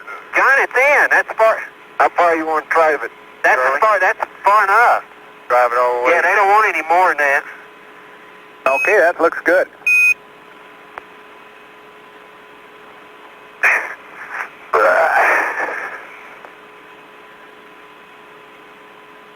Yeah, it came right back out, too. Yeah, that's the amazing part.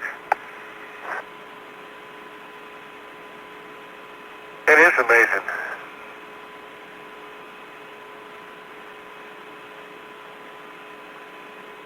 Okay, John, you want to turn that over? That stuff may come out of that.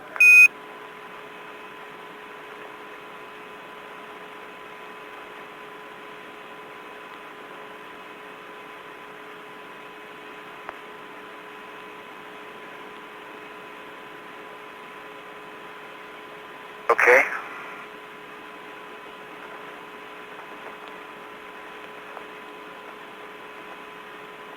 Okay, I finally got that 5/10 back on. And I got number 6, Tony, is that okay?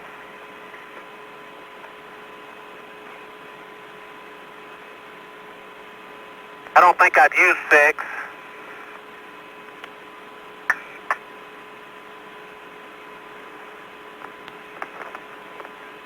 Where the core cap's at, Charlie? In the HTC. How about an answer, Tony? Say again, Charlie? I'll bypass. No, I'm 9. I'm on 9. Yeah, 9's good, Charlie. I'm going to bypass 9 and go to 10. Okay, that's fine, too. I just passed it on. I'm going to go to 10. Okay. Let's see. There's okay, it's full in the bottom of it anyway. Okay. And that one should be fairly near the double core, Charlie. It is, within 3 meters, 2 meters. That's fine. Is that okay? Okay. Look at that, the core tube caps go on and everything.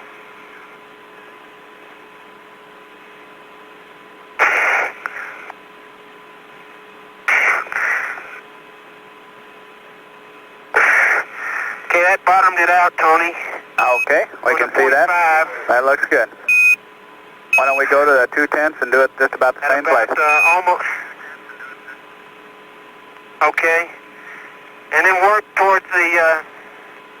Work towards the deep core. This the last time we use this thing? This the last time we use this thing? It should be. Can't remember. We don't have on EVA3, we don't use it, huh? Not right now. Well, I'll put it back anyway. John, could you move over a skosh? Let me... Yeah, that rammer jammer only went in an inch. That's okay. That's okay as long as it gets out of the cap. Supposed to go in? Yeah, well, you got it so full. Probably got it so full. That mess them up? You gonna leave that cap on it anyway. Well, if not, that cap stays on. Yeah. Till he gets back to Houston. There's the 2/10. Going to 11, Tony. Okay.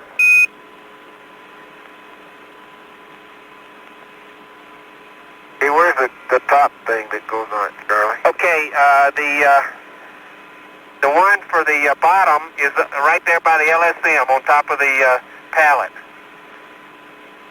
And there's a core cap, core goes on the, a cap goes on the top part. You see it?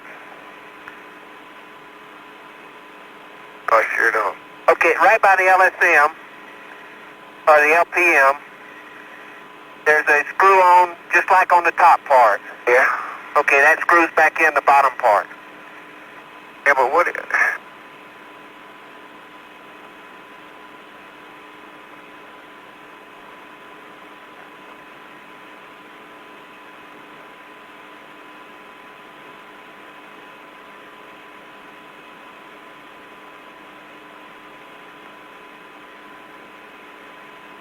There you go. You got it.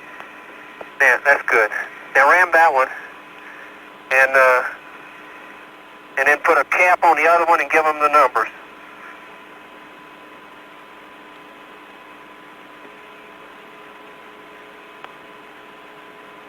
Okay, Tony, here comes the 2/10.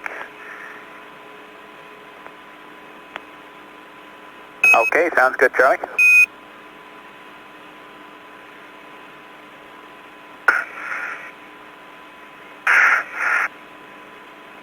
These lists, Charlie, in the FTB? Put them into my seat.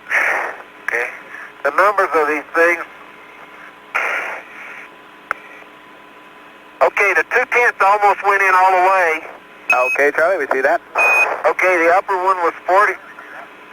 The upper one was 45. The bottom one was 4. Okay, John, sounds good. Hey, Tony, be advised, I'm sorry that I'm spiking this thing out occasionally, but it's the only way we can do it. That's fine, Charlie. We see the problem. Okay, I'm moving. I got 2 more to do. Cycling to 12. This is about 1/4 of the way. Right here. Okay. Okay, number 12. And John, we should wait on your pan until Charlie's through there. Understand. Okay, that's about the same distance, Tony. Okay. Cycling at 13.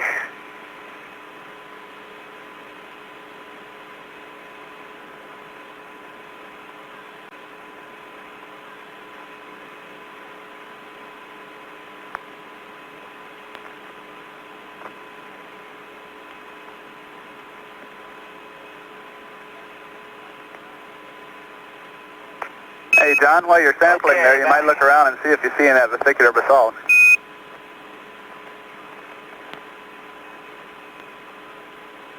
That's what I'm looking for. Good show. I told him you were. Whoop. Okay. We see that one went all the way in. Not quite.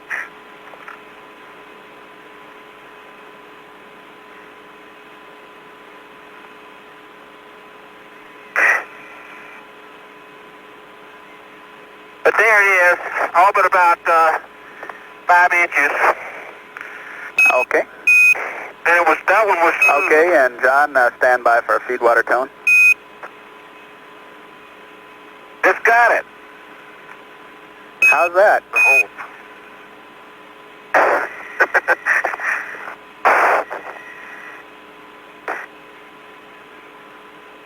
And go on the ox water. Okay, cycling to, okay. Cycling to 14. Okay, Charlie.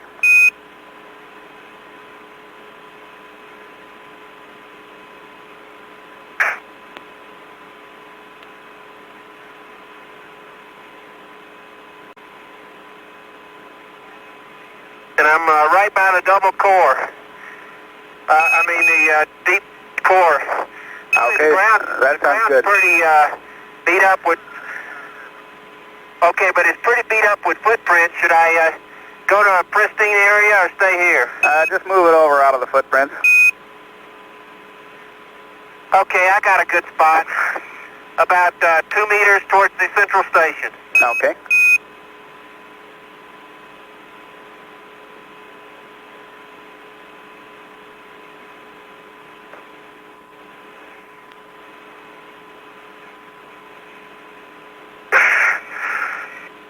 That one's going all the way in too. But I didn't lose my balance. Good show. But I can't get up.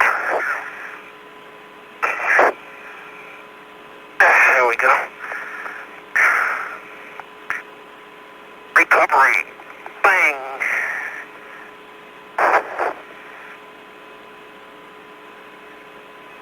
Roll heat flow. Okay, Charlie, one flat plate by the double core, and that'll about do her. Okay.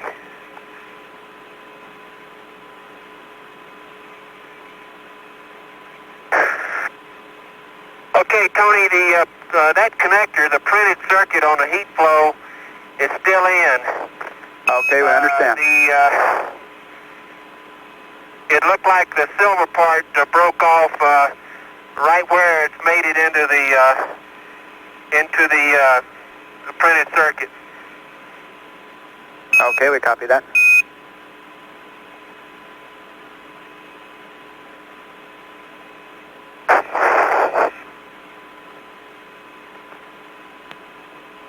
Prints on the move.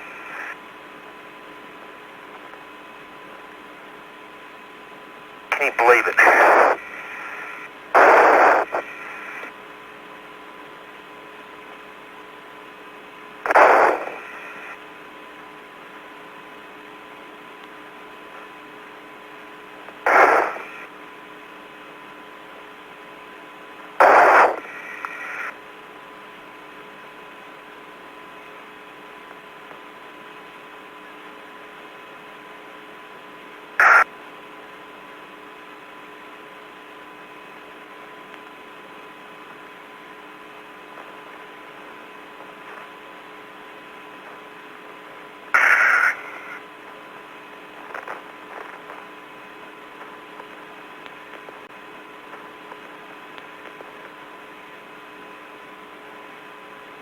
But Charlie, I just don't see any vesicular basalt. I don't either.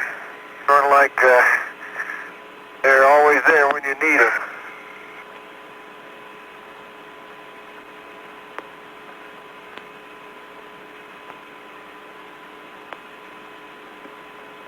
Crummy thing.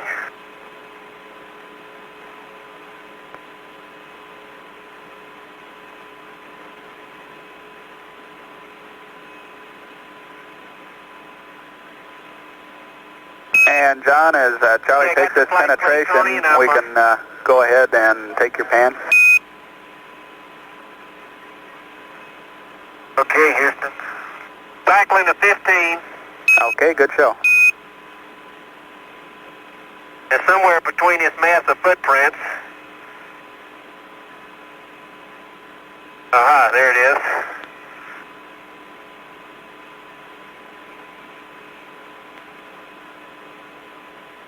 Okay, Tony, you're right beside the double core. Okay, Charlie.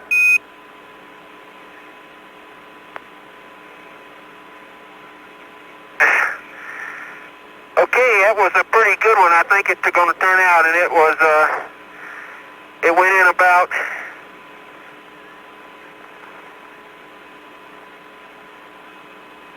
6 centimeters. Outstanding. Yeah, let me try one out here in a pristine area to see if that's a couple of meters away here. I don't know whether just all that foot walking over there might have just fouled that up. Nope, it was pretty good, Tony. That one went in about the same. Raj, we had that one on TV. Okay.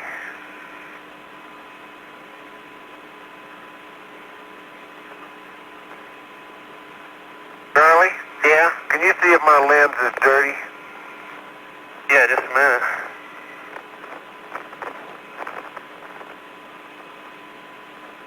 Turn around this way, John. I gotta look in the sun. Turn. Towards me, towards it, looking.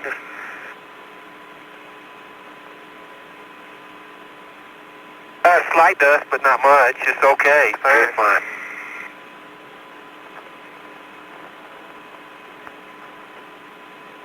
Okay, Houston, I collected one sample, which was a sharp angular. Okay, and we're going to have to pack up and head home. Okay. Okay.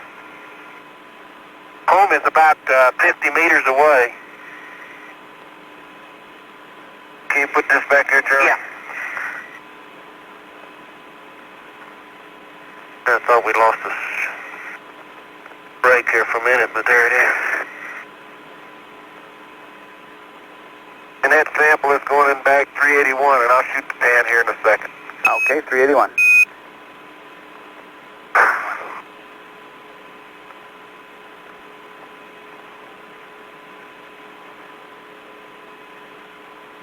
And it was a black rock, but I don't think it was a vesicular basalt. I think it was a breccia.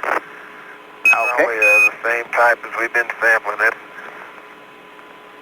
going into sample bag 4 on top of the sample 9 sample. Okay, Tony, I'm up frame count 91 on magazine Delta. Okay, we copy, Charlie.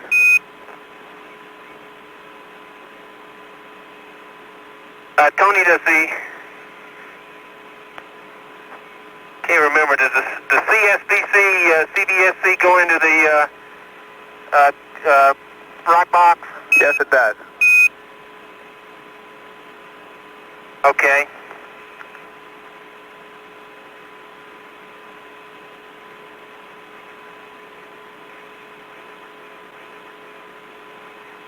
Hey, John, I'm going to take that sample, SCB number 2, my camera, and I'm heading home. Okay.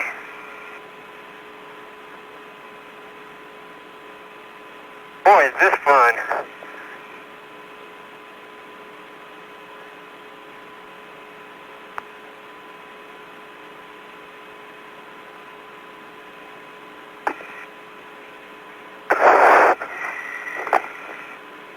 Okay, that pan completes me up to frame 89, Houston. Okay, John, 89. Okay, the mode switch is going to 1. Okay, and John, when you get inside, we have a configuration change in the LRV.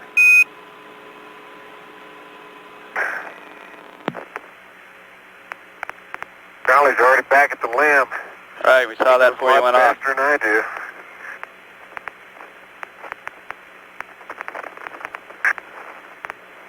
Okay, talk with the configuration change. Okay, except for the PWM select and the drive enables, we would like everything back to nominal. Circuit breakers in and drive power on bus Delta, steering on bus Delta. That's rear steering. Circuit breakers are in, drive power is on Delta, and steering's on Delta. Okay, good show. And we understand you reset before you came. Tony, looking back up. Yeah, I did that. Okay. Uh-huh. Reset the nav.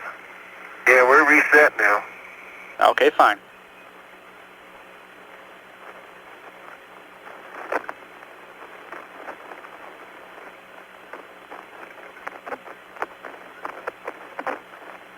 Okay, Tony, do we put as many core tubes as we can in the rock box also? We worked that, Charlie. Boy, the speed. How about the core tubes? Do we put all the core tubes in the rock box also?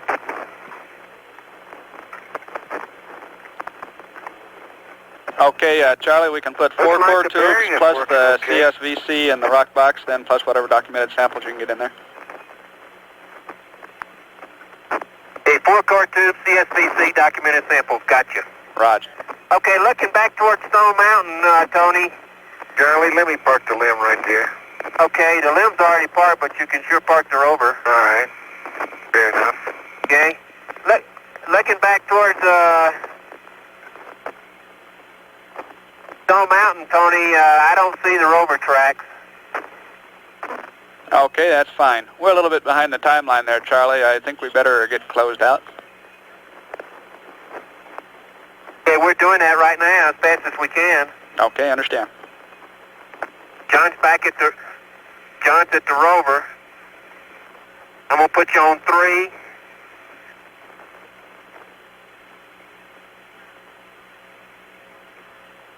Okay, 3. LRV power down.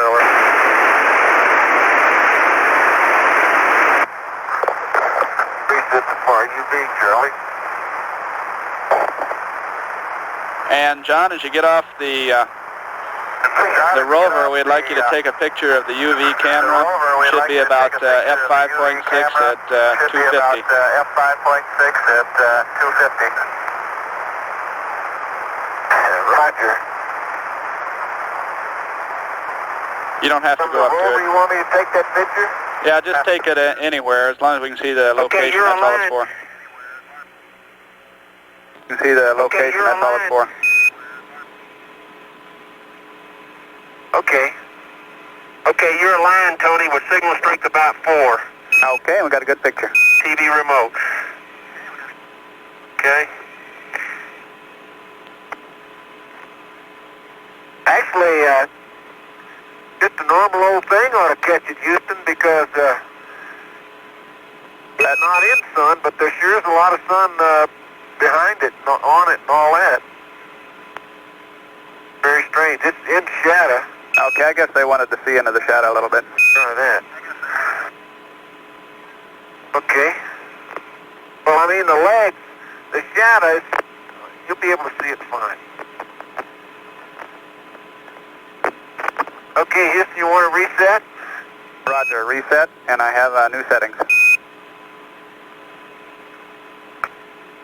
Okay, let me watch the wheel score now.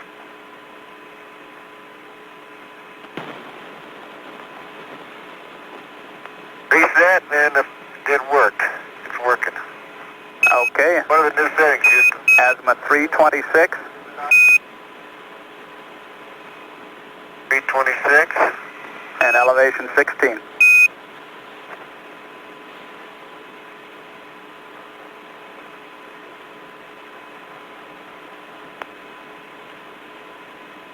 Okay.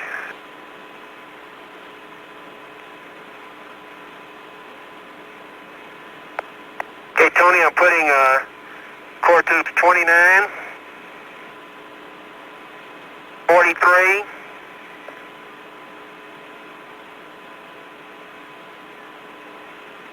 45, and 54 in the rock box. Okay, we copy that. DSCC is in the rock box. Packing it Okay. up now. You want an unbagged rock in the rock box, Tony? I don't think you do. Okay, 326, and what's the elevation, Houston? 16. 16.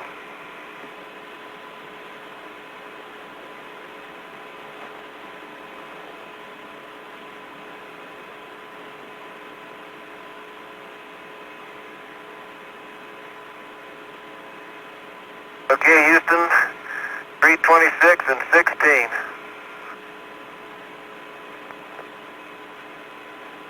That's set, and she's going.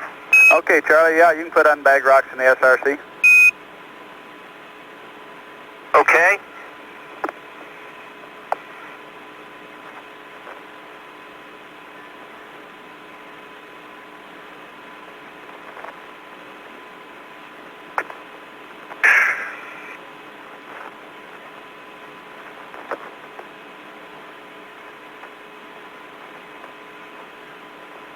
got the hammer, Charlie? It's in the thing here. Okay, See. fine.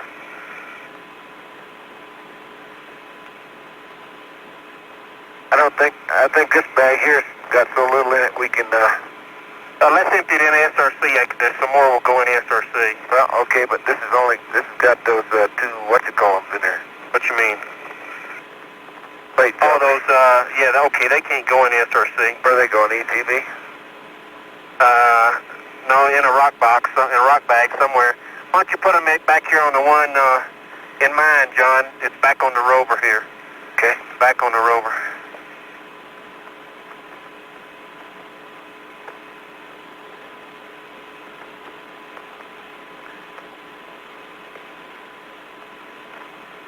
There you go.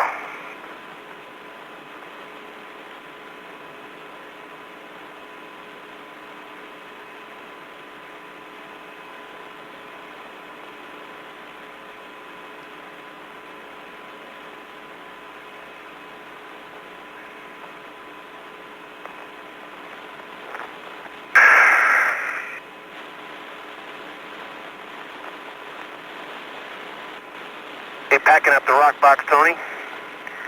Okay, good. Got the rocks in it. The liner's coming off. And I put the other core tubes in a, tell you in a minute.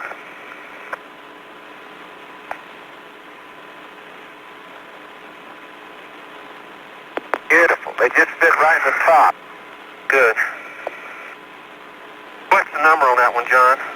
That's SCB 2. No, yeah, 1.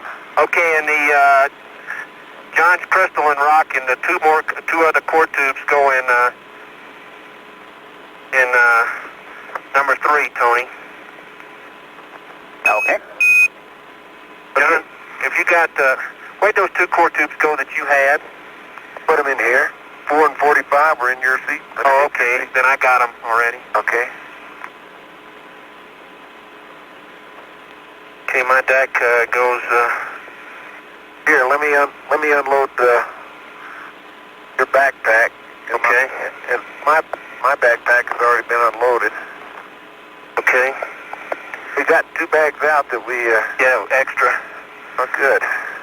Okay, we're gonna have 3. I don't know how full mine is.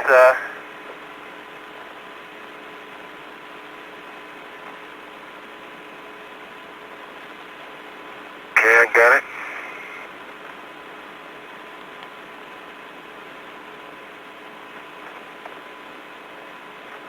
Chrome stick. Got it. That's got it. Okay. Okay. Hardly got any rocks in it at all. I know it. I think I can stuff them in this other bag over here, John. Okay. I'll take SCB 1 and put it by the footpad, Charlie. Okay. Yeah, I can stuff them in here. Let me get these core tube caps out of here. Out of 1 and put them under the seat pan.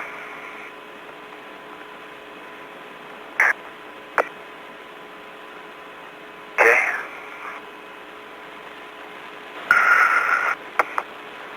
I put them on the HTC. How would that be? That's fine. That cap is empty. Okay, Charlie, you called out that you put 2 core tubes and John's crystalline rocks in SCB3. That should have some empty core tubes and core caps in it. Could you straighten that out? It had 2 core tubes empty that we used. We used the bag, Tony. That's true. That was Charlie. Excuse me, John. That was set for EVA1. I mean EVA3.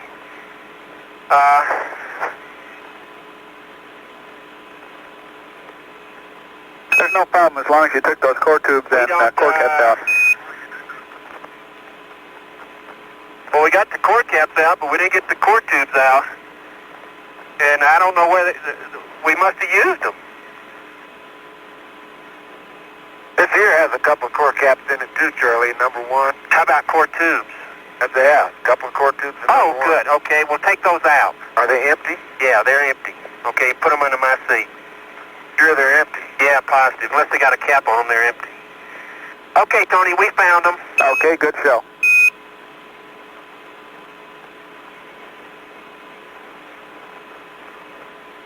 Okay, SCB3 is going to go up with us. The SRC is going to go up with us. And I'm packing the ETB now. Okay. I'm going to put these 2 bags under your seat, Charlie. Okay. Now, here's something like that. That critter. You can just leave those bags out, John. Well, the bags weather all right out here in the sunshine? Oh, I think they'll make it. HDCs with bearings. Okay.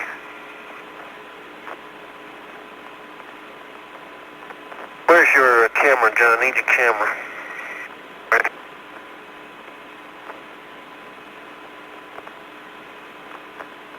Okay. Got it. On to the left seat, LMP, unload.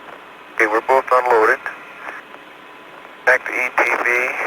Wait a minute. I should be doing. Got it in my checklist too. So.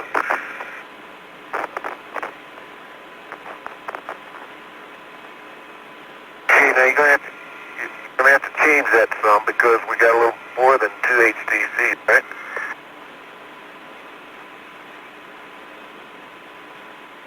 Don, could you get those goodies in the left seat bag there, my bag, and pass them over? Okay. Shit. Okay, and verify you got those rocks in the bags that you tossed under the seat. Yeah, that's let's see, there's one over there, I think, at the corner. It's at no, we got them all. Yeah, there it is. Hey, that's a glass ball that I found out there, Houston. Never said nothing about. Good show, let's bring that in. Put that, might as well. That.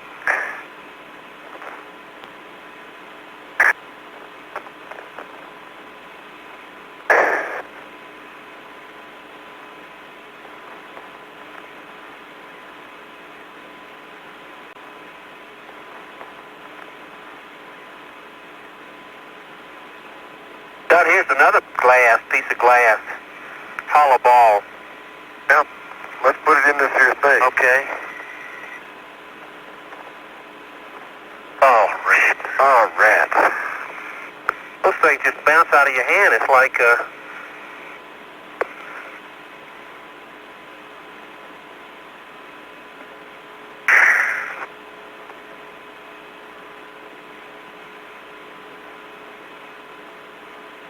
okay, I got magazine Lima, the 500's going back under the seat. Might as well drop it in the dirt. As clean as that seat is. Okay, gotta get the camera over there.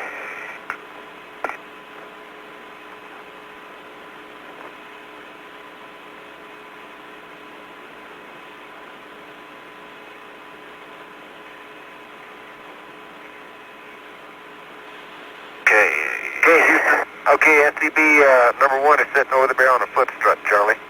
Okay.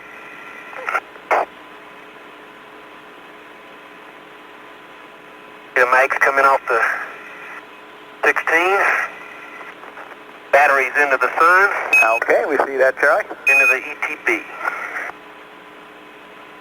Okay. You want me to turn your crew power off, Houston? Okay. Do that. Say again? Okay, point the camera lens directly away from the sun and down first, and then you can turn the crew off. Also, when you get back to the LRV, we'd like the LRV readouts. We didn't catch those. And we'll need LCRU blankets all the way open. Point the camera away from the sun. That. They're all the way open now. Yeah, the camera directly down sun. And down at the ground. Down, huh?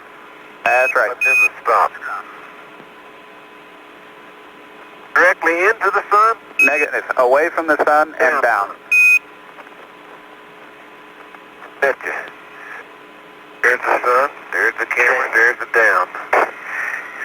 That looks good. How did that old nursery rhyme go? Oh, I know. Okay, the battery covers are coming open. You know what you sounded like there? What? That old nursery rhyme. This is the church, this is the steeple, open the door, here are the people. Okay, 2 padded bags, we're just going to leave. 1 set maps we got, 1 mag from DAC, 1 mag. Okay, it's all loaded. Padded bags are staying under the seat, Houston. Okay. Okay, and the ETB's coming over, and I'm going to hook it on the...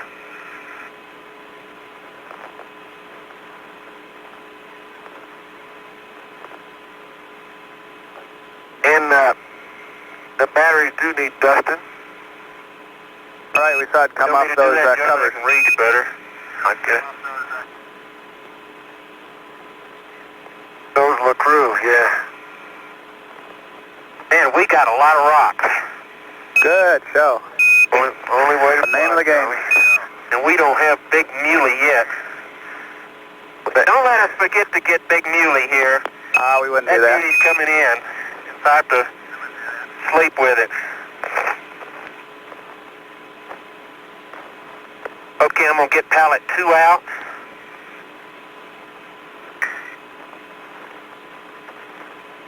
But enough food for the Trojan Army.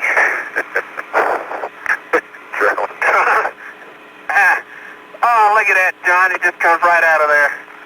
I had so much trouble.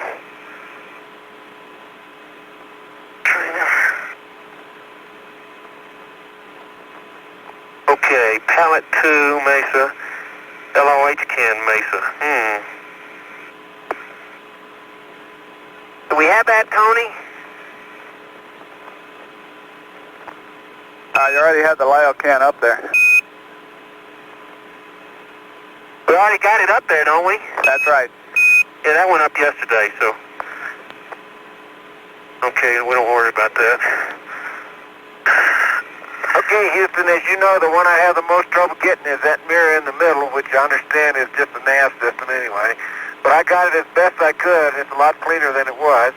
Okay, understand. Both of the Rover battery mirrors are as good as they were when we got here.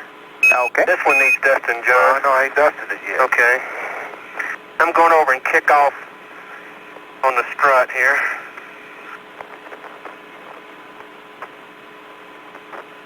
Boy, that shadow is getting short. Maybe we landed later than we thought, Charlie. Okay, and it's 7 hours right now. Okay. That's the best way to get the dust off, John, is kick against the strut. Look at that stuff go. Yeah, but wait a minute. Don't go anywhere yet. I'm not. Pat your hands. Kick your feet.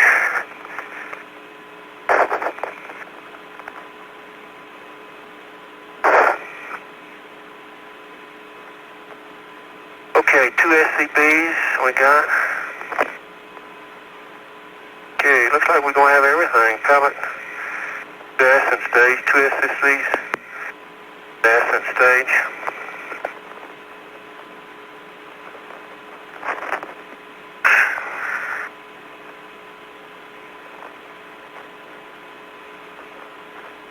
Okay, John, I'm going to take one of these up to the ascent stage. Okay. Careful now. He's about to kick the other. Oh, right. Did kick it open. Wait a minute. Move, Charlie. Let me get it. Okay? Okay, sorry. Not a question of...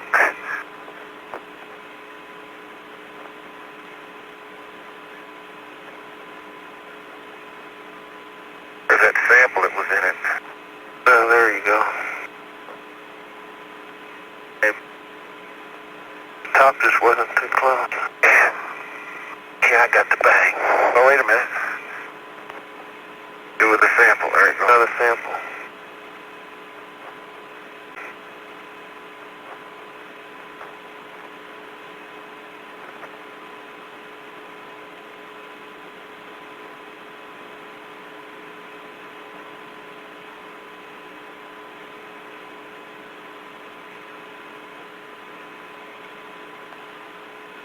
Thing's not designed to fit in there, John. It goes in there.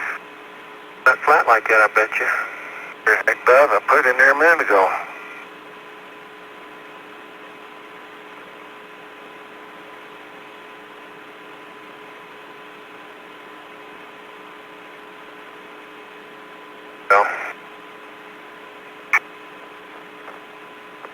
Got it. I figured it'd really be good because we keep the top closed. Yeah. And a way to close those things is bang on them. There you go. Okay, that's good. Okay, I'm going to just go up and take one of these up, John, then I was going to come back down. I'm not going inside. Okay. You want to take the brush? Yeah. Here you go. Charlie, why don't you let me get them? Let me clean you off. You go up in there, hook on, and let me just carry those things upstairs. Hook on to what? Hook on to the upstairs. I'm not going to hook on to anything up there. I'm going to stand there and wait on you. That's what I mean. Go on up there and let me just bring them all up. Got 4 things to bring up. No problem. But you want to run whatever you want to do. Okay, let me pull my visor down. Get you.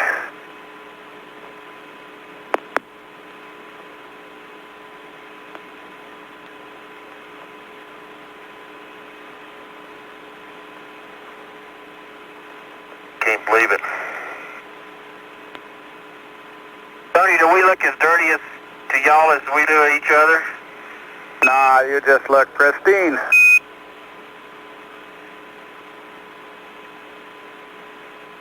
Okay. Well, we got 2 hours, and I got the feeling we're going to spend up tonight cleaning each other off.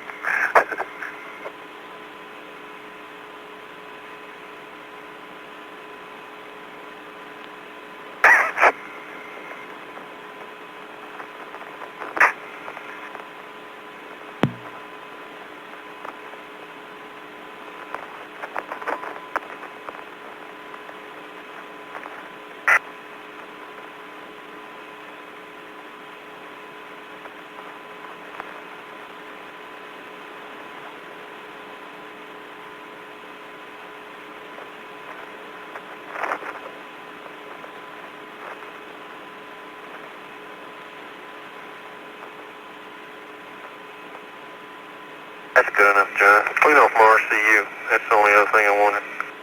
Can you clean the top of it off?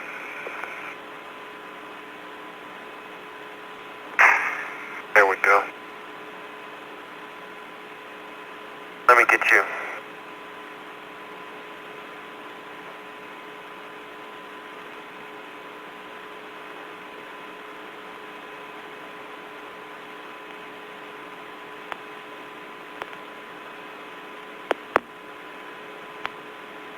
When you find out that these rocks have a specific gravity of 1.0.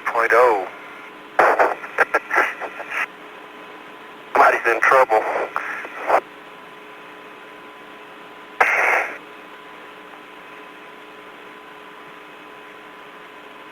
No, I'm not sure we're doing much good. I agree with you, but really don't forget to kick your feeties. I know it. Okay, turn around. Mainly on the back of the pliff and the helmet and that kind of stuff, because we... And while you're working on it there, verify your antennas are down. Good thought, but they're not. Not yet. Yeah, it's knocking it off. Wait now, don't hit. No, Charlie. I wouldn't hit you hard. Listen, I don't... nobody's ever tried that on a precious. That was with the dealie came loose here. He's just knocking me in the head, Houston, in case you're wondering what's going on. Got it off, though. You got to admit. Get the shirt off. Not your visor loose. Okay, let me see down here. Okay, you're getting pretty far behind there. We're going to have to ask you to go on in. Okay, I'm going up right now. Charlie's going in right now. Okay. We were just dusting off. We're pretty dusty. Can you hand me the pallet when I jump up, John? Yeah, wait. Okay, I sure will. I can put this on a LaCrue. Okay. From the nominal timeline, you're down about 30 minutes now.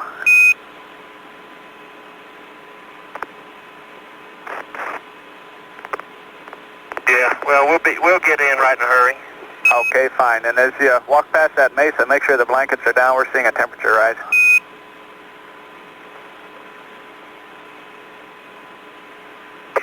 The blankets are down on the mesa. They are down. Okay, fine. What? How can you see? I didn't know you had any thermometers down there. John, could you... And we would like those rover readouts before you pull those circuit breakers, John. What's the pallet, right? Yeah. Tony, the mesa is partially in the sun. That's probably the reason. So. It's back the... Got it. Take it? Mm-hmm.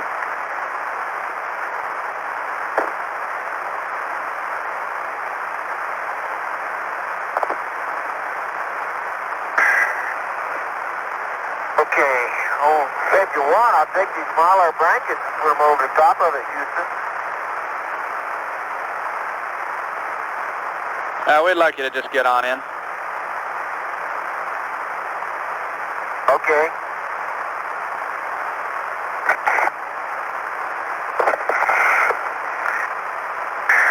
How you coming, Charlie? I'm up on the porch. Okay, Houston, you want to reset the UV camera? Yep, we got a setting. Okay. Okay, it's azimuth 100 and elevation 77. Okay, going to reset. That wheel's moved more than 180.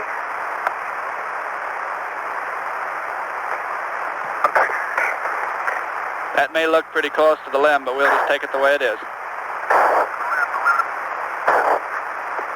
Okay.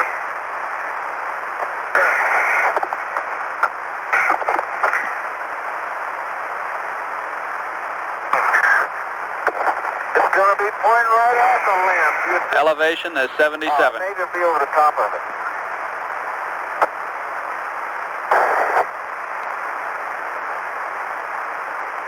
Okay.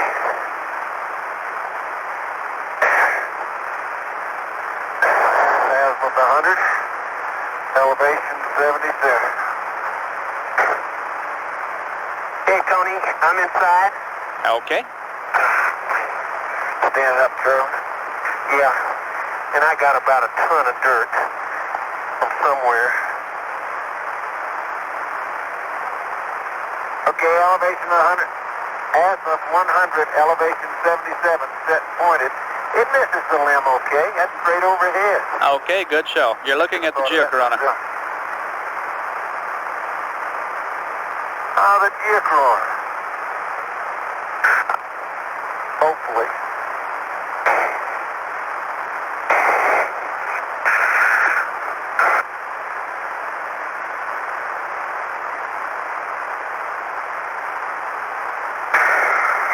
Charlie, are you standing up? Yeah, I'm standing up. You ready for a rock box? Yeah, I'd like to get this pallet. You can start on up.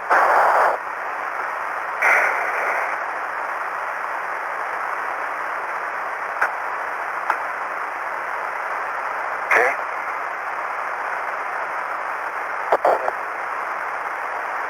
And John, have you pulled the circuit breakers on the LRV? That's affirmative. Okay, fine.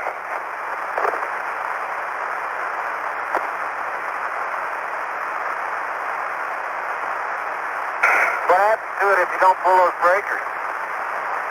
Run off somewhere?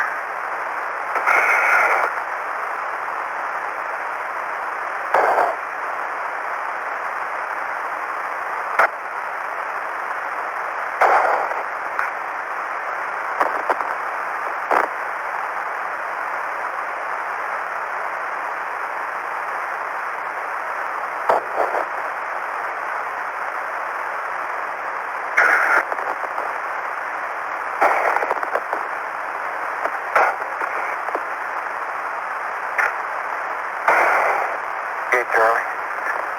Charlie. What? You're too near the camera to be flinging stuff out there. Oh, I'm sorry. Just that one little thing. That's all I was going to do. Okay. Okay, here comes the pallet. Tell you.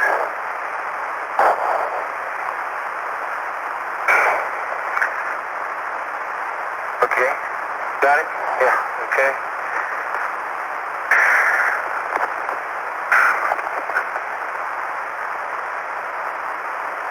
I'm gonna throw it by the... Okay, baby, you got two SCBs and ETB to come up. You could probably load the... There's the FR3 right there, I Charlie. know it. Well, you still got two ETBs. Two ETBs? Yeah. I mean, one ETB and then the...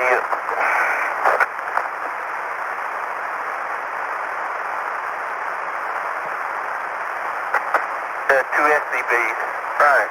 You might put one SCB on that ETB line. It's real light.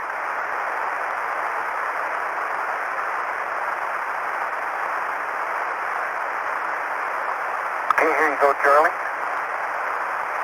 Pass her in. Okay.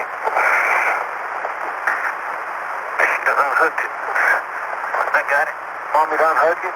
Well, I got it now. Okay, don't lock the hook. Just unhook it. I'm not. Sorry.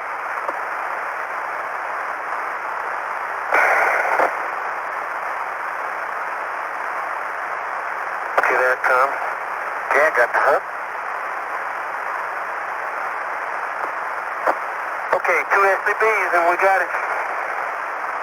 Okay, John. Charlie, sounds good.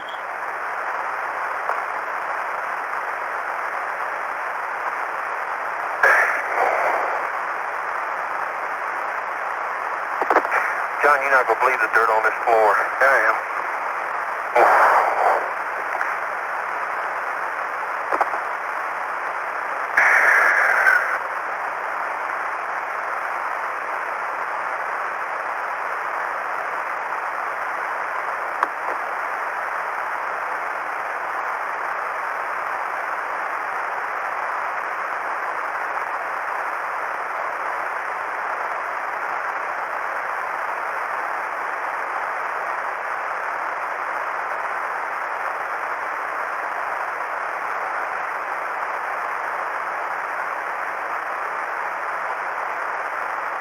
How you doing? I'm trying to set something up here. Okay.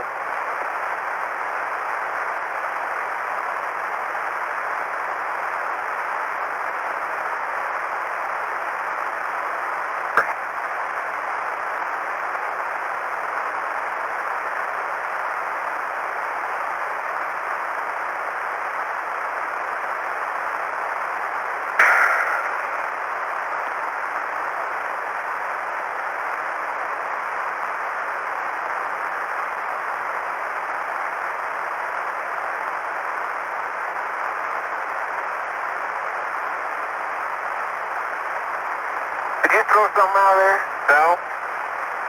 You did? No.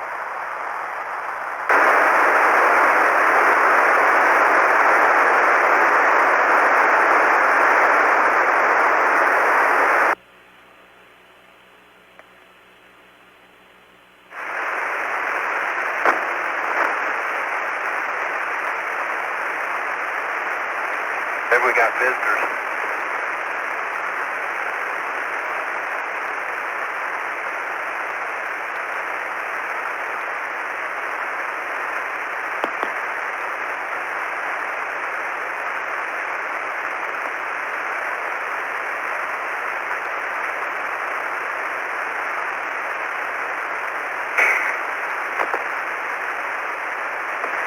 I got it. Yeah. Okay. Yeah. How you read, Houston? We're copying you, Charlie. Okay. Heard a little squeal back there. Curious. All right, we had a handoff. So.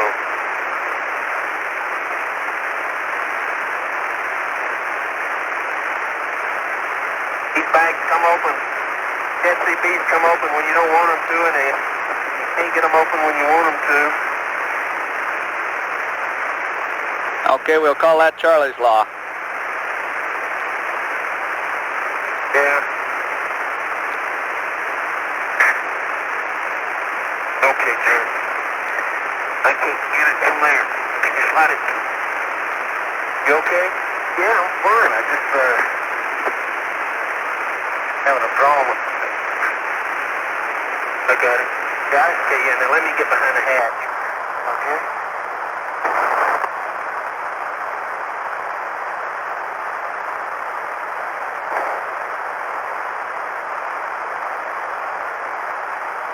This is Apollo Control. Young and Duke are apparently back in the LEM cabin now, preparing to get the hatch closed, begin repressurizing. This EVA has been going on for about 7 hours, 20 minutes. Okay, come on, John. Here we go.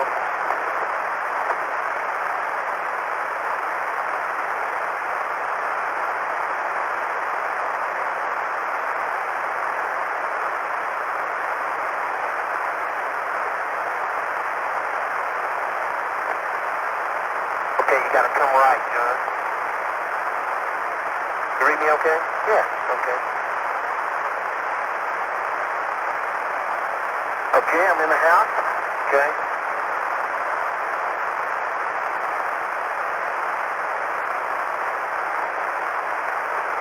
Okay. Close hatch and repress. Okay, what to do now? Yeah, it is. Look at, can you back your legs back? There we go. Okay, put, okay, wait a minute. My throat drop. Yeah. Okay, we shouldn't have closed that hatch all the way. We got our water still on. What I said. I'm sorry. You certainly not good. There we go. Okay. Okay, I'll turn your water off. Okay.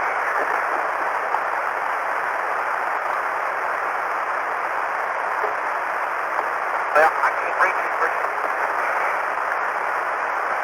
Oh, there you go. You were caught on the door net thing. Yeah, on that bracket. Okay, there you go. Okay. Okay. Turn sideways. Okay. Okay, go ahead.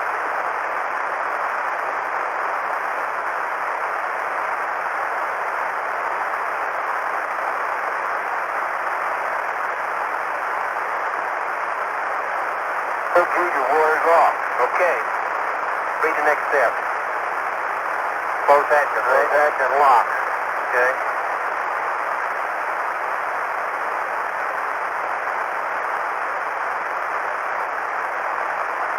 This is Apollo Control. We continue to have the noisy communications we've been experiencing while using the Lunar Module omnidirectional antenna. We are receiving these signals through the 210-foot dish at Goldstone, but the communications is quite noisy. We did hear Charlie Duke mention that they were getting ready to close the hatch and begin repressurizing. We're still counting the time of this EVA. It's now 7 hours, 22 minutes. We'll continue to count up the elapsed time until the cabin pressure of the lunar module reaches 3.5 pounds. Close. Come in close. Mark. Master alarm. Warning light on. Verify jet pressure sweep. Okay. I got a water flag too. Yeah, I got a water flag and no flag.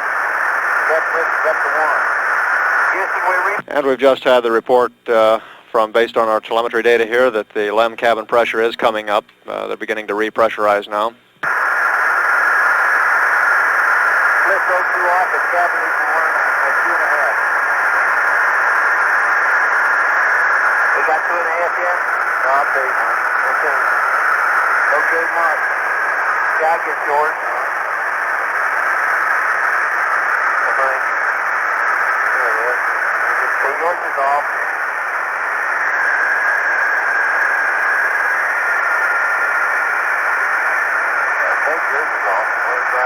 And we're watching the cabin pressure up now to 3.5, which gave us a total duration on that EVA from cabin depressurization to the 3.5 level to repressurizing to 3.5 pounds per square inch.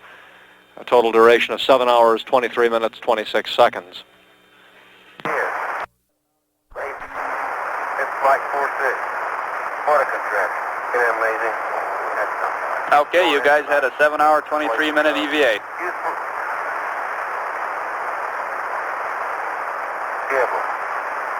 That's super. That's a lot of fun. Let's go back out. Tomorrow, Charlie, tomorrow. I mean it. Feel great. Let's go 2 off. Let's go 2 off and cabin. Yeah, okay. Cabin 1 light off. Verify cabin pressure stable at 465. Yeah, ED. Use first valve to depress PGS Egress. Mine's already depressed. Okay. Post EVA system configuration 15 minutes. Okay, verify the EVA CVs. Yep. I got suit fan 2 and suit fan Delta C going in. Now where do you see that one? Okay, suit fan 2 and suit fan Delta. That's right after the drive. Okay, the power stable. Circuit breakers are out and the old others are out. Okay. Why do the circuit breakers go in and out on you? Like that. I don't know. Why we do that every time. Okay. Says ECS caution and water step lights out. That's true. Suit fan Delta C closed off, go on the compound. Okay.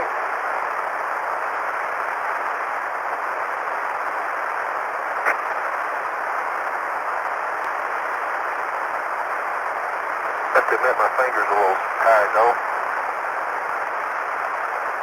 Gauche. Could you turn up your A9 numeric lighting to get a chance, John? Let's look at the caution panel.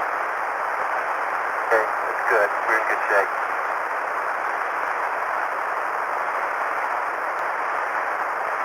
Okay, my gloves are off. Need some help? Got yours, huh? And John, that ops latch on Charlie's OPS may be hot to touch since that cover was up. Let me see. Well,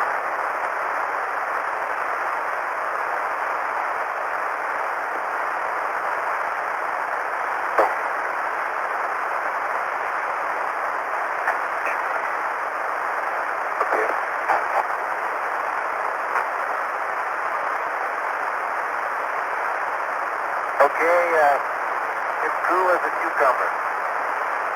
Thanks for your thermodynamics advice. So much for a thermal analysis. Fluid gas. Yeah. It's about 72 degrees F on the top of that thing. Okay, go ahead. It's hard working from absolute zero. Okay, decent water's open. Decent remove. Okay, we're right here. Yeah. Okay, first valve. Water's open. New first valve. Going first. It's dirty thing. I'm not either.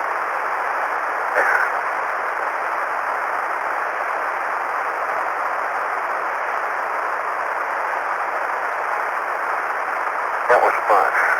Sure was, Charlie. Go. Okay. Okay, disconnect OPS02 hose. Turn around, get yours. Good, that's yours. Need to throw one. Sure.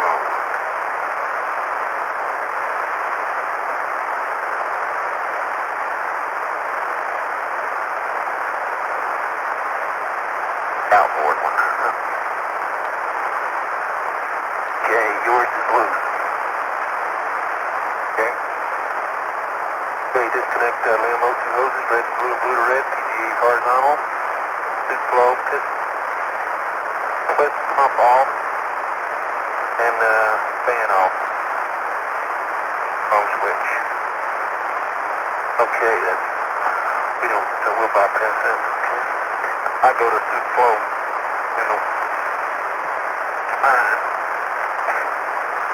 And we're supposed to stow these, and we missed a step there. Oh yeah, we did, Don. We sure did. Thinking about EVA3. Okay.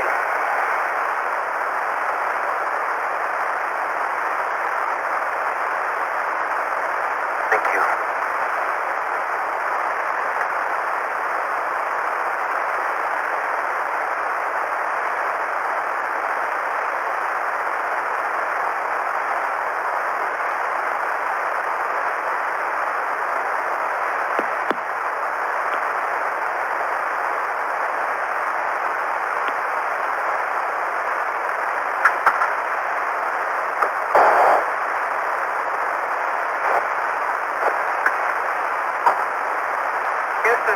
dust smells like gunpowder.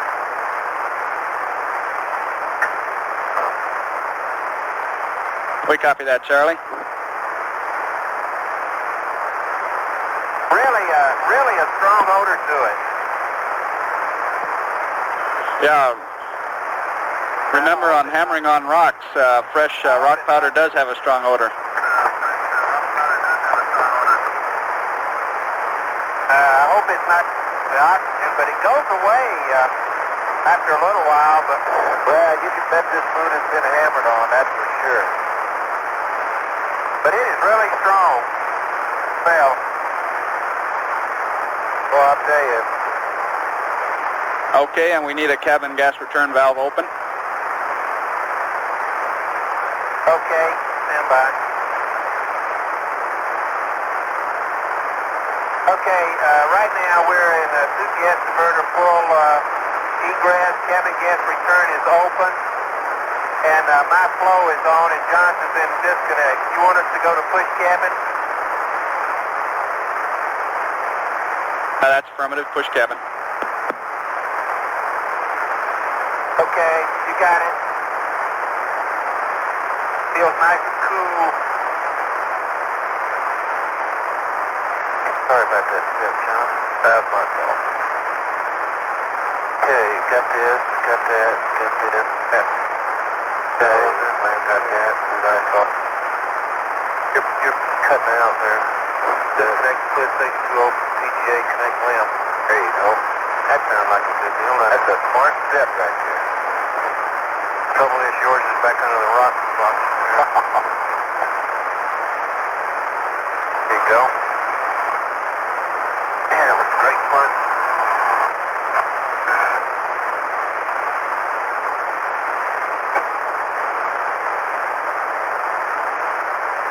Never seen anybody sink as nice.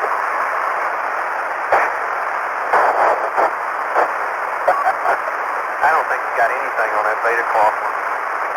Yeah, I tell you, that's the problem you have to take with it. You don't set it down very hard.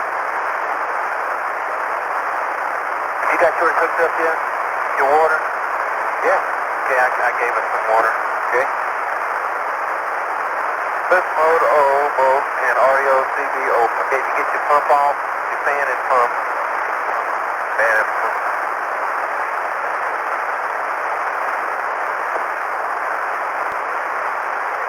Okay. Audio closed. Okay, Charlie. Ready for an audio check?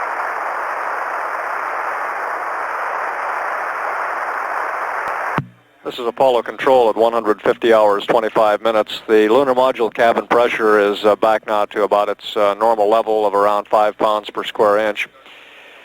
During the next hour and a half, Duke and Young will be getting things cleaned up, stowed in the cabin, getting out of their suits. And that'll be followed by a debriefing on the EVA. We'll then allow them about 30 to 45 minutes to eat. They'll recharge the portable life support systems in preparation for the third EVA tomorrow. And get ready for an 8-hour rest period, which is scheduled to begin at about 154 hours, 30 minutes.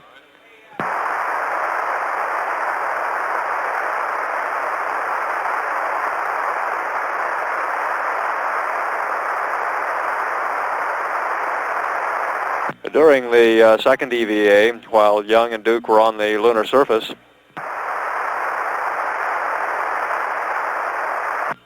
Ken Mattingly in the command module Casper was making good progress, carrying out all of his flight plan activities, photography, and operating the experiments in the scientific instrument module bay of the service module. Flight Director Donald Putty, who has been following the activities of the CSM, reports that everything is looking good with the spacecraft and the experiments, with one relatively minor exception. The laser altimeter is returning about 50% usable data. About 1 out of every 2 altimeter readings that we're getting back is not usable. But with that exception, all of the sim bay experiments appear to be functioning properly. And Mattingly is reported to be in good spirits, very chipper were the words that Don Putty used in describing him. And things going very well aboard Casper. At the present time, the CSM is in its 39th revolution of the moon. And we'll be losing radio contact in about 15 more minutes as Ken Mattingly goes around the corner and behind the moon. When we next see him, about 45 minutes thereafter, he'll be in his 40th revolution.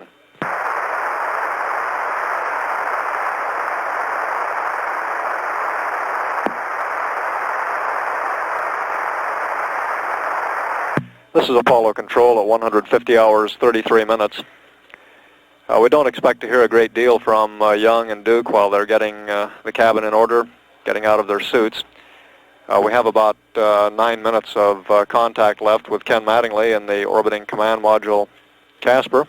We're going to switch over to that conversation, and we'll tape record any comments from the Lunar Module crew, Young and Duke, aboard Orion on the lunar surface.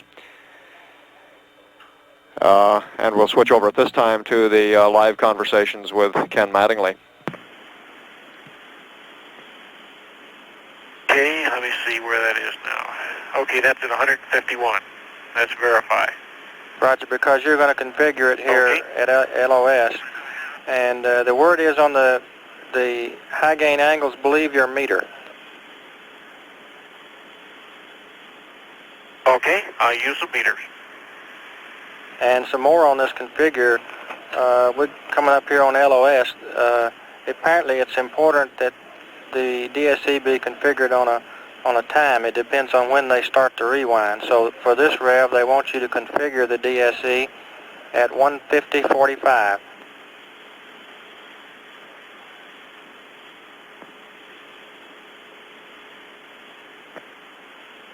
Okay, 150:45 as opposed to 43. Alrighty?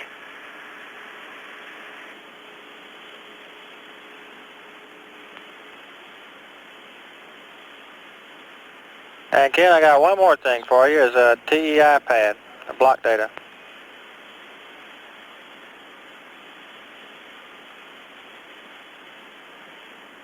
Okay, stand by while I get my other book.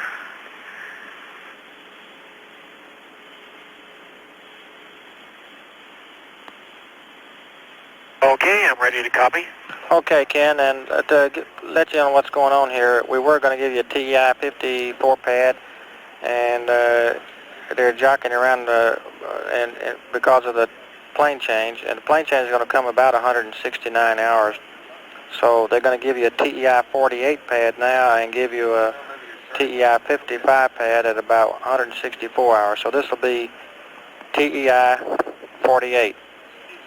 SPS GNN 38620 plus 059er plus 125 168. Hank, I can't hear you again.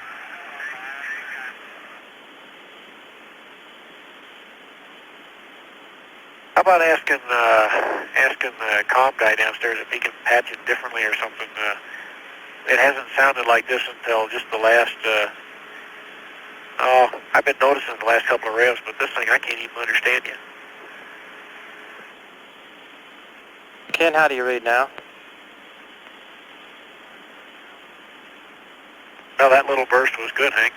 Okay, let's try it again. There's been a lot of noise in the room. No, you're getting drowned out again.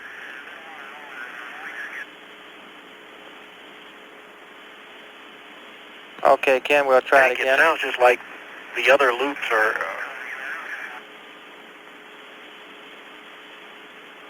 Can you read me all right now, Ken?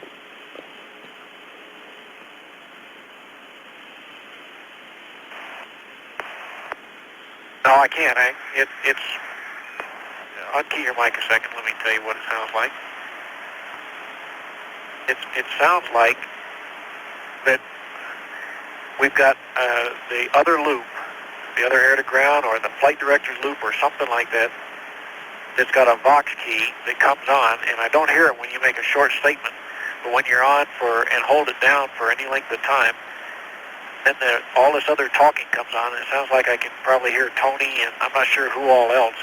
Nothing's very clear. It's exceptionally noisy, and it just sounds like trying to hold a conversation in a football game is what it sounds like. And it's been annoying, but now it's getting to the place where I can't even read you. Okay, it must be coming from somewhere else, Ken. We got everybody in the room real quiet now. Yeah, I don't think it's possible for all that noise to be coming through from your open mic. That's the reason I wanted to see if the ComTech could chase it out or something. Okay, we're about 2 minutes from LOS. I don't guess we're going to be able to get this pad to you, and we're not going to see you for another rev, about 3 hours. Okay, well, I'm not gonna burn TEI 48 in the meantime anyhow. But I'm not gonna copy it properly if I can't hear you. Okay, we'll work on this thing and see if we can have it better when we get calm here in a rev and a half. All right, thank you very much, Hank. Do you still have the noise while we're talking now? Yes, sir. It doesn't come on immediately as soon as you start to talk. It builds up slowly, like you start to talk, and it takes about 1001, 1002, and then it comes on like a big rush, and it just swells up, and after a couple of seconds, you're completely drowned out. Okay, it must be in the lines. They're checking now. All right, thank you very much. I appreciate it.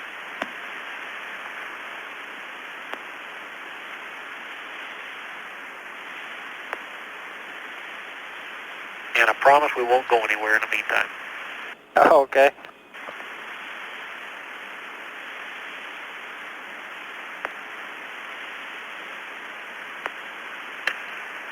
And Ken, if you still read, we think we got your flight plan squared away until you go to sleep tonight. There won't be any more major changes.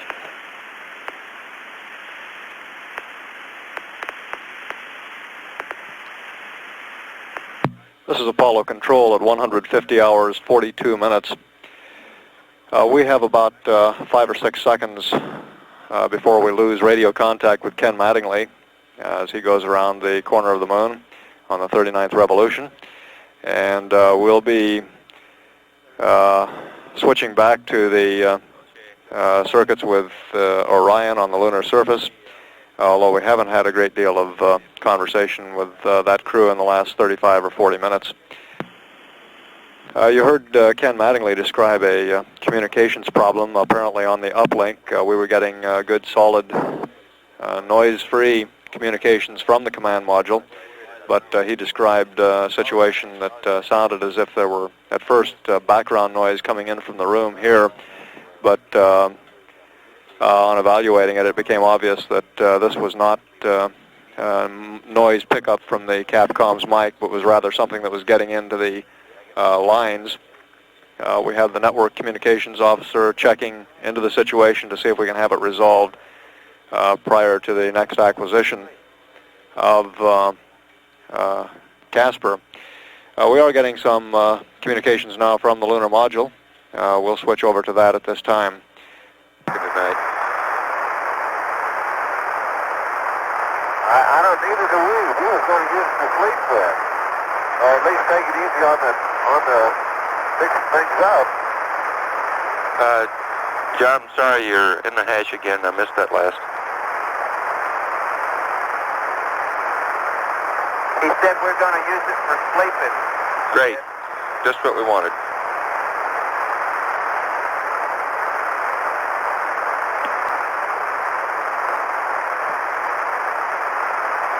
Okay, my OPM source pressure is 6,100 and John's is 5,900, over. Great.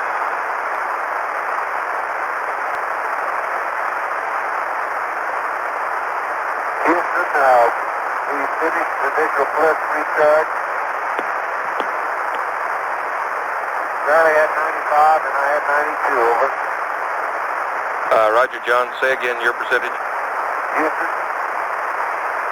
92%. Big copy, John.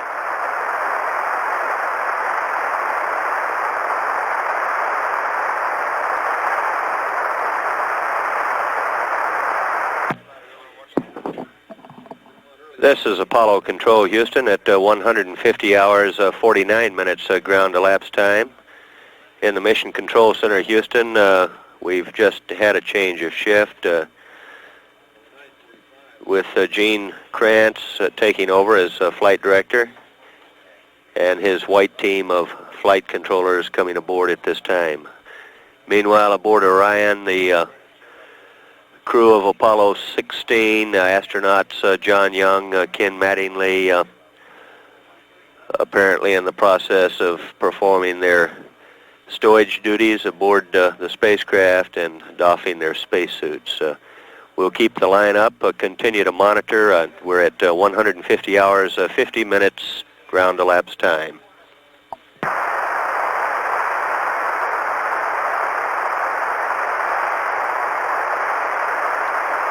Orion, Houston.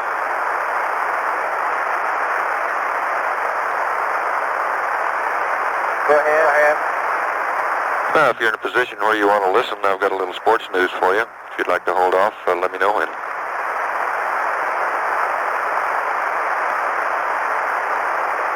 Go ahead, we'll listen. Ed, we're just changing out the batteries and stuff in the flip. Okay, right now we've got New York. It's won 3-1 over the Celtics in their series. The Lakers have finished up theirs 4-2 over Milwaukee and are standing by to see the outcome of the rest of the New York and Celtics game. And the Astros have finished up 4 in a row today.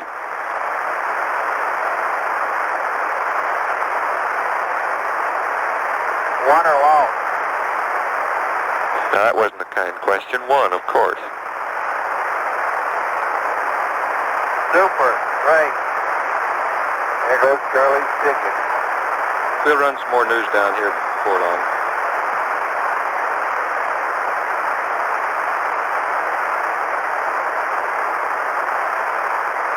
And when you get your battery management, I'll give you the new procedure, Charlie. Just give me a call.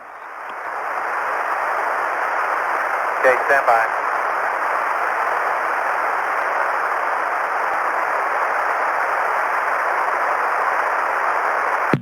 This is Apollo Control, Houston, at 151 hours, 9 minutes ground elapsed time. We're preparing to start the change of shift news conference in the main auditorium.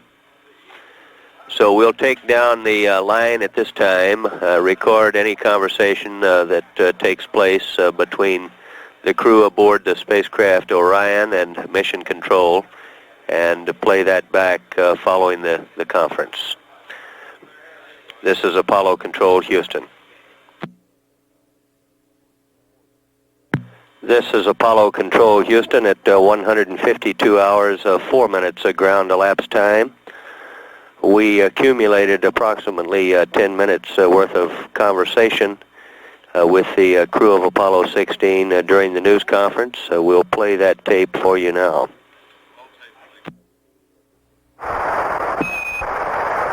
Ryan, Houston, would you give us a clue as to where you are in the checklist? Okay, we just finished out changing out my LOH and we're going to Closeout and LCS removed. Okay.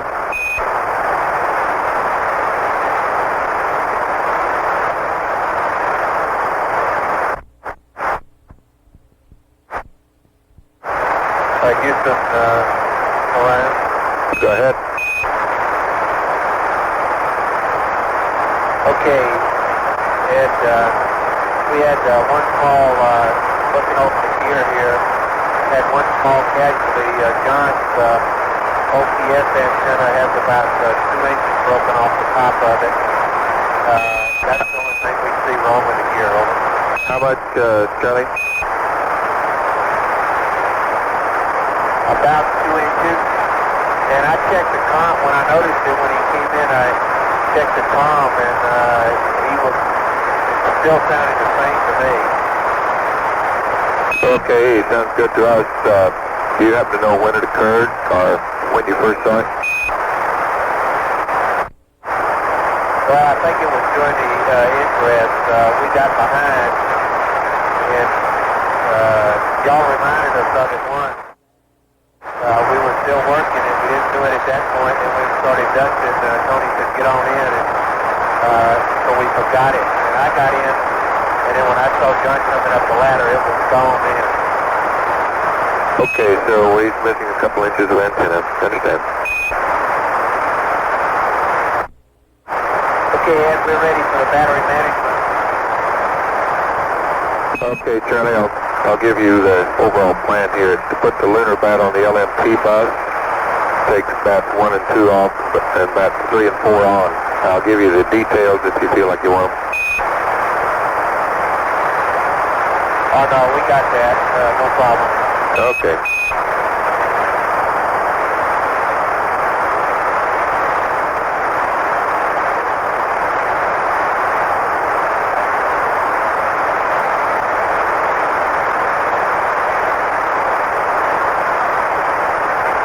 Okay, that's done, Ed. We got the bats 1 and 2 off, 3 and 4 on, and Tony bat is on the LMT bus. Okay, Charlie.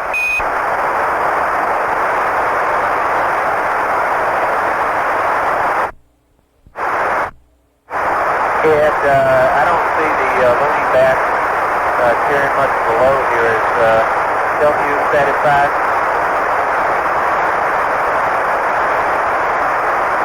Stand by, Charlie. We're observing that.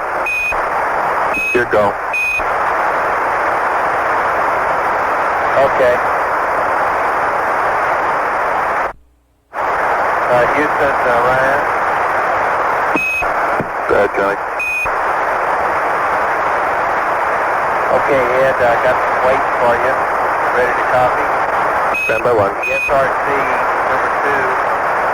Okay.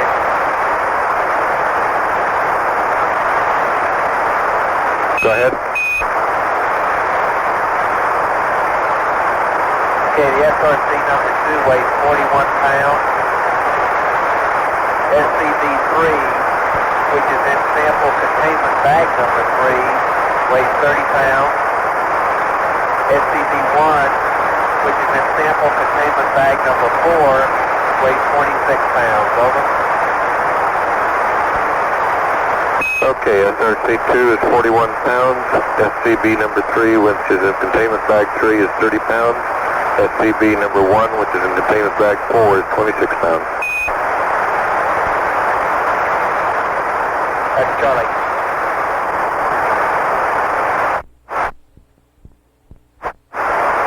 Keep going like that, you may have to throw away Molly.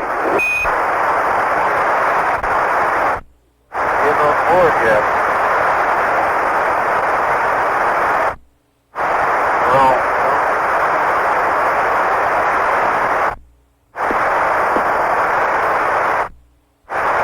Okie doke.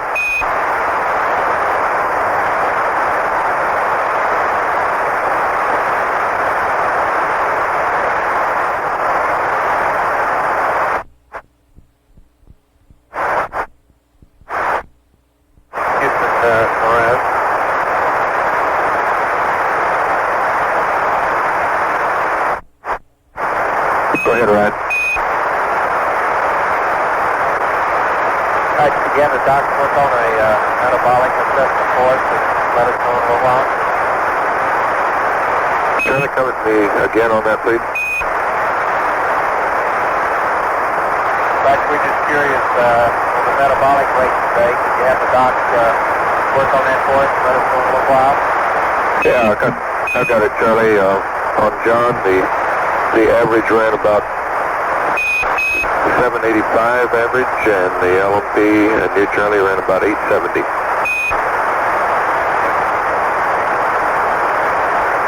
Okay, John 785 and me 870. Thank you.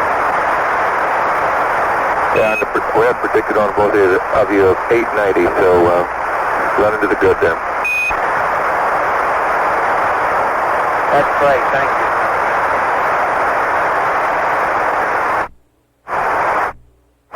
And Ryan, the docs tell me you were running about an 88 average heartbeat today.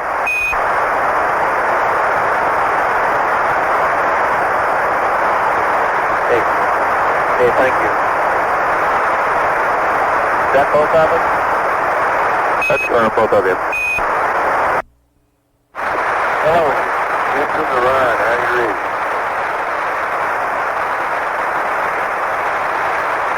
Ryan, Houston, did you call? That's affirmative. I'm out of my suit. Charlie's getting out of his suit now.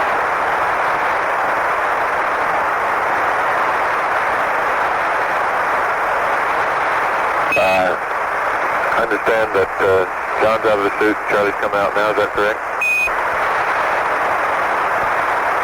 Yes, sir. Okay.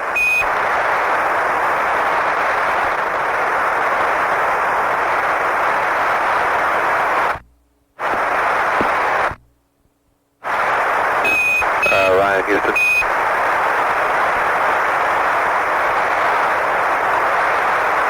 Go ahead, Houston. Roger, Ken's passing overhead right now. Did you give him a call and verify that he's on left VHF antenna? We're not receiving the VHF downlink on the bistatic radar. And come up on transmitter A, simplex, is it right?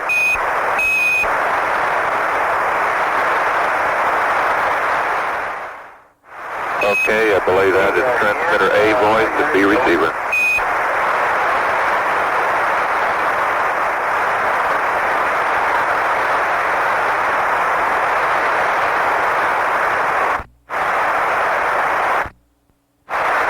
Hey, Ken, how do you really receive, over?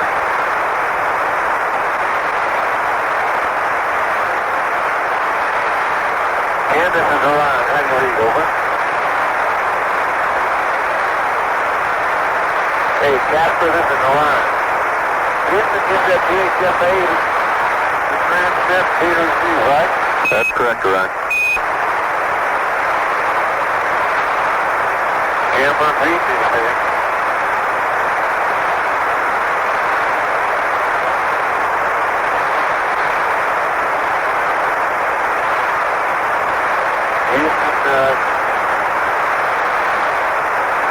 And what do you want me to tell him again? To verify he's on the VHF left antenna. Roger.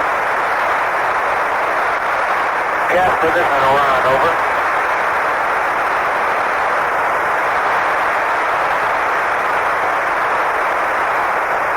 Casper, this is Orion, over.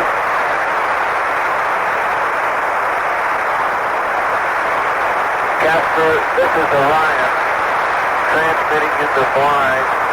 Houston wants to verify that you are on the left antenna. They're not receiving your test. Over.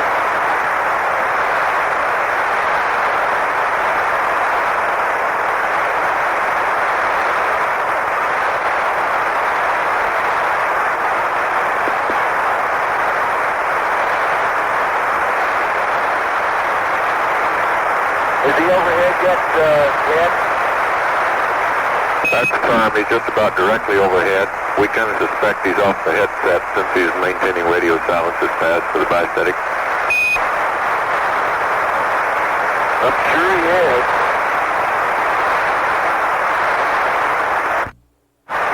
Okay, Ryan, Houston, thank you very much. That's enough.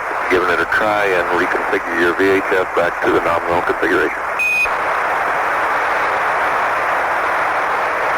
Okay, we'll do it. Traffic's been raising, but I think he's off the headset. If he was told maintain radio silence, you know, We're convinced you're right, John. Thank you. Yeah. Okay, Charlie's almost out of his suit now. Good job. You know, Houston, it sure be handy to have something like a false floor lay down in this thing, because we sure can't stand on the floor right now. You like a pass now, Charlie? Good one. Say again.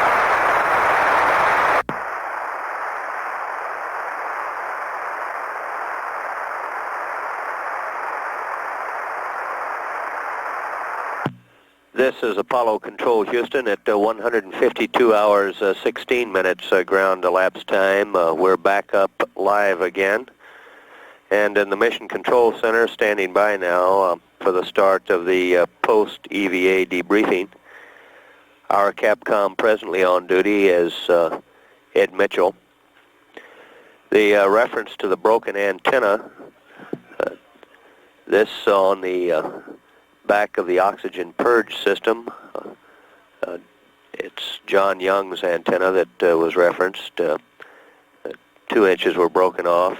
We had a similar problem on Apollo 15 when Jim Irwin broke his the same antenna right at the base.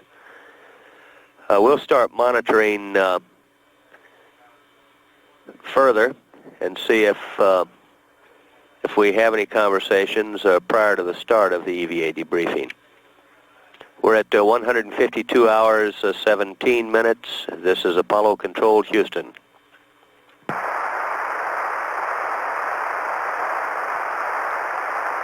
Okay, Houston, we're ready for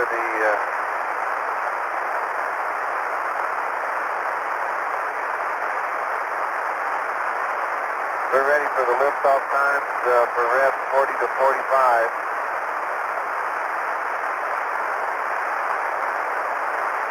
And the EVA debriefing. Okay, John, we're ready to go when you're ready.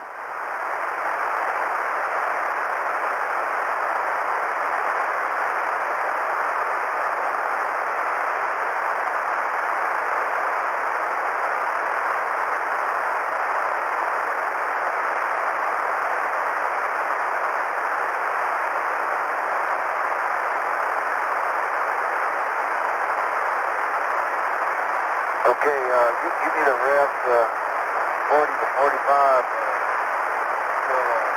Charlie gets on the phone. Over. Okay, we've got T41. 154 plus 02 plus 12. T42. 156 plus 00 plus 41. T43. 157 plus 59 plus 13. T44 159 plus 57 plus 44.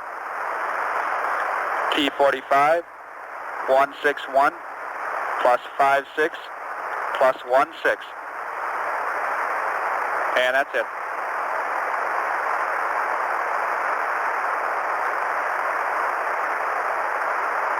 Okay, read back 41, 154, 02, 12, then 156, 00 plus 41, 157 plus 59 plus 13, 159 plus 57 plus 44, 161 plus 56 plus 16. Okay, a good read back. What ground elapsed time do you have now, Tony? Say again, John. Okay, your GET is 152 plus 20. 152 plus 20? Right, and I can give you some times in your surface checklist for the different periods if you want them. Yeah, I would appreciate that. We don't have any idea what time it is. Not that it makes any difference.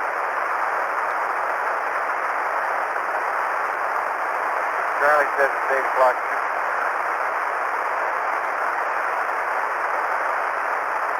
Okay, John, I didn't catch that. Do you want these times for page 5-5? That's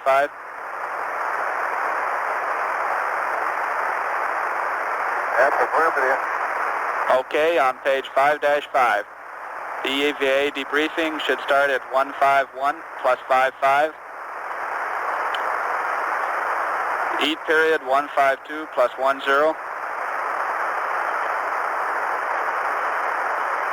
Closeout and H2O recharge, 152 plus 55.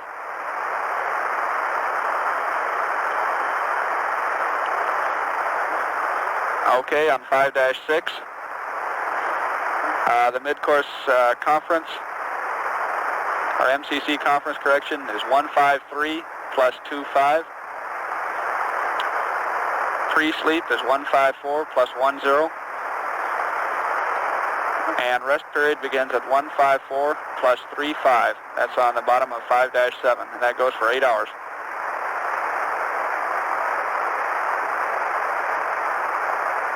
Okay, say again when the rest period, where it goes? Okay, the rest period at the bottom of 5-7 is 154 plus 35, and it's for 8 hours. And we're going to try to get you to bed even early. There you go.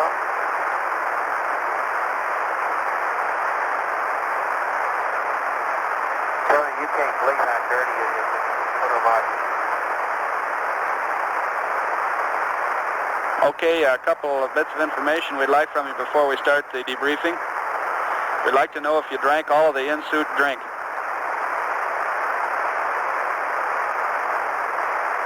Ever drop, both of them.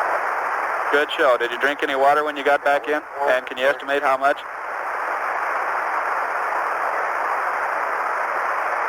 What?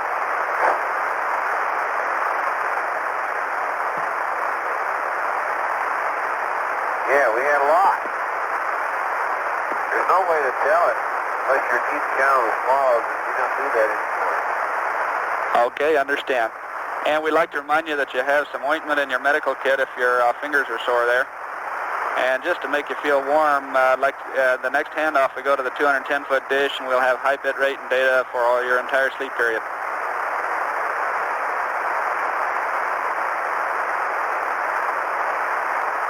Yippee! Okay, when you're ready, we'd like to go on with a few questions here on the geology debrief.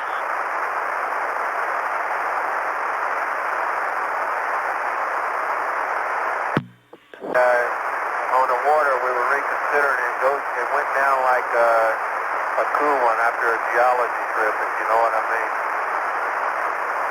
So it's about the same amount. Okay.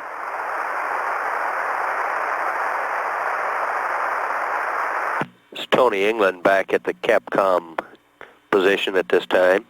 We're all here. Okay, discussing Station 4 here. We'd like your general impression of the rocks, especially the bigger blocks. You described mostly breccias and white crystalline rocks. Were there any others, and could you just talk about them a little bit?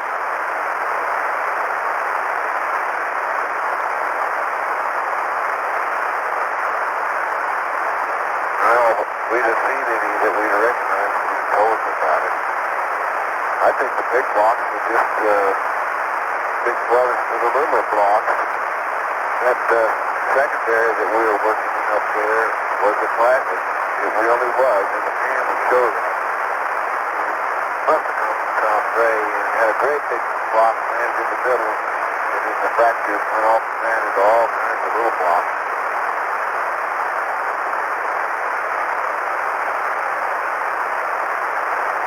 And I think that's about the only rocks that we saw. You know, we're not really sure. It's our first guess as to what those rocks are up there, whether they're breccias or crystalline rocks. I'm sure y'all know that. But most of them were very dust covered. I only saw one clear surface, old EVA, except for the ones I chipped away. And that was the one I picked up, I think at Station 5 or 6.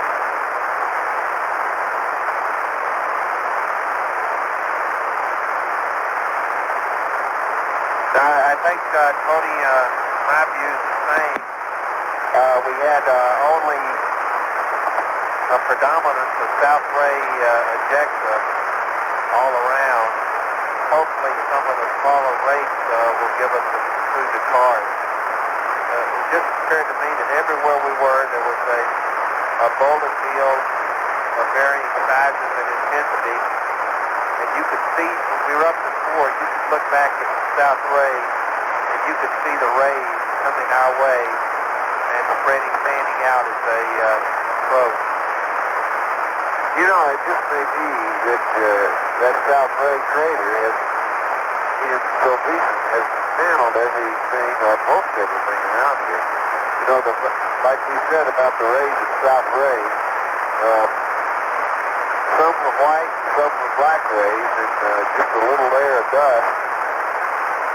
I didn't see hardly a clear surface all day long. I felt right at home, like we're back in the United States for geology, and everybody said that the rocks would be crystal clear. Well, they were just all covered up. And in my opinion, when you hit one and got a cleavage surface, it made all the difference in the world. But the rock was good. First time up here, you just do that all day.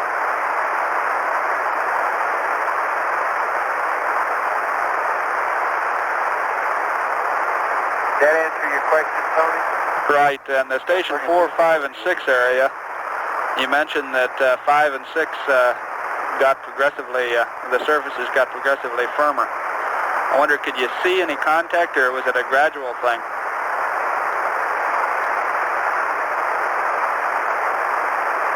No, we couldn't. Just when we got off the rover, you just felt it under your feet. The softest spot was up on the top at station 4. Progressively firmer as we went out, like you say, went down to 6. And you just noticed it when you got out. Okay, I understand. Now, of course, we were working in a couple of craters on station 4, right on the, right on the rim of the craters. We expected to be soft too. Okay, and station 4, 5, and 6 also. We're pretty confident that the rocks at station 4 were from South Ray. At 5 and 6 in particular, though, was there any indication that the craters, either by their orientation or from the secondary blocks lying around, that the source was in fact South Ray?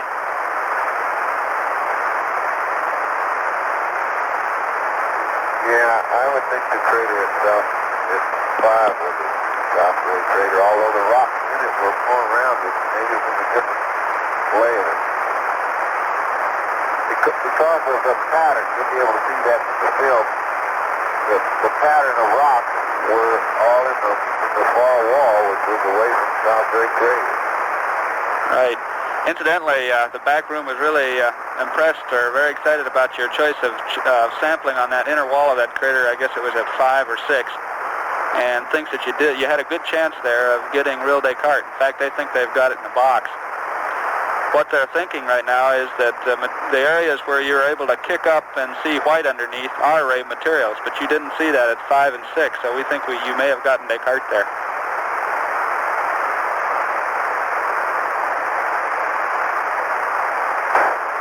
Okay.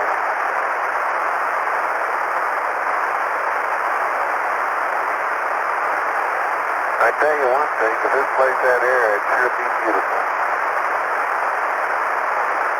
It's beautiful with or without air, but the scenery today up on top of that stone, on top of Stone Mountain, you have to be there to see it, to believe it. It's just gas. I hope it showed up good on the television. It sure did, John. We were really impressed.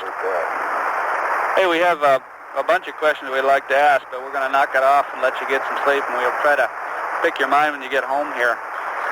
But there's one thing on the rover there, on the drive from station 10 back to the LEM, did you notice if the nav system worked, whether you got any distance on there in particular? No, we only came about 45 yards. I didn't notice though. That's true. Okay, did the numbers go to 0 when you reset at station 10? That's affirmative. Okay, we copy that.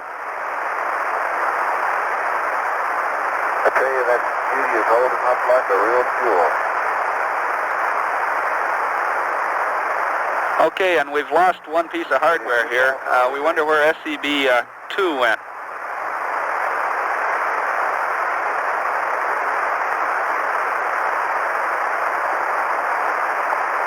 Okay, I emptied that into the SRC and it's on the rover. We're going to use it tomorrow. Okay, I understand you dumped it into the SRC and the bag's on the rover still. Yeah, Tony, it's just like we did in training. You pack those SRCs and I could never, those SCBs, and I could never get the SRC closed. Okay, good show. Started dumping the stuff. We were wondering what happened to the SESC that was in the pocket there, but it looks like we're in good shape. SESC is back on the rover. I was looking at it just before we got in. Okay, that's the extent of the debriefing here. Why don't you head on with your meal, and we'll have your flight plan updates for the conference period.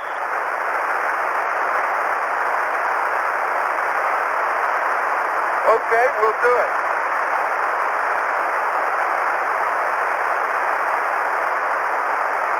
And what our plan is, we've got a lot of flight plan changes here, about 7 pages worth, and we'll put them in your conference period, and if we don't get them all up tonight, we'll send you to bed on time and sneak them in the morning. Okay, tell everybody in the back room thank you. We really enjoyed it today. My golly, that view up on Stone Mountain is something else. I'm sorry, John, our comm's pretty bad. We missed that. Could you say again? Oh, I'll say it again. I just wanted to say thank you to the back room boys.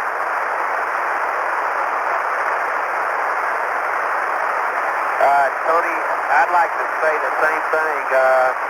Thanks. I think they did a great job, and they kept us thinking and on our toes, and came up with the right suggestions at the opportune time. And thank you too for keeping us going. It was a good job. Hey, I went back in the back room after the EVA, and they're just ecstatic back there. I know we didn't see exactly what we expected to see, but we think you've got everything that we went up there for. We're in really good shape.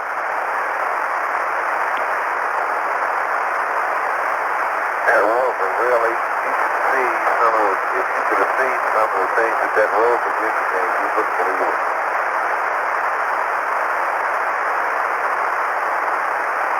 You just can't believe the ridges and valleys and rills here. I tell you, the local slope might be 2 or 3 degrees, but man, that double spot, whoever picked that place to land had the only level spot around here. Any place up, you'd really be in trouble.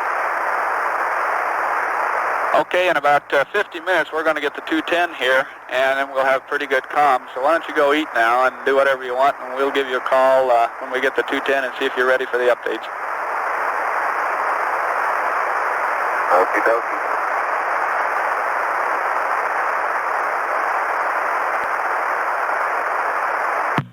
It's Apollo Control, Houston, at 152 hours, 36 minutes ground elapsed time. We're signing off our conversation, at least for a little while, with John Young and Charlie Duke as they start their supper. The thanks extended to the back room refer to the Science Staff Support Room. That was Tony England, who was talking back and forth with the crew during the EVA debriefing. We presently have some payload numbers on the samples which the Apollo 16 commander and lunar module pilot acquired today. The net payload of rocks is 82 pounds. In SRC-2, we had sample contents of 28 pounds, the container weighing 13 pounds. In the bag number 3, the contents weighed 29 pounds, the bag weighing 1 pound. In bag number 4, the contents weighing 25 pounds, the bag weighing 1 pound. We're at 152 hours, 37 minutes, and continuing to monitor. This is Apollo Control, Houston.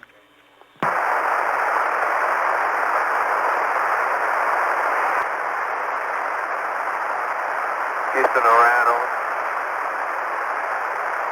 Go ahead, Charlie. Tony, we'd like to start on that Bliss O2 recharge top-off type thing if it's been an hour. Could y'all confirm that for us?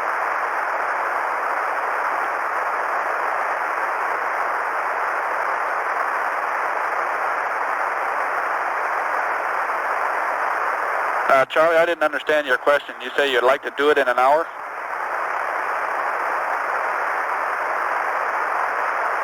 No, the checklist says connect limb O2 to Bliss, high Bliss O2 still open and closed, but we're supposed to verify that 1 hour's elapsed since the initial recharge.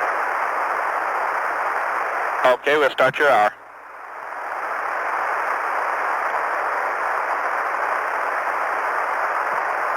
Now, you know, when we first got back in and we plugged up the oxygen to the Bliss, we're supposed to, from then till now, if it's been an hour, we can go ahead with this other top off.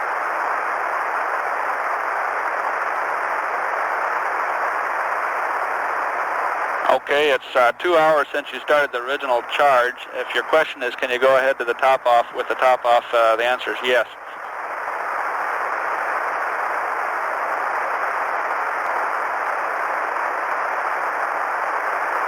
Okay, Tony, we're proceeding. Thank you. Okay, Charlie, sorry the problem here. Our comm is really bad.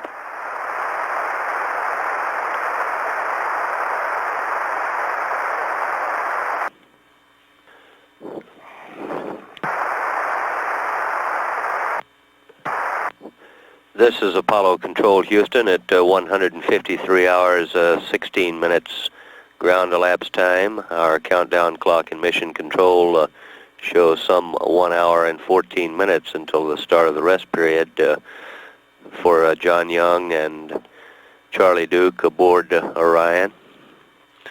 And meanwhile, we're standing by awaiting the start of the conference period with the Apollo 16 crew prior to the start of this rest period. This is Apollo Control, Houston.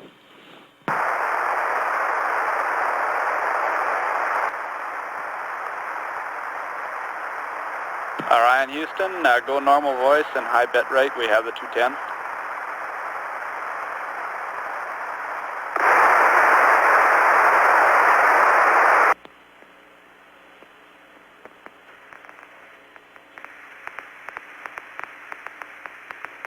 Okay, Tony, you ought to have it, over. Okay, that is outstanding.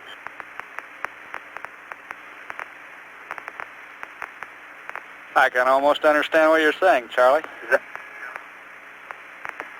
Yeah, get the grits out of my mouth. Is that our friends in Australia tonight? Okay, we're on Goldstone 210. Oh, our friends out on the Mojave. Good.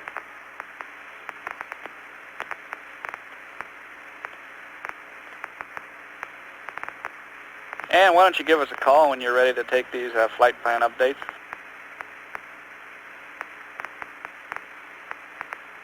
We'll call. Houston, we're going off biomed for a little bit. Okay.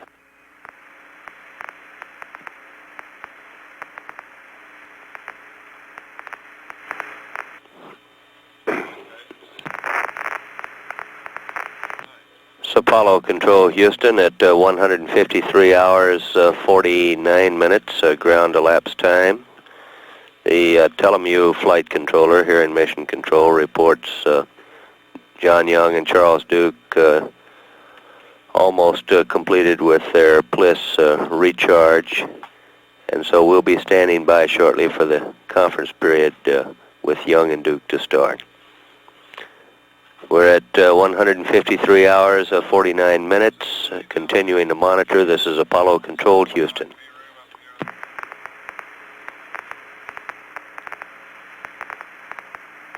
Ryan, Houston.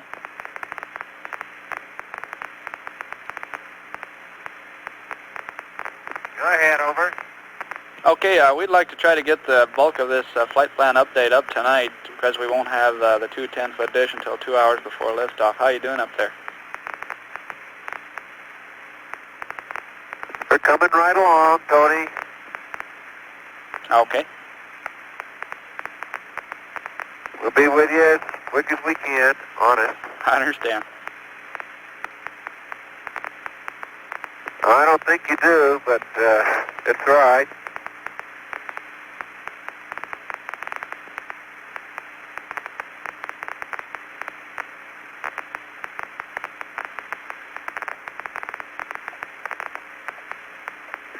Okay, Houston, we've got the both cliffs recharged with water and the inlet oxygen top off.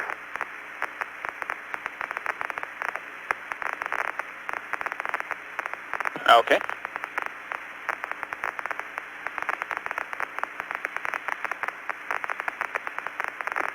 Hey, Tony, what's your best guess about where we landed?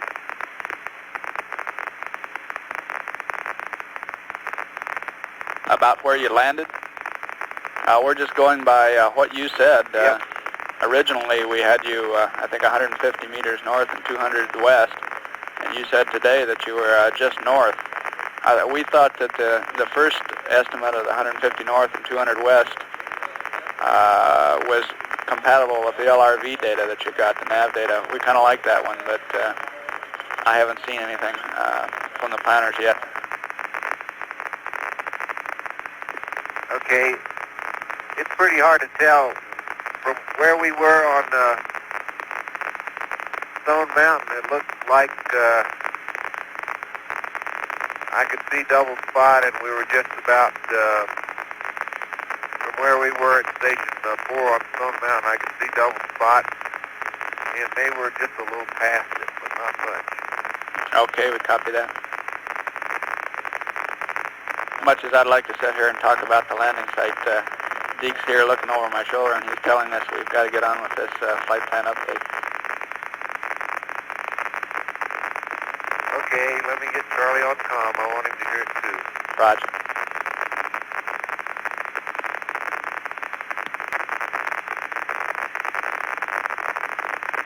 Okay, we're ready. Go ahead. Okay, and your surface checklist, page 5-7.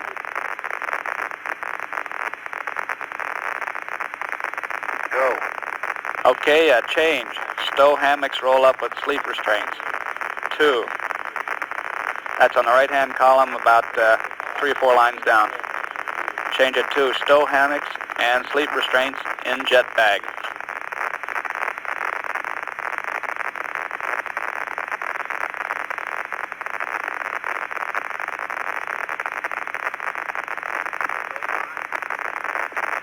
We could probably have figured that out. Go ahead.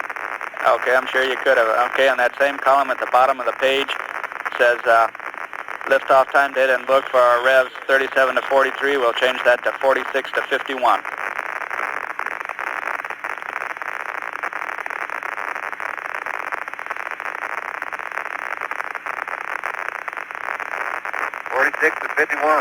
Okay, and on the right under that, on the Proverb 3706 enter, we'd like to delete both of those lines. They're deleted. Okay, on page 5-8. On the left-hand column says empty ETB as follows. We'd like to delete 1-HCEX Mag D and LCG compartments.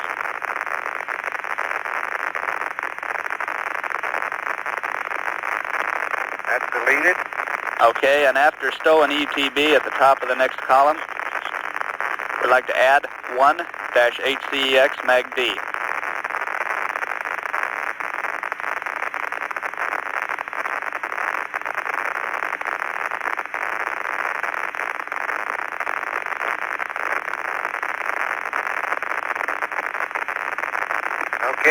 HCX, magazine D.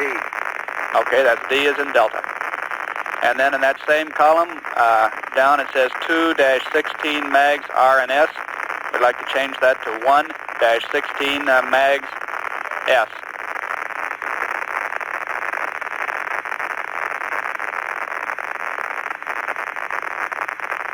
Okay, 1 mag S. Okay, that's S as in sugar. Okay, on 5-9, left-hand column and near the bottom of the page it says stow ICG and ICG bag. We'd like to change that to stow ICG, parentheses, empty pockets, parentheses, in jet bag.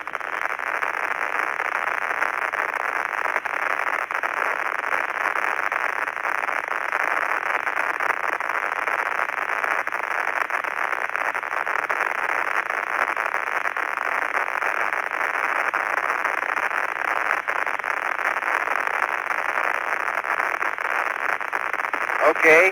Okay, and then at the bottom of the page, after the used food and containers, we'd like to add 2 lines. The first one is LCG adapters.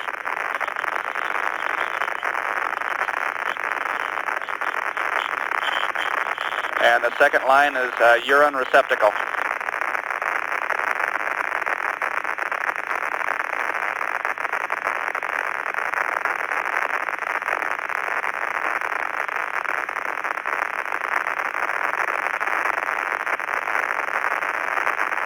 Okay, LCG adapter 2 and urine receptacle 1.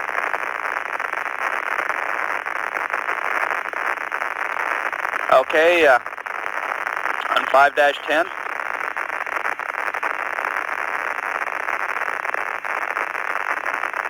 Delete all of the page and add battery management at 164 plus 45 in the right-hand column.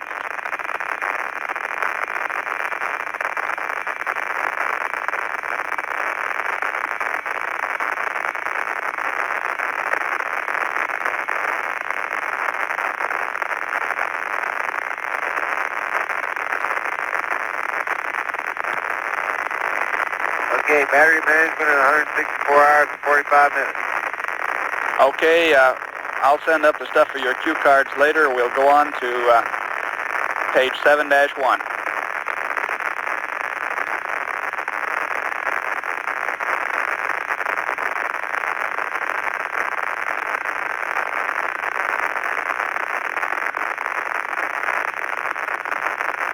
And I'd like to know if you'd like the change in times in the surface checklist. That's what some of these changes are. Not particularly. Oh, okay, I won't send those then.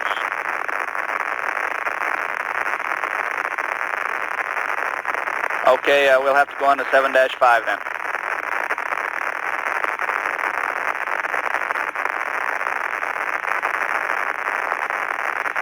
Okay, we're at 7-5. Fine. Okay, on 7-5, delete battery management on Houston Q, telemetry PCM low, S band voice and down voice backup. We'd like to delete all that.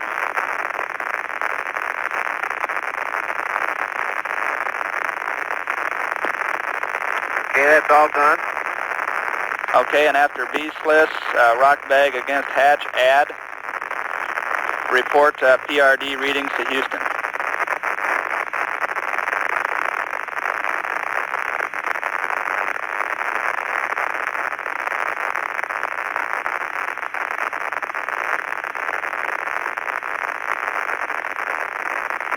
Okay, report to Rankin to Houston.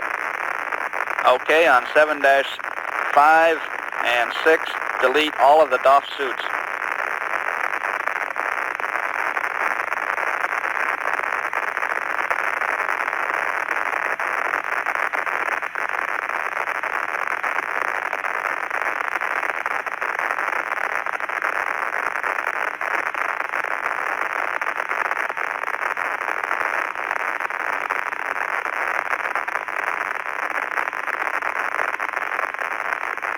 Okay, go ahead. Okay, on 7-6, delete EVA debriefing with Houston, and delete eat period right after it.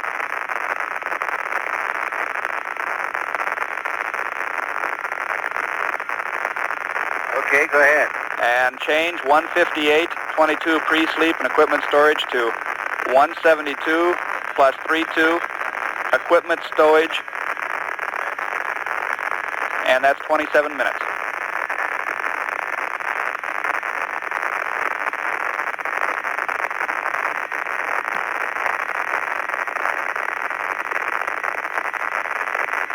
Okay, go ahead. After equipment storage, 27 minutes, add circuit breaker panel 11, heaters, AOT closed.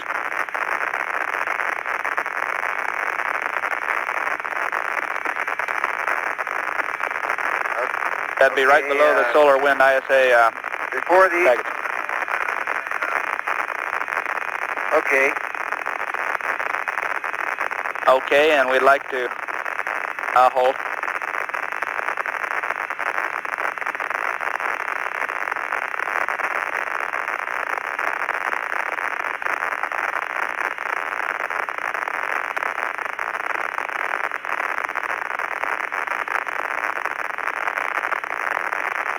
You ready? Okay, then what?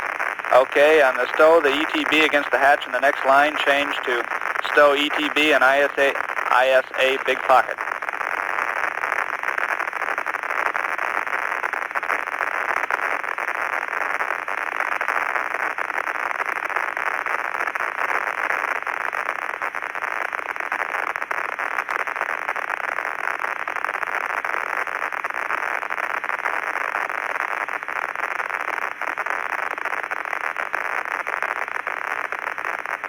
Okay, so ETB and ISA big pocket.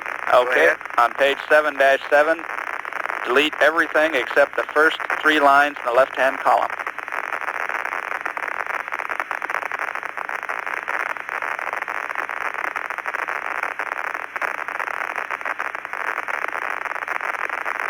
Understand, delete everything on page 7-7.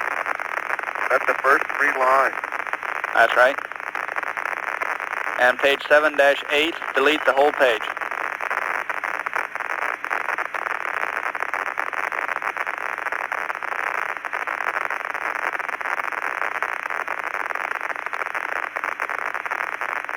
That's done. Okay, on page 7-9, we'd like to add at the left top side, rendezvous radar operate close.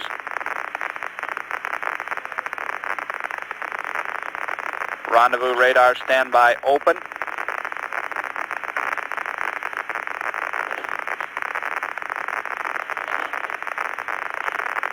Circuit breaker panel 11, LGC/DISCI close.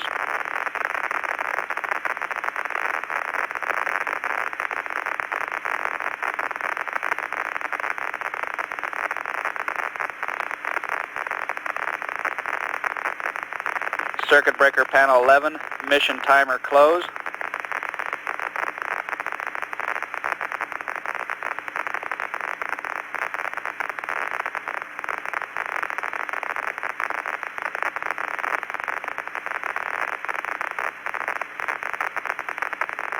Okay, go ahead. Okay, after the gimbal lock light off, about halfway down the page, right in, delay, verb 16, non-65 enter, mission timer up, mission timer check until after uplinks.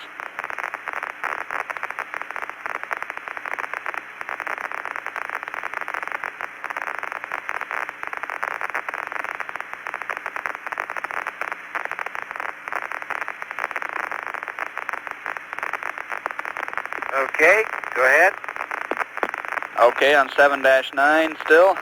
After verb 21, noun 27, enter, 0 enter, add. Wait for go ahead from misfin.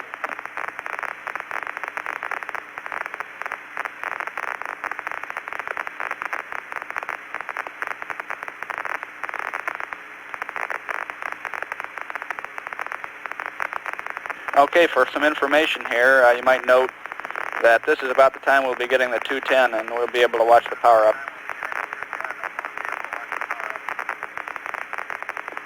Okay, but we always wait for a go-ahead from this pin on an e-memory dump.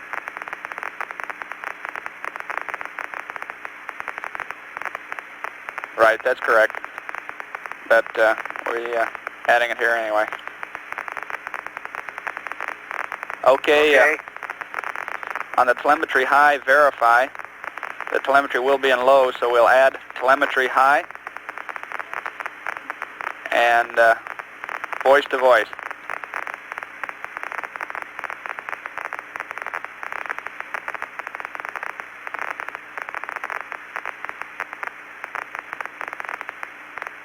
Okay.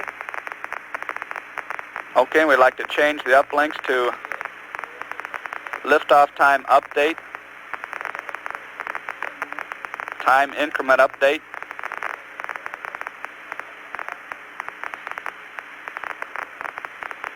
RLS, and CSM state vector.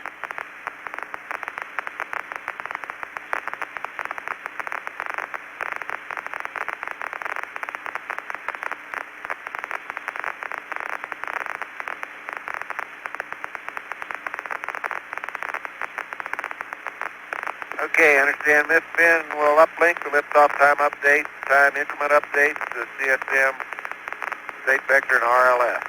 Okay, good.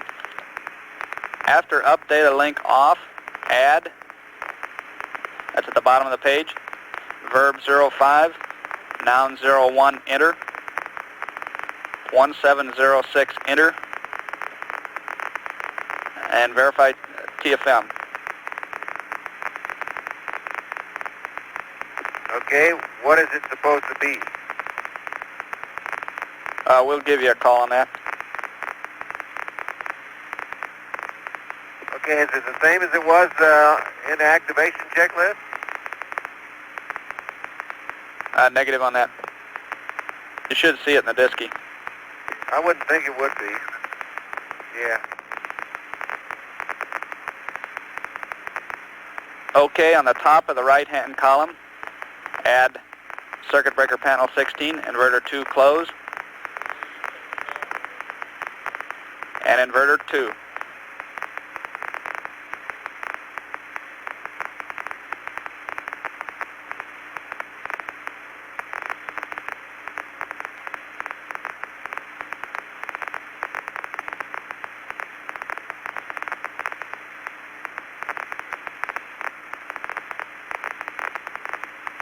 Okay, circuit breaker 16, inverter 2 close, select inverter 2. Go ahead. Okay, and that power amplifier primary, change that to secondary. And change in the next line telemetry high to low.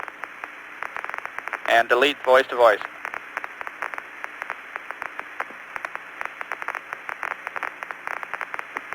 Okay, power amplifier to secondary, telemetry to low, and delete voice to voice. Okay, in the bottom of the page, delete the P22 acquire time. And change liftoff time to... That's deleted. Right, change liftoff time to 175 plus 44.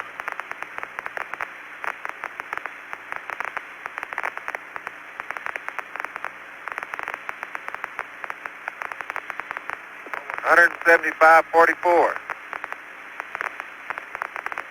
Okay, on 710.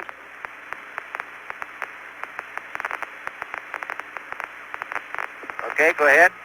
On the A/T 3-star, correction, delete the box with the A/T 3-star.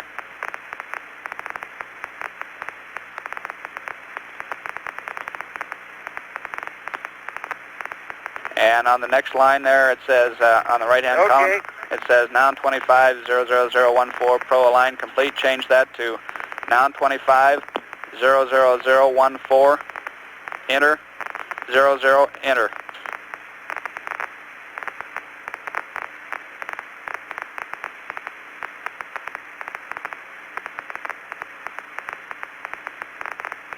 Okay, 0014 enter 00 enter. Go to foo. Okay, fine. And delete the star marks procedures.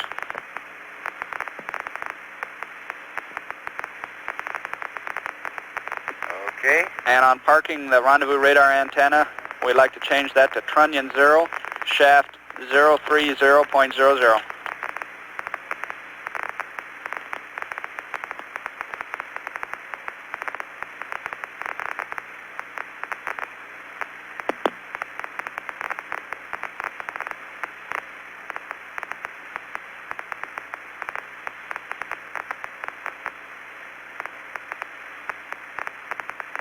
Okay, change it to trunnion 0, shaft 03000. That's affirmative. On page 7-11, change the time 168 plus 10 to 173 plus 29. And delete the rest of the page.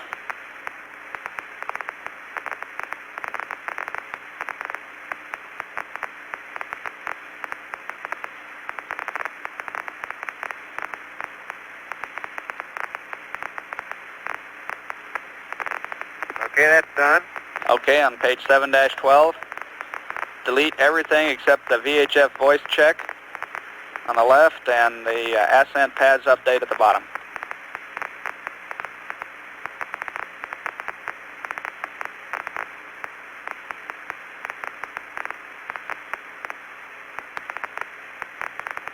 Okay, the P-22's out. Okay, on page 713, delete, and page 714, delete.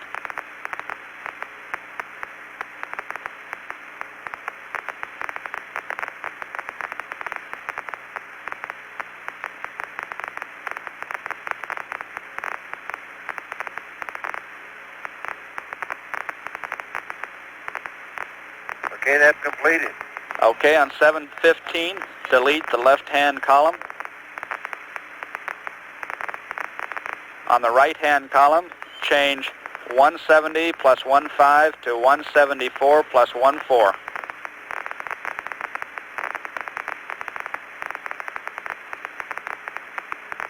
Okay, go And ahead. right under that line, we'd like to add stow purse and ISA bottom pocket.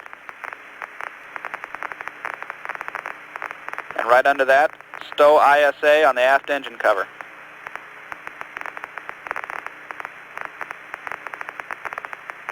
Okay, stow purse and ISA, which pocket? The bottom pocket.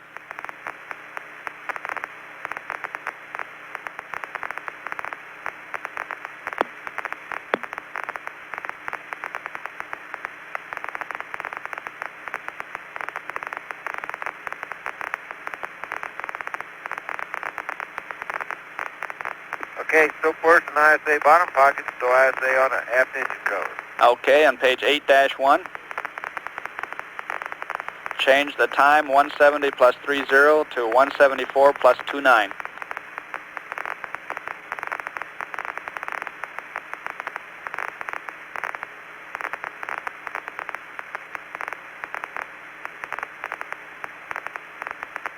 Okay, go ahead. Okay, on 8-2, top line, third from the left, open S-band antenna.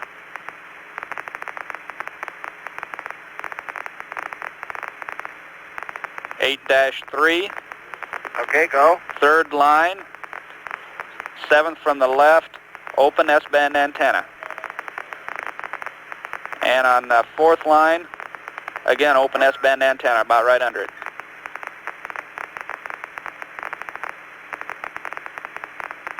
Okay, open the AC S-band antenna, open the S-band antenna, intercom, and the S-band antenna heater.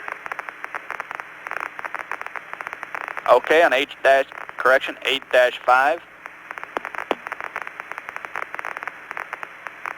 On the AGS column, change 373, parentheses, plus 01050 to, in parentheses, plus 03440.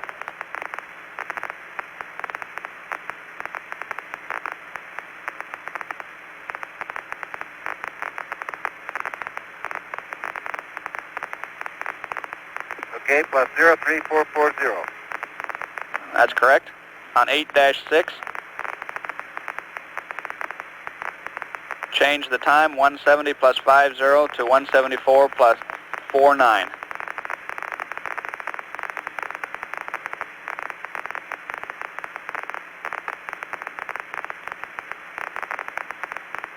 And delete Okay, the go ahead. steerable antenna pitch and yaw procedures.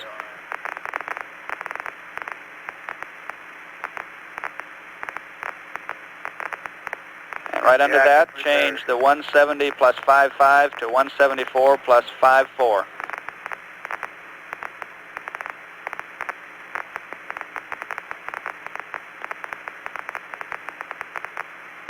Okay. On 8-7, change 171 plus 00 to 174 plus 59.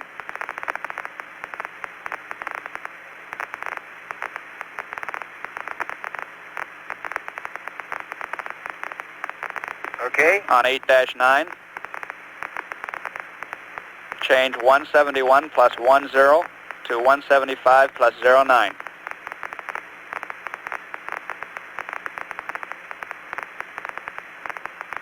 And change the program 12 TIG to 175 plus 44.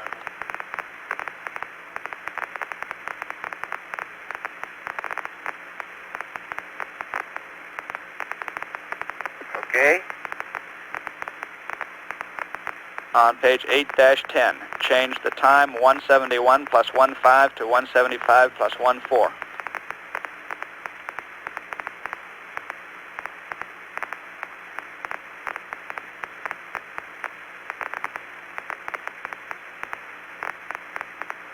Okay.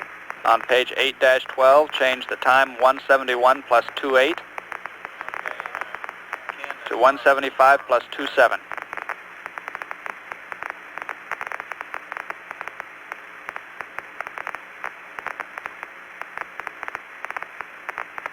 Understand 175 plus 27. That's correct. On 8-13, 171 plus 30 to 175 plus 29.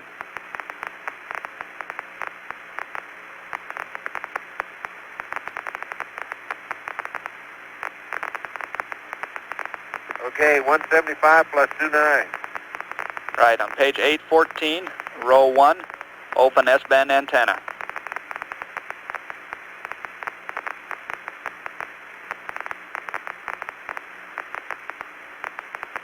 Okay. Okay, on 8-15, row 3, open S-band antenna, also on row 4.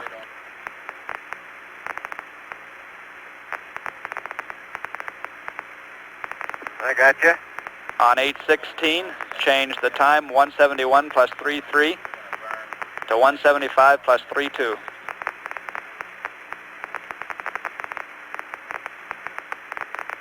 Change the time 171 plus 35 Okay, to 175 plus 34.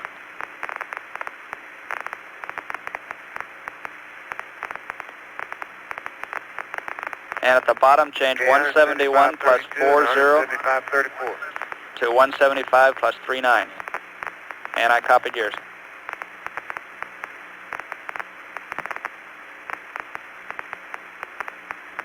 Okay, 175, 39. Okay, and we'd like to go to your EVA3 cue card.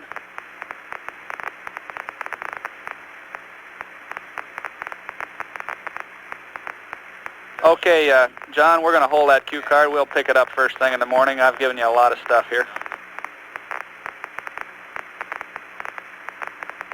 We're ready to copy. Ain't so much, Tony. You're not doing anything but changing it so we can lift off without throwing everything out. All right. Sleeping. Okay, on the EVA prep, Okay. add the PLIS COM check after COM on a third column.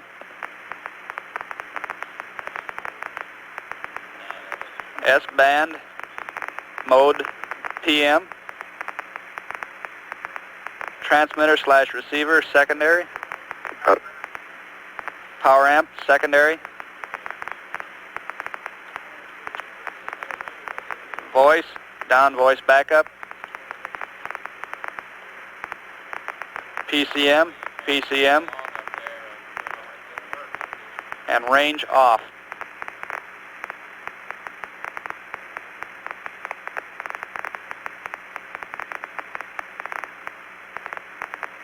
Okay, we copy that, Tony.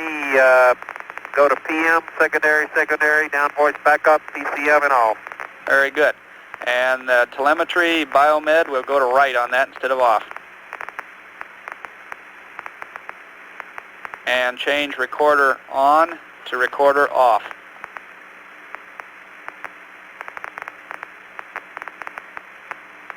Okay, telemetry biomed is right, and scratch recorder. Roger. Okay, and on the EVA3 postcard, prep for equipment jet 1, change 31% to 22%.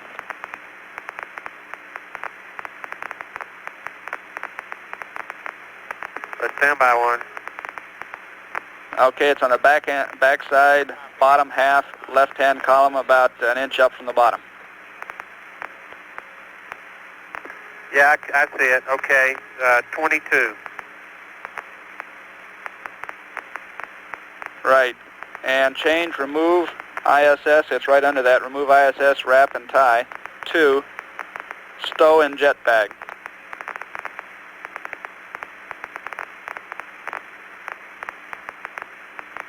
Okay. After yo-yos 2, add ISS and helmet bag.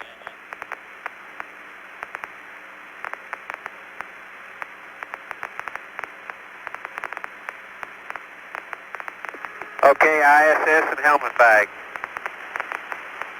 Okay, and on up in the next column at the top, under cabin repress, delete, comm, uplink, squelch, off.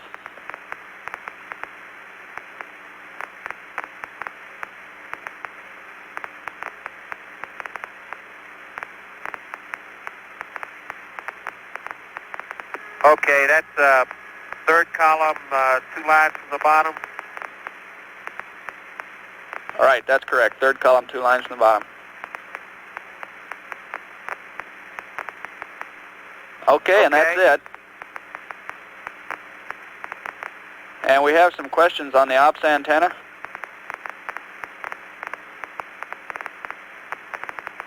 I was afraid you would. Oh, sorry, John. I keep filing them in front of me.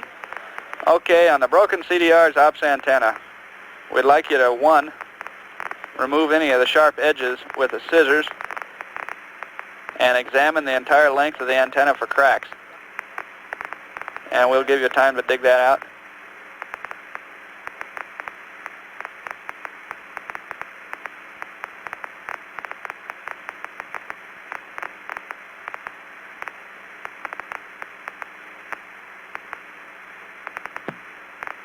Okay, the reason that it's broke is on account I climbed in here with it open because we were being rushed there toward the end. Raj, John, you're exactly right. I'm sorry I shouldn't have let you get so far behind. No, that's all right. There's no problem. We had plenty of consumables, and where's the bar? Okay, what we'd like you to do is reasonable, as best you can, patchwork job on that antenna. We saw about a 15 dB loss from you when it broke, and we'll probably ask you and Charlie to switch ops tomorrow because you're relaying. Right, we'll give you some words on that in the morning. But if you see any cracks, we'd like you to tape around the antenna, about 3 loops it says, such that it covers the crack about a ½ inch on either side. 3 loops of tape? Roger. Okay, Tony, the antenna is about as long as the, about a ½ inch longer than the pin lights that we carry, and it's in good shape, except for a little crack at the top where it broke off.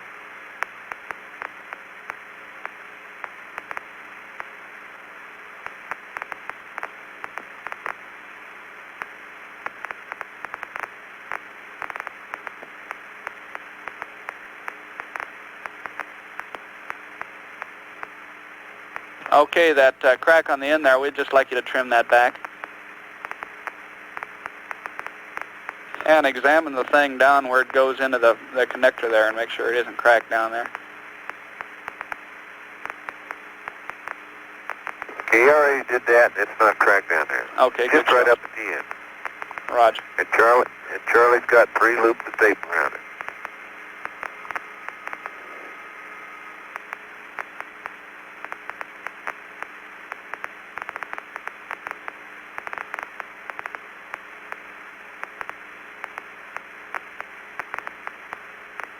Okay, as far as we're concerned, the government's going to allow you to sleep.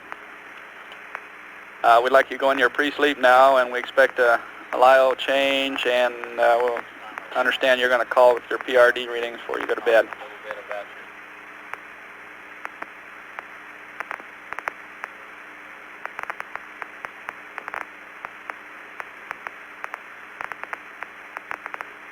First we heard about it, but we'll do it, I guess.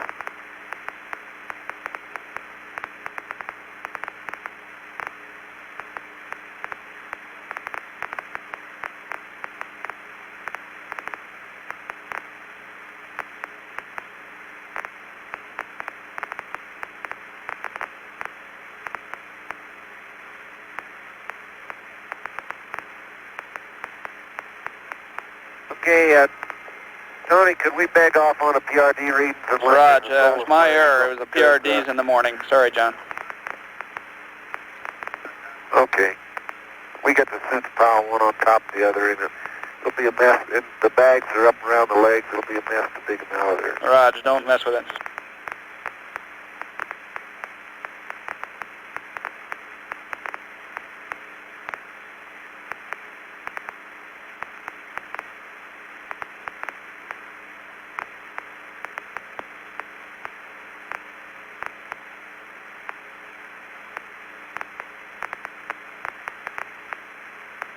Raj, Deke's standing here, and he said you all did a beautiful day's work, and he's anxious to see you all hit the sack ASAP.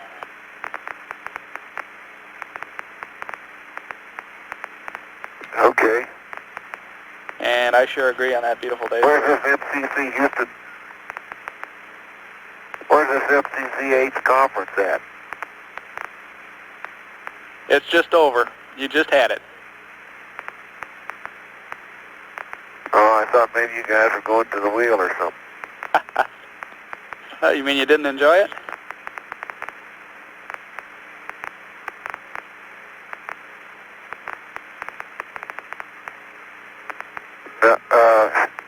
I would be interested in what our EVA is going to look like for tomorrow. Maybe I was off comm and you told Charlie or something. No, I don't. We haven't said anything about it. The planners will be back working on it. I can tell you what it looked like before EVA2. It was a 5-hour EVA with about an hour up on North Ray and about 20 minutes at Station 13, and essentially the rest of the time back in the LEM ALSEP area, especially east of the LEM there.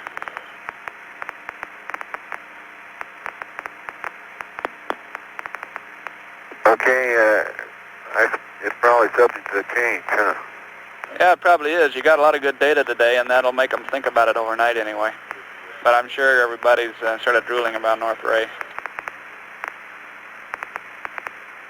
Yeah, I kind of feel like if we're ever going to be able to sort this out, North Ray's probably the place. Just personally, to be able to get down 200 meters is something we probably ought to do to see just how complicated this thing really is. Right, you're sure right. But let's not think geology, let's go to bed. Incidentally, we'd like to go to low bit rate and downvoice backup. I guess with the 210 we can't assure being hooked up.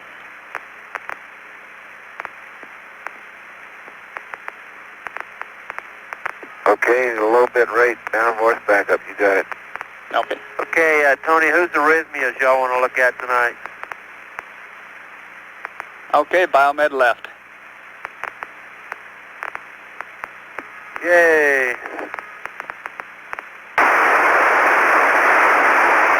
Charlie, rest in peace.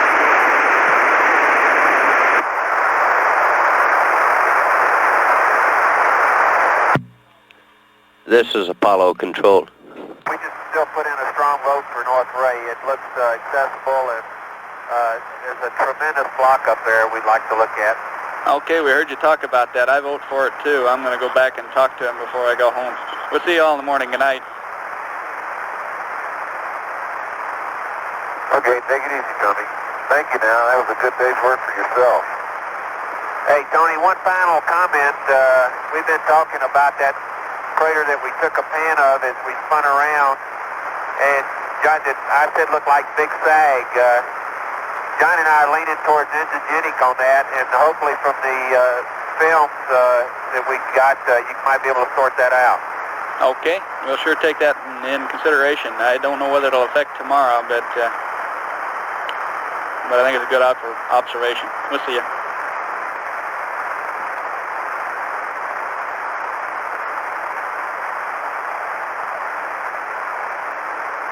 And Charlie, we still have a high bit rate. We'd like to go low.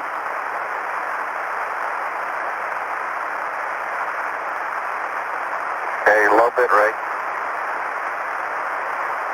And Charlie, change the loud canister right now. Okay.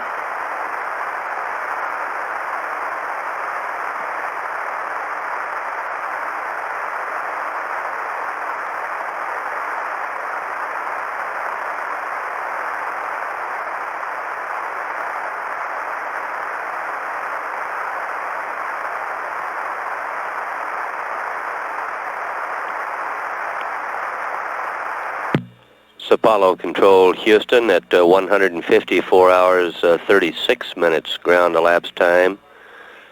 That was a sign-off for this evening with the crew of Orion. Now getting ready to get some sleep.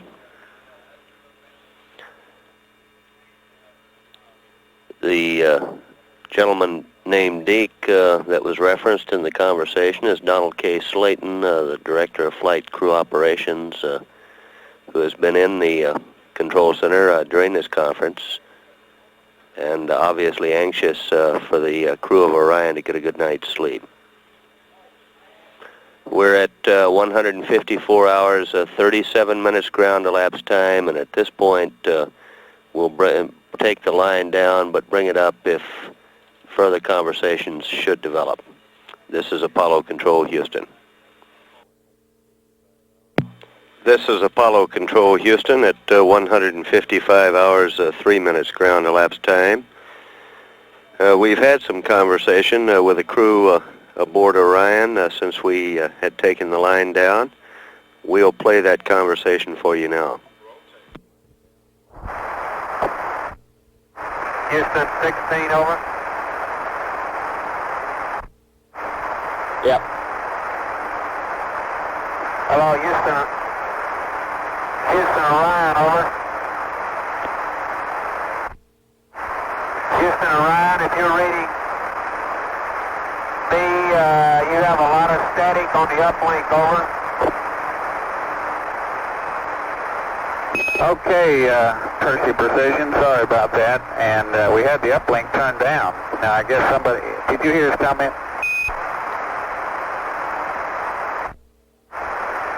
Somebody was blasting us out of the cockpit. I turned the squelch off, but now it's who's that talking? That's Stu? Yeah, Charlie. Boy, you're sure looking good up there. Hey, babe, how you doing? Nice to talk to you. Yeah. Hey, you're right. Greatest thrill in my whole life. I said, really big, really a thrill, really great. Oh, man, you're really swinging.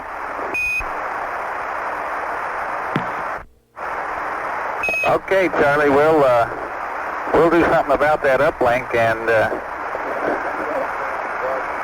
we're working maybe the switch configuration now. Okay, this is beautiful right now, Stu.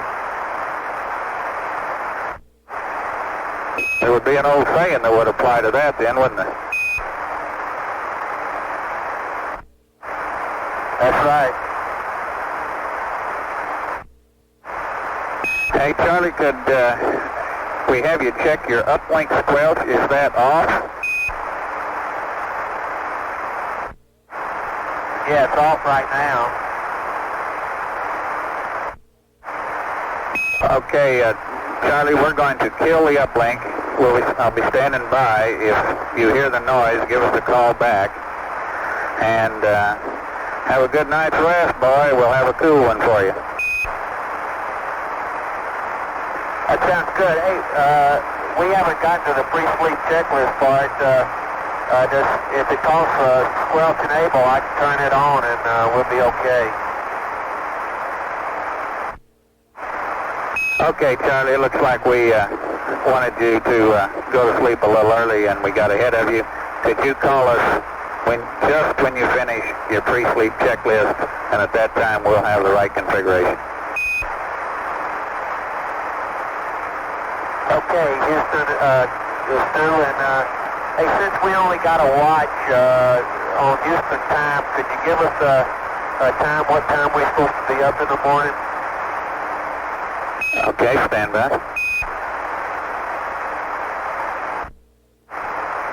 Okay, Charlie, we're going to wake you up 8 hours from now.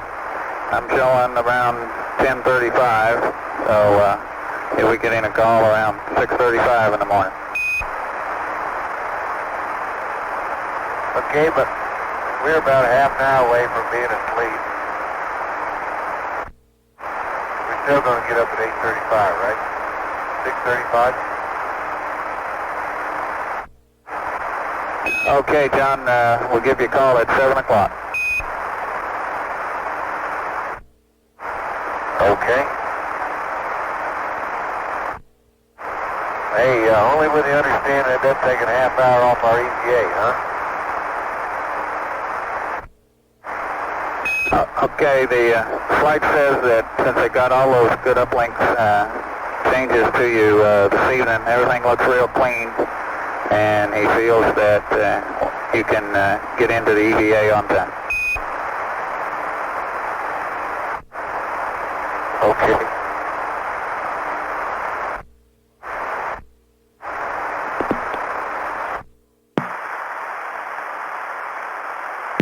So Apollo Control Houston, 155 hours, 8 minutes. That was Stu Russa speaking from the control center here. He is working as Capcom with Ken Mattingly and the command module. Tony England with the crew of Orion now in their rest period has left the console. We're at 155 hours, 8 minutes. This is Apollo Control Houston.